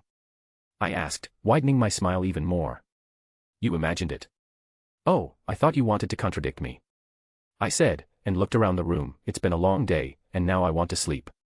If any of you disturb my sleep, you will go to work blind. What about Shiro and Gilgamesh? Artoria asked. Their bodies will be back to normal by tomorrow morning, I said. That's it, I'm out of here. At this point, the doorbell rang, and Ray-chan went to open it, and she came back with a group of 5 people, which I expected and didn't expect at the same time. After all, the throne of heaven wasn't particularly quiet when it was occupied by my carcass. Oh yes, and they were not humans, but demons, that is, Serzex, Graphia, Seraphol, and, as I realized, Ajuka and Falbium, judging by their strength and green hair and bald head, respectively. And, of course, the first thing that caught their attention wasn't the servants, but, what is this? Seraphol shrieked loudly and indignantly, waving her arms while the rest of her colleagues' eyes widened. Rotan, you made a baby with that angel. When? Where? Why? Oh, Sarah-chan, Gabriel smiled awkwardly. How are you doing? Don't, Sarah-chan and me. When did you sleep with him? You took advantage of living with him and attacked him like an animal, didn't you? Or did you sneak into his bed while he was sleeping and quietly do your thing, huh?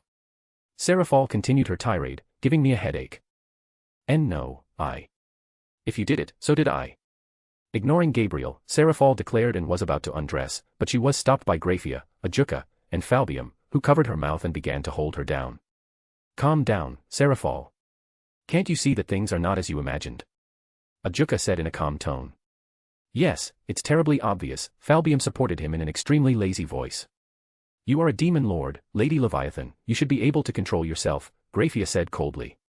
Disgusting, Ray-chan grimaced as she looked at Seraphol, who was twisting her arms and legs trying to break free. Romani-san, Serzex began with a clearly shaky smile, can I ask where this child came from? I rubbed my temples, one thing happened, then another, and finally it came to this. It turns out. He pointed a trembling finger at me. Just sit down and tell me why all 4 demon lords came to my house at once, including your fetish, I said, but none of them did. Zerzek was apparently trying to figure out how Gabriel hadn't become a fallen after bonding with me, and Graphia, Ajuka, and Falbium were keeping Seraphal from losing any of her wits. I created a cup of coffee and took a sip to take my mind off this baloney. Given the usual caffeine content in my system, I wasn't affected in any way by its invigorating properties, but the flavor was still working as it should. I wouldn't mind messing around with demons any other day, but not today. The throne of heaven took quite a lot of energy from me, as I had to adjust not only what was needed, but also everything that was related to them. At one point I felt a tug on my sleeve, and looked up to see Mini Gabriel pointing a finger at the cup. Realizing what she wanted brought a sort of proud smile to my face, so I sat her on my lap and created another cup, all ready for her. Well, I think we can find common ground. Aha. Tired face. Amiya's residence. After sending most of them to their rooms, only the demons, me, the girl, Gabriel and Griselda remained in the living room. As it was, it would be too troublesome and noisy to talk in the presence of so many people. Runias, on the other hand, instantly fled as soon as she sensed the demon lords. And of everyone at the moment, only an embarrassed Gabriel stood out, as well as a pouting Seraphal. So, why did Siskon, his fetish, sloth, child, and intellectual come to see me? I began, just so you know, I'm sleepy and will react accordingly. A couple hours ago, we felt a pulse, Ajuka said, and we suspect it was you. It could have been my squirrel dog hair, too. You know, the white pest. This is serious, Romani-san, Zerzek insisted. Our entire race is in a panic, because this pulse contained the heavenly hymn that was last heard back in the Great War. Is this an interrogation? I grinned. No, Romani-san, but it has caused us a lot of work, Falbium said. You're not even doing work, you're dumping it on others. Seraphal threw up her hands, which got a shrug, and then pointed a finger at the sniffling girl on my lap. Where did you get a baby anyway, Rotan? Did that angel rape you? Even if you are a demon lord, Lady Leviathan, you should have some decorum, Griselda said sternly as Gabriel lowered her head again and squirmed on the couch. Indeed, Raychan backed her up. Why is my great ancestor's surname carried by someone like you? Because there's no one else. Seraphal shrieked, there was only me and Graphia, but the demons wouldn't accept a defector as a demon lord. And you know that very well, Raytan. Wow, you can settle matters without my presence. Maybe I should still just go and sleep like I originally planned. Please calm down, Lady Leviathan, Seraphal, Zerzek immediately intervened. Sorry about that, Romani-san, but we really need to know the reason. I don't know. Perhaps the reason is because I occupied the throne of heaven, don't you think? And as soon as I said that, the demon's eyes became like pennies 500 yen each.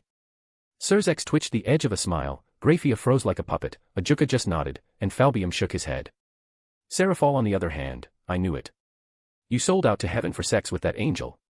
She jumped up, to which I rolled my eyes, and Gabriel squirmed even more against the back of the couch, and then went into a whisper. I should have been more decisive. Seraphal's overreaction aside, then, is it true? Ajuka asked.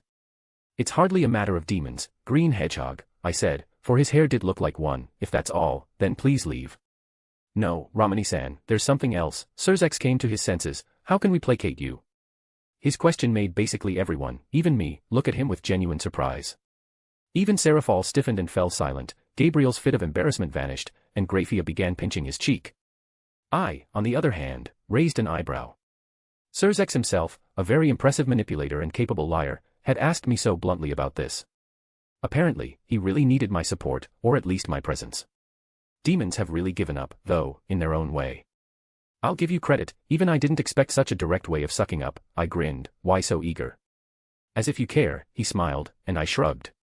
You're right about that, but what can you offer me? The same as heaven, he said, and now the eyes of those present were even bigger than they had been before. Zerzek, what are you doing? Ajuka asked. Yeah, don't you think you're going to extremes? Seraphal added. I like it that way, shrugged Falbium, this way we have less work to do. You're definitely going overboard, Lord Lucifer, Griselda supported them, and Raychan agreed. Is that a bad thing? Gabriel suddenly spoke up to everyone's surprise, this way, heaven and the underworld will be under Romani-san's rule, and there will be true peace between us. You see, even the seraphim are not against my idea, Zerzek said to the others in a hurt tone and looked at me. Of course, we do not have an analog of the throne of heaven, which would give a guarantee and control over the underworld, but if all 4 demon lords agree, it is quite possible to realize. I wondered. Well, on the one hand, it would be nice to control all the factions of the biblical mythology, because there would be more opportunities not only to have fun at their expense, but also to keep an eye on Aazel and the others. The fallen are already, in fact, under my control, because with the new settings of the biblical god system it became possible for them to regain their snow-white wings. And besides, with the renewal of my soul, I could afford a little more than before. On the other hand, I would have extra chores and all the other negative aspects of ruling. Although, no, I'm not going to do your job for you, Romani, Goetia said as the demons bowed respectfully to him. Come on, I smiled, it's just a couple minutes, that's all. In and out, as they say. Isn't it cool to rule an entire demon race and, in fact, a world almost the size of Earth? I got enough problems. I don't need any more, he said firmly. If I may, your majesty, what problems are troubling you? If they were within our power, we would support you in any way we could, Zerzek asked. This is none of your business, Gremmary's blood. You see, some pillars' demons have a rather childish nature, and Goetia, as a decent parent, is watching over them with. Shut up, Romani. I'm warning you. Well, Goetia, like a proper parent, is raising. Romani has a great passion for red hair and blue eyes, Goetia said, at which the audience gave me a surprised look and I grinned. Did he really use that card? Hee hee. Didn't he know that I basically didn't care, Well, is that the best you can do? Really? Patting him on the head, I said, that's strong. Here, have some candy. I'd look away if I were you. Huh. I didn't understand and shifted my gaze to the demon-occupied couch, then slapped myself in the face. Why? Zerzek, just like a schoolgirl who'd suddenly been told she loved him, was blushing, hiding his gaze, and nervously twiddling his fingers, occasionally glancing in my direction in embarrassment and guilt. Seraphal opened and closed her mouth like a fish on land, Falbium shrugged, Ajika drank tea indifferently, and Graphia's eyebrow twitched as she looked at her husband. Griselda wrinkled her nose in disgust, muttering sin and, what else could you expect from him, and Gabriel twirled her head incomprehensibly, clearly confused by the others' reactions. I heard from Sona that you can change a person's gender to the opposite, but... Sorry. Zerzek lowered his head dramatically, which only increased my irritation. I'm married, and I have a son, but, if that's how you like me, then... One more word and you're dead, Siscon, I hissed and looked at Goetia, who was smirking at me with a vicious grin and sharp fangs in his mouth, and you. What am I, Romani? Goetia practically purred, can I get you some water and a sedative? I promise to read you a bedtime story if every evil uncle has wronged you. You win this round, eyeball. So far, I said in the same tone, and turned my gaze back to the demons, well, you. Yes, Rotan. Seraphal asked nervously. Prepare your counsel.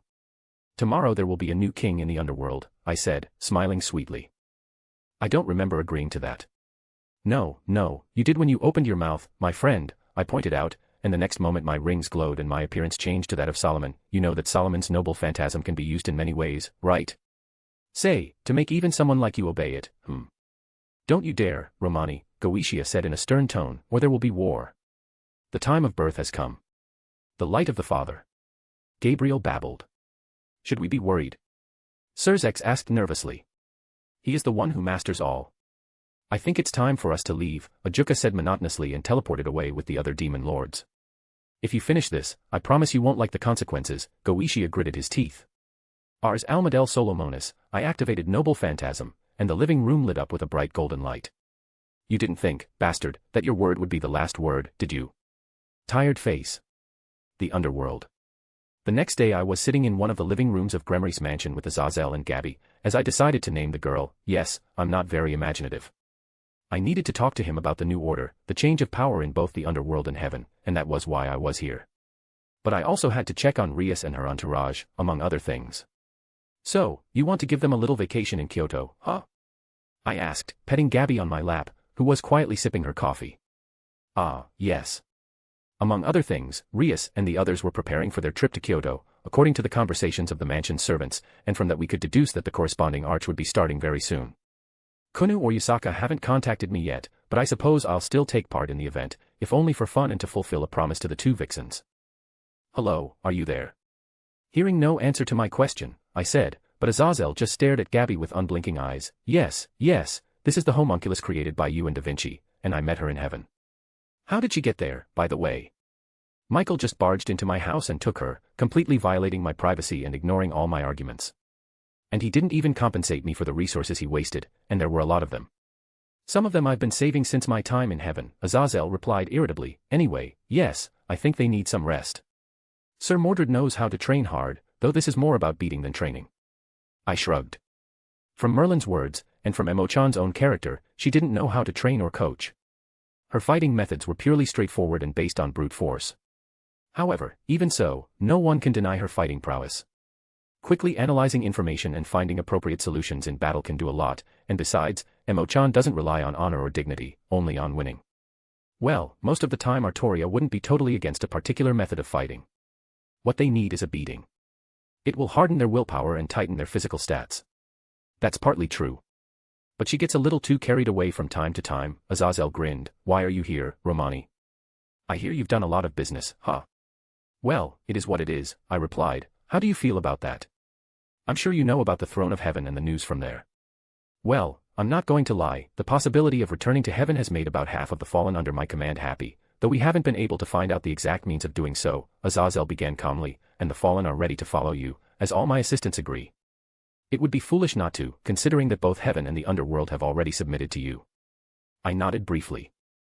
So, the entire Bible faction was now under my control, which meant that the other pantheons would contact me sooner or later.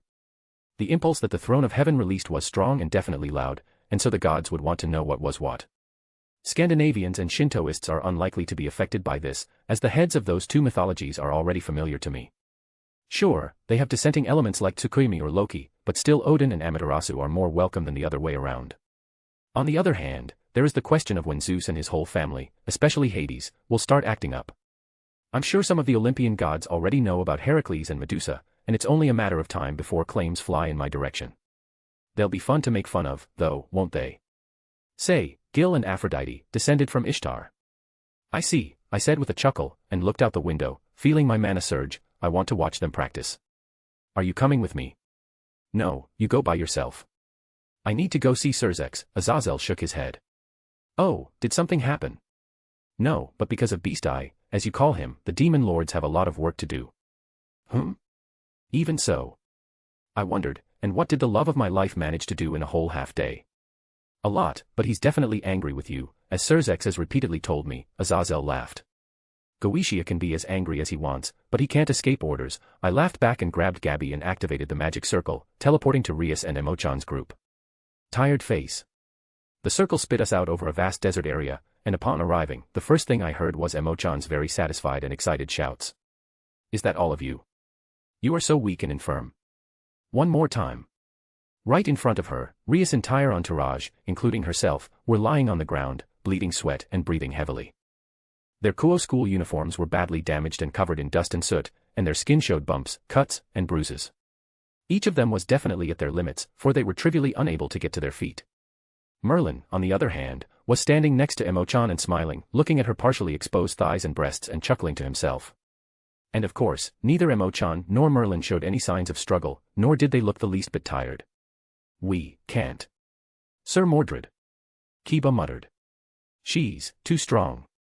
Rias added, looking at a badly exhausted Gasper and Asia. I didn't realize that the court mage of Camelot was skilled not only in magic, but also in swordsmanship. Aquino said, and Kaneko nodded her head.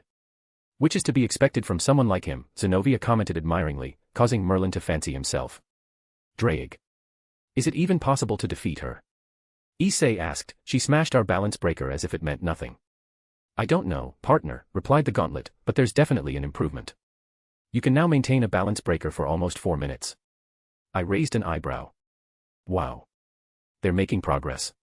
Aside from Issei's already voiced improvement, I noticed how their mana reserves had increased.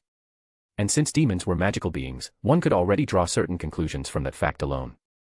Apparently, Emo-chan and Merlin were the perfect solution. Master. What are you doing here? Emo-chan asked me, slinging Clarent over her shoulder and noticing me. And at that very moment, the gazes of everyone present were directed in my direction. Admittedly, they then quickly shifted to Gabby, holding my hand. The reaction, of course, was instantaneous. Their eyes went wide, and some of them even jumped up, regardless of fatigue or wounds. Sensei, who is she? Pointing a trembling finger at me, Aquino asked. How cute. Kaneko, Gasper, and Asia muttered. Sensei, do you have a child? I can already see how sexy she's grown. Issei was about to say as the next moment he went flying from the magic fist I created. Aiya, skillful stupid pervert Cohen. You shouldn't use words like that in front of children, I said and shook my finger, then looked around at the demons. Anyway, this is Gabby. She's not exactly my daughter, but we definitely hit it off, right? Aha, Gabby nodded, to which I patted her on the head and handed her coffee, which she began to sip slowly. Not really. Aquino asked, still keeping her eyes on Gabby. What do you mean? I can sense your jealousy even from here, Aquino-san. Keep yourself under control, okay? I waved her off, which she of course ignored. Huh. What should I do with her? Why are you here, sensei? Issei asked slowly. Don't you have other things to do besides being here? Rias added. Oh. My dear students don't want to see me. Grasping my chest and wiping away a non-existent tear, I said, my heart breaks with sadness and sorrow listening to all this. As if you ever had one on principle, Rias said irritably, what are you doing here again? Now, calm your tits down, Tomato-san. Are you still a virgin? Wah. How could you? And you're the one who was scolding Issei for saying that. She blushed and became indignant, and then took a few deep breaths to calm herself down. I wanted to check on you, since I've assigned you 2 servants, I said. Also, since you're trying so hard, why don't I offer you some kind of reward? Reward? Rias asked hesitantly. I'd like to decline it in advance. Everything that comes from you usually ends up. Wouldn't you like to try to kick my ass, I asked with a cute smile on my face as all the demons instantly froze and stared at me. What's the catch? Rias asked. Why should there be a catch, Tomato-san? Because there's no other way with you. And yet, would you turn down an opportunity like this? You know, kick me in the balls or charge me in the face with magic, I chuckled, to which Rias and the others were still slow to agree, but definitely interested. And so, after a few glances, the tomato did make a decision. You're going to regret this. Me. I doubt it, Tomato-san, I laughed and snapped my fingers, causing all their wounds to instantly heal and their strength to fully recover. Well, let's see what they've actually accomplished. Aha. Tired face. F. Underworld. After fixing up the terrain a bit, as well as putting a bounded field around it, I stood in front of Rias and her entourage as they prepared for battle. Merlin and Emo-chan positioned themselves a bit to the side along with Gabby so that the latter wouldn't accidentally get hurt. Now, before we begin, there's something I want to say, I began, drawing the demon's attention. What is it? Rias asked. Of course, defeating me in a clean fight is out of the question. You're too weak to damage even the hairs on my head. Perhaps if you train for the next couple or 300,000 years, you might be able to do something, but... Get to the point. Rias interrupted me with a twitching eye. To win you'll need to hold out for, let's say, 3 minutes. For that, in addition to Merlin and Emo-chan, you'll get Archer as a trainer. I'm not Emo-chan, shouted Emo-chan. Artoria will be sad, Merlin added sadly, considering that the servants training the demons lived with them and not in the residence. And if you win, sensei? Issei asked. Who cares? I won't kill you, right? I smiled and waved my hand, causing the demonic annoyance of everyone, so, let's go too. Let's go. Rias interrupted me, and the next moment Kiba was beside me, already swinging his holy demonic sword. My magic circle flashed, blocking the blow aimed at my head, but then Zenobia and Kaneko appeared right behind me, also launching an attack.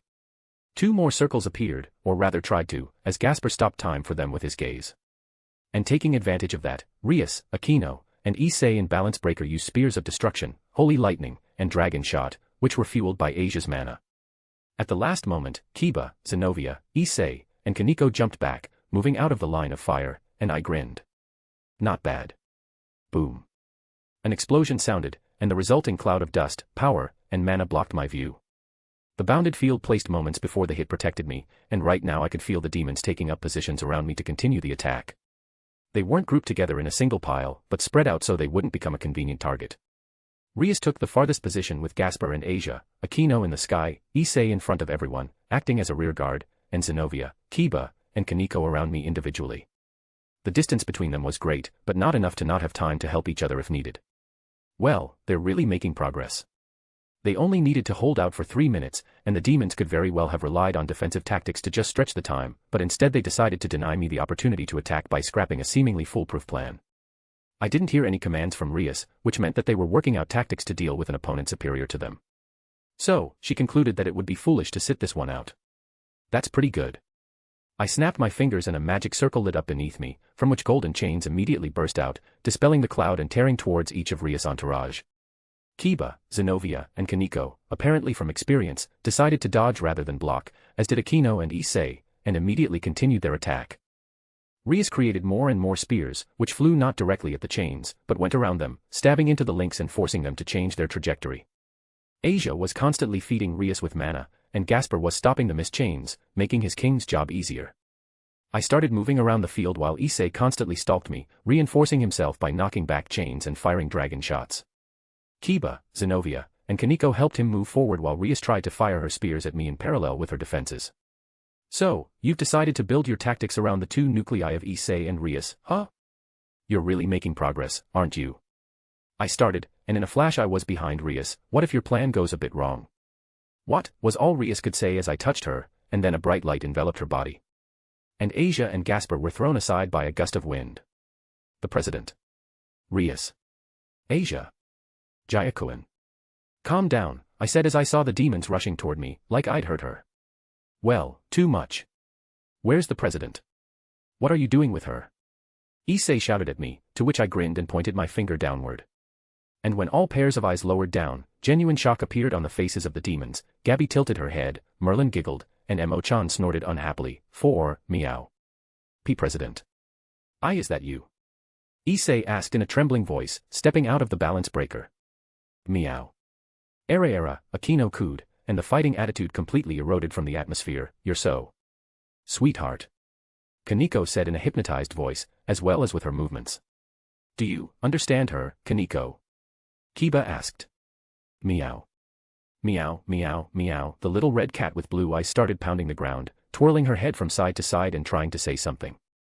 At this, Kaneko quickly turned her head toward me, and was met only by my sweet smile, for it was already too late. The golden chains instantly ripped out of the ground and bound all the demons, collapsing them, rendering them unable to move, and sucking out their mana. A look of shock now appeared on their faces, which gave way to realization.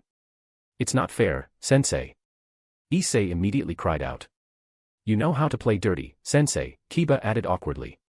A defeat is a defeat, Zenobia said sternly. You're bad, Kaneko pouted, as did Gasper and Asia. It seems our plan needs some tweaking, Rias. Akino giggled. Meow. Meow, meow. Rias protested in the guise of a cat and tried to create spears, which, unfortunately for her, resembled small needles with the corresponding power. Those are the words of a noble lady, Tomato-san. I grinned. Didn't your parents teach you not to swear in front of children, And of course, you lost. Tired face. After a while, we gathered in the dining hall. I, of course, had already returned Rias to her normal appearance, and was standing by the table, with Merlin, Gabby, and Emo-chan positioned behind me. Rias kept clucking, crossing her arms over her chest and throwing one leg over the other, expressing obvious displeasure.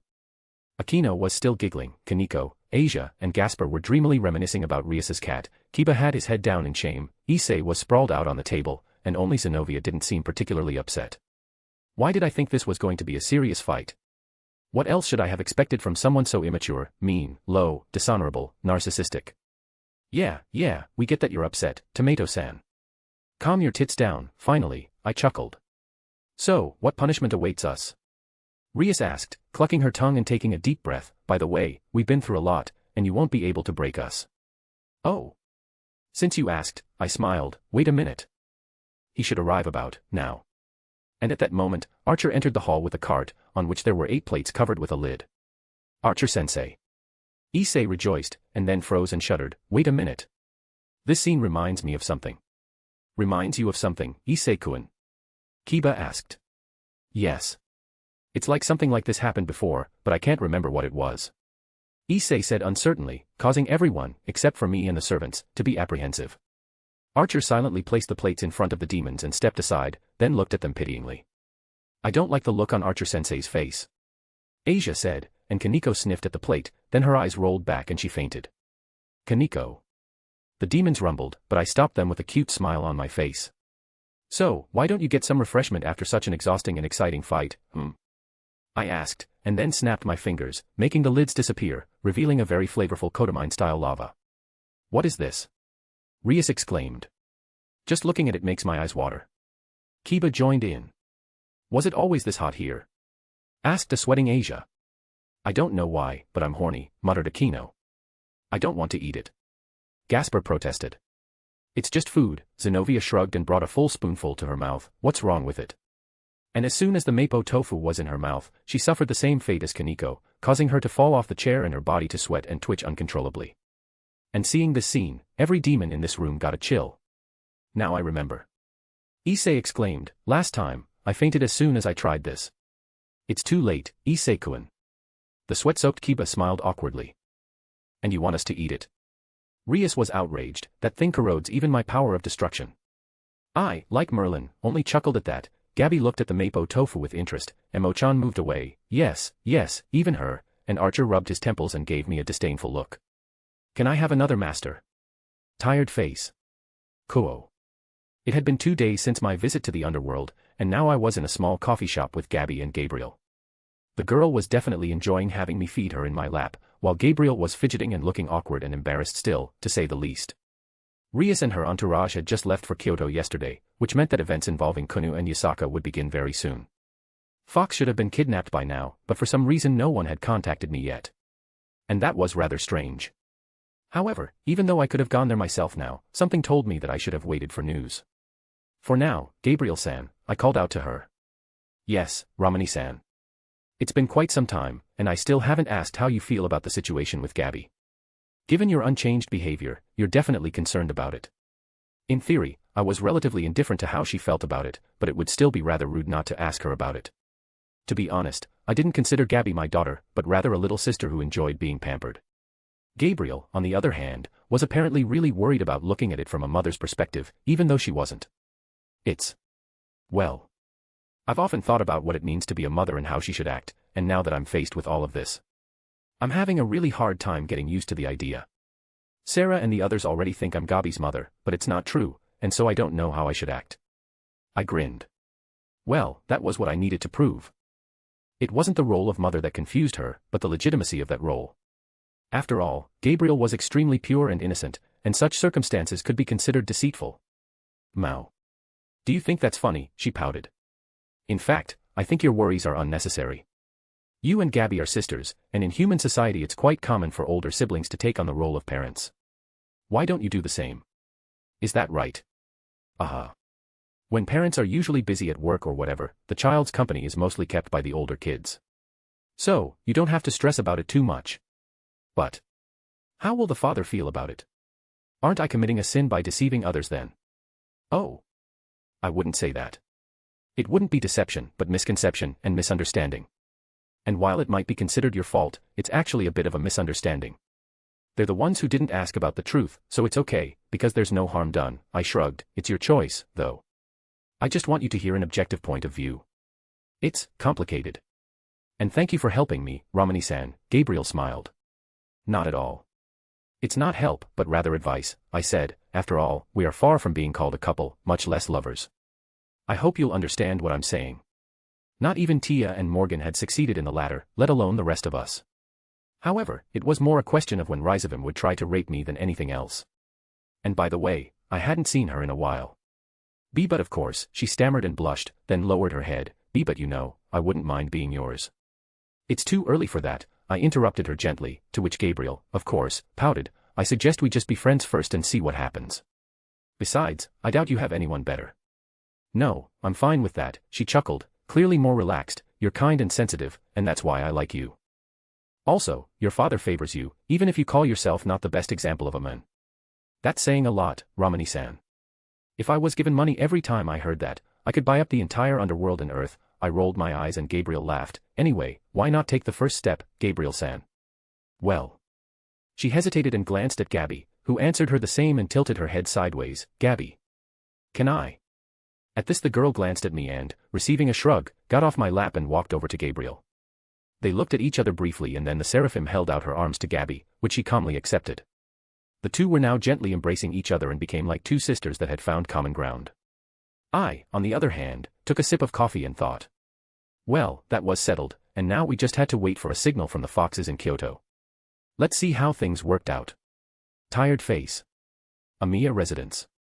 I was lying on my bed deep in the evening, preparing for sleep while Tia was sniffling against me, but at the same time, a thought went through my mind about my body.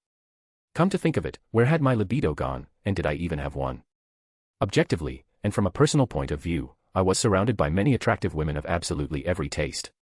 Tia with an extremely gifted body, a soft and affectionate character, and an undeniable love for me. The haughty and sarcastic, but sensitive and caring Morgan.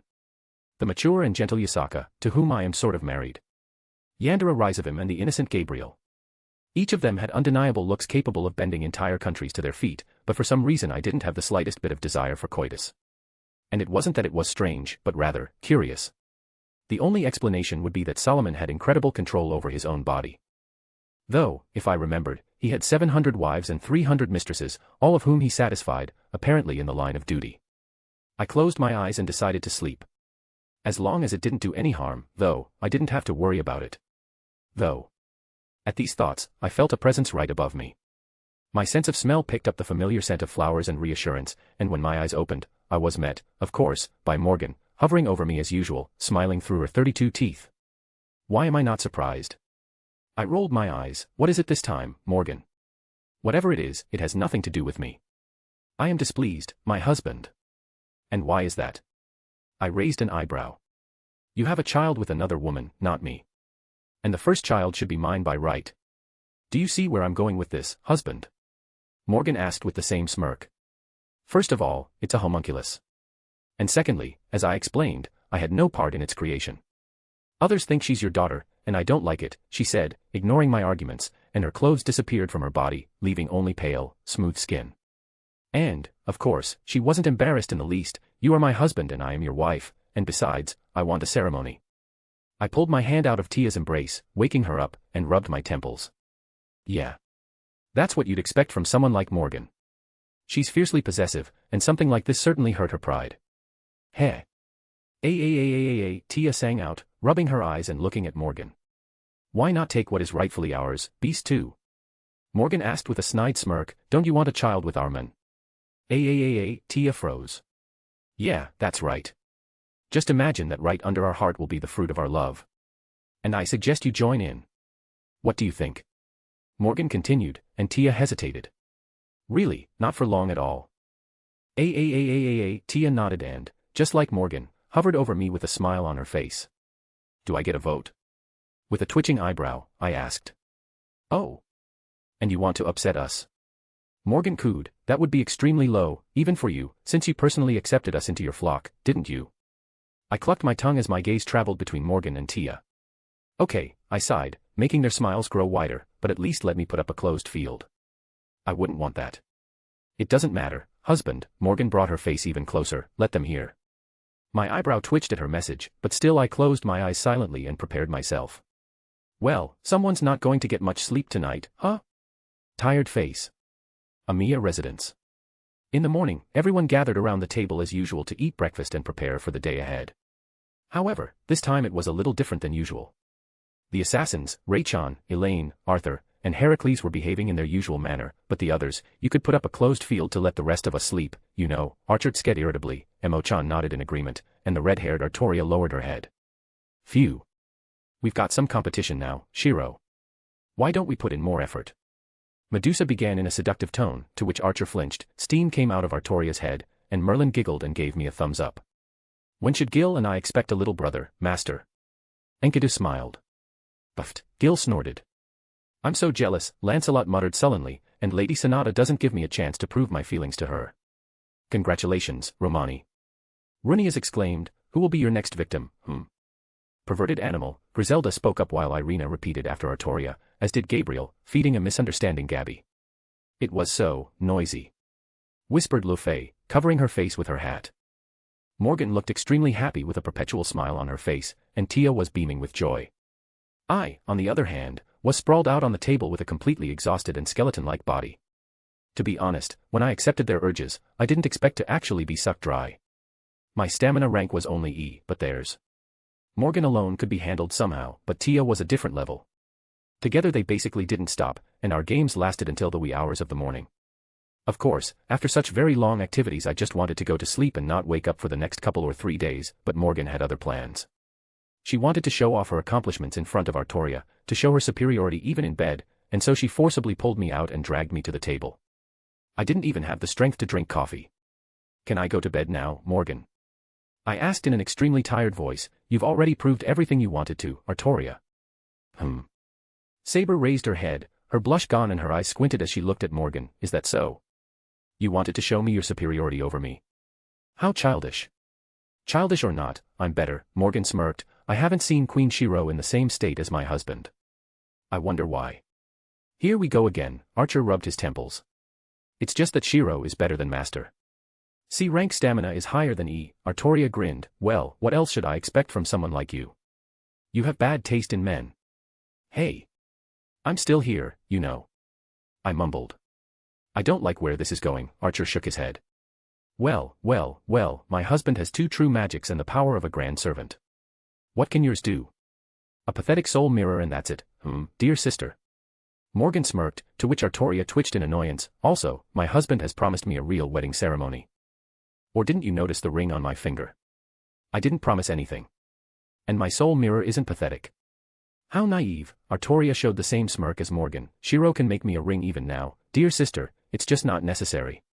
Why would he do something like that if we truly love each other and not force it? My king. Lancelot marveled at Artoria's boldness. How bold, Merlin chuckled along with Rias and Medusa. Father. Mo-chan joined them. Oh. What are you implying, dear sister? Morgan asked, and the smirk on her face slowly disappeared. I am not hinting, dear sister, but saying it directly, replied Artoria, and a lightning bolt of enmity came between them, just like that time. Then shall we settle the matter the old-fashioned way? Morgan called her staff and axe into her hand. You lost last time. Do you think that's going to change? Last time I was afraid of damaging the house, but now you've sullied my queen's honor. I, as king, must punish you for disrespecting her, Artoria said with Excalibur in her hand. Q Queen. Archer mumbled wide-eyed and fell to his knees in despair. And you too, huh? And no, Shiro, that's not what I meant. Artoria immediately waved her hands.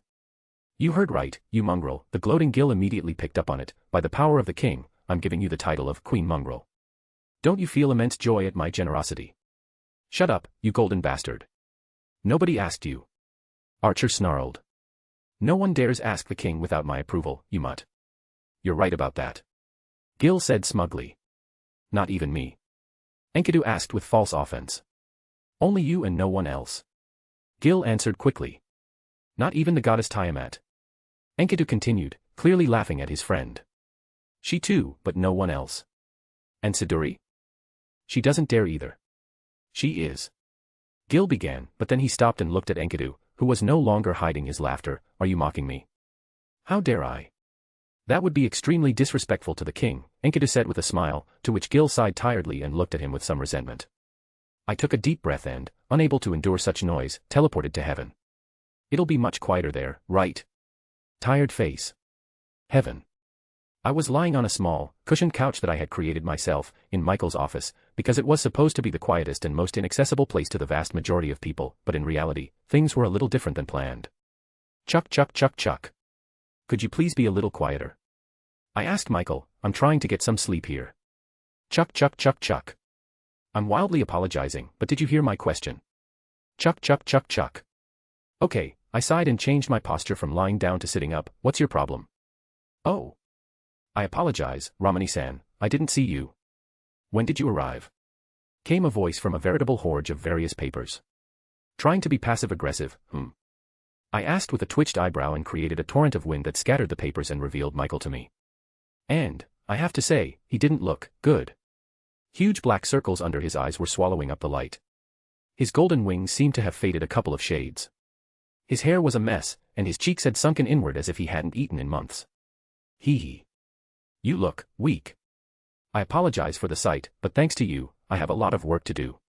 And I can't entrust it to someone else, because it's too important to the well-being of heaven, Michael said in a tired voice and with a really languid smile on his face. Oh, then do your best. I shrugged my shoulders and covered myself with a closed field that blocked the sounds from outside. But when my eyes closed and I was about to fall asleep, the closed field was shattered by an attack, obviously belonging to whom? I didn't think you had it in you, Michael. What are you talking about? Playing absolute innocence, he asked. Perhaps that my barrier has been broken by someone. What a misfortune.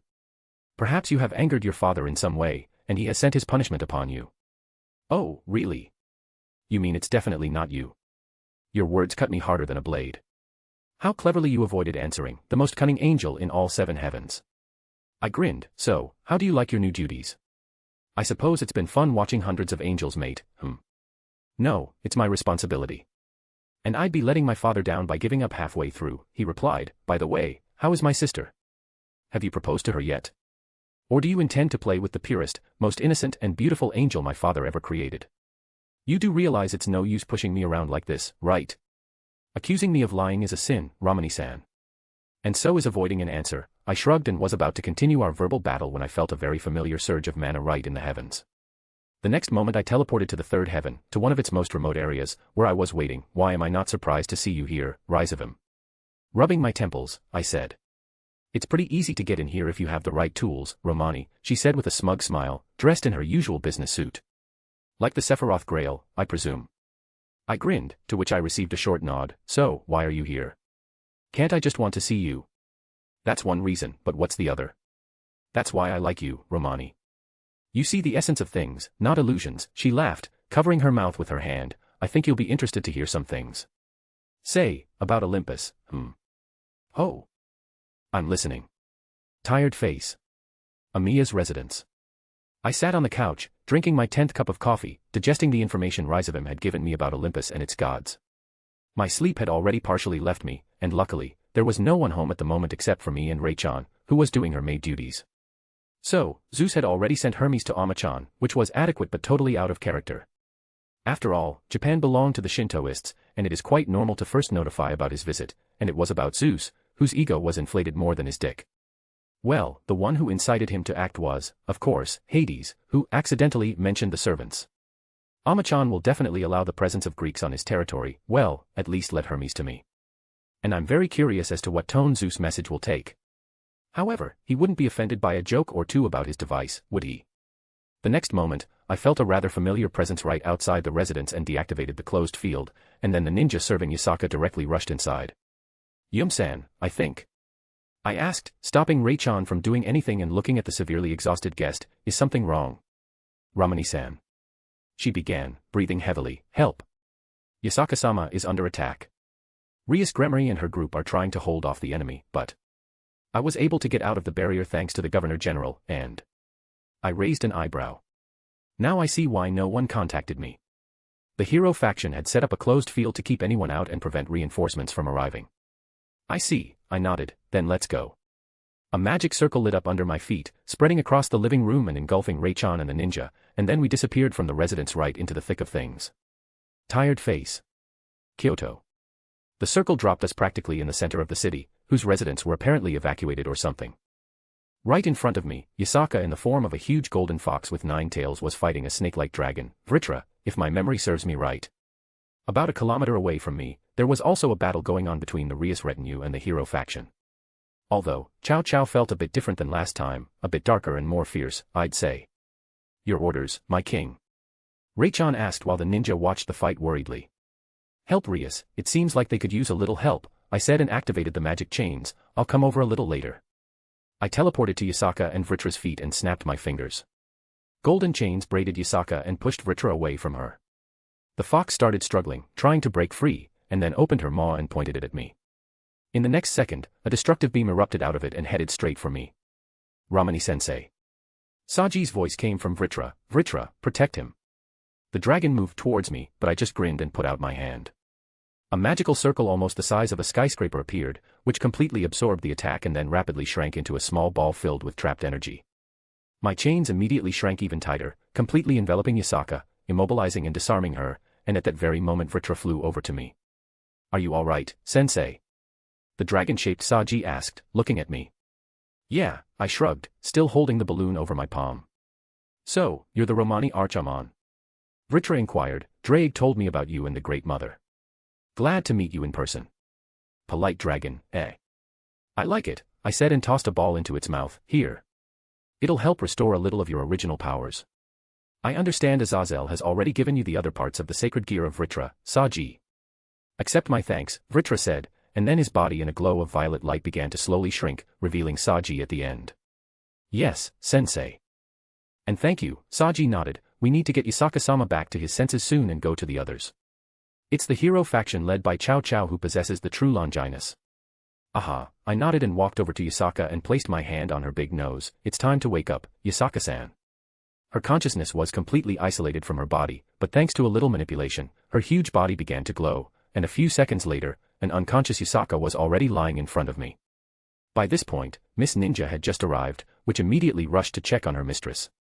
So, easy? Saji asked. Amazing, I heard Vritra's voice from the glove on Saji's hand. Miss Ninja will take care of Yasaka, and you, Saji, can rest, I said and looked in the direction of the bright column of scarlet-green light that pierced the sky. Okay, now we're down to them. Tired face. In the next instant, I was right in front of Cao Cao in a vast crater, blocking his spear that he had almost pierced through Issei's head with.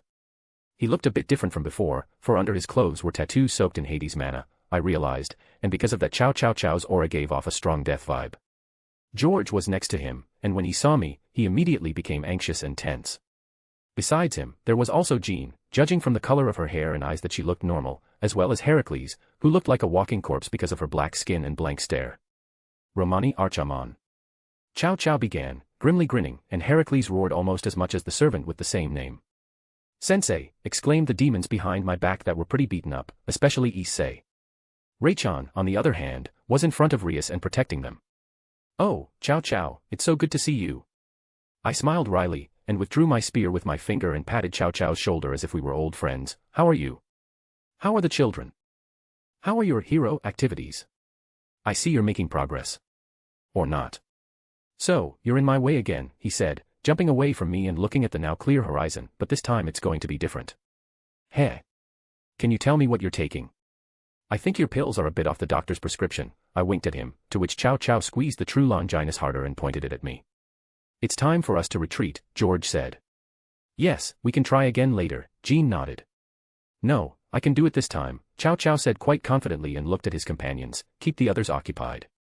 Mr. Archiman is on me. But. Jean started hesitantly as she was immediately interrupted by Cao Cao. This is an order, he said coldly. Heracles, attack the demons. He immediately roared like a wild beast and rushed at Rias and her retinue. The last time we met, I had untied the sacred gear from his soul, but apparently Cao Cao had given him another one, for Zenobia and Kaneko were holding Heracles back with great difficulty. Jean and George, on the other hand, glanced at each other, but still went to carry out the order, leaving me and Cao Cao alone. I thoughtfully mumbled as I watched their battle and grinned. What you did to your friend definitely raises questions for you as a supporter of humanity. I think even Rias is closer to humanity than you are. Don't compare me to demons, Mr. Archiman, Cao Cao said icily. My desire is to save people, and if that requires a sacrifice, I am willing to pay it. But for some reason it is not you who pays, but others. How funny you are, I chuckled as in the next instant, a true Longinus covered in a dark aura headed for my head. The attack was blocked by my finger again, but this time it left a tiny, almost imperceptible scratch on my skin, causing my eyebrow to raise and Cao Cao to smirk bloodily. I can kill you now, he said confidently and broke the distance again, for the good of mankind. I, on the other hand, looked at my finger, which had already regenerated, and then at the true Longinus. So, apparently Cao Cao had spent a huge amount of time bathing in the energy of Hades-controlled Tartarus. The aura of death enveloped true Longinus, somehow weakening the will of the Bible God, which was why Cao Cao was able to injure me. Although, it was hard to believe it, because he had returned to life and most likely willingly allowed it to happen, it was unclear why. However, I grinned, and in the next instant, a wave of mana erupted from my body, throwing everyone away except Cao Cao, who had his feet firmly planted on the ground and was pointing his spear at me. Why not put your words to the test, cellophane bag? Tired face. Kyoto. You know, when I said, prove your words, I was expecting something else, like a plastic bag, I said with a bored smile. Do you really think one spear is enough? Those were my sincere and disappointing thoughts, because at that moment Cao Cao was jumping like a monkey on vines, dodging and fighting off an endless stream of golden chains. He couldn't even get close to me, because as soon as he did, he was immediately surrounded by chains, leaving him with no choice but to retreat. However, I give him credit. The true Longinus gave him the ability to deflect attacks, which was extremely difficult for most creatures in principle. But during the time we were fighting each other, I managed to find out why the spear could still hurt me. My assumptions were correct, because the biblical God had indeed allowed this to happen, apparently so as not to give any signs of his return. After all, the true Longinus was directly connected to him. Although, I think he wanted me to return the spear to heaven, but that's not accurate. Hey, are you listening? I began with utter disappointment. Maybe you need some backup. You know, human backup. I feel genuinely sorry watching your dubious attempts, and I want to help. Say what you will. Your words will not shake my faith, Cao Cao said calmly, but with a clear note of hidden aggression and growing anger. Balance breaker, Chakravartin of the Polar Night. The spear glowed white, and in the next moment, 7 spheres flew out of it, surrounding Cao Cao's figure. They seemed to be fixed in the air, hovering behind him, and I began to watch them with interest. Oh. Balance breaker. I smirked. You know, it's not a good idea for a plastic bag to be near glowing or sharp objects. Usually, after that, the bag gets thrown in the trash because it loses its function and becomes useless. Asaratana, Cao Cao said confidently, jumping back and bringing his spear closer to himself while the chains were still attacking him from my position, and in the next moment, I felt like I was about to be teleported. Deciding that why not, I let it happen, and my body found itself practically pressed against Cao Cao, who, without wasting a second, turned and aimed his spear at my throat. Using Fortify on my body, which made Cao Cao's movements extremely slow, I tilted my head to the side and smiled mockingly. Did you really think that would work? I asked, looking at Cao Cao's surprised and then annoyed expression. You are so weak. I'm not done yet, he gritted his teeth and teleported to the side, and the chains began to chase him again. Maniratana. The chains flying at him immediately changed course and rushed at me, but were safely blocked by a magic circle that appeared in front of me. Cao Cao didn't stop there and finally moved into close combat while I just stood there and completely removed the chains. Each of his attacks was parried with a soft and smooth movement of my hand, as it appeared from the outside. But he continued to do this again and again, counting on my mistake and slowly losing hope, which was evident in his eyes. I'd say you never even started. Under these circumstances, with me just standing here and you unable to even hit me, I doubt anything will change in the next couple hundred years.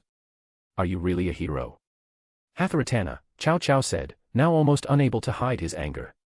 Now there were 6 warrior-like creatures around me, armed with swords and spears. They joined Cao Cao, also trying to hurt me, but to no avail. Well, while you're pretending to be a robber attacking a weak, defenseless man who isn't even trying to fight back, why don't we have a chat? I asked, parrying another blow. How's the weather? The night sky. Not bad, is it? You think this is a game? Humanity. No, the world needs heroes, it needs me to save it from the oppression and tyranny of supernatural beings. And you, like a little child, refuse to admit it, he said. More like a circus, considering your position, but the world. You're partly right about that, I smiled and waved my hand slightly, causing a wave of force that threw Cao Cao back. You see, on a global scale, the words of Shakespeare and Pushkin are 100% true. All the world's a stage, and all the men and women merely players. It's just that some people understand this, while others are so convinced of their own destructive significance that they simply don't want to do the same. I paused while Cao Cao recovered and changed his stance. That's why you and even I are actors. And do you know what happens when an actor finishes his part or plays it too badly? He gets replaced. I could kill you right now, and it wouldn't take more than a second, but it's too early for that, and you're playing pretty well. Acting, he asked indignantly, baring his teeth and gathering strength in his spear, which glowed slightly. You think you know humanity better than I do? Just because you're stronger? You cozy up to the enemies of humanity, let them do whatever they want, and then you dare lecture me.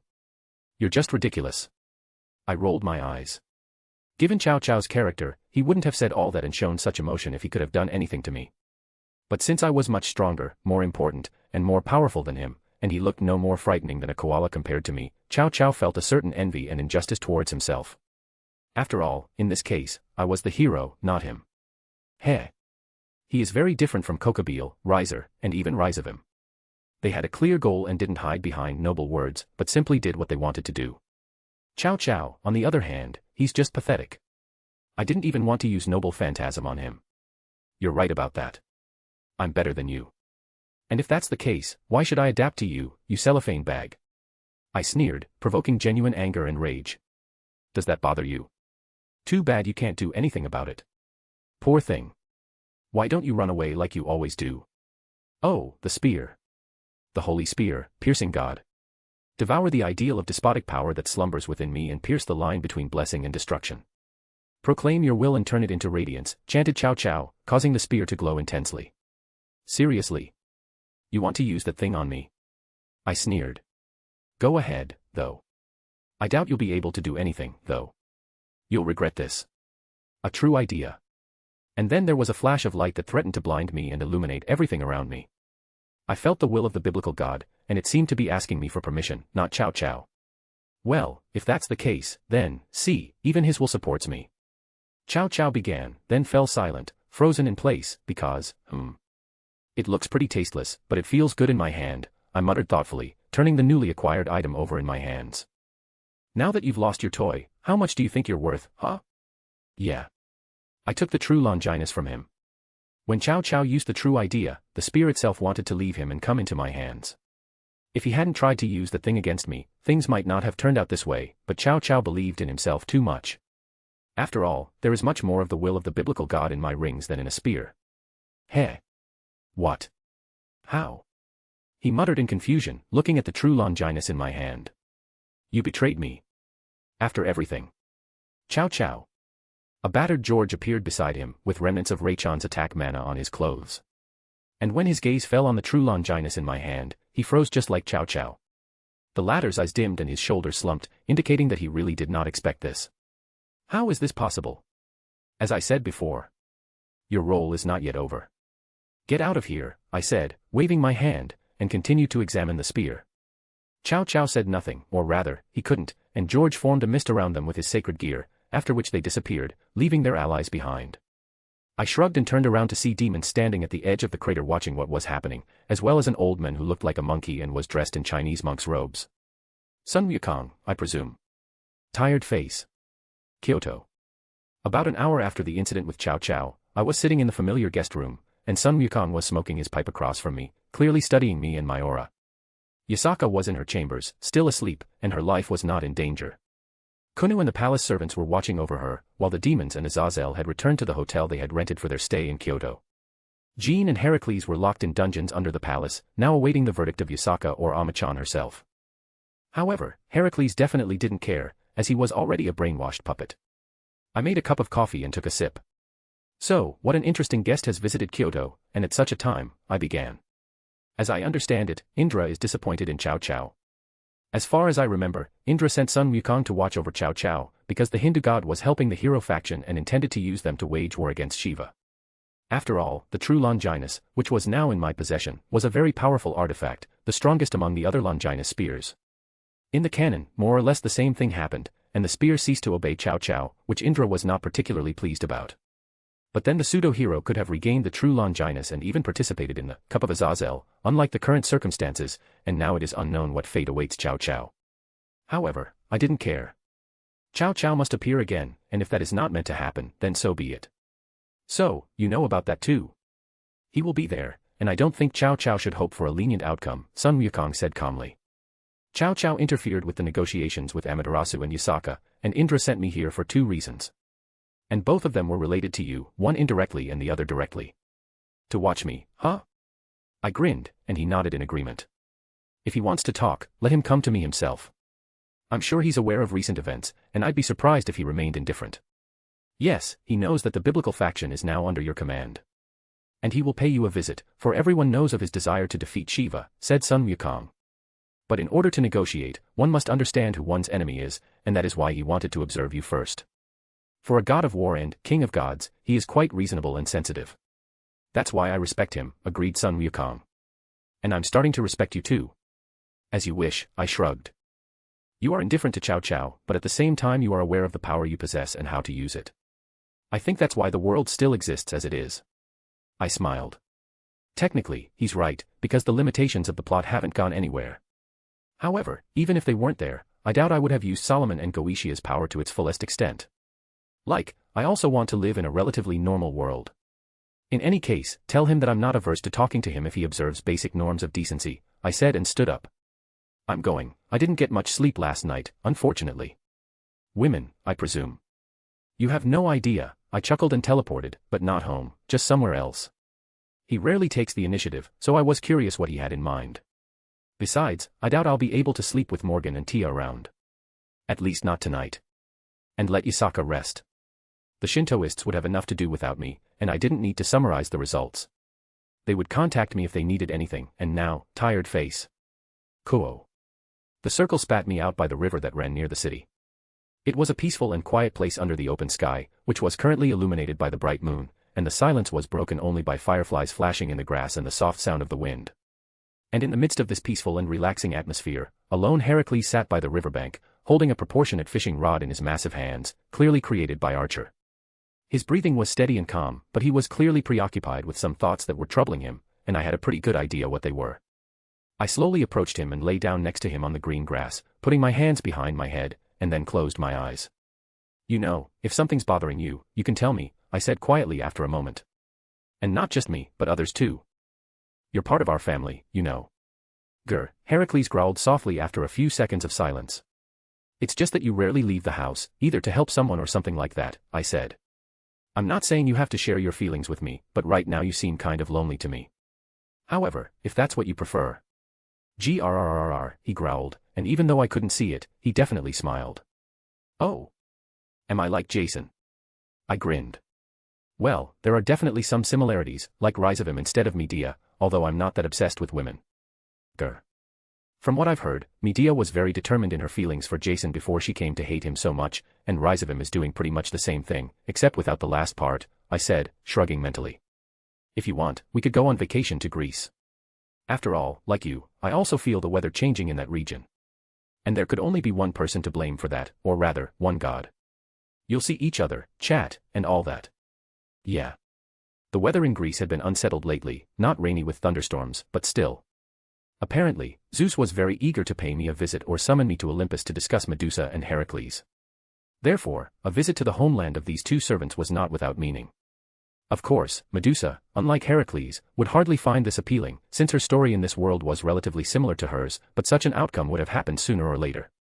The gods of Olympus could, of course, demand something, exert pressure, or make threats, but Gil and Enkidu, or perhaps just Gil, were enough for them.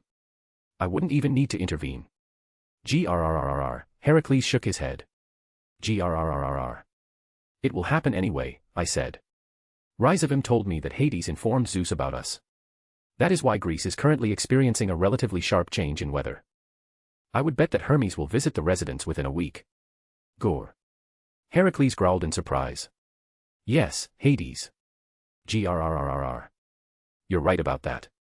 Hades is one of the most pleasant gods of all the Olympians who remain in this world. He's hardworking, reserved, and doesn't stick his nose into everything that moves. However, the local Hades is not particularly fond of the biblical faction. And I'm sure it has to do with his job, because the flow of souls from one religion sometimes intertwines with another. Grrrr, Heracles growled in defeat. Yeah, he'll only rest in the afterlife, I smiled and looked at him. Anyway, let's get back to you. What would you like to do? It's no problem to organize, just tell me. Grrrr, he shook his head and smiled back at me. Grr. Just sit and fish in peace and quiet. You really are a sweetheart, you know that, Heracles, I grinned, and he laughed. All right, then I won't bother you. Will you take me home when you leave? Grr. Heracles nodded. Grrrr. Have a good time, I said and closed my eyes. And why did he have to go through what he went through? Of course, the life of a demigod, especially Zeus, couldn't be easy, and Heracles had seen all kinds of shit in his time, but still, I'm glad he got to live at least a little bit of a good life on the Argo. Although, Hera definitely deserved a couple of punches in the face, considering how Heracles died. And anyway, why take revenge on a child when it's all Zeus's fault for sticking his dick wherever and whenever he wanted? Goddess of marriage? Yeah, right. I took a deep breath, and sleep was already beginning to overtake me. Well, let's see what comes of all this. And now I can sleep while I have the chance. After all, Morgan and Tia, whom she has brainwashed, won't let me sleep properly at night, will they? Tired face. Cool. The dream was simply wonderful. It was as if I had rested for 100 years or more, without experiencing any irritants, and because of this, I simply did not want to open my eyes to fully enjoy my half-asleep state. Judging by the sensations, my body was still lying on the grass by the same river. And that was strange, because the sun had definitely risen long ago, and its rays were shining through my eyelids. However, since Heracles wanted to linger, so be it. He's a grown boy and all. I stretched sweetly with my eyes still closed, or rather, I tried to, because, oh. You want to do it here, outside, in front of everyone. I didn't think you had it in you, husband, said a very familiar voice as my hand touched something soft. I opened my eyes wide and saw, of course, Morgan lying next to me with a sly smile on her face. Huh. What are you doing here? I didn't understand. And where's Hera? But I had to stop there, because my eyes found the Greek hero, and he looked, to put it mildly, frightened. Heracles was sitting a little way away from us, acting as if he wasn't there. He seemed afraid to breathe, looking away from us and not moving at all. I also definitely noticed goosebumps running down his body, as well as the fact that instead of 12 lives, he had only 4. Should I ask what you did to him? I asked, rubbing my temples. He tried to prevent me, your wife, from fulfilling my marital duties, and for that he was justly punished, wasn't he, berserker? With a smile on her face, Morgan asked, to which Heracles jumped up and quickly, like an obedient little boy, nodded his head intensely. And because of this, his hair shook like a metalhead at a rock concert. I'm sure he gave in to you, otherwise I can't imagine how you managed to take 8 of his lives. As befits a gentleman, she said calmly, as if stating the obvious. And I took not 8, but 10 lives. I must admit, the great hero of Greece is a surprisingly resilient man. My eyebrow twitched. I didn't know what to be more surprised at. How brazen Morgan could be, or that the greatest hero of Greece had submitted to her and lost 10 lives, even if he had given in. I'll make up for Heracles' suffering in the future. He deserves it. Okay, let's get back to business, I sighed. Why are you here? Don't upset me, husband, she said. Don't you remember what you promised me? And to Beast too. I raised an eyebrow at her words, but quickly realized what she was getting at. I didn't promise anything, Morgan, I grinned. I don't think a magnificent woman like you would stoop so low as to lie to someone's face, lowering yourself to such an unworthy level, would you? I made a promise for both of us, my husband, so your words are meaningless, Morgan chuckled. And who cares about lies if the desired result is achieved, huh? Yeah. That's Morgan Le Fay. Who would have doubted it? Grr, Heracles growled quietly, which Morgan naturally heard, and in that same second, a magical beam flew in his direction, which the berserker managed to dodge. Did you say something, berserker? Morgan asked with a smile on her face, to which Heracles shook his head in denial. Good. I thought you wanted to come between the two of us. Leave him alone, for God's sake. He was just trying to support my point of view, which is perfectly reasonable. I rolled my eyes and straightened up. In any case, an event like this will require time to prepare, with you, me, and Tia involved. We have time, so I don't see any problems. Okay, I shrugged. You can take care of the arrangements yourselves. I don't really know how to do that. Besides, I still haven't given Tia her ring. I'm glad you made the right decision, Morgan smiled smugly. Right, not well thought out, huh? I grinned. Let's go for a walk and let Heracles go home for a while. The weather's nice, and... Master, I immediately heard Merlin's voice in my head. You should go home. You have guests. Guests? I asked, then shrugged. Well, if that's the case, then... Tired face. A Mia residence. When I entered the living room, I immediately saw the guests Merlin had mentioned. They were Yasaka and Kunu, which was to be expected, but somehow early. Yasaka should have rested for a couple more days or so before leaving his palace, I would say. Good afternoon, Yasaka-san, Kunu-chan, I began, sitting down on the sofa opposite them, while Morgan sat down next to me. Heracles headed for the backyard, and Ray-chan served hot tea to the guests. I was expecting you a little later. After all, it would be nice to calm down a little after the recent events. I'm fine, thank you for your concern and for saving me, Yasaka smiled. I hope we didn't distract you with our visit. Thank you for saving my mother, Kunu bowed her head. Not at all, I shook my head. I know this may sound rude, but how can I help? I don't think you had any other reason to come here so soon. Are we already boring you? Yasaka giggled. But you're right, we do have another reason. I thought about what you said on our date and talked about it with Kunu. No, we would like you to become a member of our family. A full member, like a father and husband, Yasaka said, then stood up from the sofa and sat in Seiza with Kunu, then bowed. Will you take me as your wife, Romani Archiman? I raised an eyebrow. Well, that was bold. And since I had made a promise, it would have been extremely rude and uncivilized not to accept her proposal, even though, in theory, I should be the one in her place. Stand up, Yasaka-san, Kunu-chan. That's unnecessary. You already know my answer and have thought everything through, I said. Yes, I will, Yasaka-san. Thank you, she smiled and straightened her back, while Kunu stood up and gently hugged me. Now we can start planning the wedding. Amaterasu-sama is willing to allow us to hold it in Takamagara, if we so desire. It's nice to know we have that option, Morgan immediately interjected, drawing attention to herself. I am Morgan Le Fay, servant of Berserker and wife of my husband. Nice to meet you, Morgan-san, Yasaka replied calmly and with a smile. I suppose there is someone else besides us. Yes, Beast too. That makes 3, Morgan nodded and stood up. I suggest we discuss the preparations elsewhere, just the 2 of us. My mansion would be perfect for our purposes. And Beast too? Yasaka asked. We'll pick her up on the way, Morgan replied. Okay, Yasaka nodded and looked at me. Do you mind if Kunu stays with you? Sure, have fun, I waved her off and sat Kunu on my lap. Behave yourself, Kunu. I'll be back soon, Yasaka said and patted her daughter on the head. Okay, Kunu nodded and leaned against me. I'll be good. That's good, Yasaka smiled, and then she and Morgan disappeared, leaving only me, Kunu, and Rei-chan behind. I rested my chin on Kunu's head, which she accepted with a satisfied look, and thought to myself. So, the next arc seemed to be dedicated to the rating games between the heirs, and the finale included a battle between Rias and Saragorg, who, by the way, hadn't been heard from in a long time, just like Serafal. Anyway, they'll contact me if they need anything. Gabriel and Gabby are in heaven right now, forming a family relationship, but in the meantime, what shall we do, young lady? I asked. Considering your preferences, I suppose you'd like to stroll through the food stalls, right? Aha, Kunu replied enthusiastically. Not without me, we suddenly heard another female voice, which I definitely recognized. Its owner calmly walked around all the closed fields. Hey. We have something to talk about, magician. Are you lost, young lady? It's very rude to barge into someone's house without permission, especially for a representative of this country. Didn't they teach you manners? I smiled. I'm not a child, magician. Are you being disrespectful to me again? No, not at all, Ama-chan.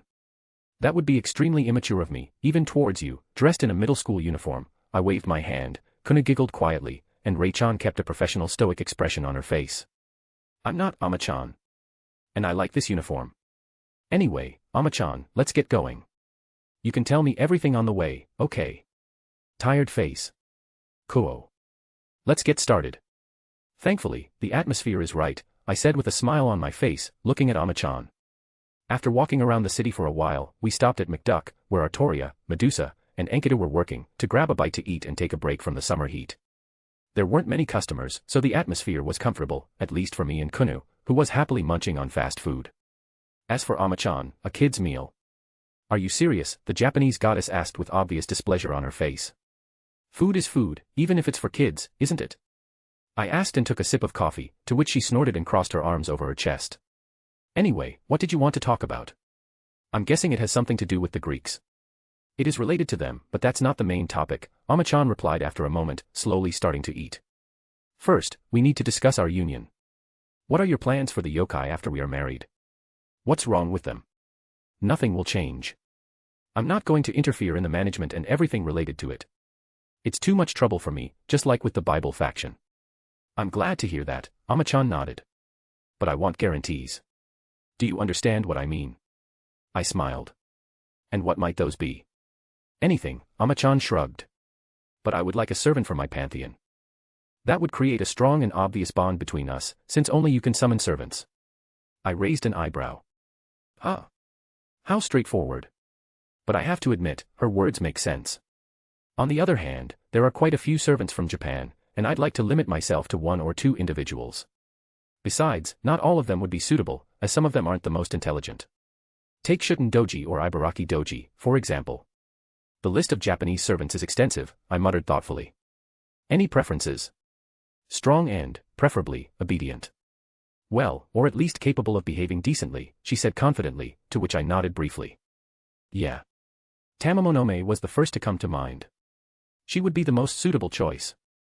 With the support of the Japanese land and Amaterasu herself, she would become someone on par with the Demon Lord. Of course, her life story was a bit murky and questionable, but her true personality made up for that. My second choice would be Oda Nobunaga, specifically the Avenger version. Her noble phantasm allowed her to bend almost any god who caught Ama-chan's interest and fears. The question, however, was her character, which was similar to Gil's. However, I need some time to make my choice, but everything will be fine, I said with a smile on my face. I promise. For some reason, I don't like your tone, Ama-chan said with a doubtful look on her face. That's strange, I said, putting on an innocent and thoughtful expression, patting Kunu on the head, and then changing my posture as if I had been struck by an extremely bright idea. But, come to think of it, I've heard that only children have an inexplicable sixth sense that saves their lives more than once. How interesting. I'm not a child, she exclaimed, jumping up and slapping the table. And you just admitted to. Don't split hairs, Ama-chan, I waved her off. I wouldn't tease you in such an extreme way. Maybe a little, but still. Yes, I'll kill you. Have you eaten, Kuna-chan? Interrupting the goddess, I said to the little fox. Kuna replied with a satisfied look on her face, while Ama-chan turned away demonstratively but remained silent. Let's go home then. I think there's some dessert left in the fridge that Amiya made, I said, turning to the goddess. There's enough for you too. Are you coming with us? No, I got what I wanted. I have to get back to work, Ama-chan replied and got up from the table, leaving the money for the meal, then stopped for some reason. Oh, yes. I forgot to mention. The Greeks are still eager to meet you. Hermes will come to your house with an official invitation. After that, do whatever you want. Oh. That's an interesting way of putting it, Ama-chan, I smiled, and Ama-chan shrugged. I gave Zeus what he wanted from me, so what questions does he have for me? And complete freedom of action on my part, while getting some kind of bonus, I chuckled. How cunning we are, Ama-chan. Whatever happens, it's not my problem, she said and headed for the exit. And you're an adult. You'll manage somehow. With that, she left the establishment, and Kunu and I watched her go. So, I have complete freedom to do whatever I want, no matter what happens in the future. That means I can go wild with the Greeks. There are only a few of them who are worthy of respect, but what about the rest? Well, that will depend on their level of hospitality, I suppose. Let's go, Kunu-chan, I said, getting up from the table and holding out my hand to her. Let's get some more ice cream on the way. I know a good place. Okay, she exclaimed happily and took my hand. See you at home, I said to Medusa, who was standing at the cash register, and headed out. Well, I wonder when Hermes will come to me, huh? Tired face. Amiya residence. It was evening, and I was relaxing quietly on the sofa, unfortunately alone. The reason was that Morgan, Tia, and Yasaka had not been able to reach a consensus in a couple of hours. That's why they decided to continue their discussion at Yasaka's palace for an indefinite period of time. Yasaka, being a decent and responsible woman, didn't want to burden me with Kunu's presence, even considering the circumstances, so Kunu left with them. However, it is their decision, and they may do as they wish. It is their business, so to speak. The servants had not yet returned from work, Heracles had apparently gone fishing again, and Raychan was quietly hanging the washed laundry in the courtyard. I had already closed my eyes and was about to fall asleep when I suddenly sensed the approach of Divinity to my house. And, of course, there was no need to guess who had decided to visit me, but I was confused by the fact that it was not one god, but two.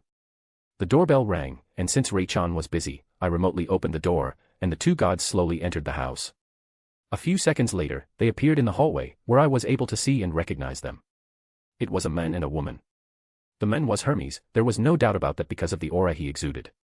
His features revealed cunning, intelligence, and lightheartedness. He had golden eyes and short hair of the same color, wore a white three-piece business suit, and had a polite smile and a sly look on his face. The woman. She had long golden hair, like Hermes, expressive blue eyes, almost perfect features, full lips, and a neat nose. She was dressed in a rather revealing white dress of medium length with an open back, legs, and a deep neckline, somewhat reminiscent of a Greek tunic. She exuded, I would say, passion or attraction, and only one goddess fit that description. And considering the look she gave me as soon as she saw me, all doubts vanished. I could literally feel her ardent desire for me. Mr. Archiman. Is everything correct? Hermes asked politely, still standing in the doorway and behaving rather modestly for a god, unlike his companion. Yeah, I shrugged, still lying down. Sit down, and let's get down to business. Ama-chan has already told me about you. Thank you, said Hermes and sat down on the sofa opposite me, and the goddess followed him. As I understand it, Ama-chan is the goddess Amaterasu. For a mortal, such an address would be disrespectful to a goddess, but considering your power and importance, I suppose it makes sense. He paused and adjusted his jacket. I am Hermes, messenger of the king of the gods and Mount Olympus. My domain is quite extensive, and as I do not wish to waste your time, I will not list them all, he introduced himself. I am Aphrodite, goddess of beauty and love. I am certainly pleased to meet you, Romani Archiman, said Aphrodite with a seductive smile. Yeah. You know me, so there's no point in introducing myself. So, what did the lightning-fast pimp say? I asked indifferently, causing both Greek gods' eyes to widen in surprise. But then Aphrodite's smile widened, apparently taking my tone as a sign of boldness or a desire to show off, while Hermes clearly became more serious, having correctly understood the meaning of my words. I remained unperturbed and, for the sake of propriety, straightened up and then created a cup of coffee in my hand. So, now I can listen to what they have to say. Yeah. Tired face. The EMEA residence. Half a minute later, Raychan noticed the guests, placed cups of tea and snacks in front of them, and then stood behind me. At the same time, Grandpa, who was currently in ghost form, returned home, announced his presence to me, and prepared to intervene if necessary. Let's begin, Mr. Archiman, Hermes said politely and raised his right hand, where a sealed envelope appeared, which he then handed to me. This is an official invitation to Mount Olympus for an audience with my father. Please take a look. I pulled the envelope toward me and, opening it, quickly scanned its contents, which contained nothing unexpected. However, besides me, Hercules and Medusa were also invited. Heh. Zeus can't wait to claim his rights to my servants, even if they don't particularly want that themselves. However, I was planning to visit there anyway, if only for Hercules, so everything was fine. You have a beautiful home, Mr. Archiman, Hermes complimented him. I can feel the love that reigns in this house, Aphrodite added, it's so pure and soft that I even feel envious when I sense it all. Won't you share your secret? And the manna in this house? Hecate would drown in her own saliva if she were here, Hermes said again and took a sip of tea. I see you've read the invitation. Our father is not known for his patience, and I would advise you to arrive as soon as possible. Oh. I smiled and put the invitation back in the envelope. Is that a threat? Friendly advice, Hermes corrected me. Same thing, I shrugged. And it's rather strange that Olympus sent not one god here, but two. Are you and a couple of servants really worth it? You must understand, Mr. Archiman, that the opportunity to see his long-dead son, one of the most beloved and distinguished figures in all of Greek history, means a great deal to my father. As for the second servant, Poseidon and Athena took an interest in her for obvious reasons, replied Hermes. And he sent Aphrodite to seduce me, huh? I rolled my eyes, the goddess of love smiled charmingly, and Hermes nodded, without hiding anything or feeling embarrassed. If you wish, she can keep you company in any form. And, as you can see, she is not at all opposed to the idea. I rolled my eyes again. Zeus wants to bribe me with Aphrodite. Interesting.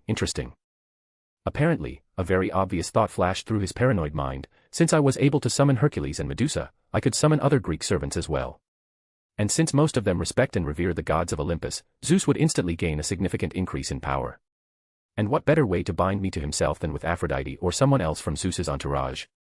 Besides, I'm sure he'd be willing to offer someone else just to get what he wants. Even Hestia, who took a vow of virginity and celibacy. In any case, I could start annoying them right now, but then the Greeks would become my problem, not mine. And Hercules would definitely be against it. Besides, the conversation was quite calm and decent. However, I can still scare them, can't I? Alright, we'll arrive at Olympus the day after tomorrow. I sensed a teleportation circle on the invitation, so I won't ask how or what. Thank you for your understanding, Mr. Archiman, said Hermes, rising from the sofa. One moment, I smiled, attracting their attention. Yes. I would like you to convey a message to Zeus and the others. I'm listening. There was a snap of fingers in the living room, and in the next second, Hermes and Aphrodite flinched. Their eyes widened instantly, cold sweat broke out on their skin, and their bodies tensed from a certain aura. They quickly turned around to find Grandpa standing 2 meters away, his eyes burning with blue light, staring at them. Pagans, Grandpa said, and a feeling of death spread through the room. What is that aura? Aphrodite asked in a trembling voice. The aura of death, surpassing Hades. It's as if death itself has appeared before me. Muttered Hermes, slowly looking at me with an extremely serious expression, trying to hide his tension. How are we to understand this, Mr. Archiman? Tell the gods of Olympus that we have come as guests, not as defendants or hostages, I said, crossing my fingers in front of me. And therefore, I expect to be treated accordingly. Is that clear? While Aphrodite still couldn't take her eyes off Grandpa, clearly frightened by his presence, I could almost hear the wheels turning in Hermes' head as his eyes darted between me and the assassin-class servant. My message was as clear as could be. Any unprovoked aggression on the part of the Greeks would lead to very unpleasant consequences. And it would not be us who would suffer, but them. Of course. That was our plan, Mr. Archiman, Hermes finally said, taking Aphrodite by the hand and bringing her to her senses. See you soon. Of course, I said and waved goodbye. Have a safe trip. With that, they slowly made their way to the exit, passing Grandpa, who kept his eyes on them, as did they. A few seconds later, their signatures disappeared from the city, and I smiled, took a sip of coffee, and looked toward the exit to the backyard. How about a little rest, Heracles? Tired face. The surroundings of Kyoto. Late in the evening, when everyone returned from work, I went with them to the hot springs not far from the city. It was a decent hotel, which I had booked just for us for a couple of days, since tomorrow was Sunday, a day off. Of course, the springs were separated by a partition into male and female sections, and now I was soaking in the hot water, along with the others, except for the assassins, who had decided to stay in the city. Hercules growled, hovering next to me and giving me a disapproving look.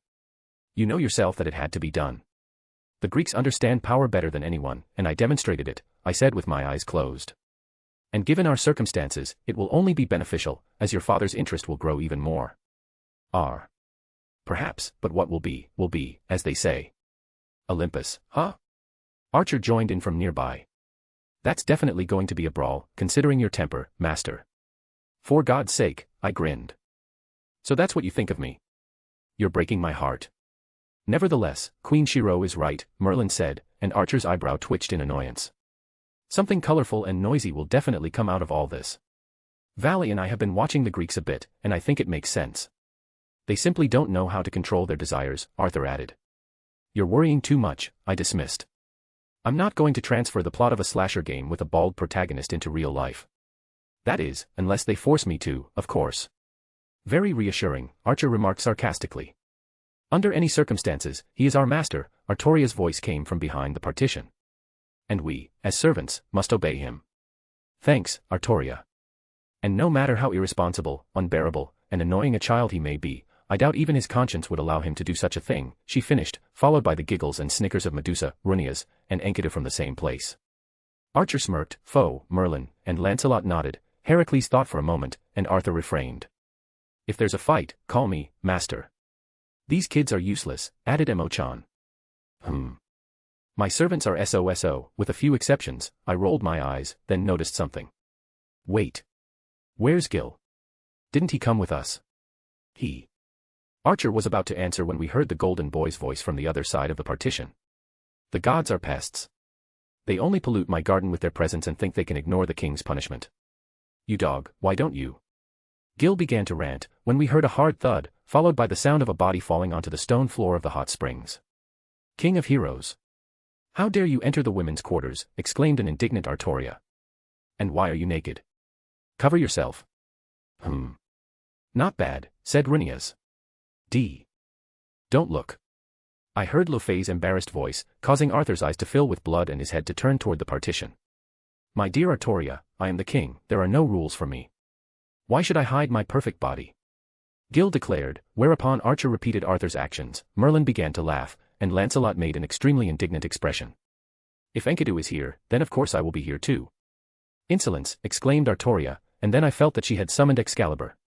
Archer, Arthur, and Lancelot also materialized their weapons and were already preparing to rush to the other side. Do you want to fight? Challenge the king, asked Gil, clearly provoked, and jumped onto the roof, still naked. A stone tablet appeared in his hand, and behind him were golden portals with staffs protruding from them. Well, then, entertain me. And at that moment, a battle on the scale of the servants began, albeit naked ones. There were explosions, debris from buildings, trees, and rocks flew in all directions, covered with cuts and black spots from the explosions, accompanied by the laughter of the golden boy. Well, I covered myself with a closed field and dove into the water. Apparently, I had not booked the entire hotel for nothing, asking the owner to leave. I would have to restore everything before she returned, as it would be impolite not to. Right. Tired face. The Kuo Academy. The next day, I arrived at the academy and was heading to the student council office, where I could sense Sona's presence. Tia and Morgan hadn't returned yet, which was surprising.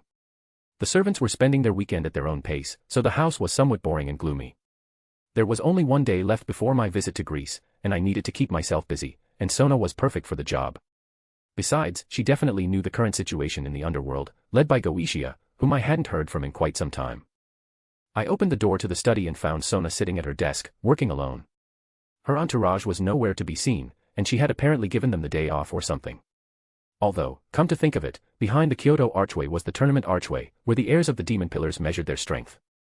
It was strange that Sona wasn't training but working at the school, even if Emo-chan and Merlin had the day off. Shouldn't you be preparing for the raiding games, Sona? I asked, going inside and sitting down opposite her. Or are you no longer interested in that, and you've decided to become a magical girl after all, huh? Why are you here, Romani-sensei? Sona rolled her eyes, pausing in her work. I take it, you're just bored. Oh. You know me well, I smiled. But I'd still like an answer to my question. I don't see how that's any of your business. Just tell me why you're here so I can get back to work. You're not in the mood, are you? I said, leaning back in my chair. You see, a friend of mine hasn't been around for quite some time. Can you tell me what he's up to?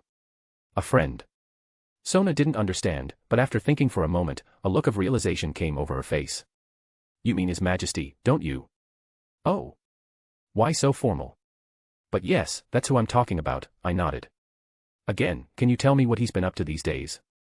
Sona got up from the table, poured herself some tea, and then sat down on the sofa. I raised an eyebrow, but waited patiently for her answer. His Majesty has been very busy since his arrival, she began. And sent the Demon Council to their deaths, I presume? I asked. No. His Majesty is very wise and reasonable, unlike you, Sona declared, to which I responded with an indifferent wave of my hand. The Council is still performing its duties, but under the complete control of His Majesty and the Demon Pillars. Of course, there was some violence, as there were some particularly foolish demons who wished to oppose them. However, they were quickly disposed of or found another use. To summarize all the changes affecting the underworld, everything has become simpler, a little cruel, but better than it was before. I thought about it. In principle, everything sounds pretty much as I expected. Goetia took all the power into his own hands and is rebuilding demon society to suit himself, that is, with the maximum possible total control and elimination of unsuitable elements. He and the demon pillars have already expressed their opinion about the local demons, so I have no doubt that they did not stand on ceremony. Although, how interesting, I muttered. Anything specific? Any major changes in the power structure or anything like that? I wouldn't say so, Sona shook her head. However, now, both in practice and on paper, supreme power was in the hands of His Majesty. He was followed by the demon lords, and then the council. My sister was delighted that now they were, as she put it, no longer tame dogs on a pink leash. The heirs, on the other hand, gained more freedom and support from their ancestors, including Citri. I see, I nodded. And what did Goetia decide to do with the faction of the former demon lords? Nothing, at least for now. I suppose he has enough on his plate, Sona shrugged. Oh yes, if I were you, I'd think about your safety. Oh. What do you mean? His Majesty has spoken very unflatteringly about you at every opportunity, Romani-sensei. I would even say that he is preparing something for you that you will definitely not like, Sona explained, making me smile. Is he really planning something? Considering his ingenuity, I doubt he'll come up with anything worthwhile. Although, before using the noble phantasm, Goetia definitely promised that he would take revenge. Heh. Well. Now I'm really curious to see what he wants to throw at me, I chuckled. By the way, since your ancestors took you in, why? Because I allowed it, came the sudden voice of the elder demon Citri, who appeared in the room as a shapeless, misty tentacle with the corresponding symbol. Great ancestor, Sona immediately bowed and greeted him. Sona Citri, the demon greeted her in return.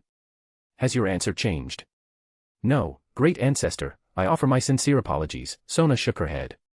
Answer? Interesting. As you wish, said the demon Citri authoritatively. The magician elevates personal choice to the absolute, and I, as a demon pillar, must respect that. But in your case, it is childishness and recklessness.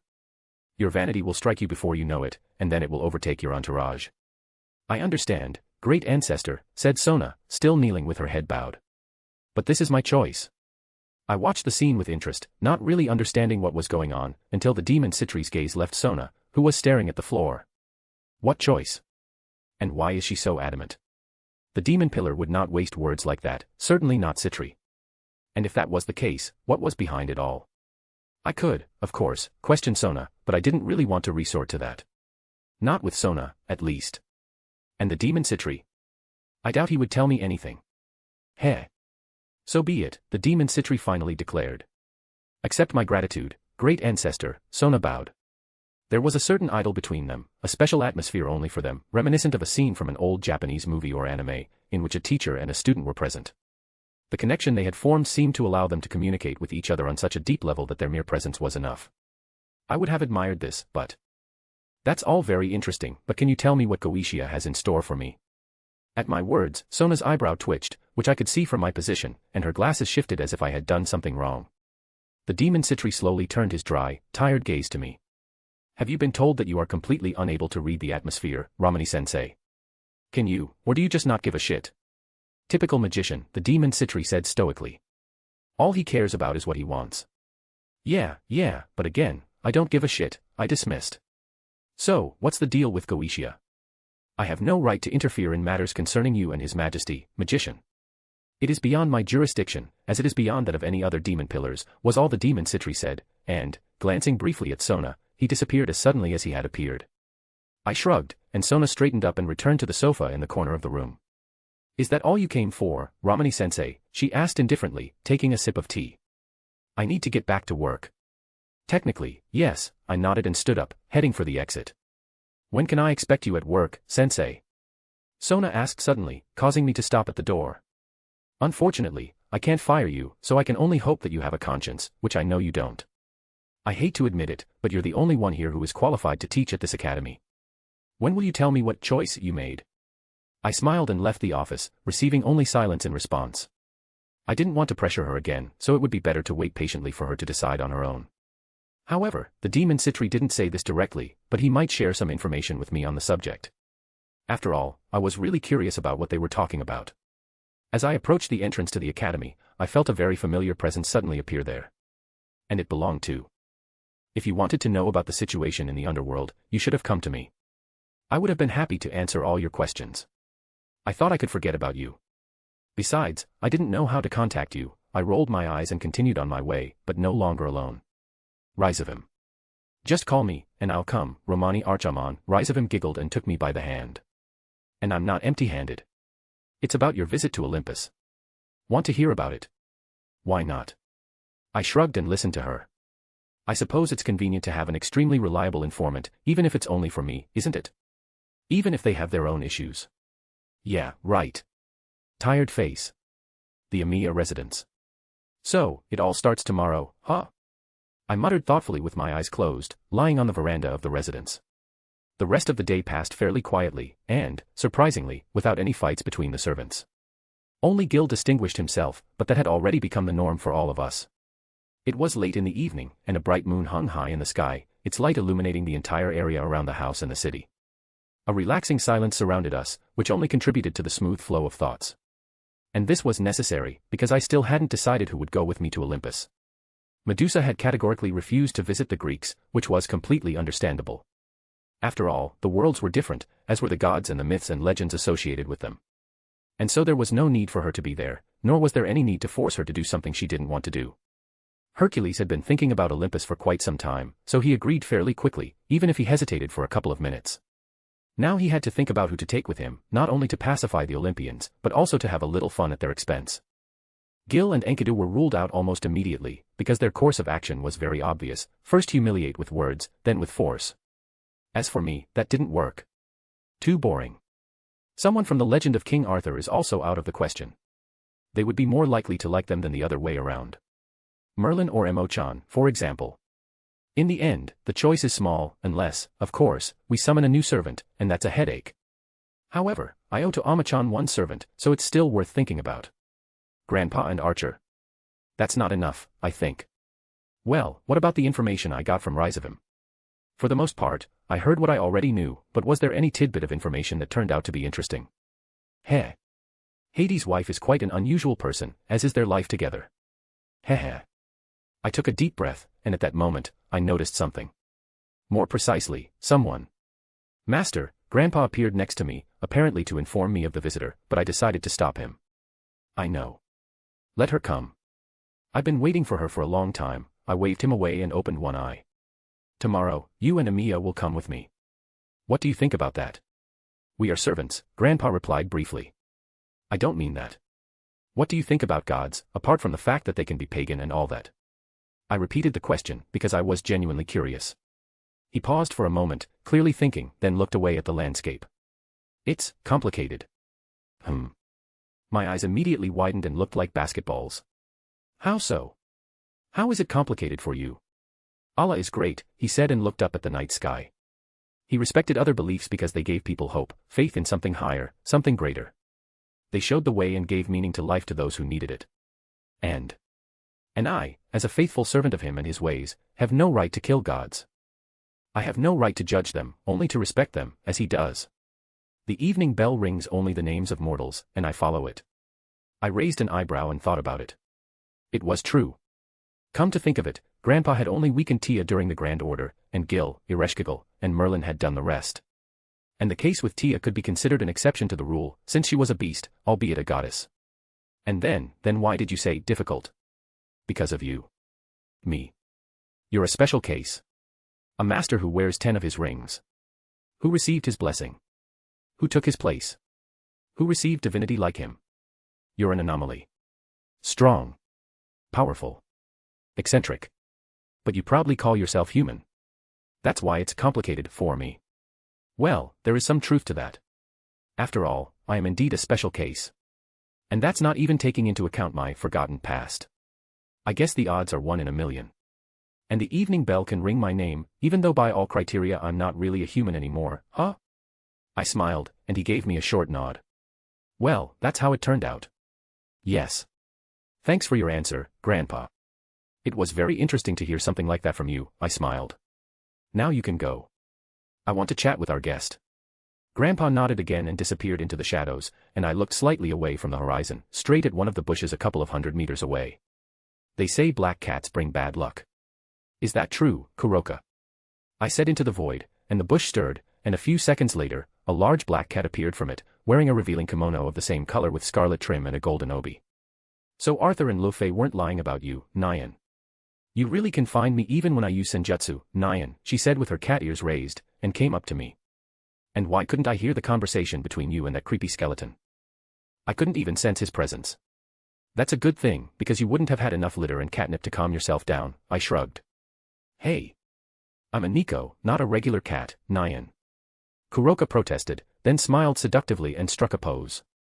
But if you take me with you, reincarnation of Solomon, I'll be anything you want, Nyan. No way. Huh. Tell me why you came, or I'll call Luffy, I said, and in the next second, her 2 tails and ears stood on end, and animal fear appeared in her eyes. Heh. I wonder what Luffy did to achieve such a result. Oh okay. Kuroka hesitated, then calmed down a little, approached with her ears down, knelt down, and bowed. It looked a little unusual, to say the least, but it had its own charm. I need help. The few who were saved from the village destroyed by the knave Rias. They can still be saved. Huh. You managed to heal Baal's mother, and if you can do the same for my mother and the other 3. What? I'll do anything. Please, help me. Stop. Stop. Stop. Wait a minute.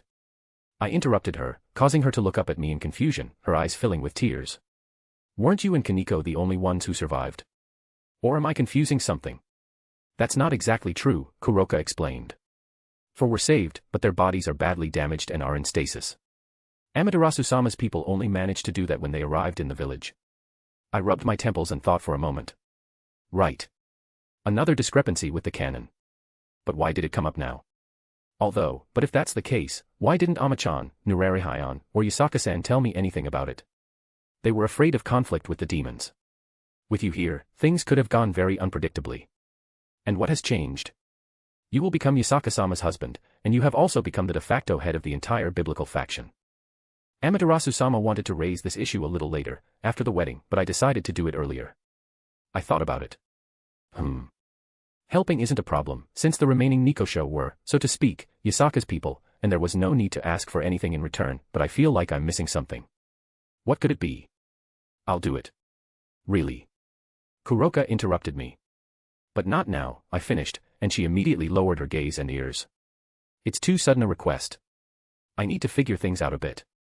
I'll have time during my visit to Olympus. Okay. Kuroka exclaimed again, happily, and threw herself at me, pressing her whole body against me. Thank you. Thank you. Thank you. Yes, now go away, I said, enduring her embrace for a moment before pushing her away. And also, I'll be waiting impatiently for your return.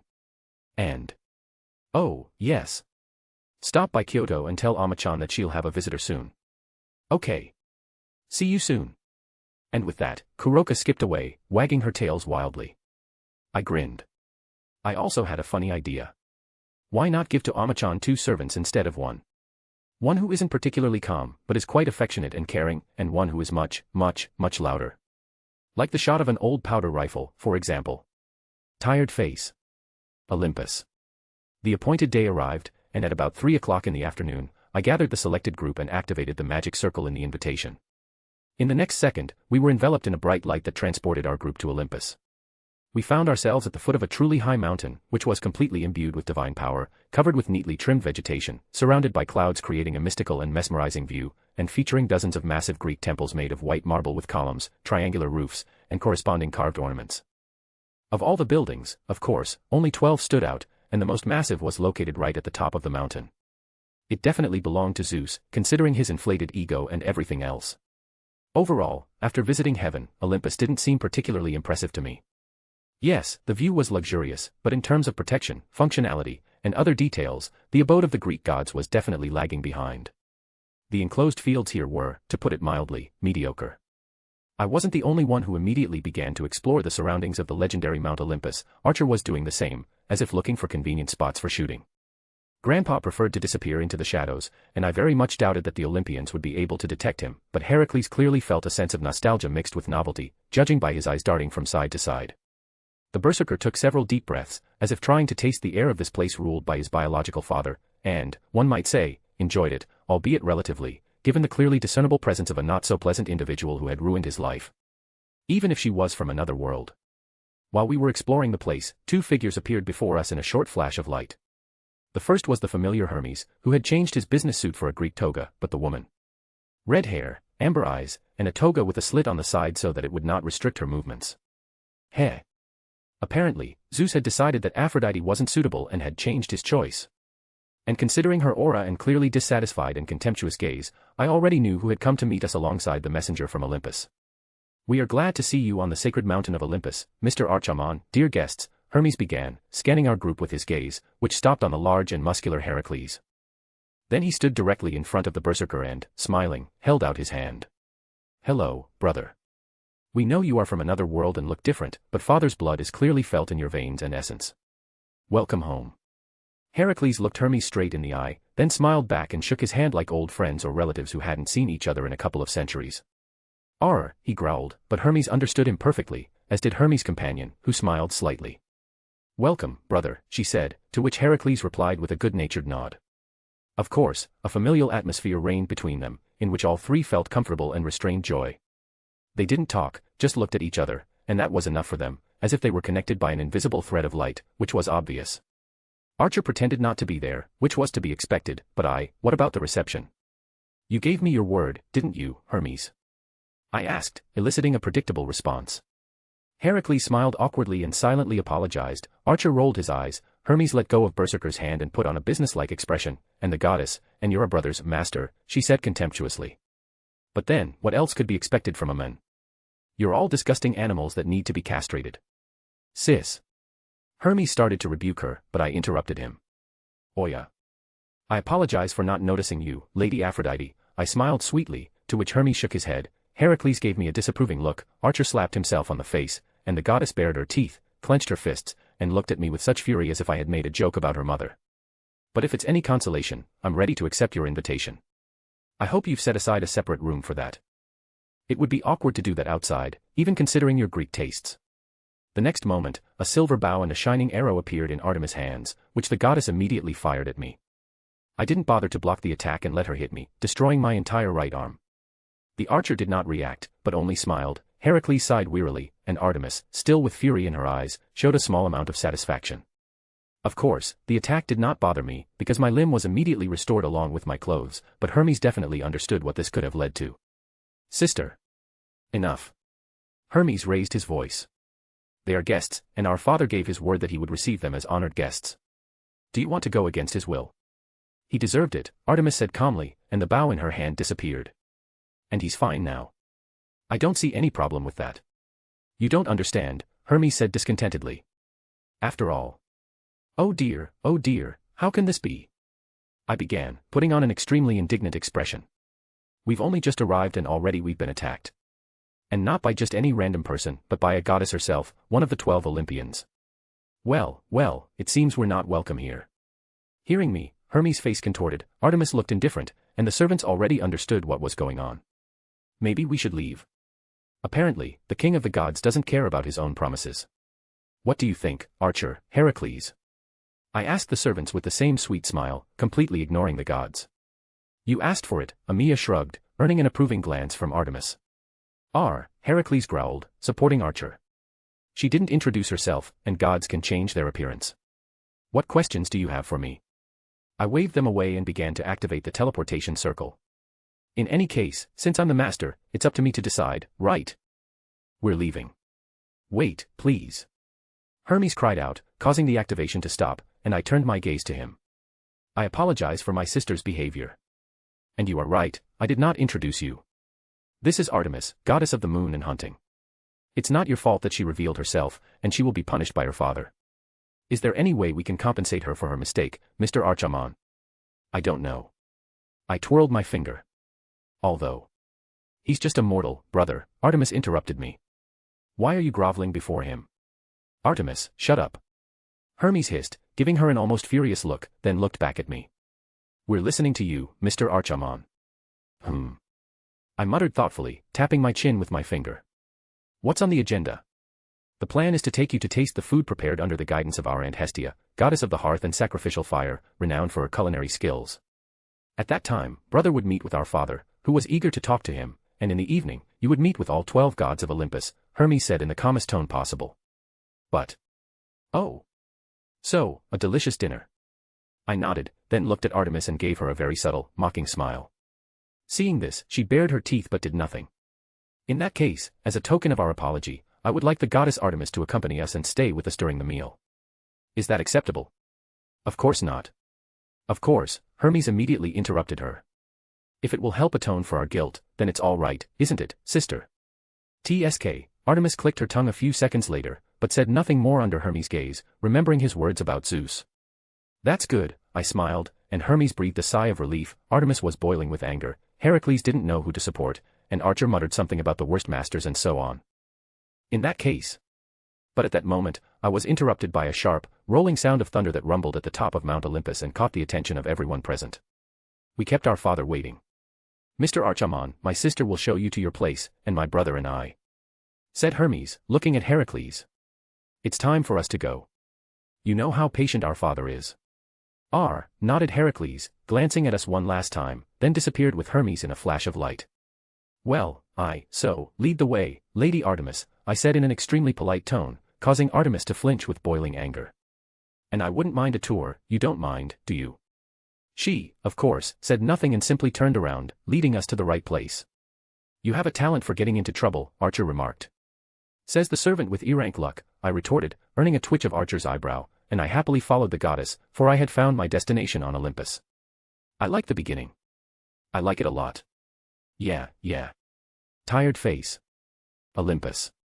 In the end, we didn't need a tour, and Artemis led us to a large temple with a symbol of the hearth, obviously belonging to Hestia.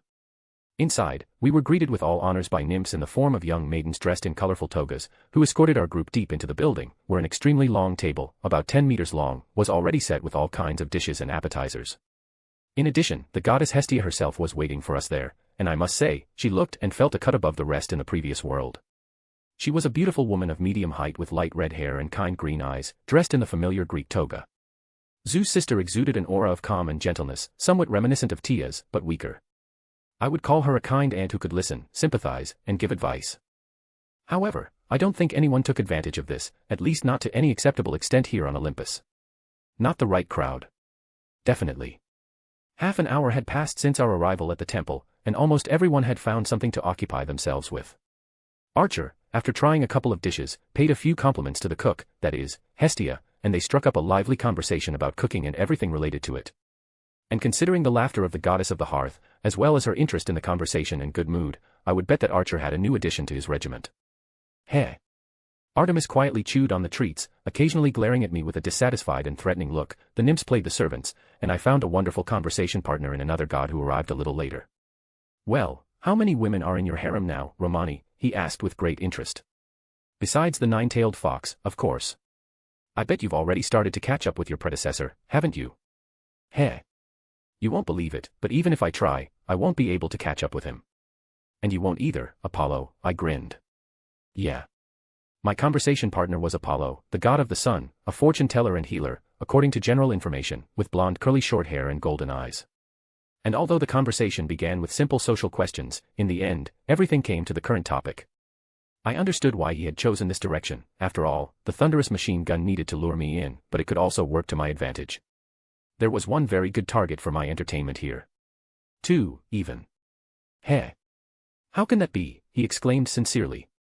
There is no woman I cannot seduce. I take into account not only quantity, but also quality, I said wisely, which Apollo took as a challenge, and Artemis couldn't help but click her tongue. By the way, how do the gods of Olympus act nowadays? In your heyday, it seems you denied yourselves very little. Our lifestyle hasn't changed much. A few changes here and there, he shrugged, obviously wanting to avoid the question, and then smiled. But let's get back to the topic, Romani. I'm sure you have someone to tell us about. Who are they? Demons? Angels? Maybe even goddesses? Well, you're only half right, I began. The first one is a fairy. An extremely smug, selfish, and manipulative woman. If she wants you around, she doesn't really care what state you're in. And she always has her axe-like staff, which is twice her size, and she won't hesitate to use it. Sounds like a very cruel woman, Apollo said thoughtfully, and Artemis nodded in agreement. Well, she has her good sides, even if they overlap with her bad ones, I continued. For example, she's very attentive and curious. If she cares about someone, she'll stand up for them to the end, even at the cost of her own life. True, this does not apply to everyone else, whom she does not care about. She prefers to use them for her own benefit by any means necessary. Heh. I've known a few women who fit that description, and I must admit, they have a certain charm, Apollo commented. Who else? At these words, I grinned. You guessed the second one, she's a goddess, I nodded, and Apollo made a satisfied face. And don't get me wrong, Apollo, but she alone is stronger than all the Greek gods combined. As soon as the last word left my mouth, time seemed to stop moving around us. The nymphs froze in mid-step, causing something to fall to the ground with a clattering sound. The conversation between Archer and Hestia instantly fell silent. Artemis looked at me as if I were a dead man, and Apollo stopped smiling, as if his personality had been replaced in an instant. The atmosphere on Olympus changed in seconds. Thunder rumbled, clouds appeared and covered the sun, the clouds turned into black clouds with hundreds of bright white and blue lightning bolts running across them, and the smell of ozone filled the air. The nymphs panicked and tried to hide, while Artemis, Hestia, and Apollo exchanged glances. Archer sighed wearily and tensed, but said nothing, simply preparing for battle. Be careful, Romani, Apollo said quietly but clearly, his expression extremely serious. Father does not tolerate such remarks, especially here on Olympus, where he is, so to speak, in person. Or you can try, but it will be your last, added Artemis. Zeus would not dare start a fight in my temple, said Hestia. But once you are outside, you will no longer be under my protection. I refrained from commenting or rolling my eyes, because I wanted to save that for the evening, and then I smiled sweetly and stuck out my tongue, tapping myself on the head with my fist, imitating a silly anime girl. Oh, I'm sorry. I'm so stupid, I said in a cute voice. I hope the greatest god of Mount Olympus, the exemplary husband and father, will forgive me for my mistake. I can count on one pass, right? At first, nothing changed, but after a few seconds, everything returned to normal. The clouds dispersed, the lightning stopped flashing here and there, and sunlight once again illuminated the mountain's surroundings. Archer shook his head, Hestia nodded approvingly, Artemis clicked her tongue, but Apollo's expression did not change, and he continued to stare at me. I smiled. Zeus wasn't as smart as Apollo. If the latter could catch the insult hidden in my words, then the king of the gods himself was incapable of such a feat. Besides, I was sure that Apollo understood what I was hinting at and to whom. After all, she would never take what I said as a compliment. Heh. You know, since we don't know when the meeting will start, it would be nice to do something, I said in a businesslike tone, stopping my antics. I hear you and Artemis are pretty good with a bow, right? That's true, Apollo nodded. I'd bet my mother's soul that my archer would beat you both. Impossible. Apollo exclaimed immediately. Absurd. Artemis jumped up and slammed her hand on the table. He's only mortal. Do you want to kill him? Hestia asked. Huh. Archer jerked, his mouth wide open. What nonsense are you? Yes, I interrupted him, crossing my arms over my chest and nodding repeatedly. You are amateurs compared to him. My cook is not only good at cooking, cleaning, washing, and so on, but also at fighting, especially archery. You are just children. Hey. Archer protested and looked at the gods. He's talking nonsense. I'm just a heroic spirit capable of killing demons, immortals, and even gods. It would be nothing for him to smear you across the wall, wait for you to gather yourselves, and smear you again. Very strong words, Romani, said Apollo, glaring at Archer. But is your Archer capable of proving them? No, he can't. He can, of course. You can call all your servants at once. It won't change anything, I replied instantly, interrupting the Archer again and sealing his mouth with a mental command. Then let's do it, Artemis nodded. My lands are perfect for our purposes. If we win and he proves to be as good as you describe, your Archer will serve us, Apollo declared. And if Archer wins, you must obey one command of mine, I added. Agreed. Archer mooed, unable to open his mouth. You're worrying for nothing, I said, although of course he meant something completely different. They're just physical bodies. As long as you don't destroy the core, everything will be fine. Don't hold back. The only thing that will suffer is their pride. How presumptuous, Artemis sneered. My hunters could take you down in seconds, even without my help. That's why we're going to test it out, I smiled and looked at Archer, whose eyes were saying only one thing, put me on a bottle. Archer's strength with the Muramasa holy graph. He'll just walk right through them and not even notice. But even if something unexpected happens. I didn't say anything about reinforcements on my side, did I? Tired face. Greece. I stood on a low hill next to a vast, dense forest. From here, about 2 kilometers away, Archer, Artemis, Apollo, and the huntresses took up their positions, waiting for the signal to begin the competition. Archer did nothing but sigh wearily and frown, clearly not enjoying the upcoming battle, but he still activated his magic chains a couple of times and checked the mana flows coming from me. At the same time, his opponents weren't particularly concerned and simply waited, clearly confident of victory. They even allowed the servant to attack first, which made me smile, while Archer shrugged, although it clearly bothered him. After all, he was proud of his archery skills. In theory, with such an attitude, Archer would only need one shot to defeat the gods and destroy the forest, because that was how Gilgamesh lost to Shiro. However, let's see how this all turns out. Why did you set them on Archer, Romani? Hestia asked in a rather gentle tone, standing next to me. You definitely had a goal, but I can't figure out what it was, unless it was to hurt Artemis and Apollo's egos. Did they do something to you, or is it just us in general? I would say, partially. I believe it has something to do with the exploits of your colleagues from my world, which have some similarities, I replied. But I did have a goal. I wanted to talk to you, Lady Hestia. Me, she asked, confused. In that case, couldn't we just skip all this? Hestia is one of the very few Greek gods who did not become famous for her antics with humanity, and for that she could be respected. On the other hand, her actions, or rather her inaction, raise several questions. I just preferred to combine business with pleasure. And what did you want to talk to me about? Asked Hestia. I'm curious why you indulge your family's desires, even though you understand that they only harm everyone around you, I began. You didn't try to dissuade Artemis and Apollo, even though you had every opportunity to do so, citing Zeus' words, for example, but chose to remain silent. I'm not judging you or your family, I'm just trying to understand. I understand what you mean, but that's the point of view of a mortal, even one as powerful as you, she replied neutrally. I also understand why this bothers you, for you are the reincarnation of Solomon, who supported and loved humanity. However, things are not as simple as they seem. Family is more than just a word, and to preserve it, sacrifices must be made. Sacrifices? The goddess of sacrificial fire, huh? I smiled and raised my hand, causing my magic circle to light up above the forest. You know, you remind me of Tia, the goddess I told you about. She accepts her children as they are, even if they cold-bloodedly got rid of her. I paused, and at that moment, the magic circle faded, and a closed field with the same functions as during Isa's training appeared around the forest. True, in her case, she was the victim, not someone else. You are too soft and indecisive to even try to make your family members take responsibility for their actions. And what do you want me to do, Romani? Hestia smiled ironically. Zeus wouldn't listen to me. And despite his transgressions, Olympus exists because of him, and that's all I want. Well, you don't deny that I'm partly right, but at the same time, you're still lying to yourself.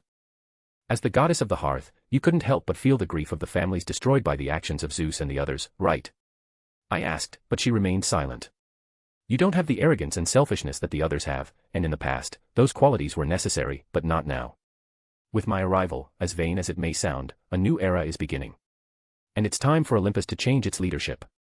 I don't understand what you mean, Hestia replied, but she understood perfectly well what I meant. Zeus's older sister was not stupid, blind, or deaf. She was one of the few who possessed common sense and knew how to balance desires and necessity. But Hestia was too conservative, I would say. Of course, I would like to put her on the throne instead of Zeus, but if she has already made her final choice and is not considering other alternatives, then so be it. However, after what I plan to do at the meeting, Zeus will definitely want to kill me. Well, against the backdrop of this and a couple of other events, I think she will be inclined to change her views on the future a little. Recalling the anime canon, which only counts up to the victory over Triquexa, only Hades played a significant role in it, and therefore I could do whatever I wanted with the rest of Olympus. And Hestia, possibly paired with Hades, looked much better at the head of Olympus than Zeus. And considering her relationship with Archer. Whatever happens, happens, as they say. The next moment, I felt a channel form between me and Archer, indicating that he wanted to tell me something. Master, it's time to begin, he said through the master and servant connection. Your orders. Oh. I hear impatience in your voice, Shirokuen. I grinned. Want to show them how cool you are, huh? I am a servant, and I must obey my master, he replied in a neutral tone, which was followed by my giggles over the connection. Rin didn't say that. She doubted my effectiveness as a servant, not my archery. Well, if you insist, I muttered thoughtfully and touched my chin with my finger. Kalidbolg, maximum power, 3 lines from the aria. Are you sure? He asked after a couple of seconds.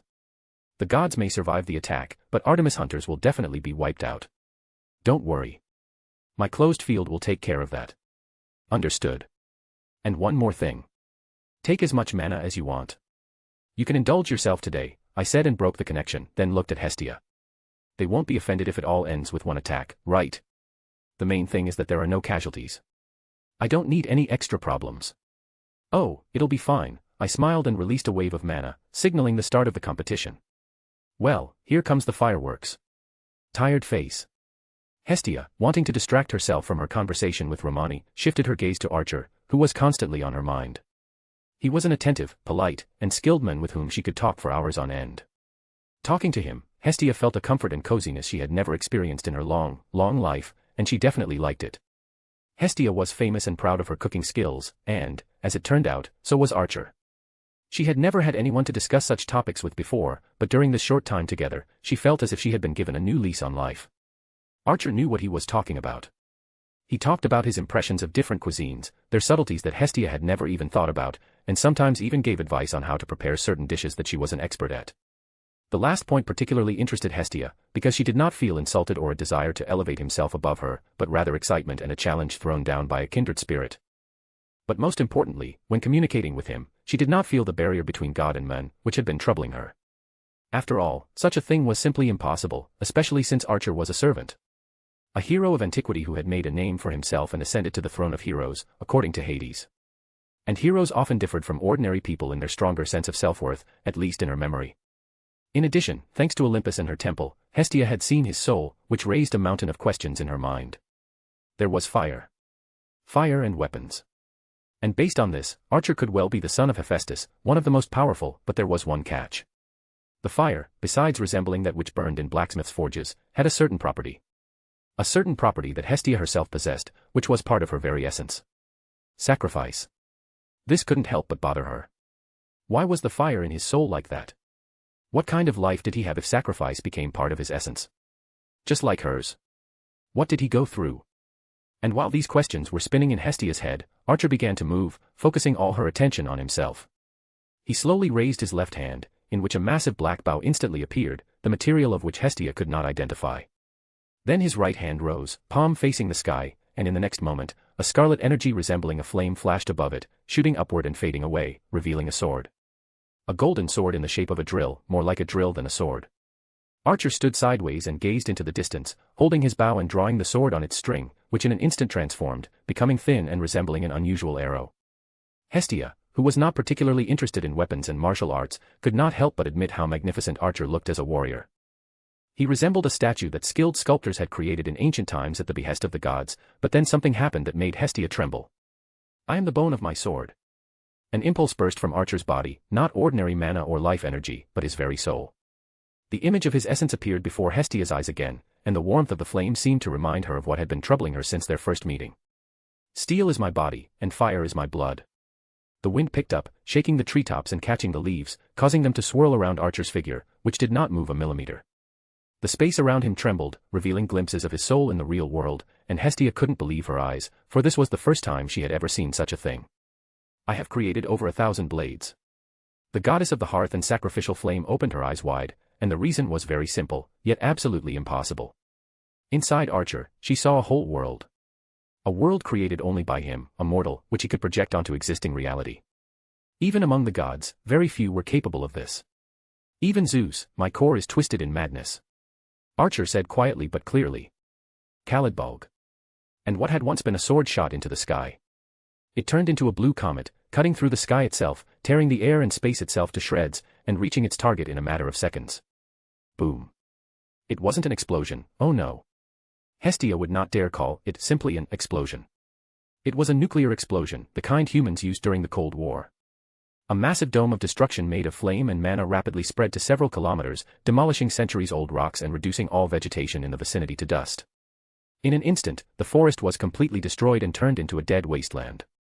The explosion scattered the clouds above Artemis's once existing domain, and all that remained in the sky was a mushroom cloud full of ash, dust, and fire. The shock wave, which spared nothing and no one, quickly reached Hestia's position, and she was about to put up a barrier, but Romani beat her to it and then smiled. Oya, that was stronger than I thought, Romani whistled and turned around. And that's only 3 lines. I wonder if he could destroy Olympus if I told him to use the whole aria. Heh. Hestia swallowed loudly and slowly repeated Romani's actions, where she was met by the same landscape that was in front of her, stretching for a kilometer into the distance. She could still feel Archer's presence, which meant that his own attack hadn't hit him, but the sheer scale of the power of a single servant couldn't help but make her feel uneasy. Uneasy and fearful that Zeus would do something he would later regret. And not just him, tired face. Grease. You've outdone yourself, I said, nodding my head as I moved over to Archer, who was standing in the middle of the ashes. I take it you used Miramace's skills. You asked me not to hold back, Archer shrugged. After that single attack, the competition was obviously over. The huntresses were blown away in the first few seconds, and Artemis and Apollo's bodies took so much damage that Hestia went to them almost immediately, although there was no particular need to do so. Killing a god required something more specific than brute force. However, in this world, strength is the foundation of everything. Heh. This little experiment also gave me a clear understanding of the level of power the local gods possessed. Of course, there were exceptions, such as Indra, Ophir, and others, but it was nice to know that one servant was more than enough to crush them. Gilgamesh, Enkidu, or even Grandpa, hiding in the shadows, would have easily killed someone at the level of Artemis and Apollo without even noticing them. After about a minute, the 3 gods appeared on the horizon and moved toward us. Artemis and Apollo's bodies were badly damaged, some of their clothes were destroyed, golden blood trickled from their wounds, and Hestia healed them on the go with her flames. And their mood? Well, it was pretty obvious. Where are my hunters? Artemis asked through clenched teeth as soon as they reached us. If you killed them, Oh. I somehow forgot about them. How silly of me, I said, taking on the appearance of a silly anime girl again, at which point she began to gather her divinity into her body. Here they are. With a snap of his fingers, 11 bodies of young girls fell right on top of Artemis. Apollo and Hestia managed to step aside, but the goddess of the hunt found herself buried under a pile of practically naked, unconscious bodies, their hair in quite impressive curves visible. Before the competition began, I showed kindness and care so that your followers would remain alive and well. My archer's attack was strong, and if it weren't for me, they could have died, and it would have been your fault, I said with an extremely haughty expression and my chin raised, pacing back and forth. Don't you want to thank me, your benefactor, Lady Artemis? You. She slowly crawled out from under the pile of bodies and grinned. Enough, Hestia intervened. That's enough. There's no need to rub salt in their wounds. I don't hear any thanks, I sang, completely ignoring Hestia. Come on, you can do it. My aunt is right. My sister didn't deserve that treatment. Apollo joined the conversation, still a little unsteady on his feet, then turned to Archer, who was standing silently. And you? You're good. Not like me, but good nonetheless. For a mortal, your strength and skill are impressive. And although the taste of defeat remains in my mouth, I cannot help but express my congratulations and admiration to you. I'm flattered, Archer nodded briefly. Come on. I just want to receive the gratitude I deserve, I said, waving my hand and glancing at Artemis. Well, you. I didn't have time to finish my sentence, as I was interrupted by a burst of divinity right next to us. And it wasn't just one god who arrived, but 2. When I saw and felt the aura emanating from them, I couldn't help but smile. These 2 were perfect for continuing the banquet, and I would have been ashamed to miss such an opportunity. What is going on here? The goddess asked in a cold tone, looking around, then her gaze stopped on me and changed to one of extreme dissatisfaction. So you are the mortal with whom he came. Do you have the courtesy to explain why our lands have been turned into this? The goddess had cold, refined features, long brown hair, and green eyes, as well as the rather attractive appearance of a mature woman in the prime of her beauty, but her character definitely spoiled everything. She was dressed in the usual toga, but on her head was a wreath resembling a crown. The goddess's aura resembled that of a demanding and cold mother, and only one person fit that description. "Wait, Hera," Hestia interrupted. "You can't. It's obvious, mother. There was a battle, I can feel it. A mixture of resentment, strength, and pride." "I wouldn't mistake that smell for anything else," interrupted the second god, looking at me with burning eyes. "Is this your doing, mortal?" This god had short, tousled black hair, blue eyes, prominent cheekbones, a chin, and muscles as if his body had been carved from stone. His clothes resembled the leather armor worn by Spartans in movies and other works of art, that is, he had a long scarlet cloak, an open chest, and 2/3 of his limbs exposed. I didn't even have to think to understand who was standing in front of me. "Oh. What if it is?" I grinned. "I want to fight you," declared Ares, and a sword and shield of the Greco-Roman style appeared in his hands. "If you were able to crush those pussies, then you definitely have something to show me." "Pussies?" Apollo exclaimed indignantly, and Artemis clenched her teeth in anger. "He reminds me of a dog." Archer muttered. "Enough." Hestia raised her voice. "Let's just go back to Olympus and—" "We'll go back when we're done," Hera interrupted. "Zeus sent us to sort this out, and since this mortal has caused us so much trouble, he must be punished." "Yeah. What else did I expect? Typical arrogant bitch." Actually, it's pretty funny that the myths were accurate in this regard, and the characters of most of the Greek gods corresponded to reality. Of all the gods I met, only Amachan and Odin stood out, although with some adjustments for the theme of the world. "Sent?" I asked, looking extremely surprised. "Like a servant or a dog?" "Don't get me wrong, but that's exactly how it sounded." Archer slapped himself on the face, realizing where this was going. Hestia gave me a disapproving look, Apollo and Artemis were horrified, Ares bared his teeth, and Hera, "How dare you?" "Don't be angry, lady." "Hera. Queen of the gods and—" "So you're Hera?" I interrupted her. "Now I'm even more confused, I'm sorry. You seemed like some kind of ordinary servant nymph or mortal apostle, given your appearance. And your companion is a tame dog with masochistic and exhibitionist tendencies." "What did you say?" Ares growled. "Romani, this is Ares." Hestia intervened again. "Oh," I slapped my fist against my palm and feigned surprise. "Then it makes sense that he called you mother. I just thought he was one of your illegitimate children, like Zeus. How silly of me." "Heh heh." Hera looked at me with eyes completely mad with rage, her face flushed so red that it resembled Cersei's hair. She paused for a few seconds, then glanced briefly at Ares. "Teach him a lesson. Zeus doesn't care what state he's in, as long as he stays alive." "Yes, mother," Ares said with a toothy grin and came up close to me. He was about a head taller than me, which allowed him to look down on me, but I didn't feel hot or cold. "Are you ready, mortal?"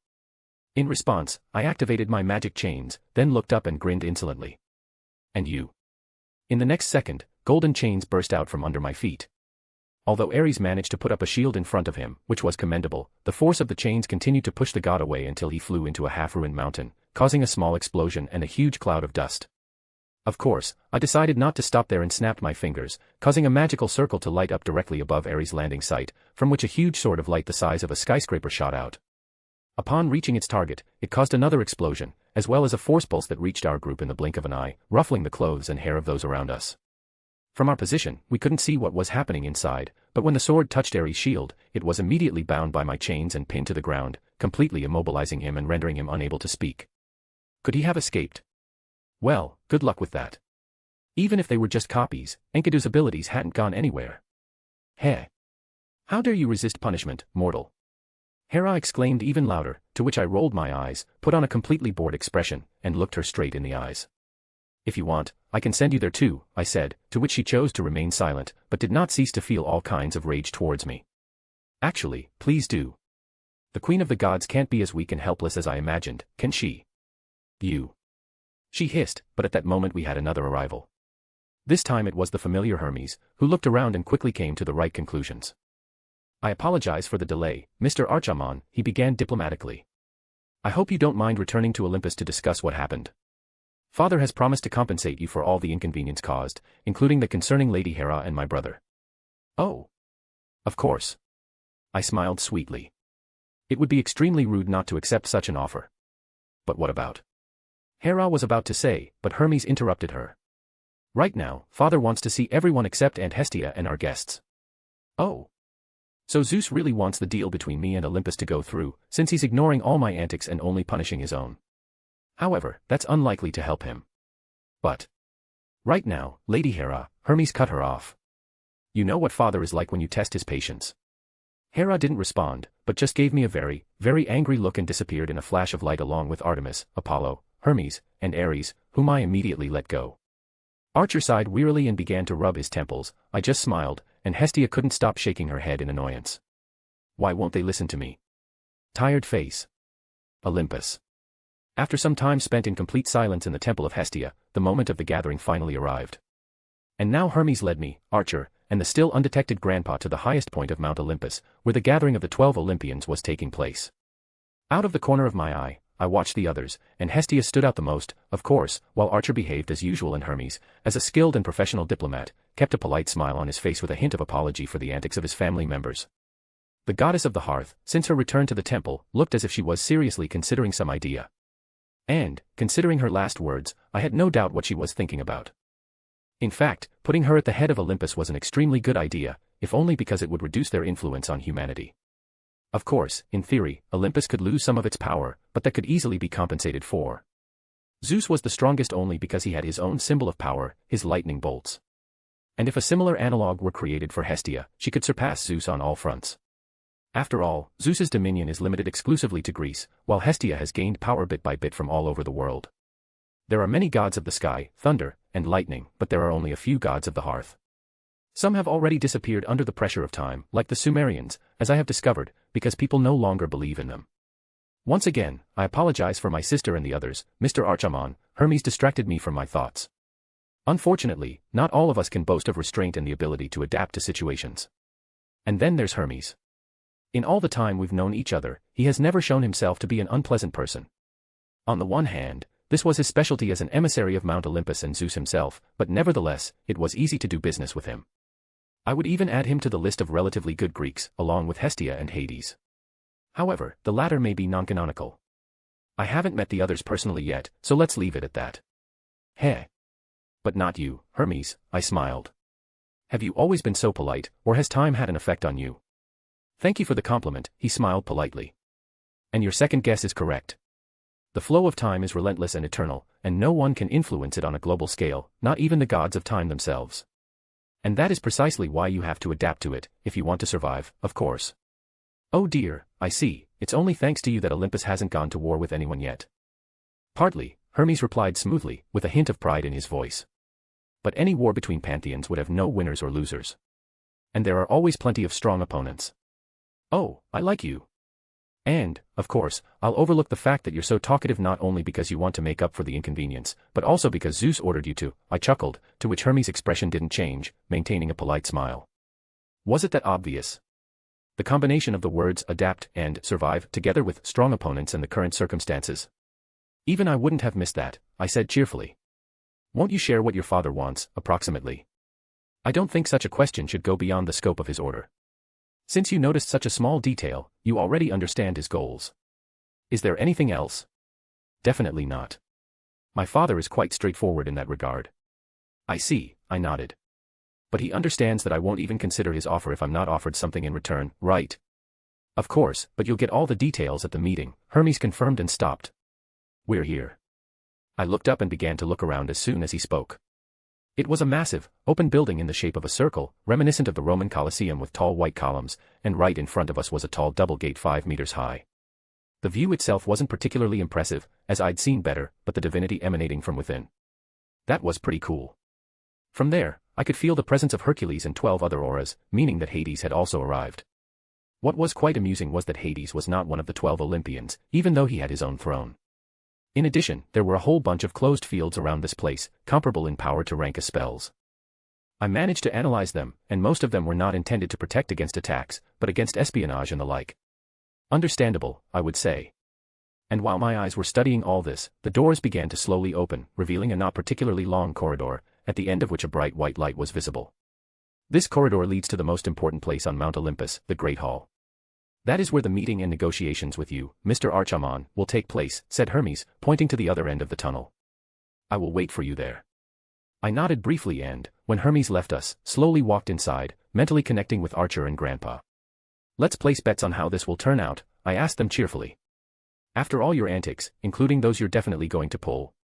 I'd already start preparing the noble phantasm of Muramasa, Archer said. Oya. Why so rude? As if I would provoke a war for fun.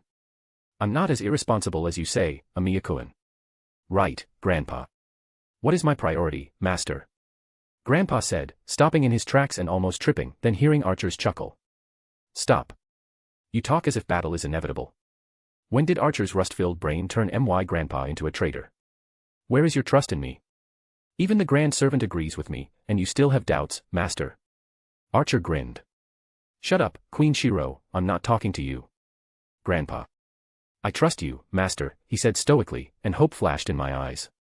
But I trust myself more. And the hope that had just been born instantly faded away and disappeared into nothingness. It was as if the strength had been sucked out of my body in a millisecond, my blood froze and turned to jelly, and it felt like I was having a heart attack. My legs seemed to forget what they were made for, buckled, and couldn't hold my body upright, and then my face hit the cold stone floor of the tunnel with a dull thud. There was only emptiness in my eyes. A bottomless dark space where nothing existed except oppressive silence, inevitable oblivion, and fear of the unknown. When no one and nothing knew what awaited them in a minute, a day, a month, a millennium. And experiencing all these emotions, I want to die. Right now. I whispered in a completely empty voice.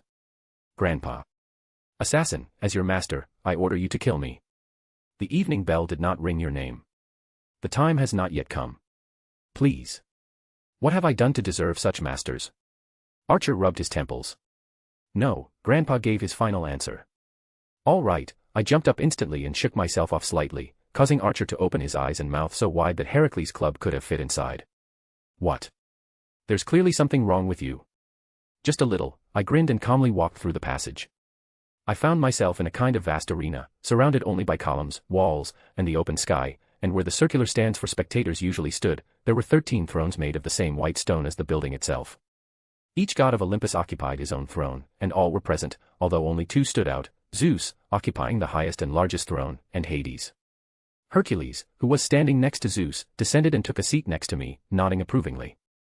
Zeus was a muscular, massive old man with a white beard, mustache, and hair, wearing a Greek toga that half exposed his muscular chest. His blue eyes clearly showed arrogance, harshness, and strength, although Morgana was still a couple of levels ahead of him on all fronts. Hades was essentially a tall skeleton with pure white bones, dressed in a long robe with massive shoulder pads that almost completely concealed his body, and next to his throne hovered a staff with a skull at the end. To me, he looked like a certain character, almost exactly. And considering that Persephone, according to Rias, had character traits very reminiscent of a succubus from the same anime, then I smiled. I wonder how many more disguised crossovers there are in this world, huh? Tired face.